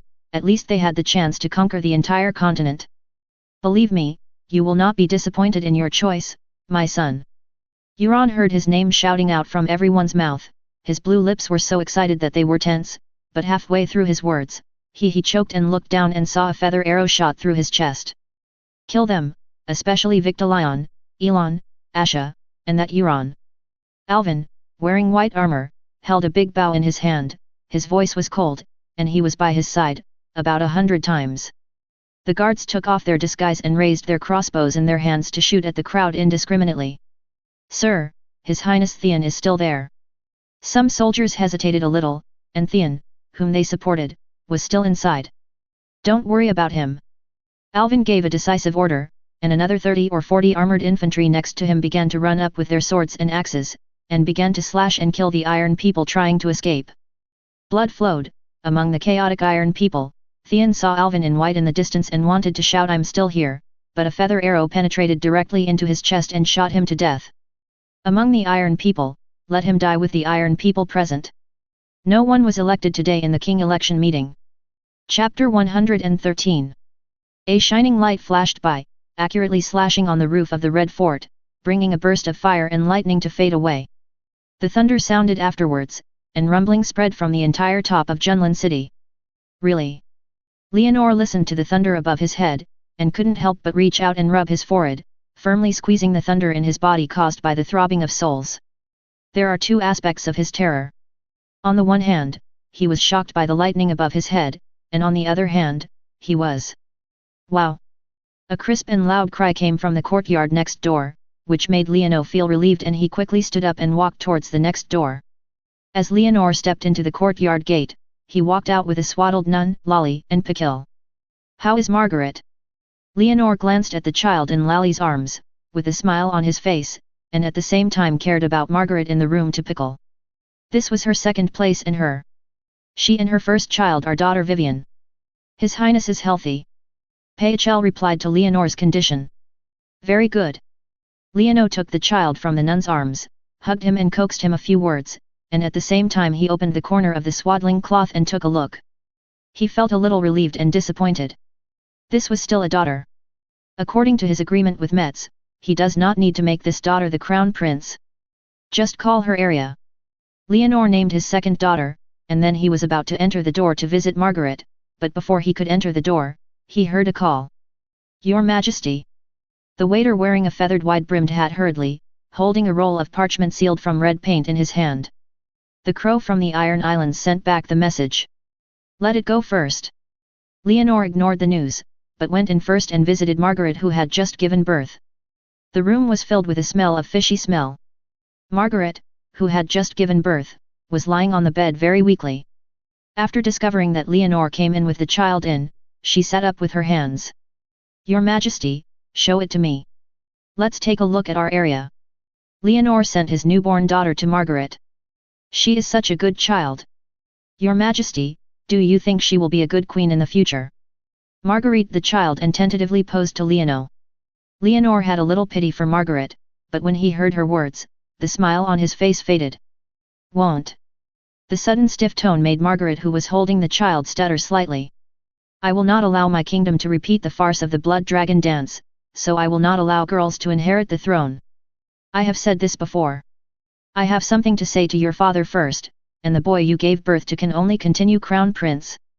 Leonor explained slowly, and he spoke very openly because he and Margaret were already very close couples. I know. Margaret lowered her head, her face unable to see the joy and anger. Rest with peace of mind. Master Pikil said that you are in good health. Leonor comforted Margaret, she still had a chance to have a child. Of course, Your Majesty, I will recover as soon as possible. Margaret raised her head again, with a smile on her face. Don't force yourself like this. Put your body first. I like it, both men and women. Leonor saw the displeasure under Margaret's smile and advised her not to be too anxious. Why can't Your Majesty accept a female heir? Margaret finally couldn't hold back. The blood dragon dance was just because Viserys did not directly establish the crown prince, and gave the Green Party and Aegon II a chance. You can convene parliament and nobles and establish it early. If I establish a woman as the heir, then who should she enthrone as the crown prince when she dies? Her child or her nephew? Leonor interrupted Margaret's idea and asked her a question. Why is this kind of problem? Margaret felt it was unreasonable. Of course it is the legal child of her and her husband. If there is a legal child, the legal child must have the right to inherit it. No, her nephew will not agree. As a male bloodline, he will think that he is ahead of his inheritance rights, and the nobles with ulterior motives will definitely support him. Leonor shook his head. He wanted to kill all power disputes. Women will not be established as crown prince unless they are absolutely necessary. Why are you doing this? Marguerite the child, his face turned pale with anger. Okay, no need to say anything, don't argue with me for any reason unless you ascend the throne. Leonor developed his due decisiveness and did not allow the quarrel to escalate here, which would not help his relationship with Margaret. It's not conducive to her rest. Margaret saw that Leonor had made up his mind and could not argue with him, but could not let him down, so he also asked a question. If Namelia gave birth to a boy, what are you going to do if she was going to do it? The reason why Margaret wanted her daughter to become the crown prince was mainly because Namelia's pregnancy gave her a crisis. You are the queen, and the crown prince can only be the queen's child. Leonor gave Margaret the answer he wanted. Okay, I understand, Your Majesty. Margaret was relieved after hearing Leonor's words. So, take good care of your health. Leonor promised and advised Margaret to take good care of her health. Thank you, Your Majesty. Margaret thanked Leonor, feeling that her previous attitude was too anxious. I am your husband. Leonor reached out and patted Margaret on the cheek. Of course. Margaret reached out to cover Leonor's palm, feeling the temperature above, and was a little lost for a moment. After a while of warmth, Leonor waited until Margaret fell asleep before leaving the courtyard, and got the crow from the Iron Islands from the servant. After seeing the contents clearly with a candlelight, he couldn't help but smile. Go and have someone invite our Highness Lena to meet. Leonor asked the servant to invite Theon's wife Lena Badmar for him. A moment later, Leonor met Theon's legal wife, Lena Badmar, in the king's hall, and informed her with sadness about Theon's death. How could this happen? The beautiful Lena was surprised when she heard the news of her husband's death. She tried to make a sad expression, but because she was too surprised, she couldn't do it at all. This is the custom of the Iron Islands. The Greyjoy family had a fierce internal strife at the king's selection conference. Now the Iron Islands have lost their king. My Highness. Leonor told Lena about the situation. Xian shouldn't be the only legal king of the Iron Islands. Lena was still puzzled. No, the situation is very complicated, let's take a look first. You have two choices. Leonor didn't want to explain the complex power struggle for Lena. What choice, My Majesty? I don't understand what you said. Lena was very panicked. About the Iron Islands, you have two choices, one is that you are directly crowned as Queen of the Iron Islands, and the other is that you and Theon's children ascend to the throne. Leonor asked Lena to make the choice. I don't have a child who is pregnant with Theon. Lena was very panicked. You can have it as long as you need it. Leonor looked expressionless. I chose to be the queen myself. My Majesty, please help me with all my strength. Lena suddenly became enlightened. She understood what Leonor wanted. Instead of letting the false child bear it, she might as well make it herself. A queen. I will do my best to help you, Your Majesty Lena. Seeing that Lena was enlightened, Leonor was very satisfied and changed his name. Chapter 114. Everything about the Iron Islands has settled, the blood of the Greyjoy family is extinct, and Leonor will detain the remaining Ironmen in the name of Lena I, which is easy for him. Compared to the raising of hands on the western seas, the war in the east is not so smooth.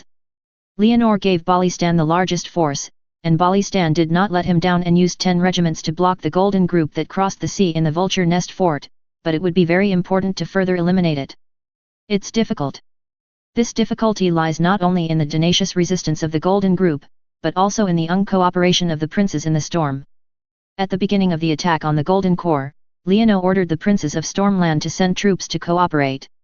This was the obligation and responsibility of the leaders of Stormland, but there were few responders. Most of the princes looked for various people who wanted to harvest millet and farm. Reasons to refuse to fulfill this obligation. In addition to the Searme family in the Harvest Hall, the other nobles in the Stormland not only refused to fulfill their obligations, but also raised the food prices openly and secretly, greatly increasing the difficulty and cost of Leonor's food and arms supply. Fortunately, Davos was Leonor solved the problem. With his super high connections, the Onion Knight brought a helping hand to Leonora in the Narrow Sea. The pirates led by Saraduzan used ships to supply food to the army of Balistan and cooperated with the King's Landing fleet. The Golden Regiment's troop transport ship was blocked. Your Majesty, there are rumors everywhere outside now. Davos sat at the table with a map, carefully accompanying Leonor who was playing with the model of the ship. What rumors? Leonor played with the ship model in his hand and replied absent-mindedly. He was thinking about how to quickly annihilate the Golden Group mercenaries in the Vulture Nest Fort, and whether to use his soul to fight again. It is rumored outside that the Golden Group serves His Highness Stannis. Davos whispered. Don't doubt, the Golden Group cannot surrender to Stannis. Speaking of which, you really don't know where he escaped. Leonor missed his brother a little. Although that guy had a bad temper, he is indeed an expert in naval warfare, and the key is that most of the fleets of Wangling and Stormland were taken away by him, and he didn't know where to take them. I really don't know. Davos's answer was firm. Forget it, I won't force you. I can't be sure who the Golden Group serves, but it's definitely not Stannis. That should be the remnant of Targaryen, but I can't be sure if it's Daenerys. I'm a little unsure if it's Daenerys. I can't say no okay, because Varys ran away, the time for the fat man to escape was too coincidental. Leonor told his guest to Davos. Apart from Daenerys and Viserys, are there any other blood seeds in Targaryen? Davos was also a little curious. Yes. Leonor nodded affirmatively. Jon Snow of the Stark family, that is Rhaega's child, Rhaega, and Lyanna's child. Who? Davos showed a slightly surprised expression. There were other bloodlines in the Targaryen family. Targaryen's bloodline back then, Mad King Aerys II had 3 children, the eldest was Rhaega, the second son was Viserys, and the youngest was Daenerys. In addition, they were the 2 of Rhaega and Ilya.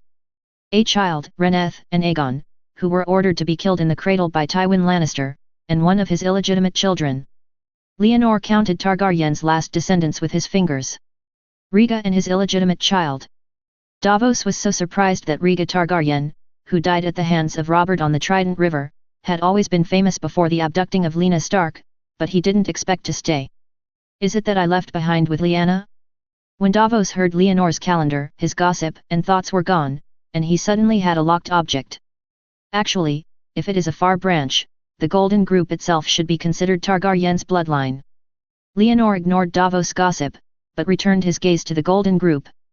The Targaryen family was one of the 40 dragon kings in the ancient fortress of Valyrian. It used blood and fire to be of the same origin as the family motto, and the three-headed fire-breathing dragons with black background and red patterns as the family emblem.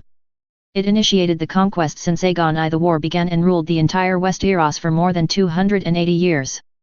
During this nearly 300 years, the Targaryen family has also reproduced many branches, most of which were eliminated in the cruel power struggle, but there are still one or two remnants, such as the Golden Group's Ygg Huan. The Golden Group is a mercenary group established by Ygg Huan, an illegitimate son of Targaryen's illegitimate son. He was the illegitimate son of Aegon IV, the illegitimate son of Targaryen's 11th king, because he supported another illegitimate son brother, Haihuo, to launch a rebellion. Defeated, he took a large number of knights and nobles to leave Essos, established a mercenary group to survive, dreaming of returning to Westeros one day. The current leader of the Golden Group, Harry Strickland, himself does not have Targaryen's bloodline, but it is difficult to guarantee that he has other Targaryen's bloodlines in his hand. Your Majesty, Davos said softly. I'm listening. Leonor shook his head, threw away his distractions, looked at Davos, waiting for his words. Instead of guessing the Golden Group's service members like this, it's better to destroy them directly. Davos made a suggestion. Well said, the question is how to eliminate it. Leonor curled the corner of his mouth. He didn't want to destroy the Golden Group. He felt uncomfortable with such a force to stay close to him, especially now that the nobles in the storm have caused all the storms. Waiting and watching. I heard that your siege in Kian City is very exciting. Davos lowered his head. The main problem of attacking the Golden Governor now is the defense of the Vulture Kun city. It is difficult for Ballaston's armies to break through that city. But no matter how strong that city is, it should not be as strong as Kian City. Haha, do you think I don't want to copy that time? Leonor sighed at Davos. There was a prerequisite for breaking the city that time, and he was not a real god. I don't know much. Davos sincerely said that he didn't know the king's difficulties. Forget it, it's not your fault. I think this is the only way to go now. This matter cannot be delayed. Leonor waved his hand, but made up his mind that this matter could not be delayed anymore. The Iron Islands, the dust has settled, so I want to go and see what the Golden Group is. Your Majesty, you. Davos raised his head in surprise. I want to lead the army in person. Do you want to stay in King's Landing? Leonor asked Davos. Your Majesty, you are willing to let me come. Davos was a little angry and was very panicked. You should know that guarding the rear was an extremely important thing. He was once a vassal of Stannis. Don't. Leonor raised his voice. No, Your Majesty, I said, you are my god, the only god. Davos stood up and knelt down directly at Leonor. He was a civilian who grew up in a flea nest, and before that he had having served Stannis, Leonor had given him his back without reservation. This was trust in him, and he must repay this trust. Okay, I feel your piety. Leonor smiled, reached out to help Davos up, and patted him on the shoulder. He was a person who was employed without doubt, no doubt about him. Davos' character it is no less than Ed, and it has managed Junlin City very well, available and useful. Chapter 115. Entrusted his back to Davos intact, Leonor took 3 regiments on duty in King's Landing, allowing Oberon and Metz to be their right-handed hands, and Vincent and others as their followers, and began to storm the next day. The land of the Vulture Nest City is heading forth. Before Leonor marched along the road, he sent messengers to the princes in the storm, asking them to respond along the way and prepare their troops to attack Jikeo City for themselves. He gave the princes of the Stormland a chance, but the princes of the Stormland did not cherish it. When Leonor arrived at Tongmen City with nearly 2,000 people from 3 regiments, he was directly rejected by the Buckles family. The knights guarding the city prohibited his army from entering the city, and even directly cursed on the walls. The king who eats shit, the army who eats shit, don't want to enter the land of the Buckles family. You are not welcome here, just go and eat rice somewhere else.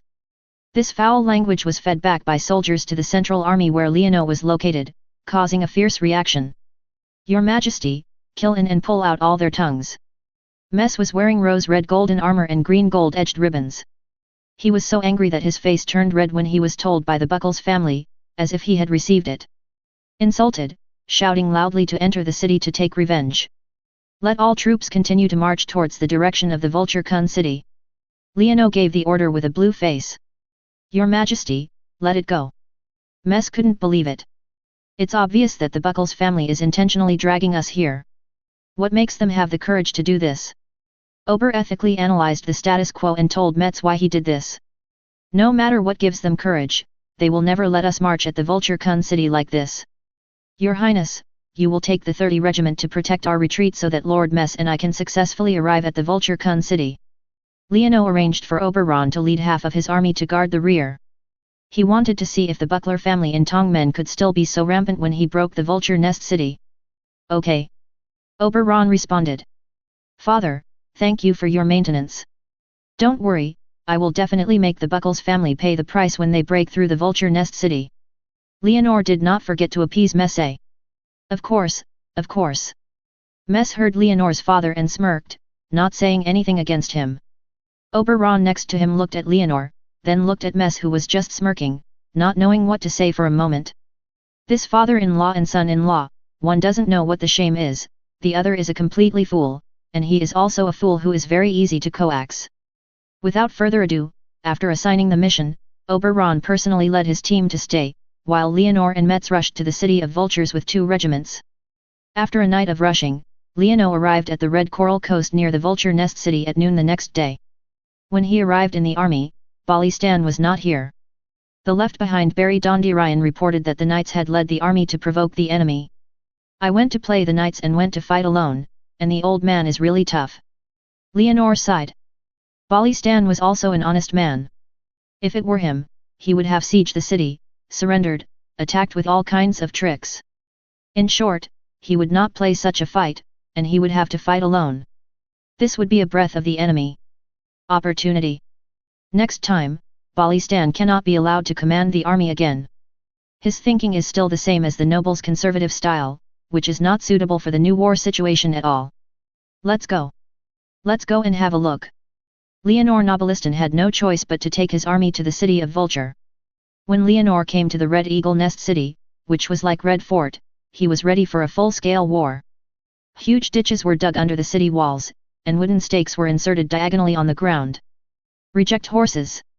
Although the scene was very grand, the soldiers on both sides were watching the show at this moment. In the middle of the battlefield, in front of the gate of the Jikao city, the army on both sides, 3 layers inside and 3 layers outside, were watching, covered in white armor. Balistan is fighting against his opponent. When Leonor arrived, the battle on the field had entered a white-hot stage. Balistan killed his opponent's horse and was also lifted off the war horse. Both sides raised their swords to chop each other, and the sound of the swords intercepted the battlefield. Balistan was old, but his martial arts were still fierce. He knocked away the opponent's helmet with his sword during the battle, making his opponent's red hair fly. John, give up! Balistan shouted. As the opponent of Balistan, he is also an old man, with red hair all over his head, but his physique is equally strong. Faced with Balistan's surrender, he raised his sword and yelled. This is impossible, Balistan, I'm different from a guy like you. Who is this? Leonor looked at the old man with grey hair and asked Barry next to him. Hearing the meaning of the conversation, he seemed to be an acquaintance with Mr. Balistan. The great knight said his name is John Clinton. Barry held his helmet and answered Leonor's question with a somewhat restrained expression. John Clinton, the king's hand of heiress too. Leonor was a little surprised. This man had a reputation back then. He was the king's hand after Irving Mary Weiss.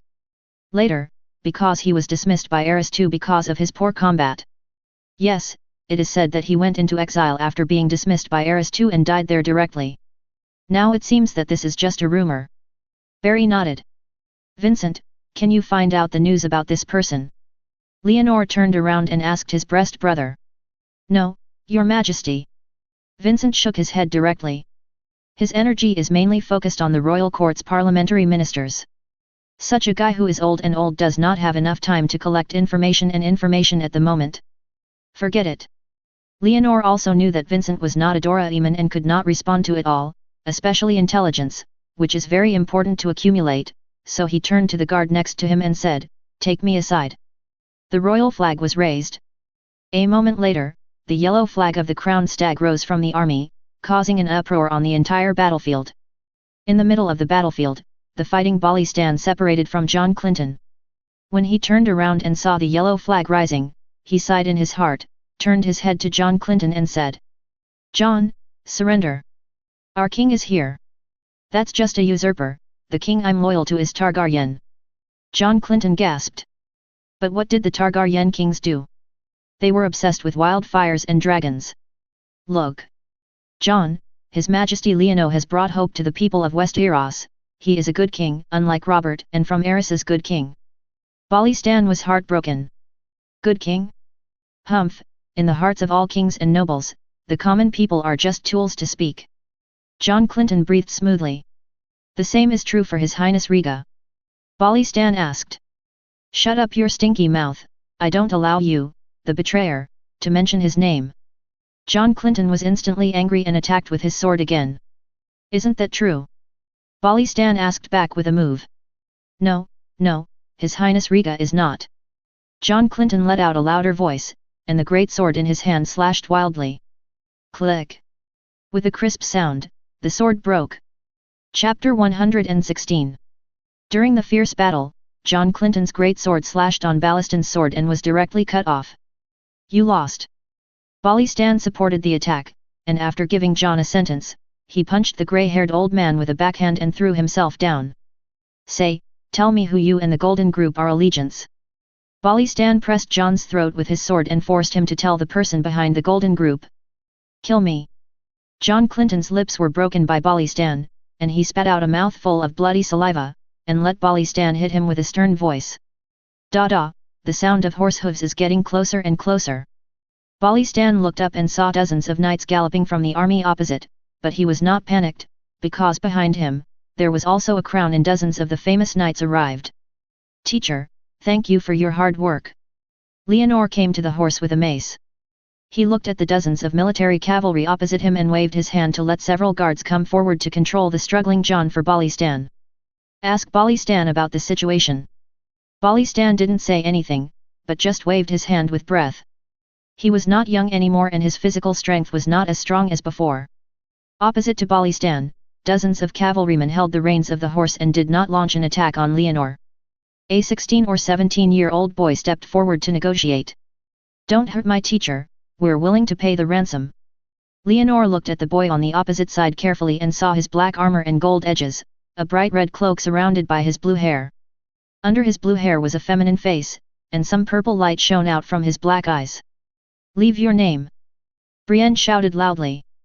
"You can call me Little Griffin. John Clinton is my teacher, he is the noble of Westeros, and according to the rules, we can redeem him." The blue-haired boy replied, citing that the nobles can redeem themselves and avoid death. "The law of? Who are you and the Golden Group loyal to? What is his name and where is it from? Answer these questions, you can take your teacher away for free." Leonor did not reject the blue-haired boy's words, but the ransom he asked for was special. "We are loyal to Aegon VI. He is the son of Riga and Ilya, the legal heir to the Iron Throne." The blue-haired boy responded with ease. These words caused John Clinton's struggle, but he heard that after finishing the boy's words, he slowly calmed down again, which was very strange. "Aegon VI, isn't this Jon Snow's real name?" Leonor was a little confused. Could that guy escaped from the Night Watcher, but he didn't hear the news. Wait a minute, he is talking about Riga and Ilya's child Aegon VI. Jon Snow should be the child of Riga and Lyanna. He and Ilya's child were not killed by Demon Mountain. Is it right? Your Majesty. Seeing Leonor fell silent, Balistan couldn't help but urge him. "Sorry, teacher, I'll deal with your captive."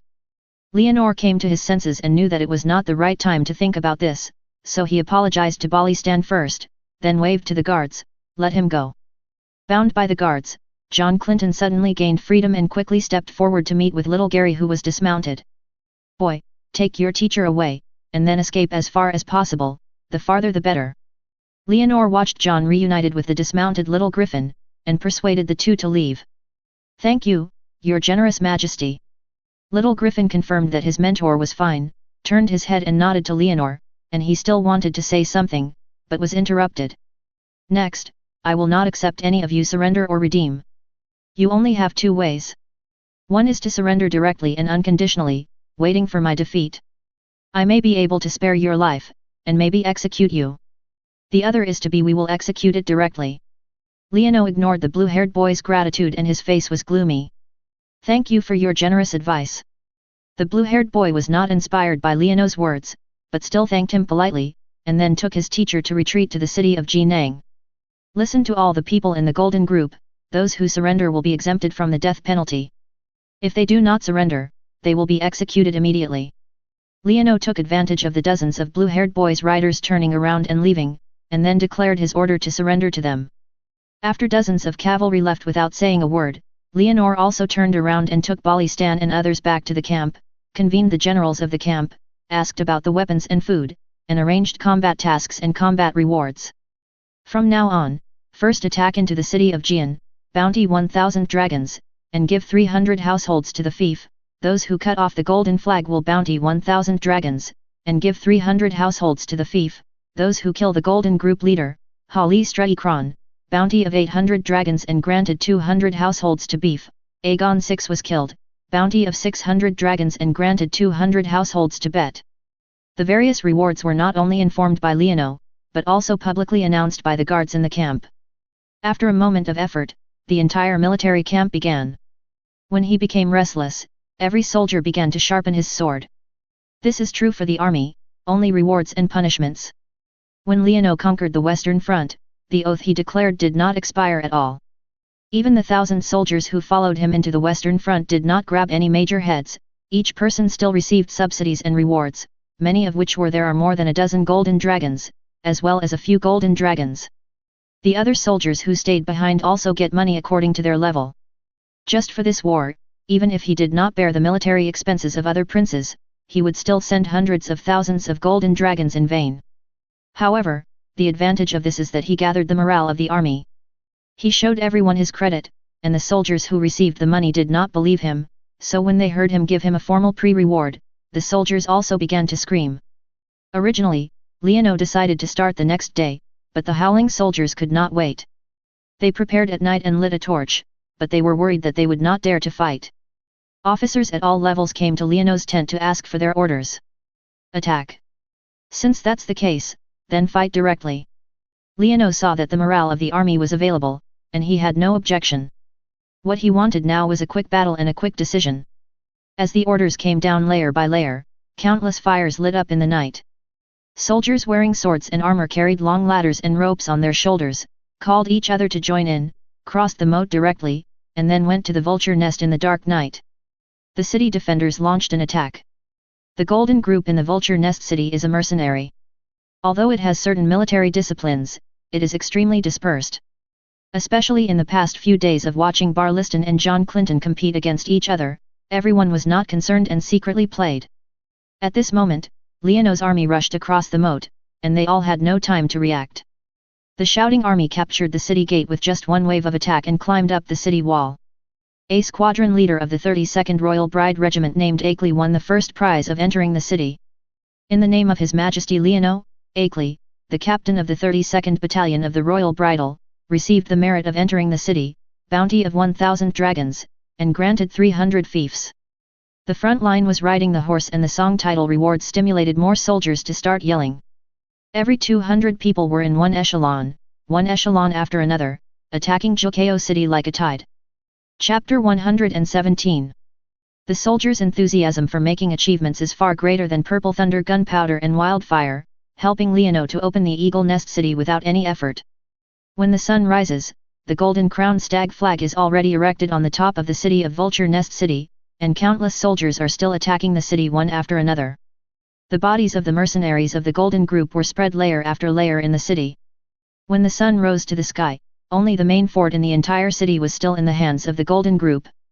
When the sun was slightly slanted down, the signs of several gilded skulls fell, and the helpless cry of war elephants spread throughout the city, and the golden ball shouting "Gold is above, cold iron is below" had completely disappeared. Harry Stryl, the leader of the Golden Genocide, was captured by Storm 23rd Regiment and sent to Leonor along with the Golden Genocide's golden skeleton. Is this the previous leader of the Golden Group? Leonor looked at more than a dozen gilded skulls that were tied together like gourds, with an interesting expression. The Golden Group was formed by the illegitimate sons of the Targaryen family. In order to ensure the cohesion of the mercenary group, each of them had a tradition, which was to cut off their heads after death, boil them in a pot to remove the skin and finally plate them. The gold is hung up as a symbol of the mercenary group, and now it has accumulated as many as 12. Your Majesty. Balistan looked at the gilded skull with a disgusting expression. Let them all be buried in peace. Anyway, they are back to their hometown. Leonor saw Balistan's expression and waved his hand, asking the guards to take down the golden heads like gourds and bury them. Tell me. Where is Aegon VI? Leonor asked someone to deal with the golden ball sign and walked to a man kneeling in the hall. The man was wearing black blood-stained armor, with Hubai's beard, and was trembling all over. He looked up at the king of King Linkhung with black hair and blue eyes and black armor, and took a breath. I asked for a redeem myself. I said that you have no right to atonement after yesterday, but I will give you a chance to answer my questions, and I will give you a chance to atone for your sins. Leonor spoke indifferently. Aegon VI's griffin, a little boy, who is Rhaega's child. Varys exchanged him for the farmer's child and asked John Clinton to raise him. Harry Strickland softened directly to the ground. Explain everything. So that's how it is. Leonor understood suddenly, and the blue-haired boy flashed in his head. No wonder he had that kind of demeanor. No wonder Varys escaped after the Golden Group landed. It was really good. Means. Tell me, how do you contact the princes of the Stormland? Which princes have surrendered to you? Leonor asked another question. Tyrion Lannister, in the name of Stannis, talked with the princes of the Stormland and achieved their surrender. Stannis and Aegon VI joined forces. Leonor was puzzled. Tyrion actually defected to Stannis. Is it true? No, that little demon just borrowed Stannis' name. The princes of the Stormland did not know the existence of Aegon VI. They only thought they were serving Baratheon. Then do you know where Stannis is? Leonor was slightly surprised and asked with a tentative question. He was hiding in Pantos with his fleet and was trying to contact the Iron Vault, but the messengers of the Iron Vault were unwilling to pay attention to him. He only had a fleet, no gold. Where does Aegon VI know now? Leonor was amused by his brother's experience and asked about the blue-haired boy for a while. Escape. He fled in a boat with John Clinton last night and fled back to Essos. We still have some soldiers there. Harry Strickland mentioned something, hoping for I'll get my life. The last question, how do you plan to redeem your life? Leonor became expressionless. I am willing to spend money. I have a sum of money in the Iron Gold warehouse, and I have 60,000 gold marks.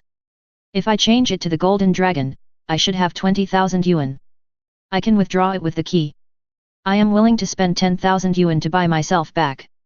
Harry Strickland's face was ashamed. After returning to Ersis, find someone to send the money, and then tell the public that you escaped by yourself. Leonor waved. Thank you, Your Majesty Leonor. Harry Strickland's face finally recovered a little bit of anger, and he kowtowed to Leonor repeatedly, and was pulled down by the guards during the thanks. Your Majesty, you shouldn't let him go like this. Balistan watched Harry Strickland be pulled away, with a look of contempt on his face. Why? Killing him is useless. Keeping him may also cause some trouble for Aegon VI. Leonor refused. I don't think as thoughtful as you, but I don't think a person like him deserves to live in the world. Balistan first admitted his mistake, but still expressed his contempt for that guy. Is there anything worth it or not? The more enemies he has, the better. Forget it. Leonor smiled and waved his hand. Balistan was still a bit old-fashioned. Okay. Seeing that Leonor could not convince him, Balistan had to give up. By the way, teacher, after you go back this time, you can start writing the rules of the knights. Leonor found something for Balistan. He was not going to let Balistan lead the troops again. He was too old-fashioned. Suitable for the new war situation.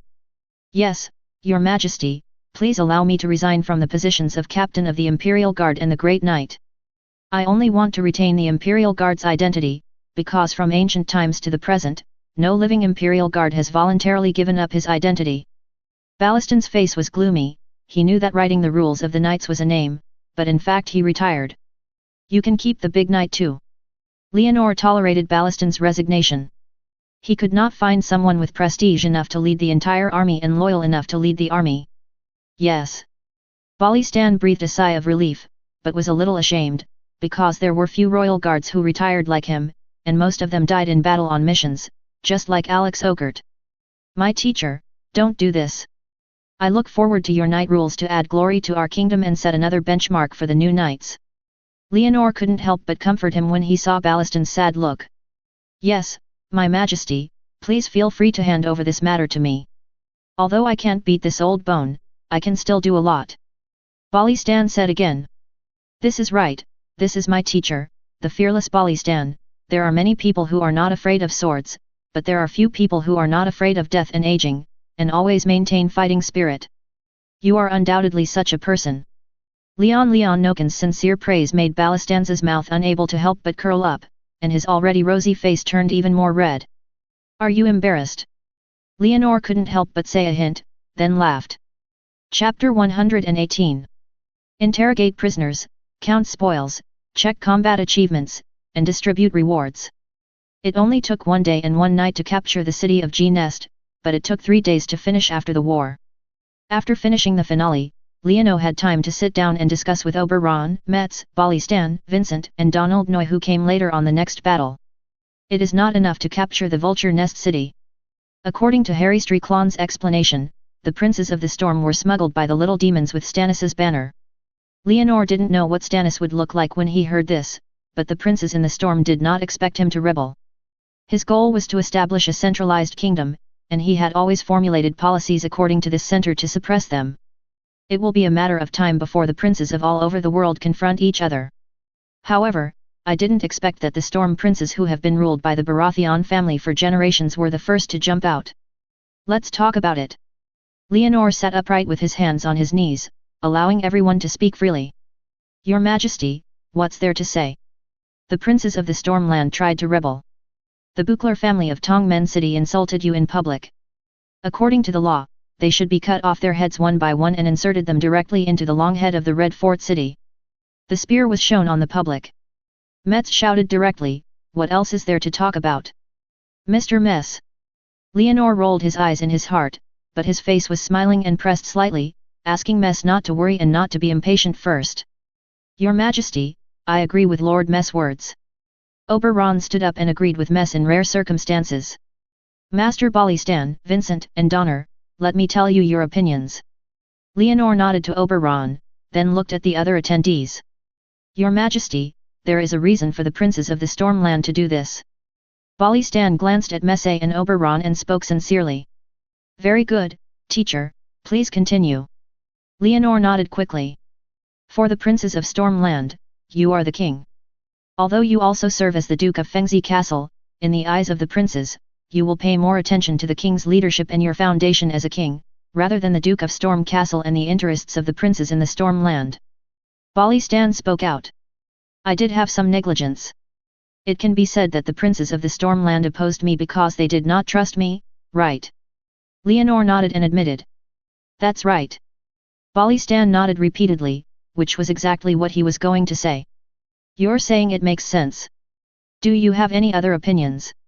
Leonor looked at the others. I agree with Lord Balistan. Donner Noy nodded in agreement with Balistan's opinion, and Vincent, who was standing in front of him, nodded. Since everyone thinks this matter makes sense, then start from this point of view and find a solution. Leonor was not happy and angry, and asked everyone to solve the problem from this root problem. This. All of the people present looked at each other, and they didn't know what Leonor meant. Your Majesty, in my opinion, the princes lack a true leader. Since they hope, I will give them a Duke of Fengzi Castle. What do you think? Mess had a sudden idea and smiled and proposed to Leonor to the list with a smile. Our Majesty does not have a suitable relative to take on this important task. Oberon frowned slightly, not very satisfied with Mess' words. The Duke may not have one, but the Duke. His Highness Vivian and his newly born Arya can take on this important task. Mess directly made a suggestion to let Margaret's children Vivian and Arya come. Inheriting Fengzi Castle. The two high men are still too young. Oberon was not very satisfied. It is precisely because of the smallness that the princes of the Stormland can trust them. Mess quickly explained. What do you mean is to forgive the insults of the Storm Princes, including the Copper Gate City? Oberon raised his eyebrows slightly and asked a sharp question. This mess expression suddenly stopped.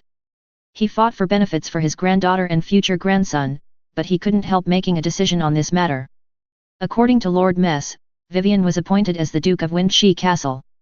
Considering that she is still young, she is not yet Fengshi Castle, and the governor of Windshi Castle is still the same as Donner. Leonor expressed his expressionless face. Issued my own will. Your Majesty, your greatness is unmatched. Seeing that his intention was achieved, Messe couldn't help but smile with satisfaction and complimented Leonor. Next, the princes of Fengzi Castle were sent to the princes, asking them to visit Fengzi Castle on time to meet their duchess, and to state their actions during the invasion of the Golden Group. Except for the Copper Gate City, the Buckles family the night insulted the king and colluded with the remnants of Lannister. His crimes were unforgivable. All the people in the family were executed. All the walls of the Tongmen city were demolished and all the territory was taken over by Fengzi Castle. Leono issued his own disposal. Do you have any objections? Leono asked everyone about his opinion. Your Majesty is kind. There is no better adjective for Leonor's way of disposing of it except kindness. There is no objection, so let's implement it accordingly. Leonor waved his hand directly, leaving only many ministers talking. Donner, who had changed into luxurious silk clothes, ignored the others, carefully approached Vincent, and asked the invisible prince. Your Majesty doesn't seem to be very satisfied. I don't know. Vincent shook his head directly, and he couldn't figure out what the king's brother was thinking. Is Your Highness Vivian easy to get along with? Donner asked another question. Although he is now the governor, he will still give up his seat in the future and serve Vivian by, the heir to Fengzi Castle designated by Leonor, Rathian. Your Highness is only 1 year old and 2 months. Vincent rolled his eyes. Is it too early for this blacksmith to please the future Fengjun now? Then I need to prepare some gifts. Donner ignored Vincent's thoughts and just planned to please the future Fengjun. Not to mention the discussions of everyone here, Leono walked out of the camp, but he was slightly yelled in his heart. His meeting today was purely a test, and it seemed very obvious that everyone's mind was still in the feudal system. Everyone thinks that he will definitely share his territory with his children in the future, and no one wants to rely on the unification. This is good news, which means that the princes have not discovered his idea of unification, and he can continue to paralyze the princes and accumulate the power of unification. This is also bad news, because no one is close to his mind, and his future path to unifying Westeros will be full of difficulties, and relatives may turn against each other. Since that's the case, then come on. There are still White Horse Alliance and Seven Kingdoms Rebellion in the Western Han Dynasty. I want to see who can laugh to the end. Leonor looked up at the sky. Chapter 119. The battle to capture Jikao City was extremely smooth. Leono recognized a reality from this battle. His army was mature. He now has more than 20,000 strong and fearless soldiers, but he still lacked the ability to command these. The general of the soldier, especially a general who can command the entire army. This is probably the so-called truth that 1,000 troops are easy to obtain, but one general is hard to find. Out of demand for generals, Leono held another military meeting to allow all regiment-level officers to attend. More than 30 senior officers including Barry Dondarrion and Sando Gerald were crowded in a clearing, waiting for Leono's meeting content. Listen to all of you. Next, the battle against Tongmen City will be handed over to one of you to command. Lord Balistan and I will go to Fengzi Castle to wait for your good news. Leonor first. A piece of news was announced to everyone that he would not participate in the battle against Tongmen City, and the battle would be handed over to the command of an officer at the scene. Wow, when all the officers heard His Majesty's announcement, they immediately became uproar. Those who were interested in and had guessed the meaning. Whoever could command this battle and perform well would definitely be appreciated by His Majesty the King and thus change their destiny. Your Majesty, who will be given to the command of this battle? Someone who couldn't wait to ask. Good question, this is also my goal to call you over. Now, let me first state my expectations for this battle to you. Leonor sat tiltedly on his body, holding his knees with one hand, with some ruffianity in his eyes. Looking at the officers who were looking forward to it, I want the lives of all the Breck family members. I will remove the walls of the Tongmen City. To the civilians of the Tongmen City, try not to harm them, but if I die loyal to Breck there is no need to pity them for the K family. I said my request. Now, tell me, how can you fulfill this request? Leonor spread his hands to all the officers, like an examiner who posted the test questions. Your Majesty, please allow me to speak. An officer wearing black armor and with thick beard stood up. Report your title. Leonor looked at the officer in black armor and asked him to report his name first. Dear Your Majesty, I am Jeddo from the 32nd Royal Inn Regiment. I am a civilian. If you hand over this task to me, I will complete it with courage and force, just like the first one of our regiments rushed in. Like the Eagle Nest City. Jeddo, with a strong beard, knelt on one knee. Is there any more? Leonor asked. Jeddo's expression was slightly dumbfounded. He could not imagine what war needs besides courage and force. Okay, your answer is pretty good, but it's not enough, sit back. Leonor reached out and pressed. The leader of the 32nd Regiment, Jeddo, had a disappointed expression and could only get up and sit back to his seat. Next. Leonor spoke and looked at everyone. Your Majesty, I am Grossi Bayar of the Storm 71st Regiment, and the second son of the Bayar family who lived in the horns of the King's Sow for generations. A white-faced officer wearing silver armor stood up. First of all, Bin Binyali introduced himself, and then continued to speak after getting permission. If Your Majesty is willing to hand over the command to me, I hope to get the dominance of the 5 regiments of the Stormland and a cavalry regiment. I will use the etiquette of the nobles. Come and carry out this battle. I will send letters to the Copper Gate City, declare real war on the Breck family, and let their troops go out of the city to have a dignified showdown with me until one side dies. It was indeed a normal aristocratic warfare. Leonor nodded in his heart. Although he was fighting a warfare, he was much better than Jeddo, a civilian. At least he mentioned that he needed cavalry and specific forces, and he knew that he wanted to turn Buell. The K family fished out of the city so that they could play their advantages in military strength in field battles. Next.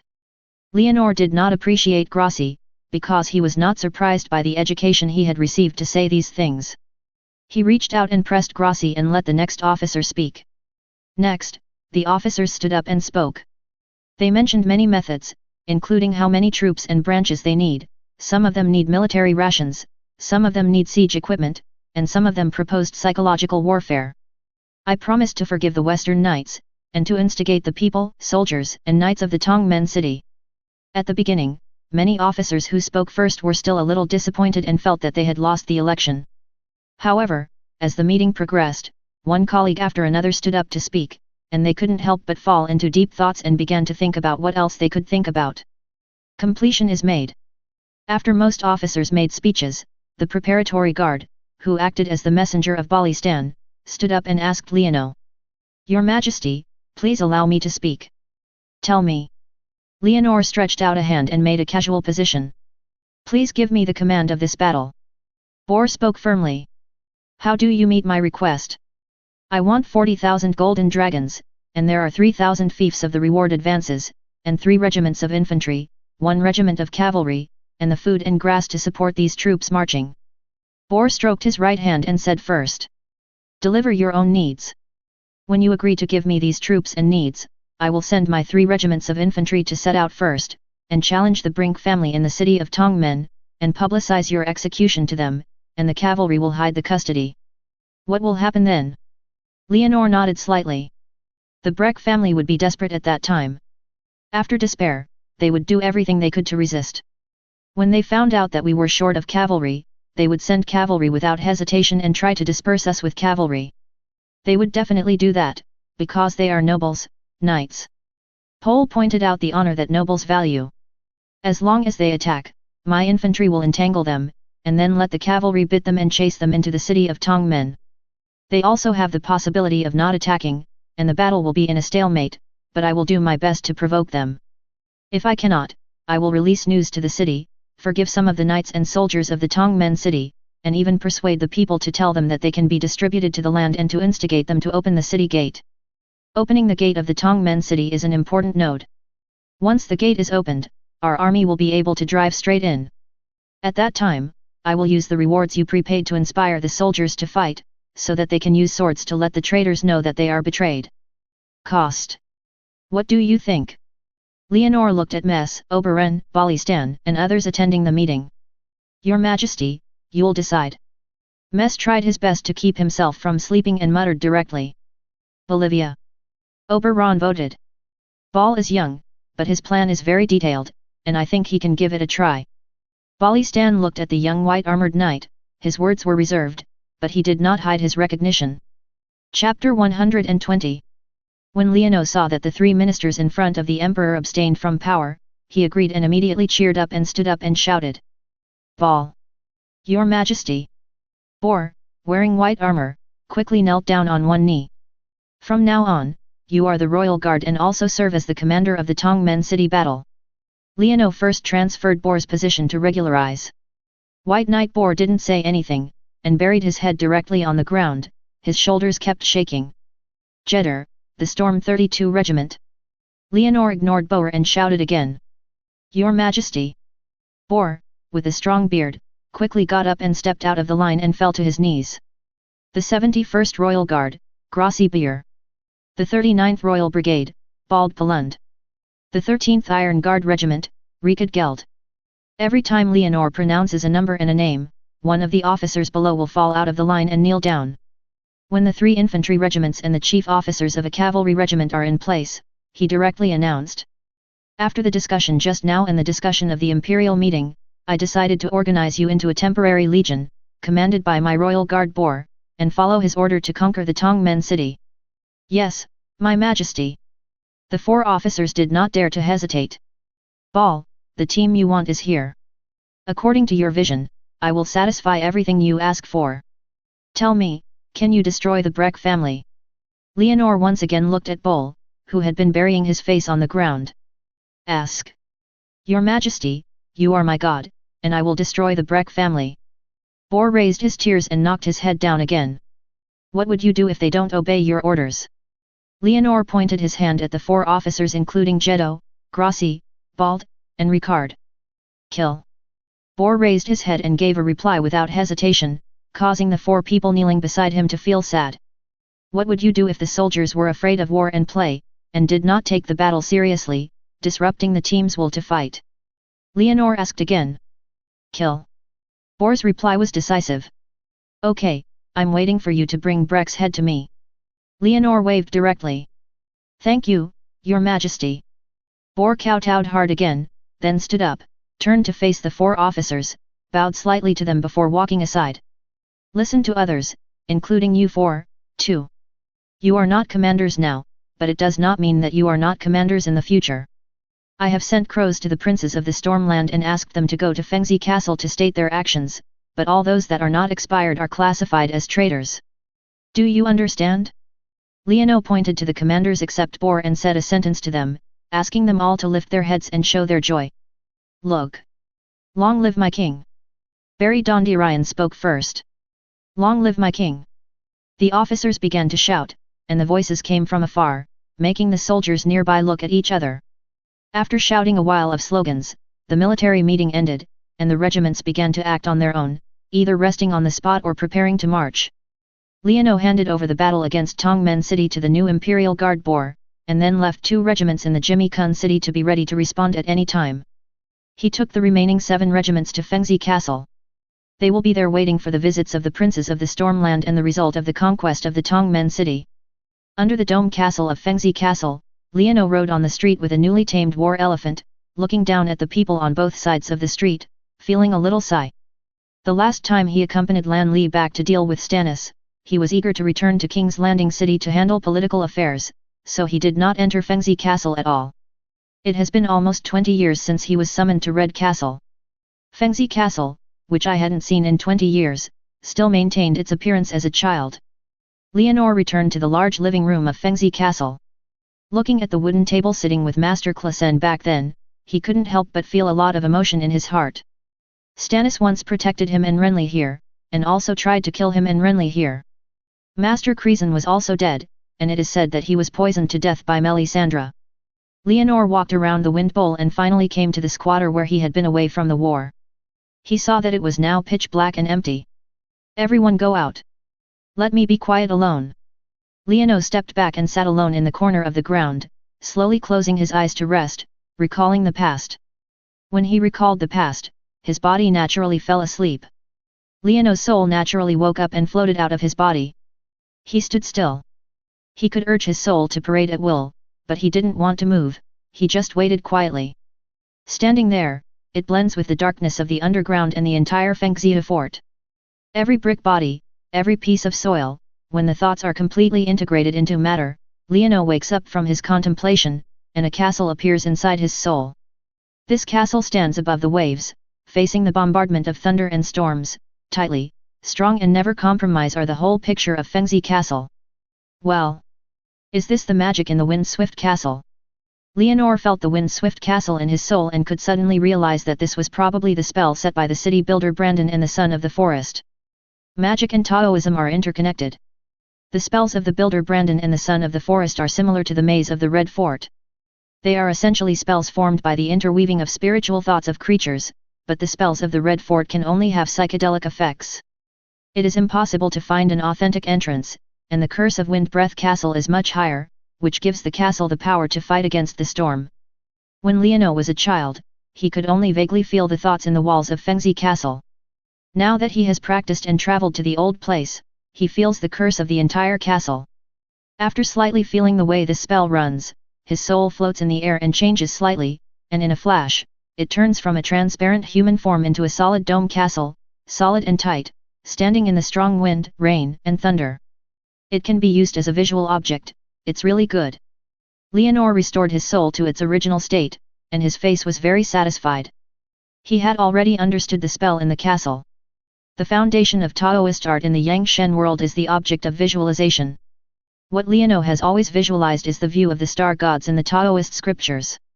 This kind of visualization is very low level, just visualizing the sun, moon, and stars in nature, leaving the clear light of the sun, moon, and stars in the soul, and is used to enhance its own temperament, without any aggressiveness at all, so don't say it's to the visualizations that carry the supreme secrets of time, space, past, darkness, light, etc., such as Shangdao, Dachan Temple, and Xiantian Pavilion, are not even as good as some visualizations that can transform the inner demonic thoughts into Dingjia divine generals.